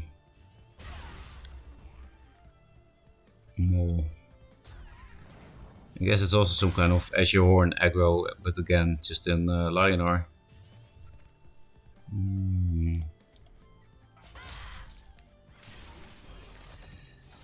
I would like to pull it off and really surprise Poncho, because it's impossible to know what I'm trying to do with this deck until I pull it off, or if Poncho was listening when I explained this deck, but I don't know if Poncho was already here.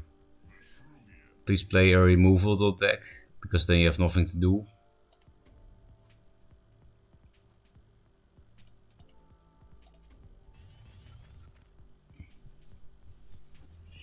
Yes, I know this is bad against Hard Sister faction, but it's nice to cycle, make your deck thinner for the late game stuff.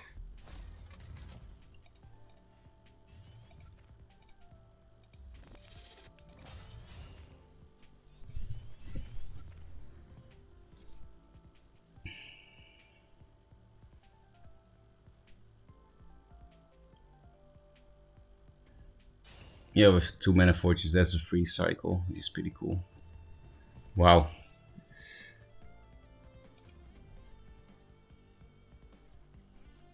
We want to take Mana Tiles when we can, because we need to slow down the game. We can't protect the Mana Tile to go into Maelstrom on 8, because we have no board, we have 3 minions, and we can't really play them most of the time.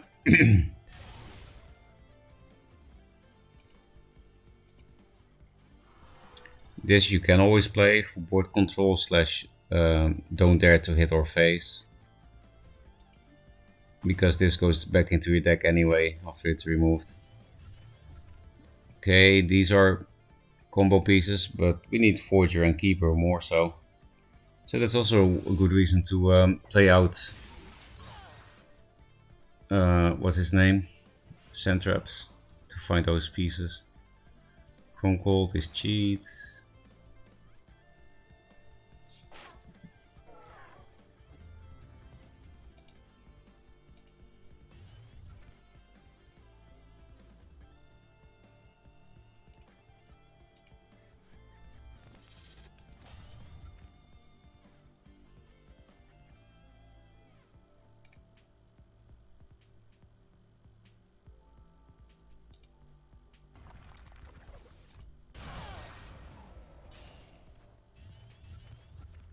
Okay, now we need a keeper. We did cycle quite a bit already to Centraps and the Gazer. That's 3 cycles, no first wishes. But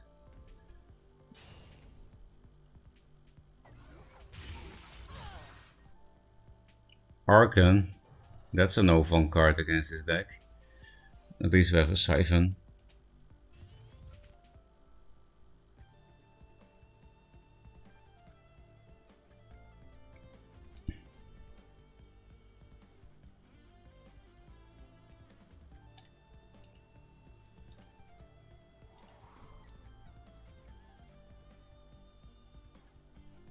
They didn't need to play around Dominant Will, right? I guess Anthropic Decay.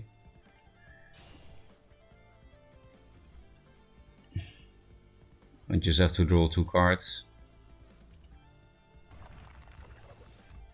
I'm not hitting, I want to hit 9 mana. Airy, there we go.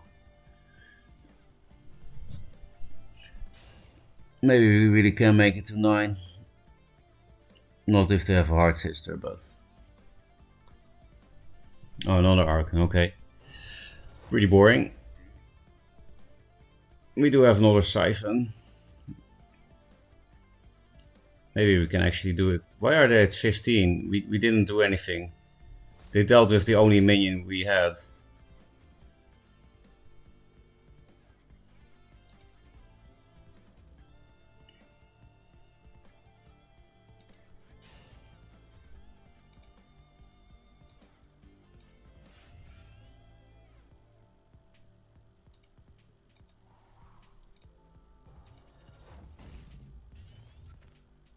We will still draw 2 cards. Oh, we're actually really close to 9 mana. Then this is a super good hand for that, actually. We could also play this out, and then if nothing dies, no, that's impossible. But you can play Mana Forger Maelstrom next turn if this thing survives somehow. So I think I'll keep this hand because we can actually pull it off now. It's such a shame he already took 10 damage, because it's not as nice of a meme as if we only do 15 damage.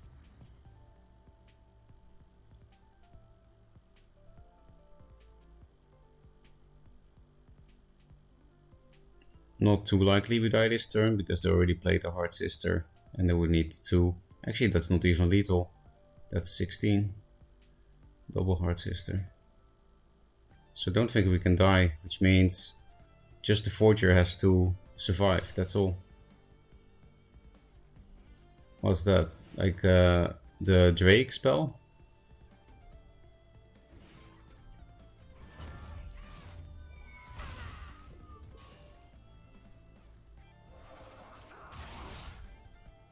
Oh, because it's 1 of lethal, that's why Max said.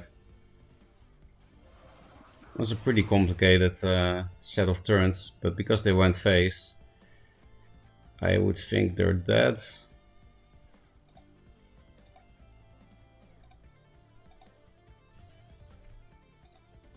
So maybe we pull it off already against a serious deck. You can win with this on ladder? Against double Archon? Against a deck that gets totally fucked by it? Wow. Maybe I should upload this to YouTube and make Poncho feel ashamed. So we can first play the free cantrip, just to find more Maelstroms and second wishes. Okay, actually we can already second wish, but no, that's not smart. We need to play damage cards from this first. So we'll do 15 damage OTK. I'm pretty sure it's guaranteed with these things. Ooh, we actually don't need this anymore, I don't think. We'll first play free draw before replacing. Free draw before replacing. It's actually working against a serious deck. I'm shocked. We play the free damage so that we can make room for second wish. We can even just waste this card just so that we can draw more from second wish. Okay. First wish. You see how nicely... Here, this is the cock blocker. This is the replace for this turn. More damage. It's actually working. I'm getting wet. Yeah, we really don't need another Mana Forger this turn. So we just keep it in hand so that we can't draw it. This whole deck is about 2 damage, 2 mana spells, 1 mana spells, 0 mana spells, and 1 9/1. So seriously, no Maelstrom? Are we actually not gonna get lethal? Wait, what? We're actually not gonna get it? Please, Maelstrom, come on! We're almost through the whole deck. Fuck! How? How?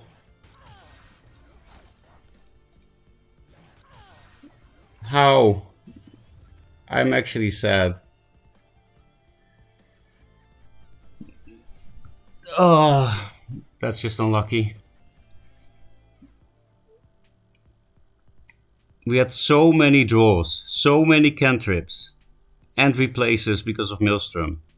How? How could we not get at least the last second wish or one more of the Maelstroms? It's actually sad. He allows us. Yeah, now we get a Maelstrom. We can give this thing rush.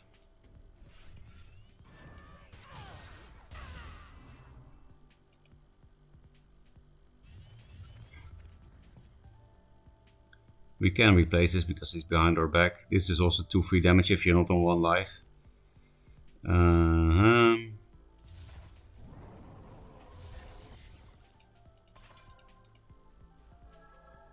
Whatever.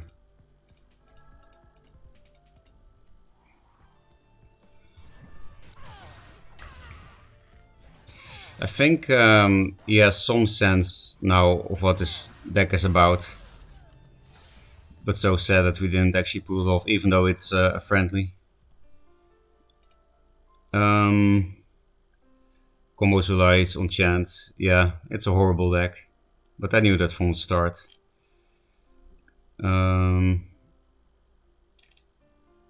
Shall we try one more time? We were so close against a serious deck. Like, it was just a little bit of luck that we didn't get. Because we really played a lot of cantrips. It's actually insane. We played triple first wish, a sand trap. Then we played 2 second wishes. We drew 2 and replaced 1 extra with Maelstrom. Yeah, that's pretty crazy.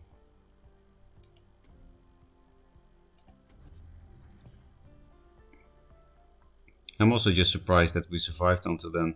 Well, we actually didn't survive until 9 mana. We were on the 8 mana turn. But they went for the 1-off lethal. Didn't clear the Forger. Which is something people on ladder would also do, I think. And then it would be really cool to lethal them so unexpectedly, right? Burn Abyss. We lose. We always lose. We play this deck. Spectral Blade. Wow, we have a board presence with this deck on turn 1. That's surprising. These also just kill ourselves.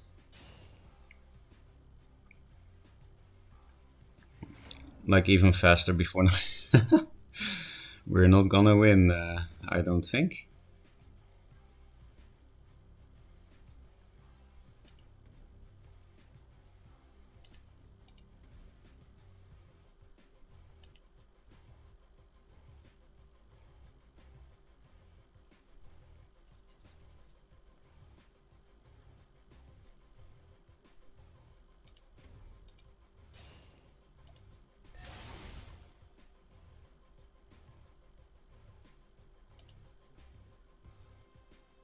We already did 4 damage to ourselves. We're helping a lot here.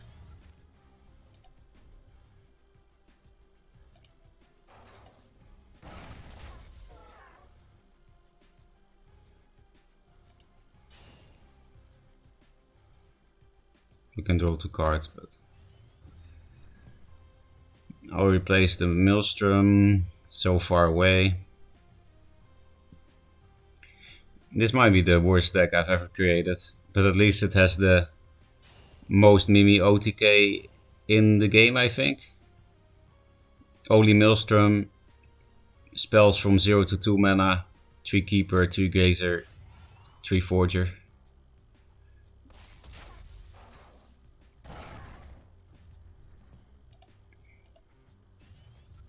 Keeper.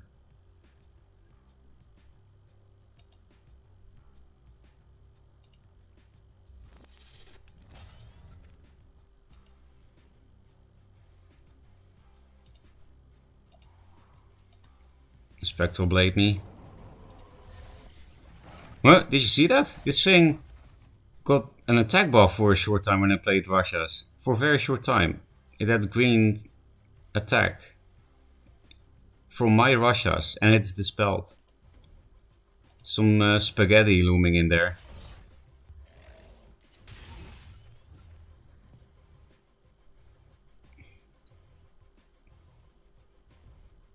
Turns out it's pretty hard to survive till 9 mana if you don't play any board and play Dreamgazer and no healing.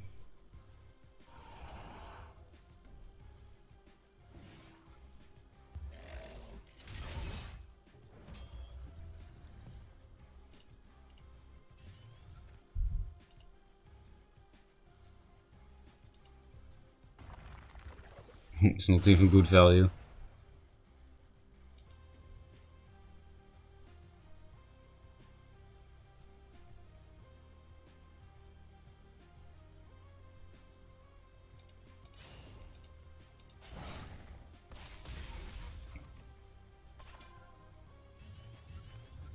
Okay, we do have a very easy time getting this because we play so much cantrip, I guess.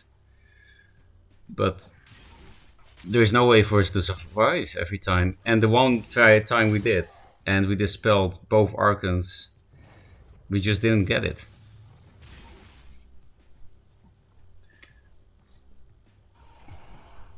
It's not only the most Mimi OTK deck in the game, it's also the worst one ever, probably.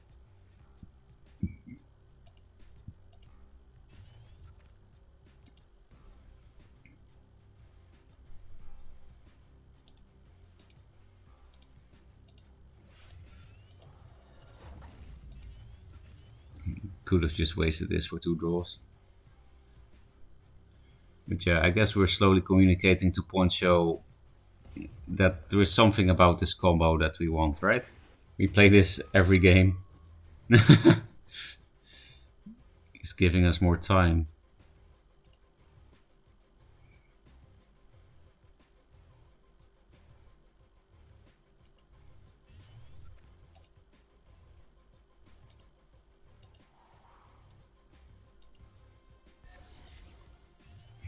How much time is he gonna give us?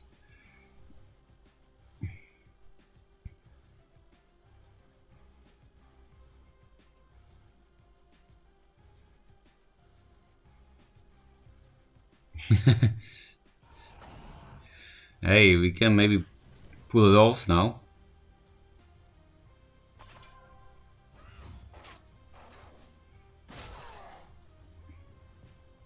Oh, I'll just waste this so that it can't cock us, right? Oh, we can put this on an opposing minion. But I think I still want to replace. Okay, waste a tier. Even though this actually does have OTK stuff on the last Maelstrom, but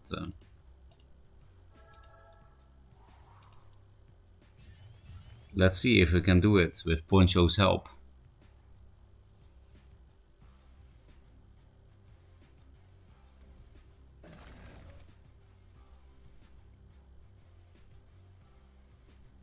Spec ref. You don't want... You're not giving us the 9 mana turn? You know what's gonna happen?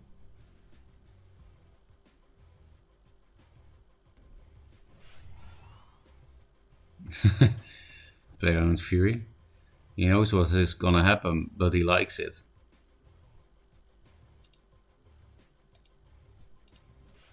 Draw first. 25. He's giving us the option to show that his deck can indeed do 25 damage out of hand. That's nice. Okay, that's also perfect actually. The next turn we can play this with this. Unfortunately I can't hit with my general, but maybe that's actually nice.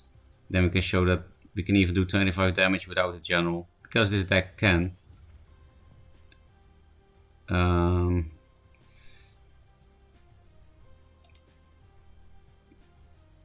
No, we need to play the draw first, right? Yeah.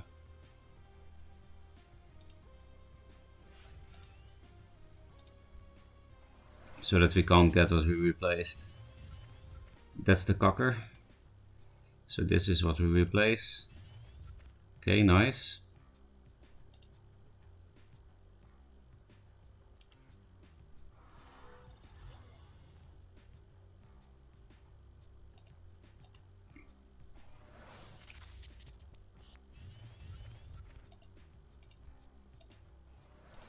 Look at all these cantrips. It's actually crazy. Now we need to play 2 cards for Maelstrom. Actually just 1, because this is also a card. I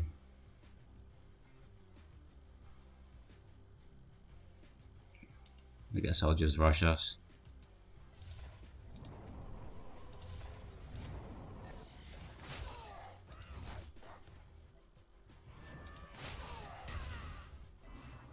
I'm pretty sure I get a turn if I rope, but I always tell that to people, but I'll just test it now that I think about it. You don't need to press end turn, right? Yeah. Okay. Oh god, are we not gonna pull it off again? Well, we already have a shit ton of damage. Like I'm pretty sure we have a draw. What do we replace? We can just go for the draw, right? Because they also gave us a free win. So this is what? It would be nicer to get another Maelstrom though. We played only 1. This is 4, 6, 8, 10, 12. Yeah, that's lethal. No, we're not pussies. We're gonna win. We're not gonna draw. Which means we replace this, but maybe I want to keep the draw anyway if we don't replace entirely well. Okay. We'll just show him then what we can do when we get cocked on Maelstrom again. Look at how many cantrips and 10 cards left only, and still can't find even a second Maelstrom. Man, I wish my bad decks weren't so bad.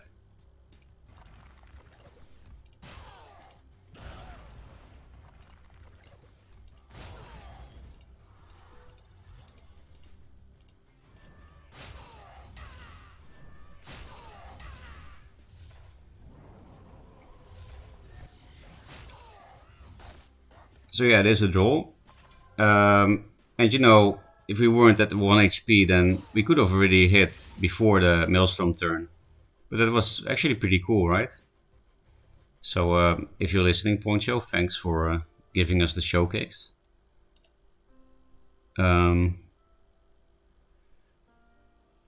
Let's read chat.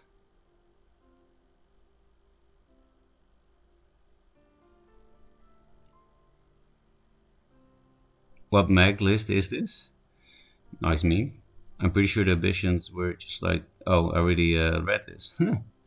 Without a chance. Why didn't my points get refunded? What happened, Faith? What? How did you spend your points, and how did it not get refunded? I can probably save your points somehow. Just wait until you get more card support. Surely this deck will work one day. Who knows? It forgot. If you encounter any version of Song, you probably already died. I think if I encountered any version of any deck, I will have already died. Waiting simulator for Poncho. Yeah. I bought Replay Watch. Why didn't it work? Let's see, is my streambot active? Yeah, it is. Because I also didn't get any notification about it.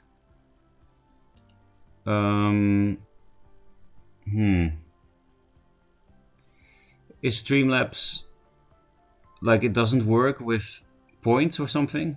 Now Craze mentioned it. What did Craze mention exactly? In any case, I can see a rewatch. Thanks for that showcase. Last game. Might play more, but will probably watch Fate replay first. Might also go to bed like a normal person. Oh yeah, you're in chat. I'm not surprised because you can of course listen to what I say when we play these meaningless friendlies. Well, it's not meaningless when you do memes, right? Yeah, exactly. How do you like the deck Poncho? Because I don't think you heard me explain this like 10 hours ago, this deck. But now that you've seen it in action, what do you think about this impossible to pull off meme? It's just 3 minions and the rest is spells and stuff of your gear. And yeah, you've seen what we try, right? The 1 mana forger or 9 mana with Maelstrom. And then all the free spells and cycles. I didn't quite get it. What's the huge damage? Tears? No. I mean, it's kind of like a second win con, but you can even do 25 damage without the tears and the staffs. But it's like a nice finisher after your last Maelstrom. But for some reason we can't triple Maelstrom, even though this deck is only cantrips and draw basically. And ways to empty your hand with damage spells. So somewhere in the game you have to keeper the mana forger. Then you get a 1 mana forger. Then on 9 you can play the mana forger with Maelstrom out of hand, no board. Because yeah, 1 mana forger, 8 mana Maelstrom. At that time you need to have assured, like preferably 2 Maelstroms already in hand, or otherwise a Maelstrom and 2 Second Wish. And then after you play Mana Forger Maelstrom, oh yeah, the more important part is that you have one of the other 2 Mana Forgers that is 2 mana. Because after the 1 Mana Forger, 8 mana Maelstrom, if you then play a 2 mana regular Forger, Maelstrom is 7. So you can still play Maelstrom again, and then all your spells in your deck become free. So there are some cards that are nice to get rid of during the game, like Siphon Energy and your second and third keeper. Especially this, because this you can at least play out to empty your hand for Second Wishes and Maelstroms. But keeper is the biggest problem to draw in this deck. So it's nice to just play out the body during the game after you keeper 1 forger. Keepering 2 forges is better though. Then it's even easier to do the OTK. Yeah, then you just play all the cantrips first. This one also does damage, this cantrip. So 3 sand traps, 3 second wishes. And then after you have found all the cantrips, you replace the dead card, like keeper or something, or just replace for your next Maelstrom or next second wish. You can replace Gazers too during the game and during Maelstrom turns, because it does 2 damage with Maelstrom, or if you have like Gazer first wish, it does 3 damage with Maelstrom, and then the next turn 3 again. So this is just good to thin your deck during the game, so that you're more likely to find the draw and cantrips, like the second wishes and the Maelstroms and the cantrips, and you can do damage with it, board control and so on, thinning your deck. And to empty your hand for the second wishes and Maelstroms, you slowly start killing them in one chain of events by playing 0 mana 1 damage, because Cosmic Flash on Forger. 0 mana 2 damage, 0 mana 1 damage, 0 mana 2 damage. And then you just play all the spells in your deck, cycle through everything, triple Maelstrom. Probably might not even need it, because you know this is, for example, 6 damage for 0 mana. 6 damage for 0 mana. This is already 12, and then here you have 15. And these forgers start hitting multiple times your general as well. The Cosmic Flashes and First Wishes start to double up, because you attack multiple times with the Maelstroms and the Mana Forgers or Dream Gazers. And then at the end, if you don't have enough damage, then you probably have some stuff off your gears with Aurora's Tears. Aurora's is also free. Yeah, that's how you can do 25 damage with no board and doing nothing all game.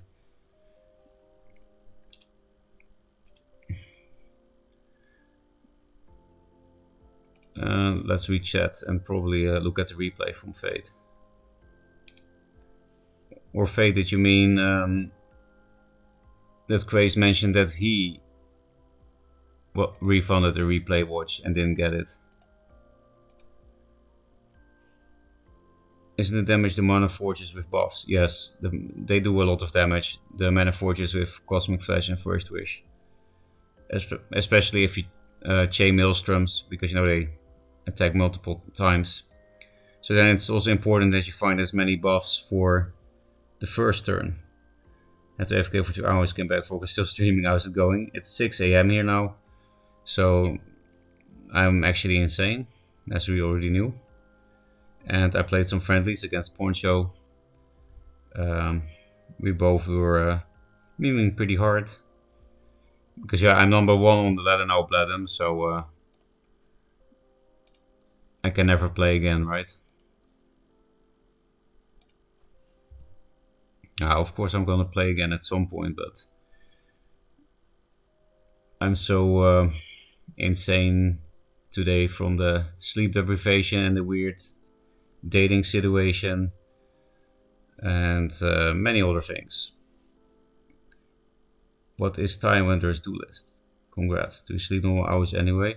I was the past few days. Like the dates with the girl I like forced me to be awake at normal people times. So I fixed my rhythm, and then today I fucked it again. I don't know why I did that. You just stopped in Scars Extreme for a second, and that's the most wrong my name has ever been pronounced. How would an American pronounce that name? How do I pronounce his name actually? So I'm not the worst. I think I said hey Jokert or something.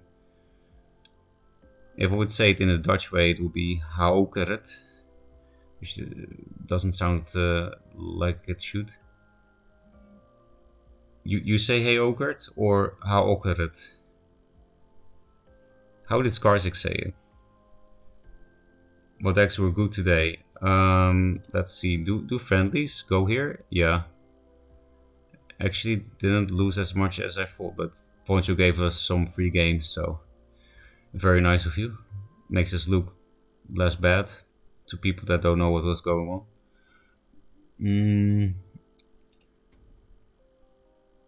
So that Abyss deck was meh. You know, the Black Solas list that be built after your request. But what decks were good today? Basically just Venar, the Solifid Walls, and it got even... what was this? Some bad streak? Oh yeah, this is also when I switched to Jax instead of Dorgalord, and then we started winning again. This was the Mind Steal shit yesterday, where we had a 10-game win streak, and then suddenly we only lost. Because as Fate and Bladden remember, I did some stupid misplay against Droopy. Gave them the Dominate Will for no reason. Yeah, it's mostly walls, Bladden. I have a pretty sick win rate with it today, even though... yeah, again, I was just insane today, and still am. You said it, hey, Okiret, I believe. Okiret. Fake Icelandic. Nice, do you know your walls record? 1. Oh, this is Abyss. 2, 3, 4, 5. Wait, 3, 6, so 7. 8. This is not Venar. So today 8 out of 8. And that's when we switched to what's his name? Jax instead of Dorgalord.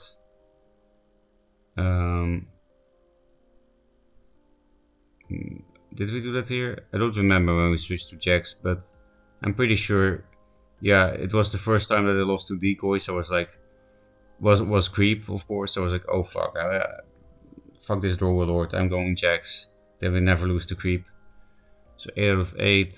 This is 9. 9 and 1. 10 and 1.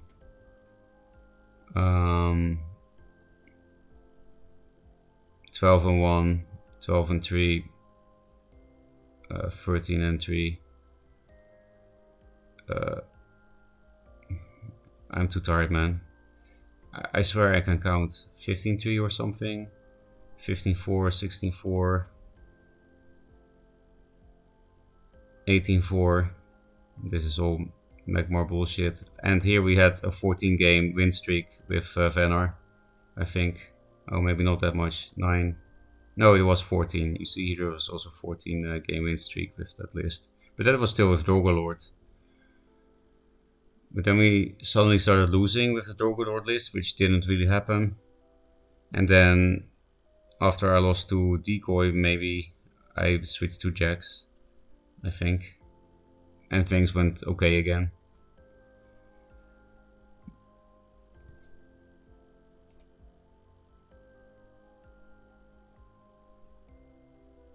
Are you inspired to make your own version of walls? Yeah, maybe I am. Maybe that's a nice idea. Not sure how I would build it different though. It's already kind of a perfect deck. Like I can switch around Crystal Cloakers for Rust Callers or something. But I'm pretty sure that's just a variation that Solifid also has played. I check my win rate by deck. I think it's pretty nice to have, would recommend. Do you use some script or something to T2K5 used to allow us to do that, right? Do you guys have some script like that, or you just do it manually?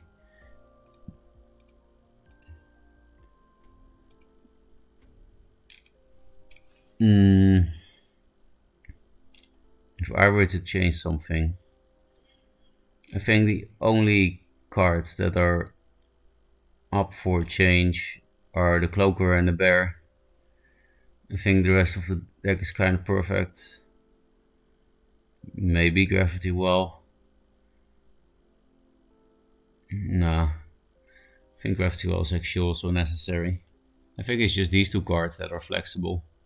But the thing is, they can't really be replaced for things that are not 2-drops, because then we don't have enough turn 1 plays, I think. Unless you think Chaser and Hard Sister and one other 2-drops is enough turn 1 plays. Then we could get rid of one 2-drop for something else, which then would probably be Juvenator.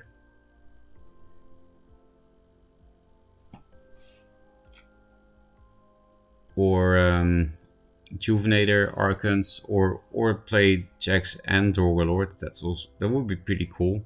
That would be just be for the fun factor, because Archon and Jax are not really fun, but Dorgalord is definitely fun and a much more skillful card than Jax and Archon.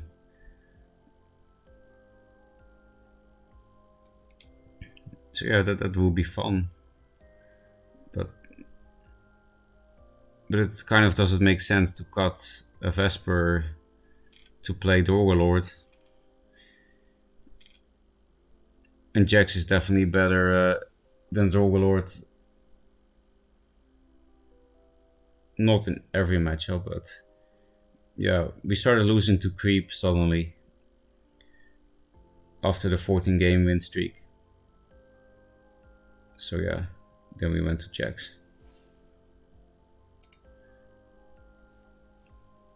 No, I just can't. Yeah, you're the math person, right? All the scripts should work though, if I had to guess. I love scripts, especially speed up. Yeah, that was nice, and I also liked the rope that showed your actual time. If you count up your win rate by deck or make a walls deck of your own, please send me if you want. Oh, thanks for the follow, Graveyard. I hope you're not an actual graveyard, because then you have a lot of dead bodies in your, not closet, but in your existence, in your entity.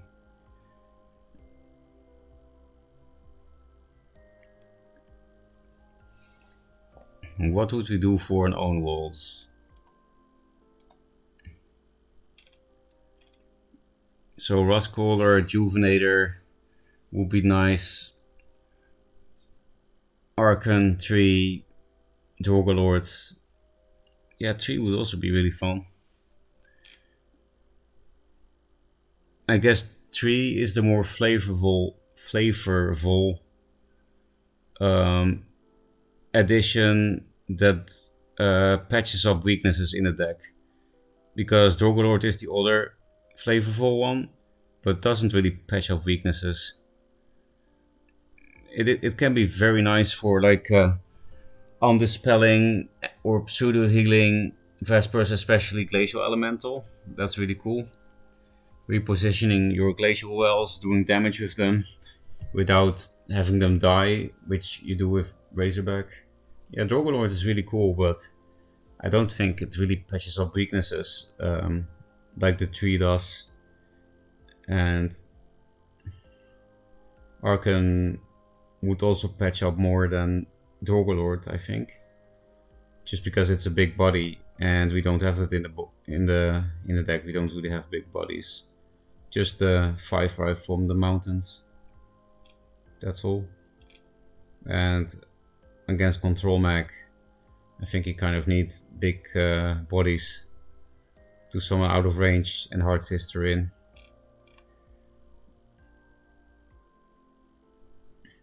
But 3 would be really fun here. Also has that Glacial Elemental synergy after things die. But if we play 3 instead of Jax, we lose to Creep again, I'm pretty sure. There are some things that bait lures in the deck.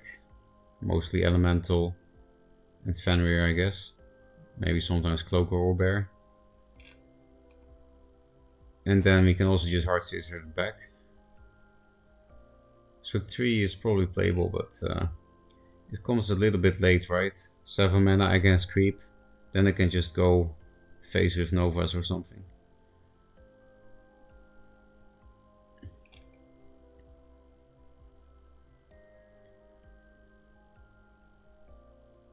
And I'm also not sure yet, Badam, if I like this deck more or your version.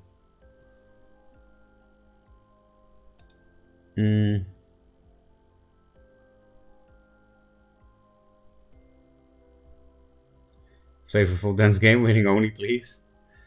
I was so unsure about that slot. Maybe Dancing Blades? Yeah, Dancing Blades is also a very good one for this, I think. Then we have a bit of a curve to fill up here, right? And it's just a good tempo minion. You can't really go wrong with Dancing Blades. So you might be just correct though, I don't know. I did notice that sometimes you run out of cards with this deck, especially if you go second and therefore don't have Snow Chaser infiltrate. So one more big minion would be nice. Again, I do think 3 or Arkham would patch up some weaknesses, because Jax is just not a win con against Magmar, for example. I'm back from meeting and calls. What did I miss? Basically just memes and insanity and rants. No ladder gameplay. He didn't miss any ladder gameplay. Hi Bladum, I was thinking about you just now. This is getting couple pride. I like it. Do I think of trees in the games that are kind of scrambles where both players are low on resources? Like, what's a good thing to just slam? Yeah, because it also makes it unlikely to die, right? Like yourself, I mean. With the at least double provoke. Deck Mimesis. But then they can go face. It doesn't have provoke. Yeah, when it comes to the neutral legendaries, Mimesis is not as much as a meme as the other ones. But I think Sinja is probably the best. Oh, they're no longer legendaries. Can you do it like this, 7? Yeah, you can. Yeah. Mimesis and Sinja are clearly the best cards.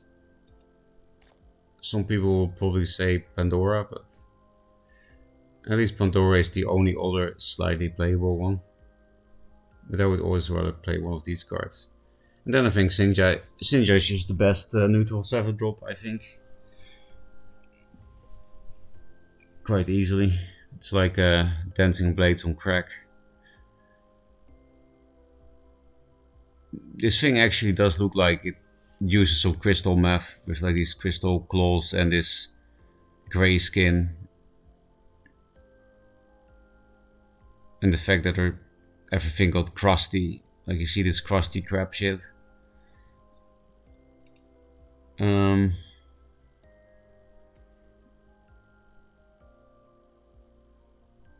way walls lose in my experience is having no board and low resources. Yes.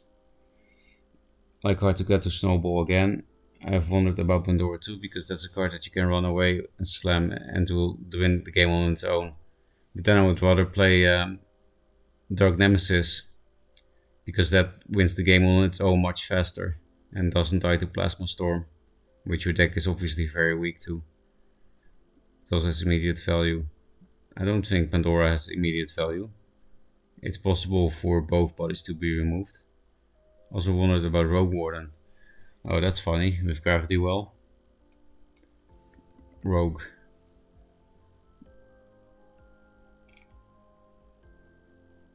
A 7/4. I wouldn't like playing 5 mana 4 health things. I don't think I would ever do that unless it has some OP opening gambit.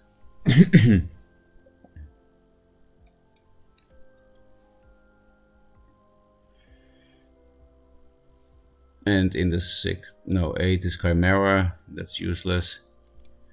So, Bladam, isn't it true that it actually summons tokens nowadays? Somebody in chat told me that actually already, that they got mech, like the main Mechasaur back from this thing. So this is also kind of cool. Because that means you get all your jacks back, right? If it gets tempested, you get all your jacks back. And they have ranged, so who cares about bad spawns? This is actually better than Pandora, I think. You get your elementals back, your Fenrirs, either with 2 bodies or the token, because yeah, if you get tokens back from this, then it's playable in walls. It's probably a one-off. Like for Fatigue Lionar or something. It's like a one-off. No idea what you would cut though. Oh, yeah, you also get Gravity Wells back, yeah. Would be just a nice meme. Maybe it's not even a meme. But Duelyst with nicer was a difference for me. Oh yeah, that as well. Zero summons tokens. Yeah, in the past it didn't. So I was a bit surprised when somebody told me that.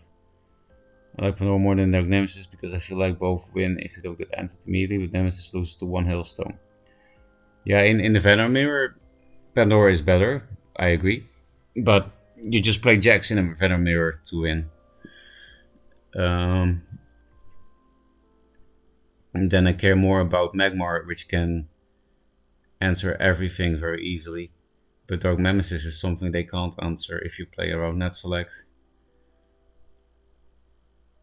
I've also tried Zuro. Zuro is definitely pretty nuts. I would like to try that just because it would be so fun to have my board wiped and then get it all back. Yeah, and really quite a few things in this deck don't care as much about being summoned in a so-called bad spot. Because we have ranged minions, we have Heart Sisters, we have walls that wouldn't really do much anyway. And gravity wells, so that you can walk to the provoke. As your thoughts on War Talent, I think it's a 6 cost 8/6. War T 6/8/6. Isn't that Osirix 8/6? That's not how you spell it? Is it Osir then? What? Okay, we just go. Oh, we can't look inside Vitruvian because we're inside Vanor. Osirix. Oh, that's 7/6. Anyway, War Talon. When it attacks an enemy minion, deal excess damage dealt to the enemy general.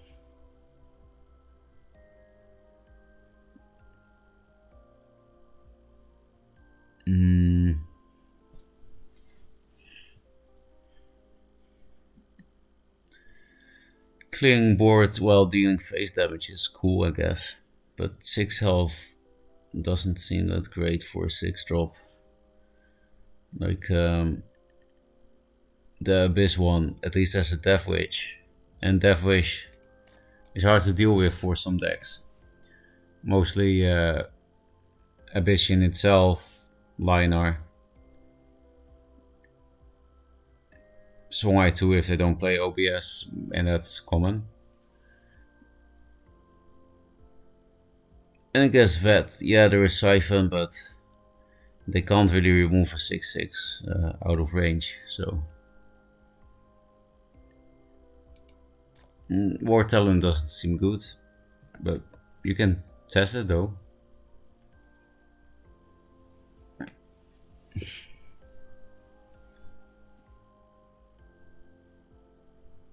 Yeah, it has no immediate effect. I think Dancing Blades or Sinja are better. Dancing Blades or Sinja.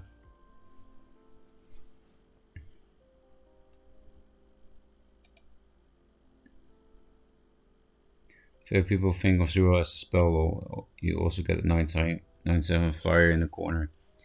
Yeah, so it's really a finisher in that sense, because you're channeling 9 damage just from that thing, and then you also got everything else. And then with all the stuff scattered around the board that died last turn, you can kill them with Razorback, right? I mean, just the 9 damage from Zero is already big. You need sleep, isn't it? Like 6 AM for you? Yeah, I'm very tired. It's 6:30 AM. Or is that an Dark-Tide Vindicator? Wow, that's just insane. I mean, it's not gonna happen, but yeah. That's like almost as crazy as Revenant Dark-Tide Frenzy. I hadn't considered Sinja actually.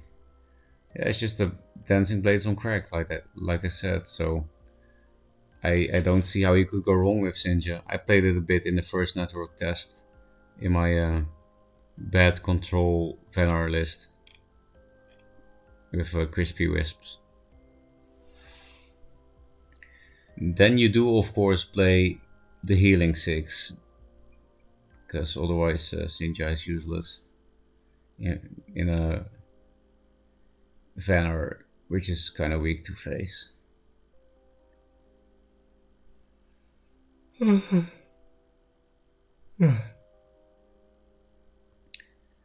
Yeah, it's especially on crack compared to Dancing Blades because it doesn't care as much about positioning as Dancing Blades does. Like, it's usually not possible for your opponent to play around Sinja as long as you stay near them.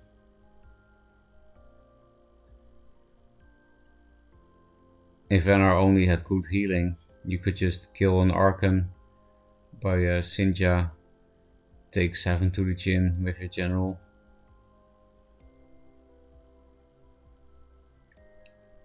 It's hard to tell because walls don't lose a lot, so no data. Was it the Eurasian J that called that a Solofit tax? Somebody called that a Solofit tax, and I thought it was a good expression. But yeah, I also have a much better win rate with walls than any other Vanner deck. So I guess it's not only about Solofit, it's also just a good deck. But Solofit built the deck, so it's still about him, isn't it? I mean, people get elucidated combo, so why not? Which is stupid. I mean, people get the elucidated combo, so why not? Why not what? You mean take 7 to the chin? So that Sinja clears Archon? Is the her to me Palamore to Heogurt?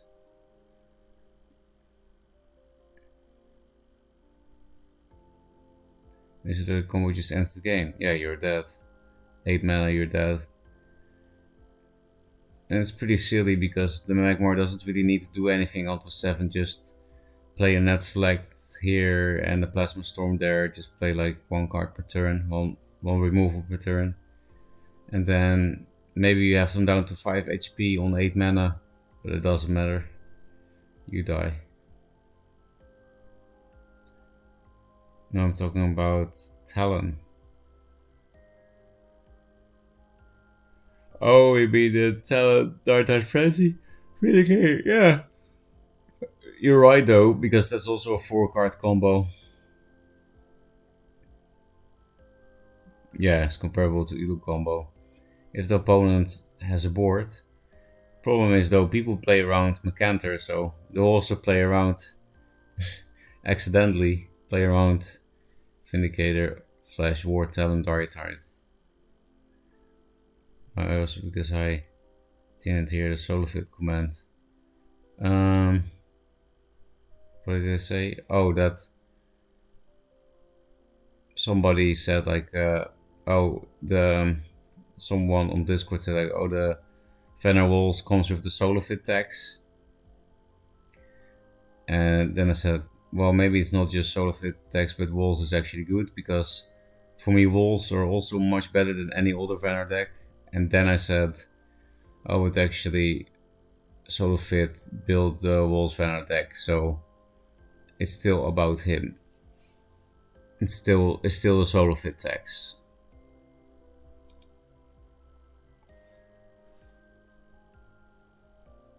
There's so many variants of Walls I've wondered about. Yeah, if I compare your Walls deck, which also did very well for me in the closed servers against Jay Solofit and yourself, that deck also works really well, and it's quite different because it has tree and Juvenators. And yeah, that would be nice to put in this deck too, but deck space is tight.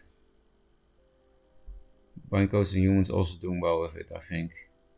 So yeah, Walls is just good. It's not hard to tech against it though. It's a 9 mana combo. Yeah, so you need to survive even more, even longer.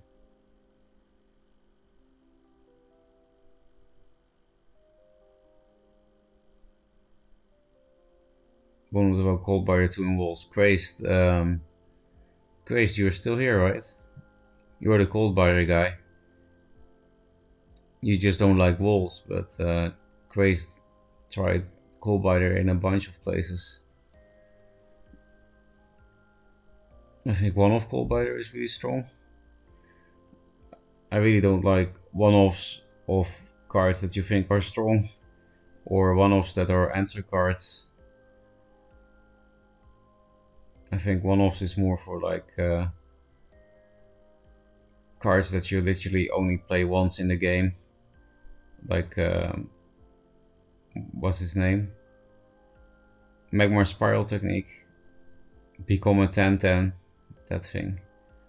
Or attacking against one very specific matchup. Like playing one of Zero Elf for Fatigue Lionar. But, well, that's maybe personal taste. I tried Lux Ignis at some point instead of Rejuve. How did that go? Because I can't imagine that card ever being good.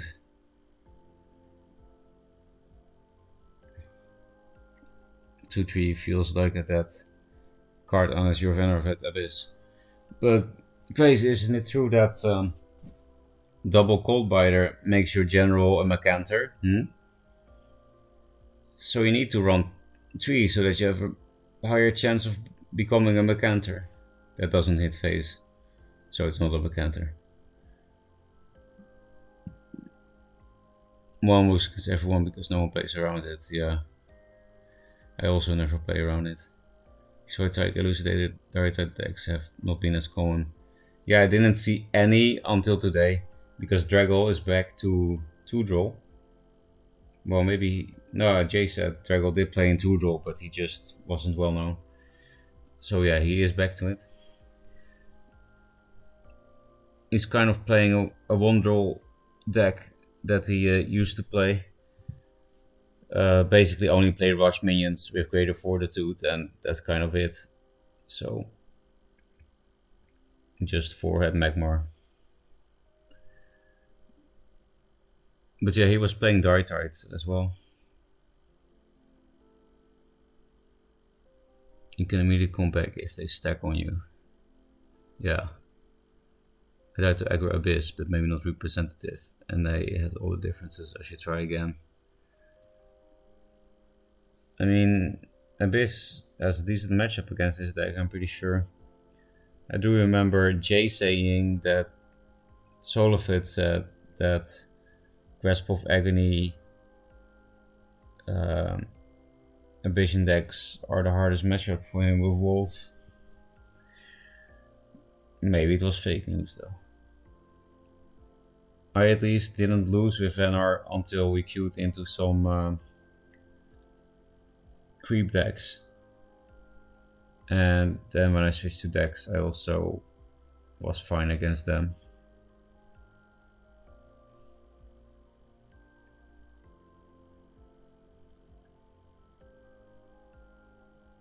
Sickness above is very serious. Did it think that reworked? It just heals for 2, right? Heal nearby allies for 2. Oh, it became allies, so you heal your general 2 now. I didn't notice that.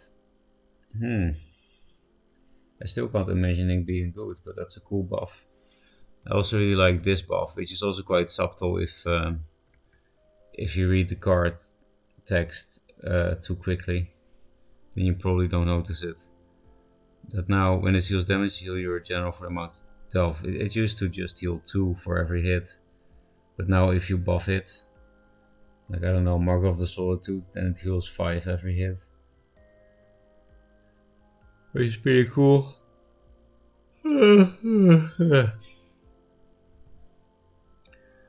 I wish it was already the day that I went to the castle with the Pokemon girl. I've never been to a castle yet in any Asian country as well. I've been to many palaces and temples, but not a castle. Yeah, as you say, it heals you general now. Has anyone tried Rook out yet? Yes, I did it I think in the first network stream. Harpool asked me to play it, and I did. I did it with Lionar. I felt like it had the most synergy there. We played like the Painted Scout Emo deck with some Rook support, because yeah, it basically became an airdrop deck. Because Rook is nice with airdrop. It doesn't have airdrop itself though. But yeah, then you can with Lionar you can push them back to their starting squares quite easily, right? So we did that, and then Rook as a meme finisher. Like at 9 you drop Sunstone Templar and then airdrop Rook all the way in the back, and like Spectral Revenant them in a straight line.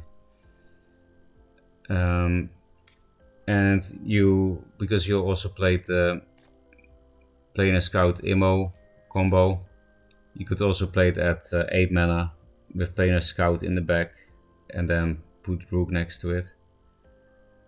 Not sure what the cards exactly were in the deck, but that was the idea. Airdrop Rook deck.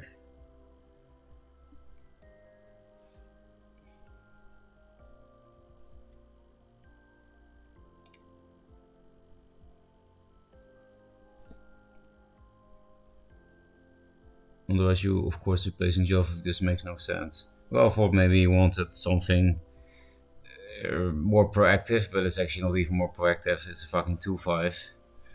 It's not really threatening. With Razorback it is, because ranged is a broken keyword, but a good Rook yesterday, it hurt. Did you lose? I don't think I actually won with Rook. I won with the deck, but then it was because of some Lionar minions, not because of Rook. You were in bronze or something? I'm a meme, but I haven't touched that meme. That's like too disgusting of a meme even for Craze to touch. Damn. Rook either needs a new ability or that ability needs to be a far cheaper minion. It's not a 7 mana ability. Make Rook a 6 drop.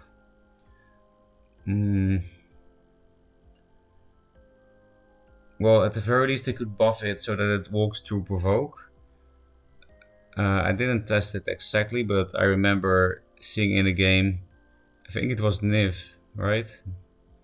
Niv Nation played a Rook in a serious tournament, and it was pretty funny. And then he played Rook in a Gravity Well, and it just didn't do anything. I think it should at least walk to provoke, because he was not like blocked by the Gravity Well, by the way. Gravity Well was in a different rank, file, whatever. I don't know English, which one is rank, which one is file. I know it in Dutch, so I'm not that much of an idiot, right? Rank or file. But it just got stopped by the provoke from the Gravity Well. It makes sense, but it's already bad enough. Yeah, it literally moves, so if you play it next to a provoke, it can't move. I say row column. I think the way for me to remember it was a row. In Dutch, the Dutch word for queue is rij, and that's related to row. And a queue is horizontal, right? So row is also horizontal, right? The column doesn't sound horizontal, because a column is something in an ancient Greek temple and it's vertical. Row is left, right? Column is up and... Oh, okay, so then my memory aid actually aids. That's a weird way to phrase it.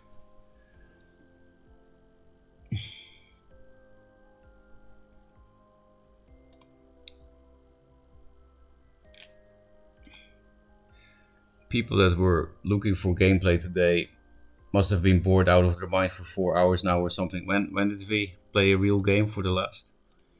I didn't know I was so good at speaking forever. 4 hours ago we had the last real match. These were all meme friendlies.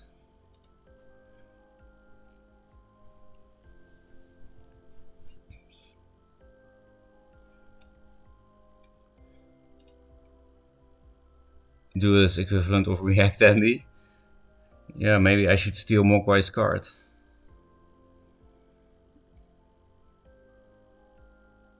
Also, a sexually painful pee moment. Yeah, I was a bit surprised people took it in a sexual way, but I would probably understand if I watched the clip. I'm not sure if I want to watch the clip. I might be too embarrassed to ever stream again.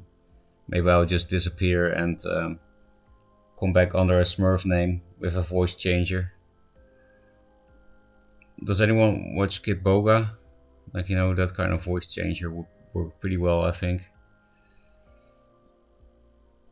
Are you planning on stream for any longer? It's been almost 10 hours. I kind of want to keep streaming because I'm addicted to it, but it's 7 a.m. So we'll see, I guess. 24-hour stream, let's go. I think I would die. It would at least reset my sleep schedule to a good one. Shit, man. Yeah, it's pretty shit.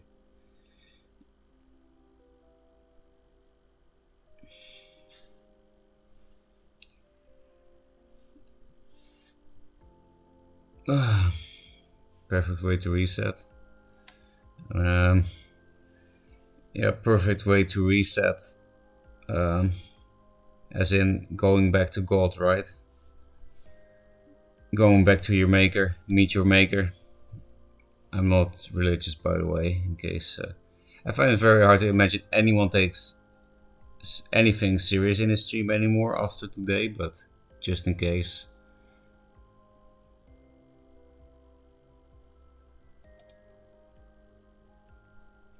So yeah, what's it like living in Japan? I like it.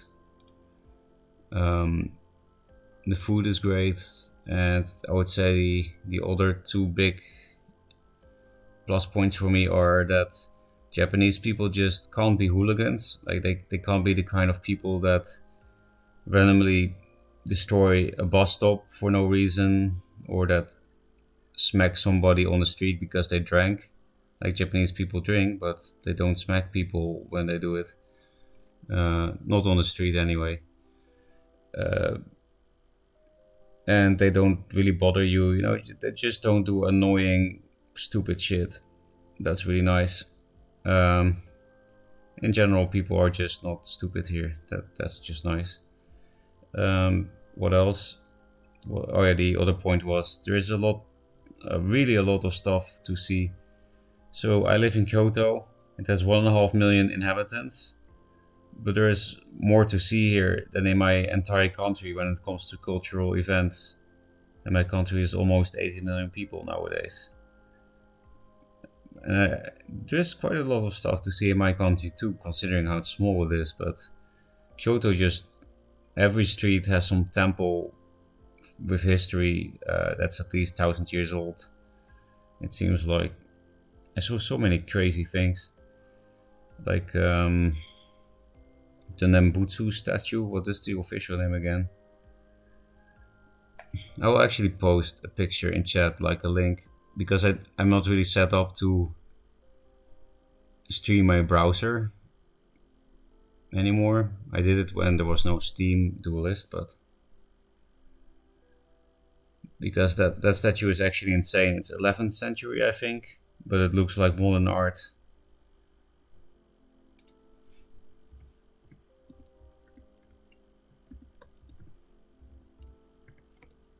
Yeah, there's just so many beautiful things. If you like history, then Japan is a great country. They just preserved it everywhere. Nembutsu sculpture.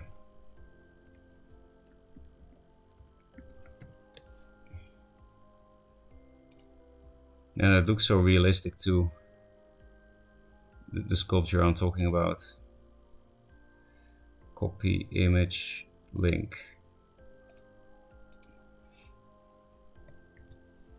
I'm losing to Centaur. I've never even seen this card before who uses this. Yeah, it seems really bad to me too, but to be honest, I didn't test it, so maybe it's not as bad, but a 4-mana 3/3, the effect just doesn't seem powerful enough for that. Especially because you can just reposition yourself if you need to attack. I heard Japan's the safest place in the world. When I read it, the safest place in the world was United Arab Emirates. But Japan is always super high, and Korea too. Yeah, there is some irony in the UAE being the safest country, right? Because people always have this idea, oh, Middle East so scary, blah blah blah. But if you have infinite money, then you don't, and the US doesn't bomb you, then you can build something stable. He Doomcastered it and then kept it near my general. Oh, it's still a dervish. Okay, I didn't really pay attention to that, to be honest. And then kept it near my general. Oh, and then you're kind of locked because you have only one attack against 5 health. That would be pretty cool with Cosmic Flash, I guess. You just moved there a few months ago, right? Yeah, 2 months and 2 days ago exactly. So I'm still very new. Anyway, that picture, that is an 11th century sculpture. And when you walk into the room where it is, you can barely see the piece of metal coming out of his mouth that the prayers, they're not really prayers, but sutras. He's chanting Buddhist sutras. Nembutsu or something, like some Japanese syllables for a Sanskrit 6-syllable sutra thing. Yeah, you barely see that wire out of his mouth. It seems like they're floating in the air, and it's really surrealistic. It doesn't look like a 1,000-year-old statue. It's modern art, accidentally. And yeah, I had a tea ceremony date now yesterday. Speaking of cultural events, like, that shit is pretty cool. I find it hard to imagine you would have a date like that in any other country. I never had something similar in Korea, for example. And Korea is right next to Japan. But Korea and Japan are very different from each other. Just throwing it out there because I know a lot of people think they're similar. I used to think that too before I moved to Korea and went to Japan on a trip and was like, what the fuck, this whole atmosphere is so different. Japanese atmosphere is kind of, how do you say that? Like a kind of emptiness, kind of coldness. It's not, sounds mean maybe, but really in Korea it's a lot warmer atmosphere. Japanese people are definitely nice, but there's something cold about the atmosphere. And maybe cold is not the right word, but more like calm or peaceful. And Korea is more like a fun and energetic atmosphere. Also, they're a bit xenophobic. Well, maybe not against white people. I because I haven't noticed it myself. But if people say that, there must be a reason, right? I was living in Korea, very nice. Koreans are a lot more practical than Japanese people, I think if you move from a Western country, Korea is much easier. They're just more westernized, but you could also argue that's a reason to go to Japan because it's more different. It really is, in my experience at least. It's more of a new experience, and there is more to see in Japan. But yeah, I can name pros and cons of both countries. For example, I prefer Korean food to Japanese food. I think Korean food has they use much stronger tastes, like stronger flavoring, and I like strong flavors. Like Korea uses more garlic and spicy red peppers and stuff. Korean food has more of a home feeling. It's also usually very hot food, like boiled very hard. Um, it's easier to communicate with Korean people, not even speaking about language barrier. Um, but Japanese people are more calm, and it's harder to feel judgment from them because they don't express it. Koreans are very expressive, so it's not smart to put Japanese stereotypes on them that they usually don't work. What are some things Koreans and Japanese do have in common? Oh, I hear some noise.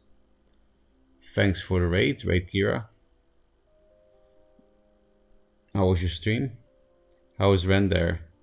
In Korea, you have some very cheap options for rent, but not if you want to live big. If you want to have like an American-sized home in Korea, it's super expensive. But if you're okay with a one-room apartment, then even in Seoul, it can be cheap. Like for $220, you can have a one-room apartment with like kitchen and bathroom in Seoul, and you're still close to a station. In Japan, that's not really a thing. The countryside real estate apparently is extremely cheap in Japan. Nobody wants to live there, but in the cities, very expensive. And actually, the most annoying thing about rent is that renting is supposed to be like the easy option compared to buying, right? Like everyone that has somewhat of an income can do it. But in Japan, the real estate companies or landlords, not sure which one of the two, or maybe both, are so fucking paranoid. They want to make sure you're not a criminal, and they want to make sure you will pay. They do like an FBI background check and all this shit they don't do in Korea. And you have to do a lot of paperwork, and they ask really pointless questions. Like for example, they asked, "How much what's the annual income of your emergency contact?" Because you also need to give an emergency contact for earthquakes. Maybe the landlord is responsible for you or something. I don't know. Yeah, and then I need to ask my emergency contact, how much money do you make per year? In the Netherlands, people don't like to answer that. Like in my culture, people don't like to tell how much they earn. I don't know why. It's one of the few things that I understand American culture in and not my own, or Korean or Japanese, because I don't really know why you would hide that. Well, maybe if you're a fucking multimillionaire, you would want to hide that, right? Because people will kidnap you or something. It's also weird that in the US you can ask that question, because in the US you actually get judged if you're poor, right? Well, I would say in my country not as much, but people don't want to say it, even though you don't get judged as much about it.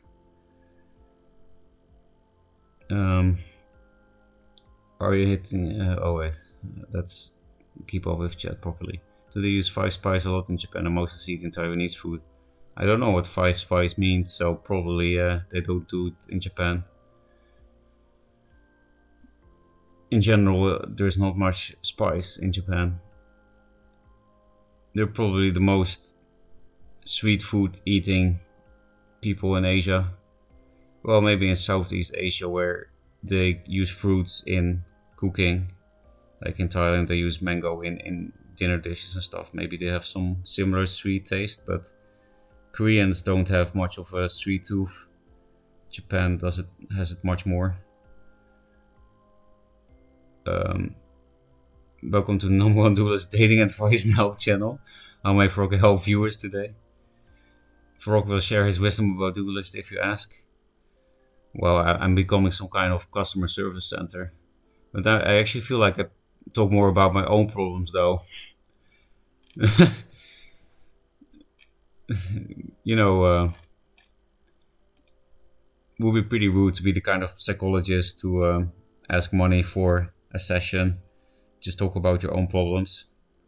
Sounds like some character in a comedy drama show. I will after work.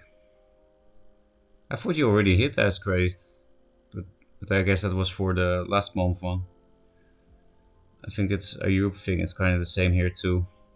Where did you live against Ronaldo? I'm sorry, I forgot. It's a type of spice. So it's not 5 types of spice, it's 1 spice. We learn from your problems. Well, then it's actually useful, right? To overshare as much as I do. Why do I have no shame? Hungary. Oh, then I don't think you told me, because I didn't meet anyone from Hungary yet in my chat. I had a lot of losses this season compared to last. Maybe because there's more Magmar? I don't know. It's combined to make a thing that they put on everything. To make a thing they put on everything. Oh, it's like a standard combination of 5 spices, so it's kind of its own thing.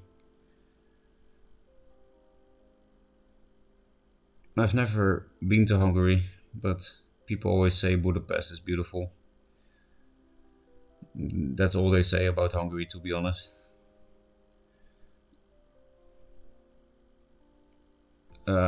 Like in my country, I mean. I'm thinking of conceding Vanner only. I'm thinking of conceding Vanner only and playing other classes once I hit S. Well, why don't you just take 2 accounts, Grace? One account where you pretend to be loyal, and 1 account where you are your true self.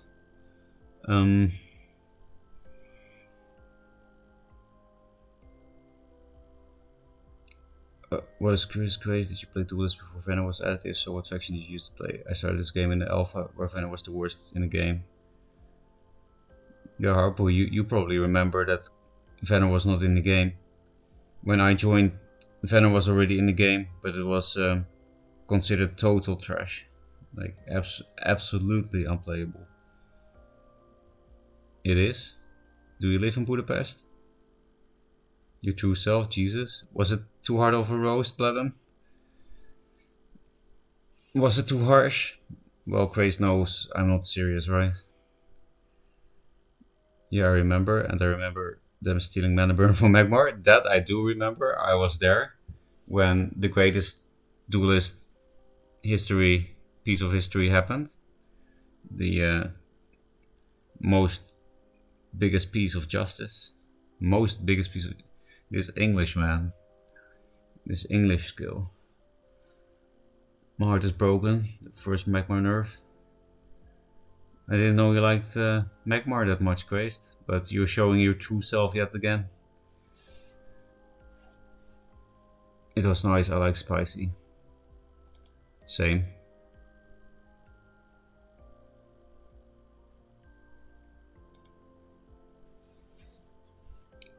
Yeah, I moved here 6 years ago. There are a lot of old buildings everywhere and a castle in the middle of the city. So is it a bit like Prague? Is it that kind of architecture? I did go to Prague. Praha. Maybe I'm just saying all East Europe is the same. But I actually did travel a decent amount in East Europe. I went to Poland quite a few times. I went to Czech. I went to Russia 3 times. Actually, that's it. So maybe I didn't travel that much in East Europe. I did go often though. I actually thought of maining Magmar, but Dressbow existed. Really? So and Venom being like I can make trash work. So it really was your true self. Macanta used to be 4/5 or something. When the other was wild. Used to be 5 mana, claws used to be +6. Oh yeah, spiral technique claws. You had some such forehead Magmar mirrors where they just claw into each other and die.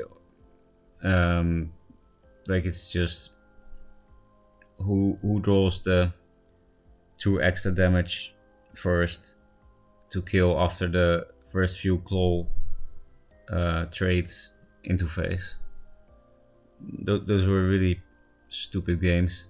Just 2 lizards beating each other in the face with nothing happening on the board. It's real 10 meta permanent transform. Whoa, permanent. That's crazy. I was there yet, but yeah, it should be the same. Okay. Finally rush everything. That I actually did see. But the I was losing a lot to Magmar in that time. That's where my trauma started. When Vinny gave rush to everything, people actually played Phalanxer then. Because you know it's 7 damage with Vindy.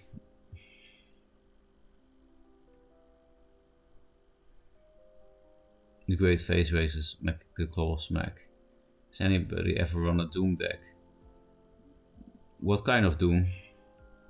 You mean the one draw? There is some Doom card, right? You mean Obliterate? That's Doom.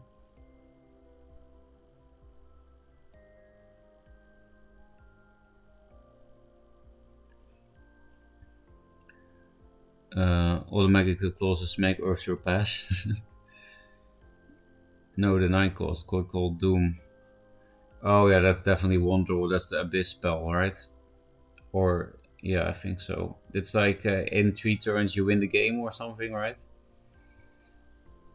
There was some card like that. Well, I really don't know about one draw.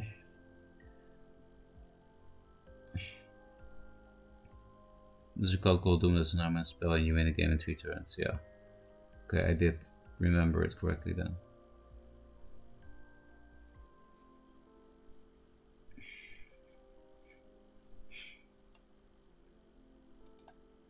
Yeah, I see Skarsig is online.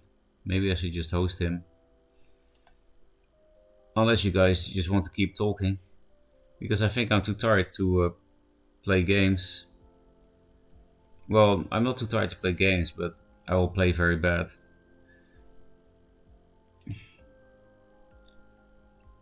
The mono version is just fatigue Lido. Yeah, that's kind of like a Doom that's played on turn 1, right?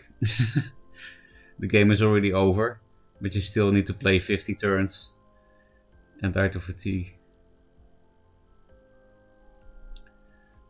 I asked this man if he was done and he was like, I'ma go for hours.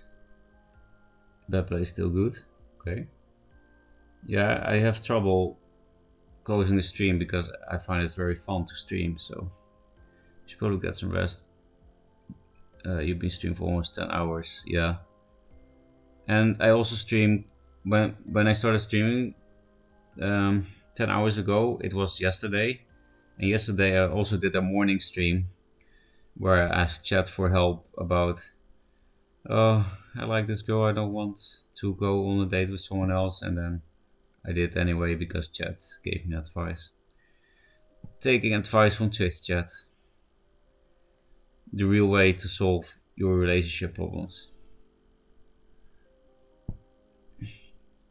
You should stay up to fix your sleep schedule. Yeah, that is the best way to reset if you fall asleep at a normal time later, right? You will play like half of the viewers. Is this like the time where almost everybody went to sleep? Commented replays. Reject women, embrace the Magmar. I reject your last sentence, but commentating replays sounds fun actually for somebody who still wants to talk but not really play. Do we have some good replays in here?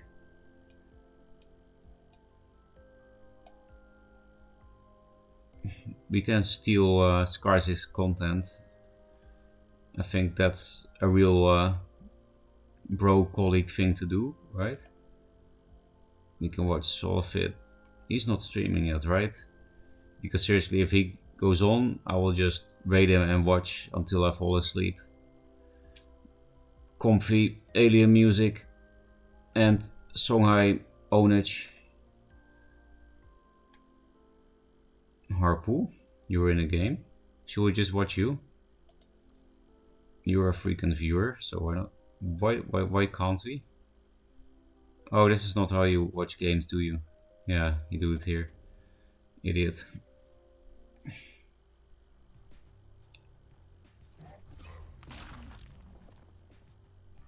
Harpool on Vanner? The Magmar is here? Really, so many people play White Widow meme decks. It's the most popular meme. I'm serious. Why is this the most popular meme? I don't get it.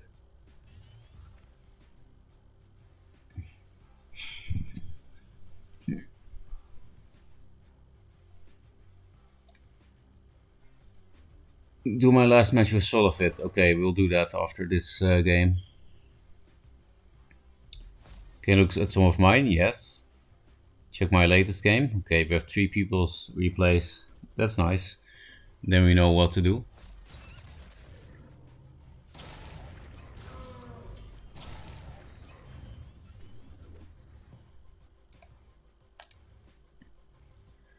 Hey, you tried the Zurel Harpool with walls.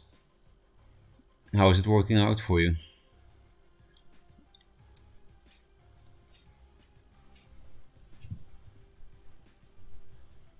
Unfortunately, Magmar can clear board with metamorphoses, but other than that, it might be decent. Also, they're not playing control, they're playing replace. There was a hiccup, not a burp, I swear. The tea is coming back.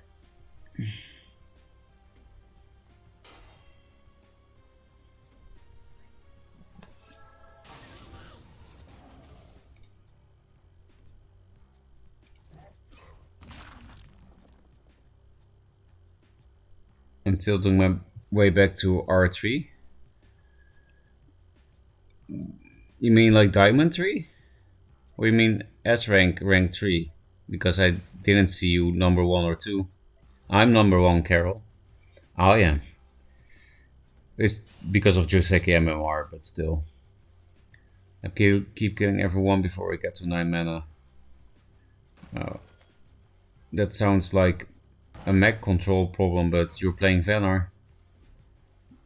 The tea from yesterday. Yeah, it's already yesterday.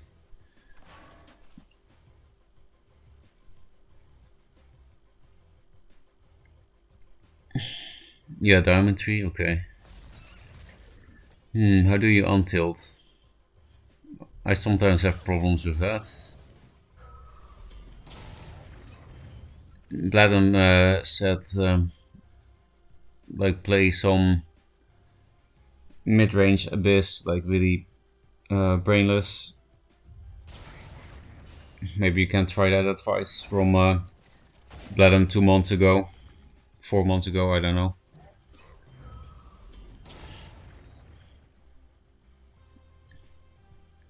So I'm still confused by this card text. But I think it summons the shit that your opponent killed the turn before it's your turn again, and then what you kill off on your own turn also gets back, right? Okay, this is a nice setup for the Zuro, I guess.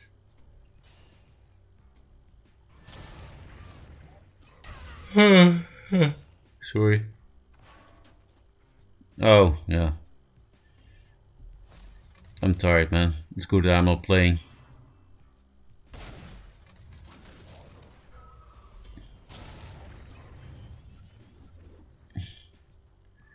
And playing into net select here is perfect bait.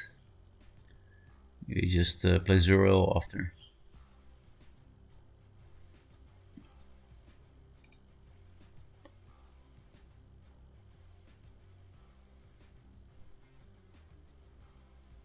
Besides answering on your team that died at all since your last turn.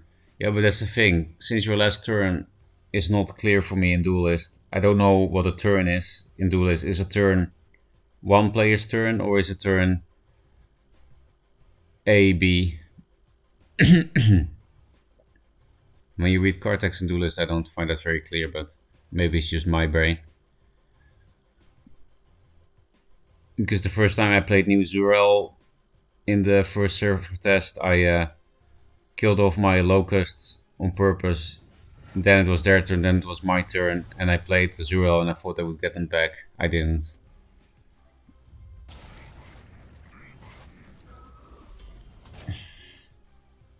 Wow, only 1 damage necessary.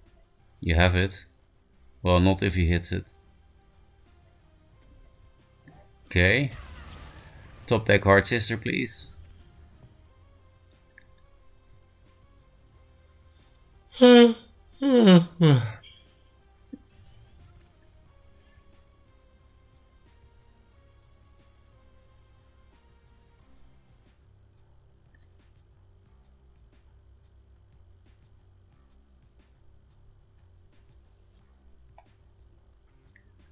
have nothing to say here. Darokan just got lucky.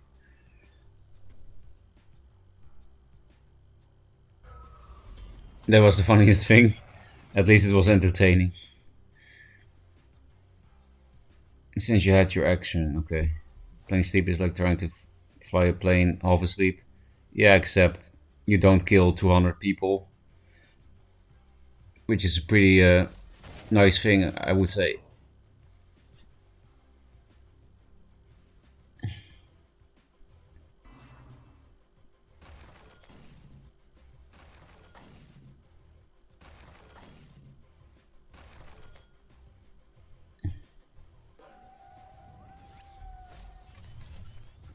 Is this a Mecantor on purpose?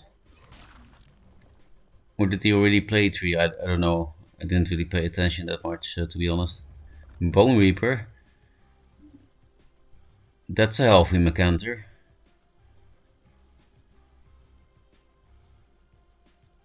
A very healthy Mecantor. Goodbye, Magmar's come.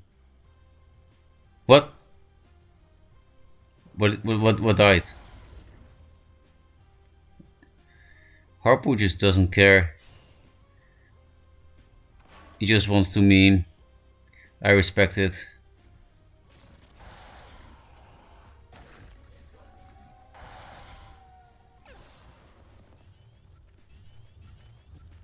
Well, more than one Zurel. You're really going all in. I respect you more now.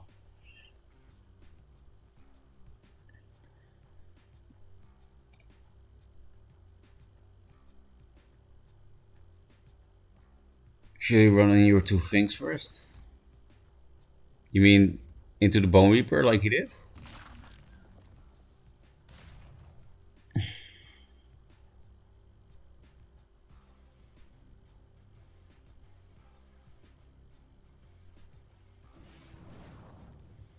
That's a Venar egg? No, it's Egmorph. It was the big bird. The big phoenix.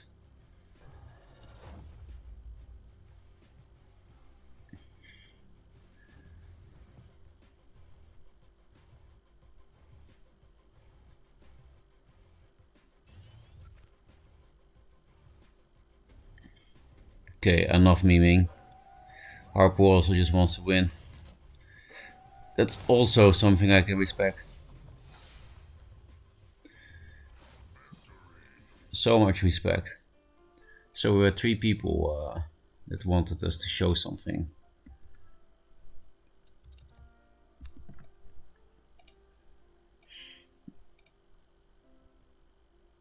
Against who? Last match with Solofit. Hey, Lasseter is playing leather.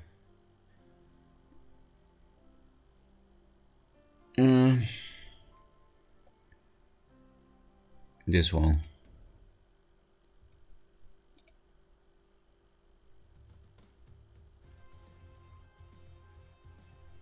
If he attacks before 0, gets him back with 0. Oh, that thing. Infinite Mirror Solofit. It's on the next page, I think, yeah. It tells me it's queuing into vet. Feels vet, man. Yeah, I just wanted to dig around. I want to see one other thing which I did see. Opening again, it activates again. My snowman pinged something. I wonder if that's random, like according to summoning order, and that's maybe based on what died first or last, or what was summoned first or last before it died. I don't know. It's nice when Brackett started queuing sniping me with that yesterday. Maybe he was just boosting you, not sniping.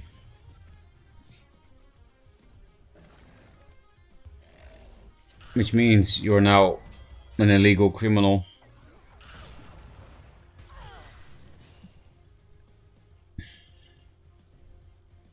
I'm sorry, I didn't commentate. What the fuck happened?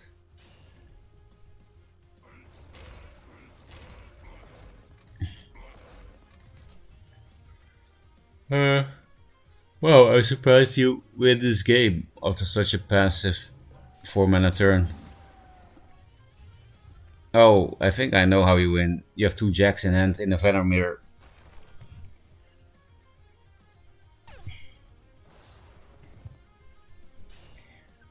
In Solofit running Angry Solofit? Because it kind of looks like it. Primus Fist, you know?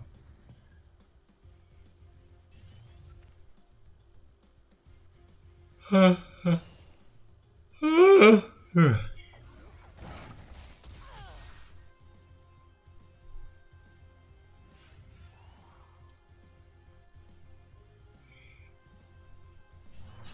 a bit surprised you give him this nice trade. Don't like here or something. Especially because he could play jacks. But you were gonna play jacks and win, right?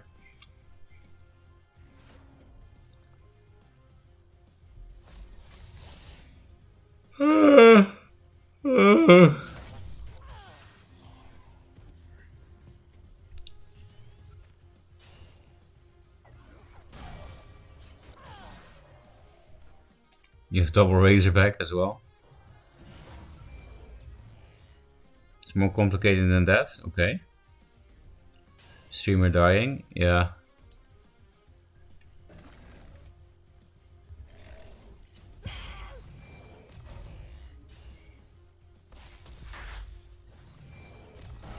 I mean, I have been up for more than 24 hours. It's not a 24-hour stream, but I haven't said for 24 hours.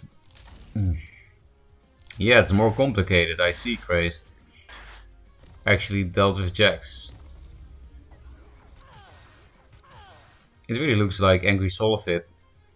That's actually hilarious that Solofit is playing Angry Solofit.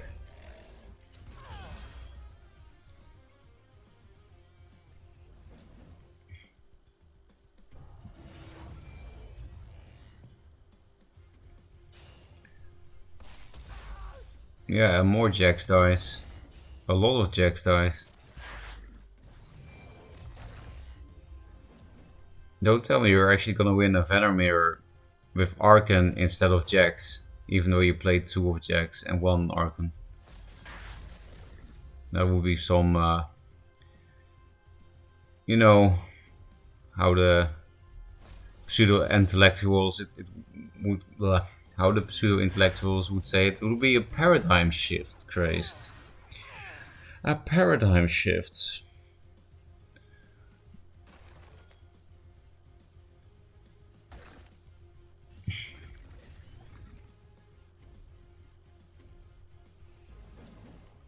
Wow, 1 Jax is enough for the mirror, apparently.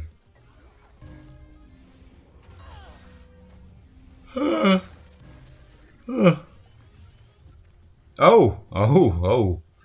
Suddenly you just draw the combo exactly at 9 mana. That's some crazy magic there.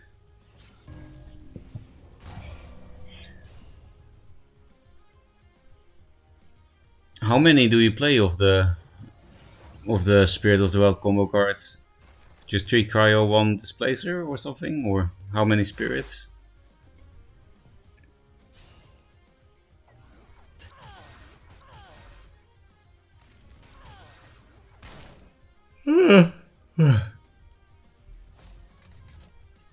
Bonk.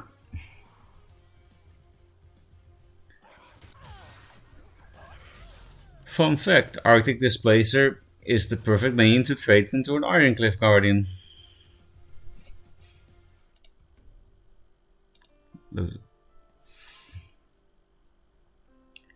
Into play second Jax. Yeah, the second Jax was just a distraction for the Spirit of the Wild combo. You'll be surprised as to its cryo. I run 1 spirit and 1 Arctic. Holy shit! That's some next level luck.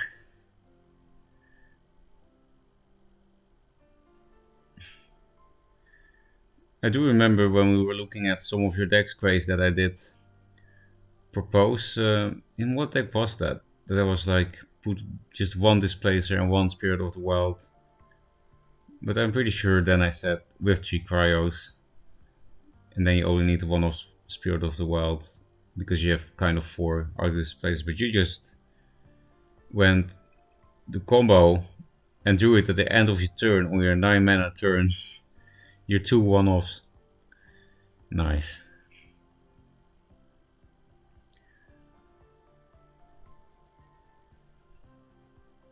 Sure, but I can't get a listen. I'm done with work. Okay. I will ask for it when I stream again and you're here again, or if I watch your stream.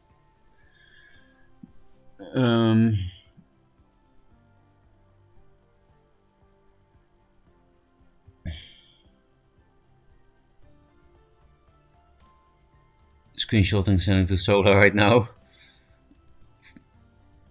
so that Angry Solifit deck will be truth. I mean, it probably already was truth. You saw Jay's screenshot, right, with the Solifit chat. You should just watch my current game. I'm bad.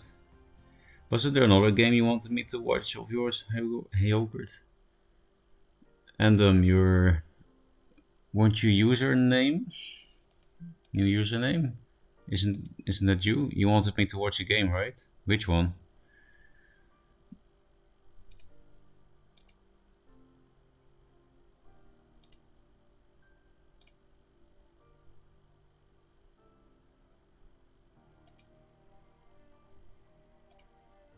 No, my username is Hayok.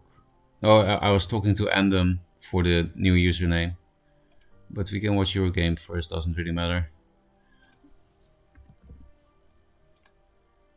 But which game do you want us to watch though? He has been in our chat, picking one is hard.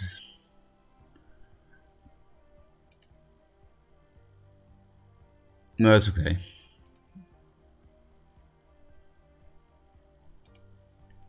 Current one, the currents are not that interesting. You mean this with current one or the one in progress? I guess we'll watch the one in progress. Because then we can live commentate.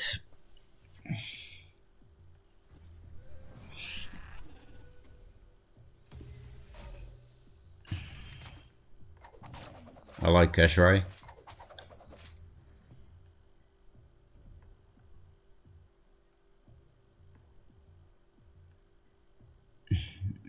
Should I commentate though? Am I not like ghosting? Ghosting? What's the name? When people tell your place and you're not really playing. It's kind of a hypocrite of me to be like, you can't ghost, because I did that myself. So let's just ghost, right? Is that the right term? Because it sounds like a dating term, right? Ghosting. But yeah, I was going to say don't replace the other Kashrai, and you didn't. So you didn't need my unasked for advice. 2-mana inner focus, pretty cool.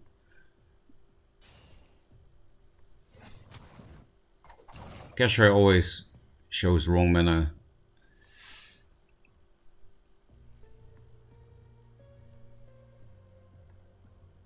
You were running some kind of control Songhai, it seems, right?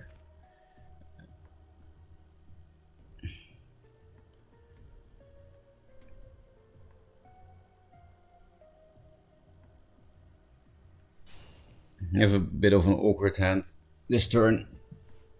I would just drop another Kashrai. Seems like your curve is a bit, like your deck is a bit clunky, but we only watched like 2 turns. I kind of wanted to play a Kashrai keeper deck, but unfortunately Songhai doesn't have much else to keeper. The only other okay-ish keepers are Lantern Fox and Heartseeker and Chakri, which are all a bit weird to keeper. Maybe even this thing is weird to keeper, I don't know. Keeper is just a very interesting card.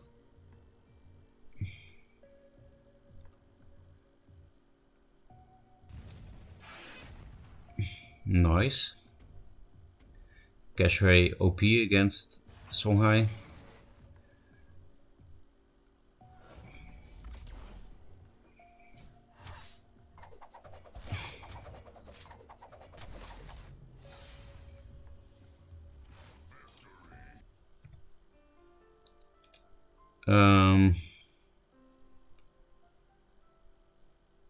Watch my only legacy win with Ambition Right. Okay, I will do that. Shoutcast, you'll be doing your own tourneys in no time.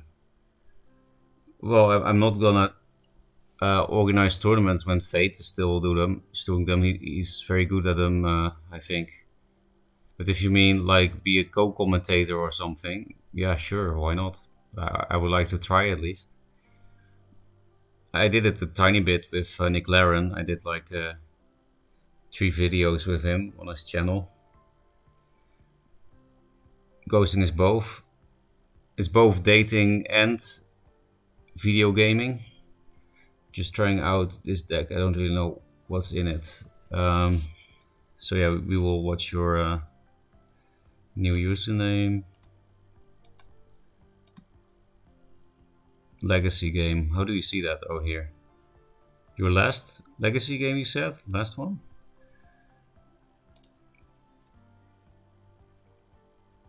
Your only legacy win. Oh, your only win. Okay. Boar. I don't know how the interaction works. Which interaction are we talking about? Yeah, Chaos, Blood and Fate are cool and all, but really it's just me and Smash things. But really it's just me and Smash things? What do you mean? You mean it's only Blood and Fate, you and Smash things that do casting? Yeah, I would like to try out casting. Oh, Keeper. I mean, you just get a 1/1 rush that can go back to your hand if you don't suicide it, right? Isn't just a regular boar? Just 1/1. Then I really need to go to the toilet. The tea ceremony is not easy on the not womb. I don't have a womb. Bladder. See you later. I'll be fast. I will play the replay, I guess. Otherwise, it's really boring.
Dynamic duos.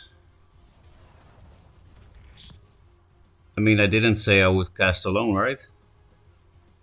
Does it come back as 1/1 or 3/3? I don't know. Oh, when it goes back to your hand. I get the question now.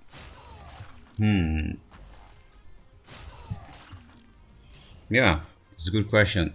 Let's just sandbox that real quick after this replay. Why would it be 3/3? Well, some things that get bounced back to your hand will have the will get like back to the original state, right? Like with Hillstone Prison. So we'll just check just to be sure. Pax, I'm getting PTSD. I mean, Pax is just, you know, a fucking stupid battle pad with an Orb Weaver inside. If you lose to that card, you're just I don't know, man. I can't even finish the meme because it's too ridiculous to say Pax is not good.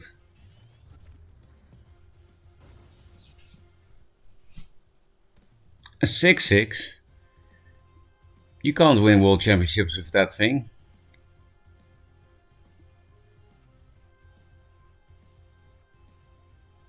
Blood of Air on a Mechazor? What is this legacy hell? Can't even win with mech.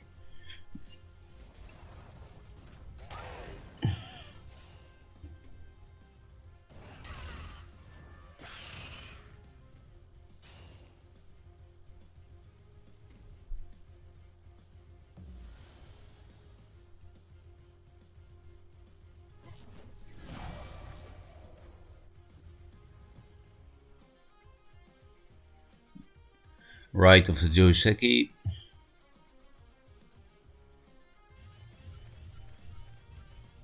Okay, pretty good shit. What the fuck are these cards though?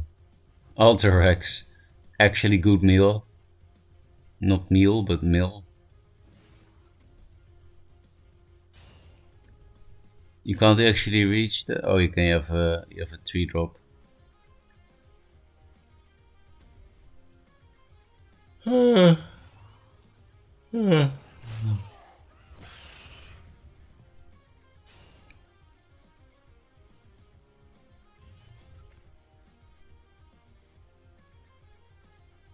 You can't get 2 mechs yet, right? That's what you can only do in the current Duelyst. It actually played the Hillstone Prison sound. Was it always like that? I know it's kind of like Hillstone Prison, but it's still pretty high production value to use Hillstone for a Vitruvian minion. Was it always like that, or was it some kind of bug?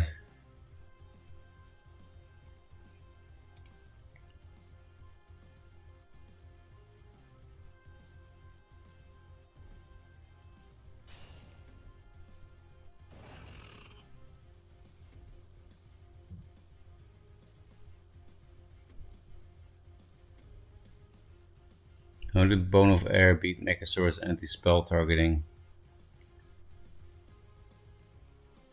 Let's change the force field, no veil, I think, yeah. The 4-drop also has force field instead of veil. So this is what time travel looks like? Yeah. Set it for mech back then. Hard time remembering all the final change from 4 or 5 years ago. It's always like that. Hey, what happened? The replay got fucked by Sensible Reader. I remember there was such a thing. Guess I have to control R. I learned this from Fate. If it's stuck, you can control R for the reload.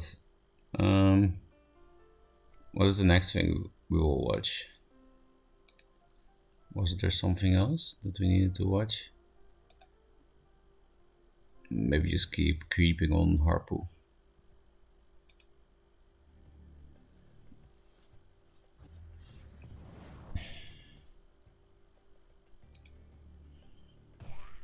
Wolves against Plasma Storm. Good luck.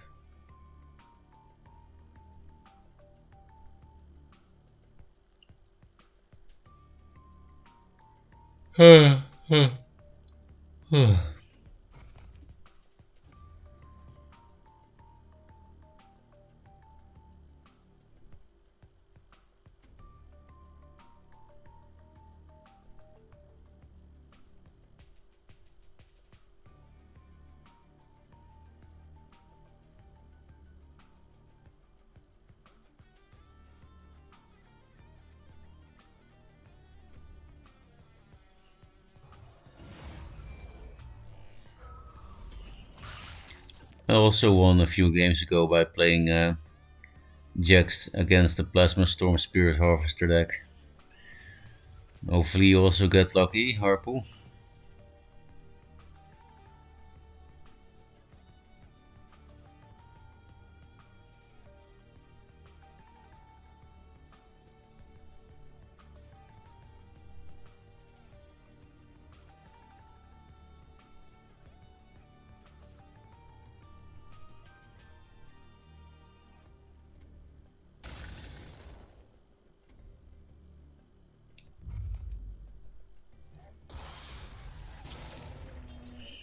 Sorry, I'm kind of falling asleep here. Still can't believe Meg had to win Worlds for it to be changed. Well, you know, the Duelyst devs didn't really play the game, and they were also not very good at the game. I know they attracted some players to join them that were actually good, but at least in their original team, nobody was good, and nobody's known to have played a lot.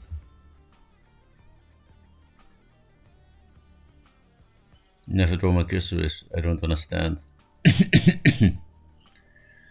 You will draw them, Harpool, just when you're fatiguing, close to fatiguing. I actually connected with some of those players. Do you think Walls is Resident Sleeper? I think it's a really fun deck.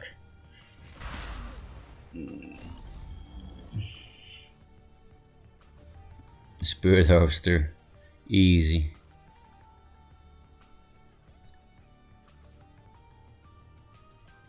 Sorry.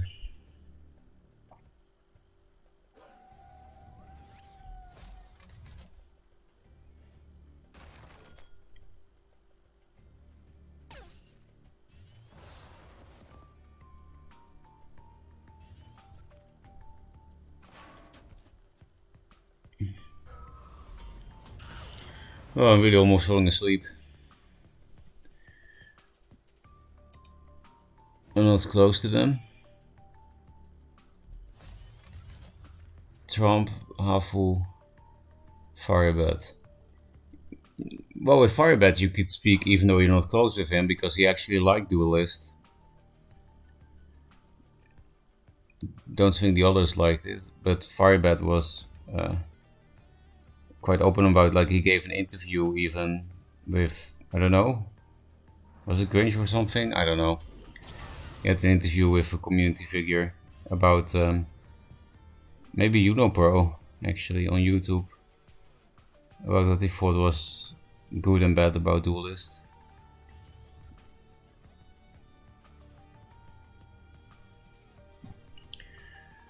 We just need monkaS, man. That's all we need. It's always better when the game love is genuine, right?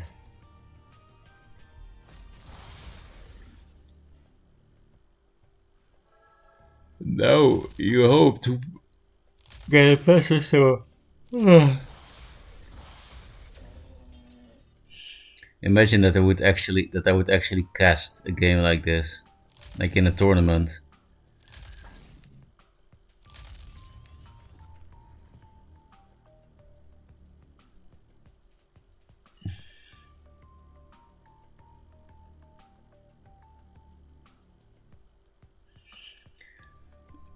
It would be fun if I actually almost fell asleep casting a tournament game and it's a fatigue lion or a mirror and I genuinely start falling asleep.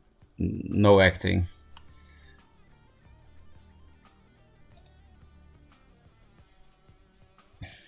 We need monkaS brother. I know monkaS brother played Duelyst because he mentioned him sometime on stream, but monkaS brother is not more of a card game influencer than Mokwai is, right? This will be Spice turn if he has Spasma. Spasma? What the fuck is Spasma? Yeah, I know you type Plasma, but I'm talking to myself. I'm just so tired. More storms than bored. Are energy drinks a thing in Japan? I don't know because I don't check out energy drinks. I don't like energy drinks. I only drink water and tea, basically. Very occasionally something alcoholic. That's only on dates, basically when the girl really wants it. So it's very rare.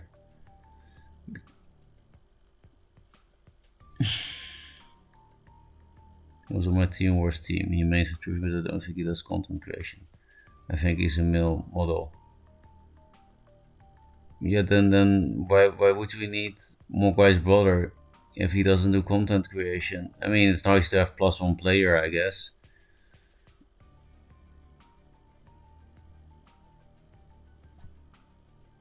We need the big Mogwai, the mega Mogwai XD.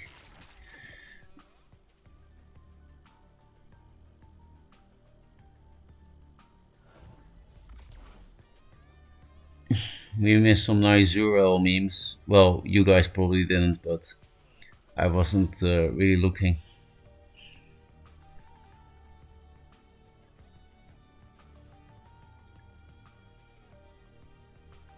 There we have a bunch of walls around the board. Yeah.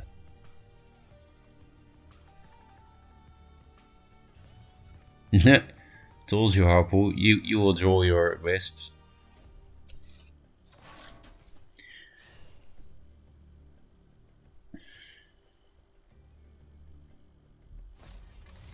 Fixing the Zurel spawn.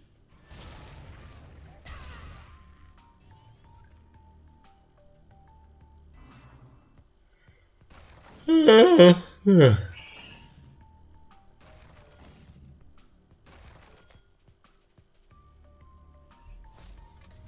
10-4. That's some Zurel synergy that I didn't really consider yet. That boards become huge because of the... Like, there's actually a use for these walls out of position, is what I mean. Like, I didn't think anything about these walls, but... Now this is a 2-mana 10-4. Pretty balanced.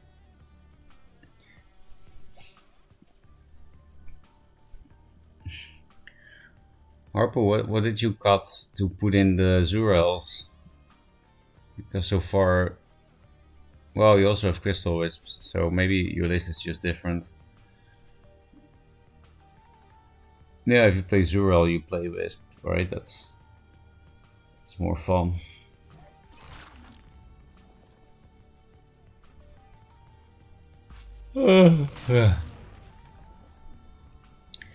Frozen Mech Beast.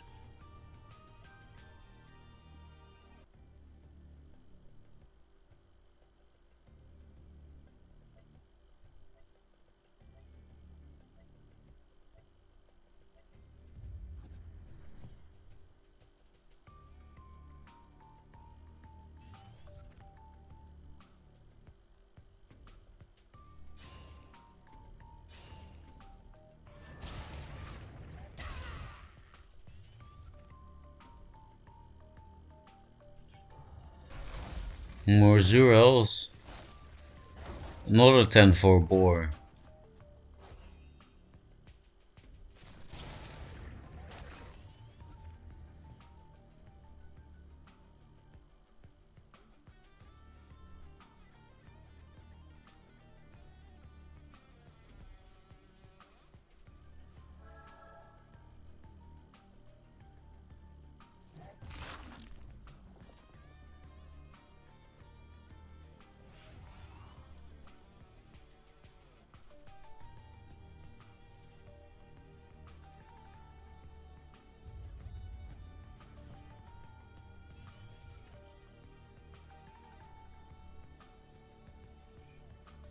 Well, I'm not commentating at all because I'm really just falling asleep.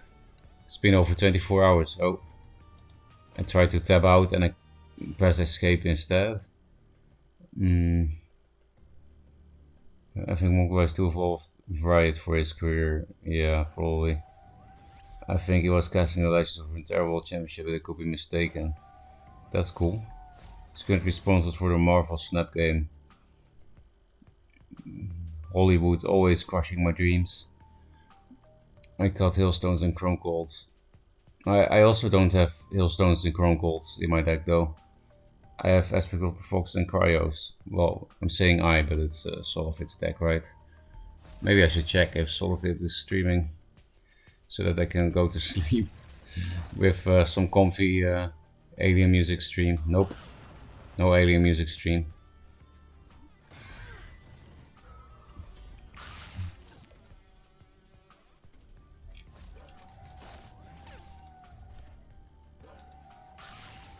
And why is it 34 health? It's kind of hard to keep up with games if you sleep. No clear, please. This is a really cool Razorback.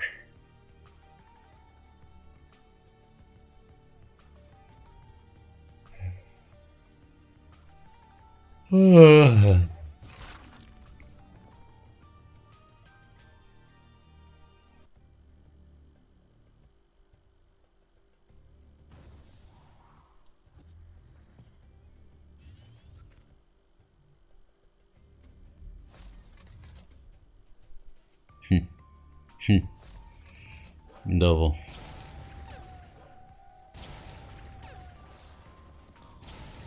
Look at that animation. The fire chicken animation.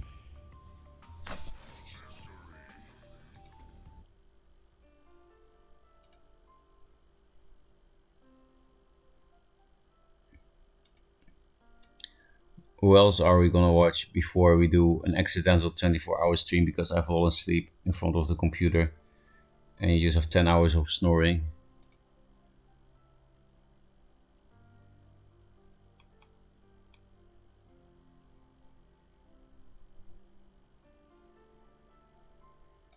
Or maybe I should just actually sleep. Do you want to watch my current legacy game? Okay, let's do that. Maybe this is the last one. Oh, I don't see a current one. Oh wait, I'm doing the same thing again. No, you're not in the game to watch. Oh, I see it now. It's Heyoka. It's not. And yeah. Remember that I'm falling asleep. Oh, I misclicked. Like I'm actually just dying. I'm just shutting off. Exceptional.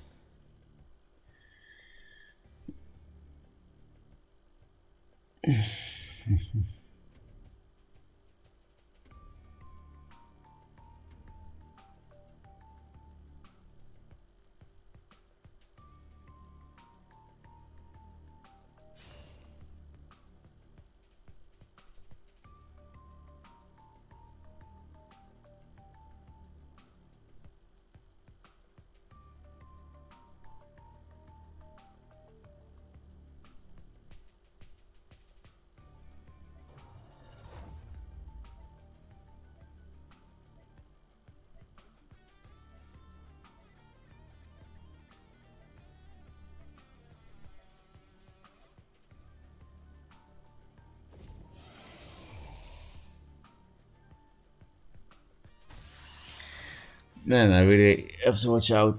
I again press escape instead of tab to go to chat. You could rate Skarzik. Yeah. I'm number 2 again, so if it passed you. Harpo, did you really have to give me nightmares before going to sleep? Solofit will steal my girl.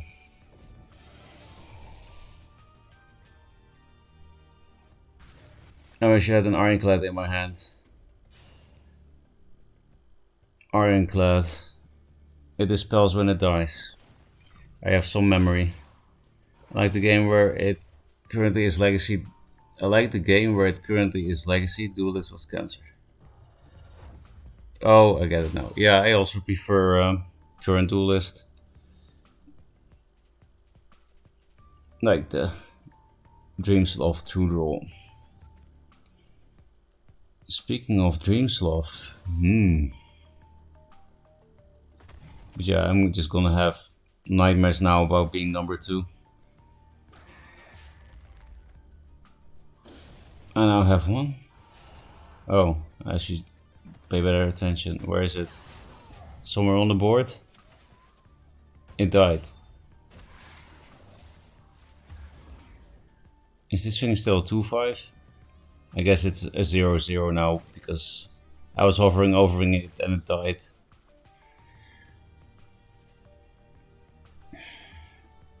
We've had many types of content today, and most of them were not really about Duelyst.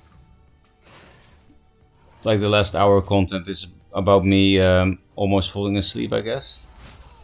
Or are you guys actually getting something out of these replays that I'm not really seeing anymore?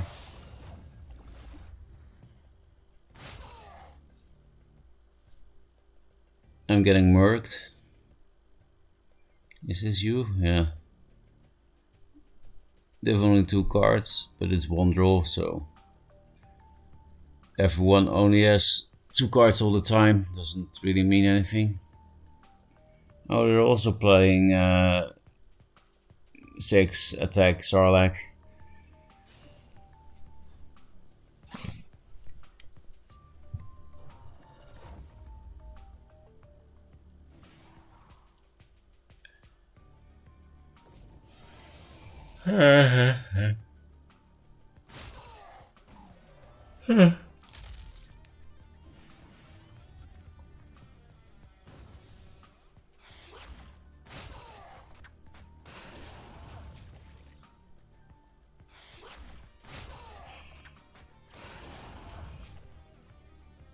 Is that really a good idea to keep copying a battle pad against Revenant faction? I'm talking to your opponent. I guess they didn't really have control about it after playing the battle pad turn 1. Well, you do control about what you put in your deck though.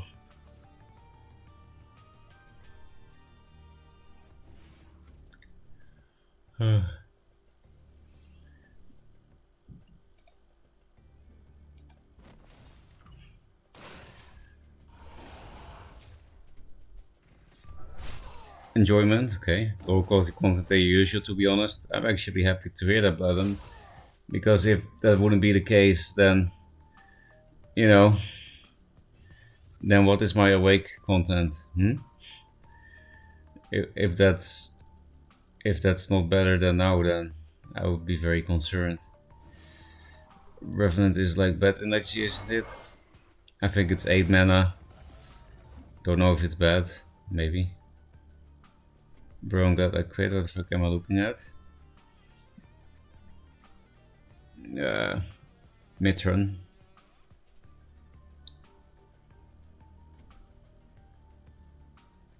Skarzik.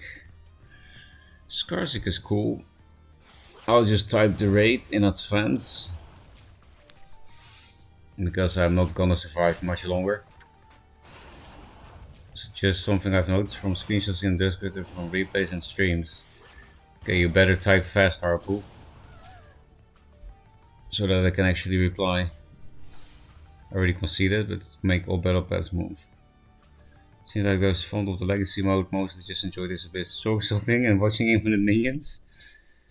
Then our marketing campaign is sort of like nether summoning.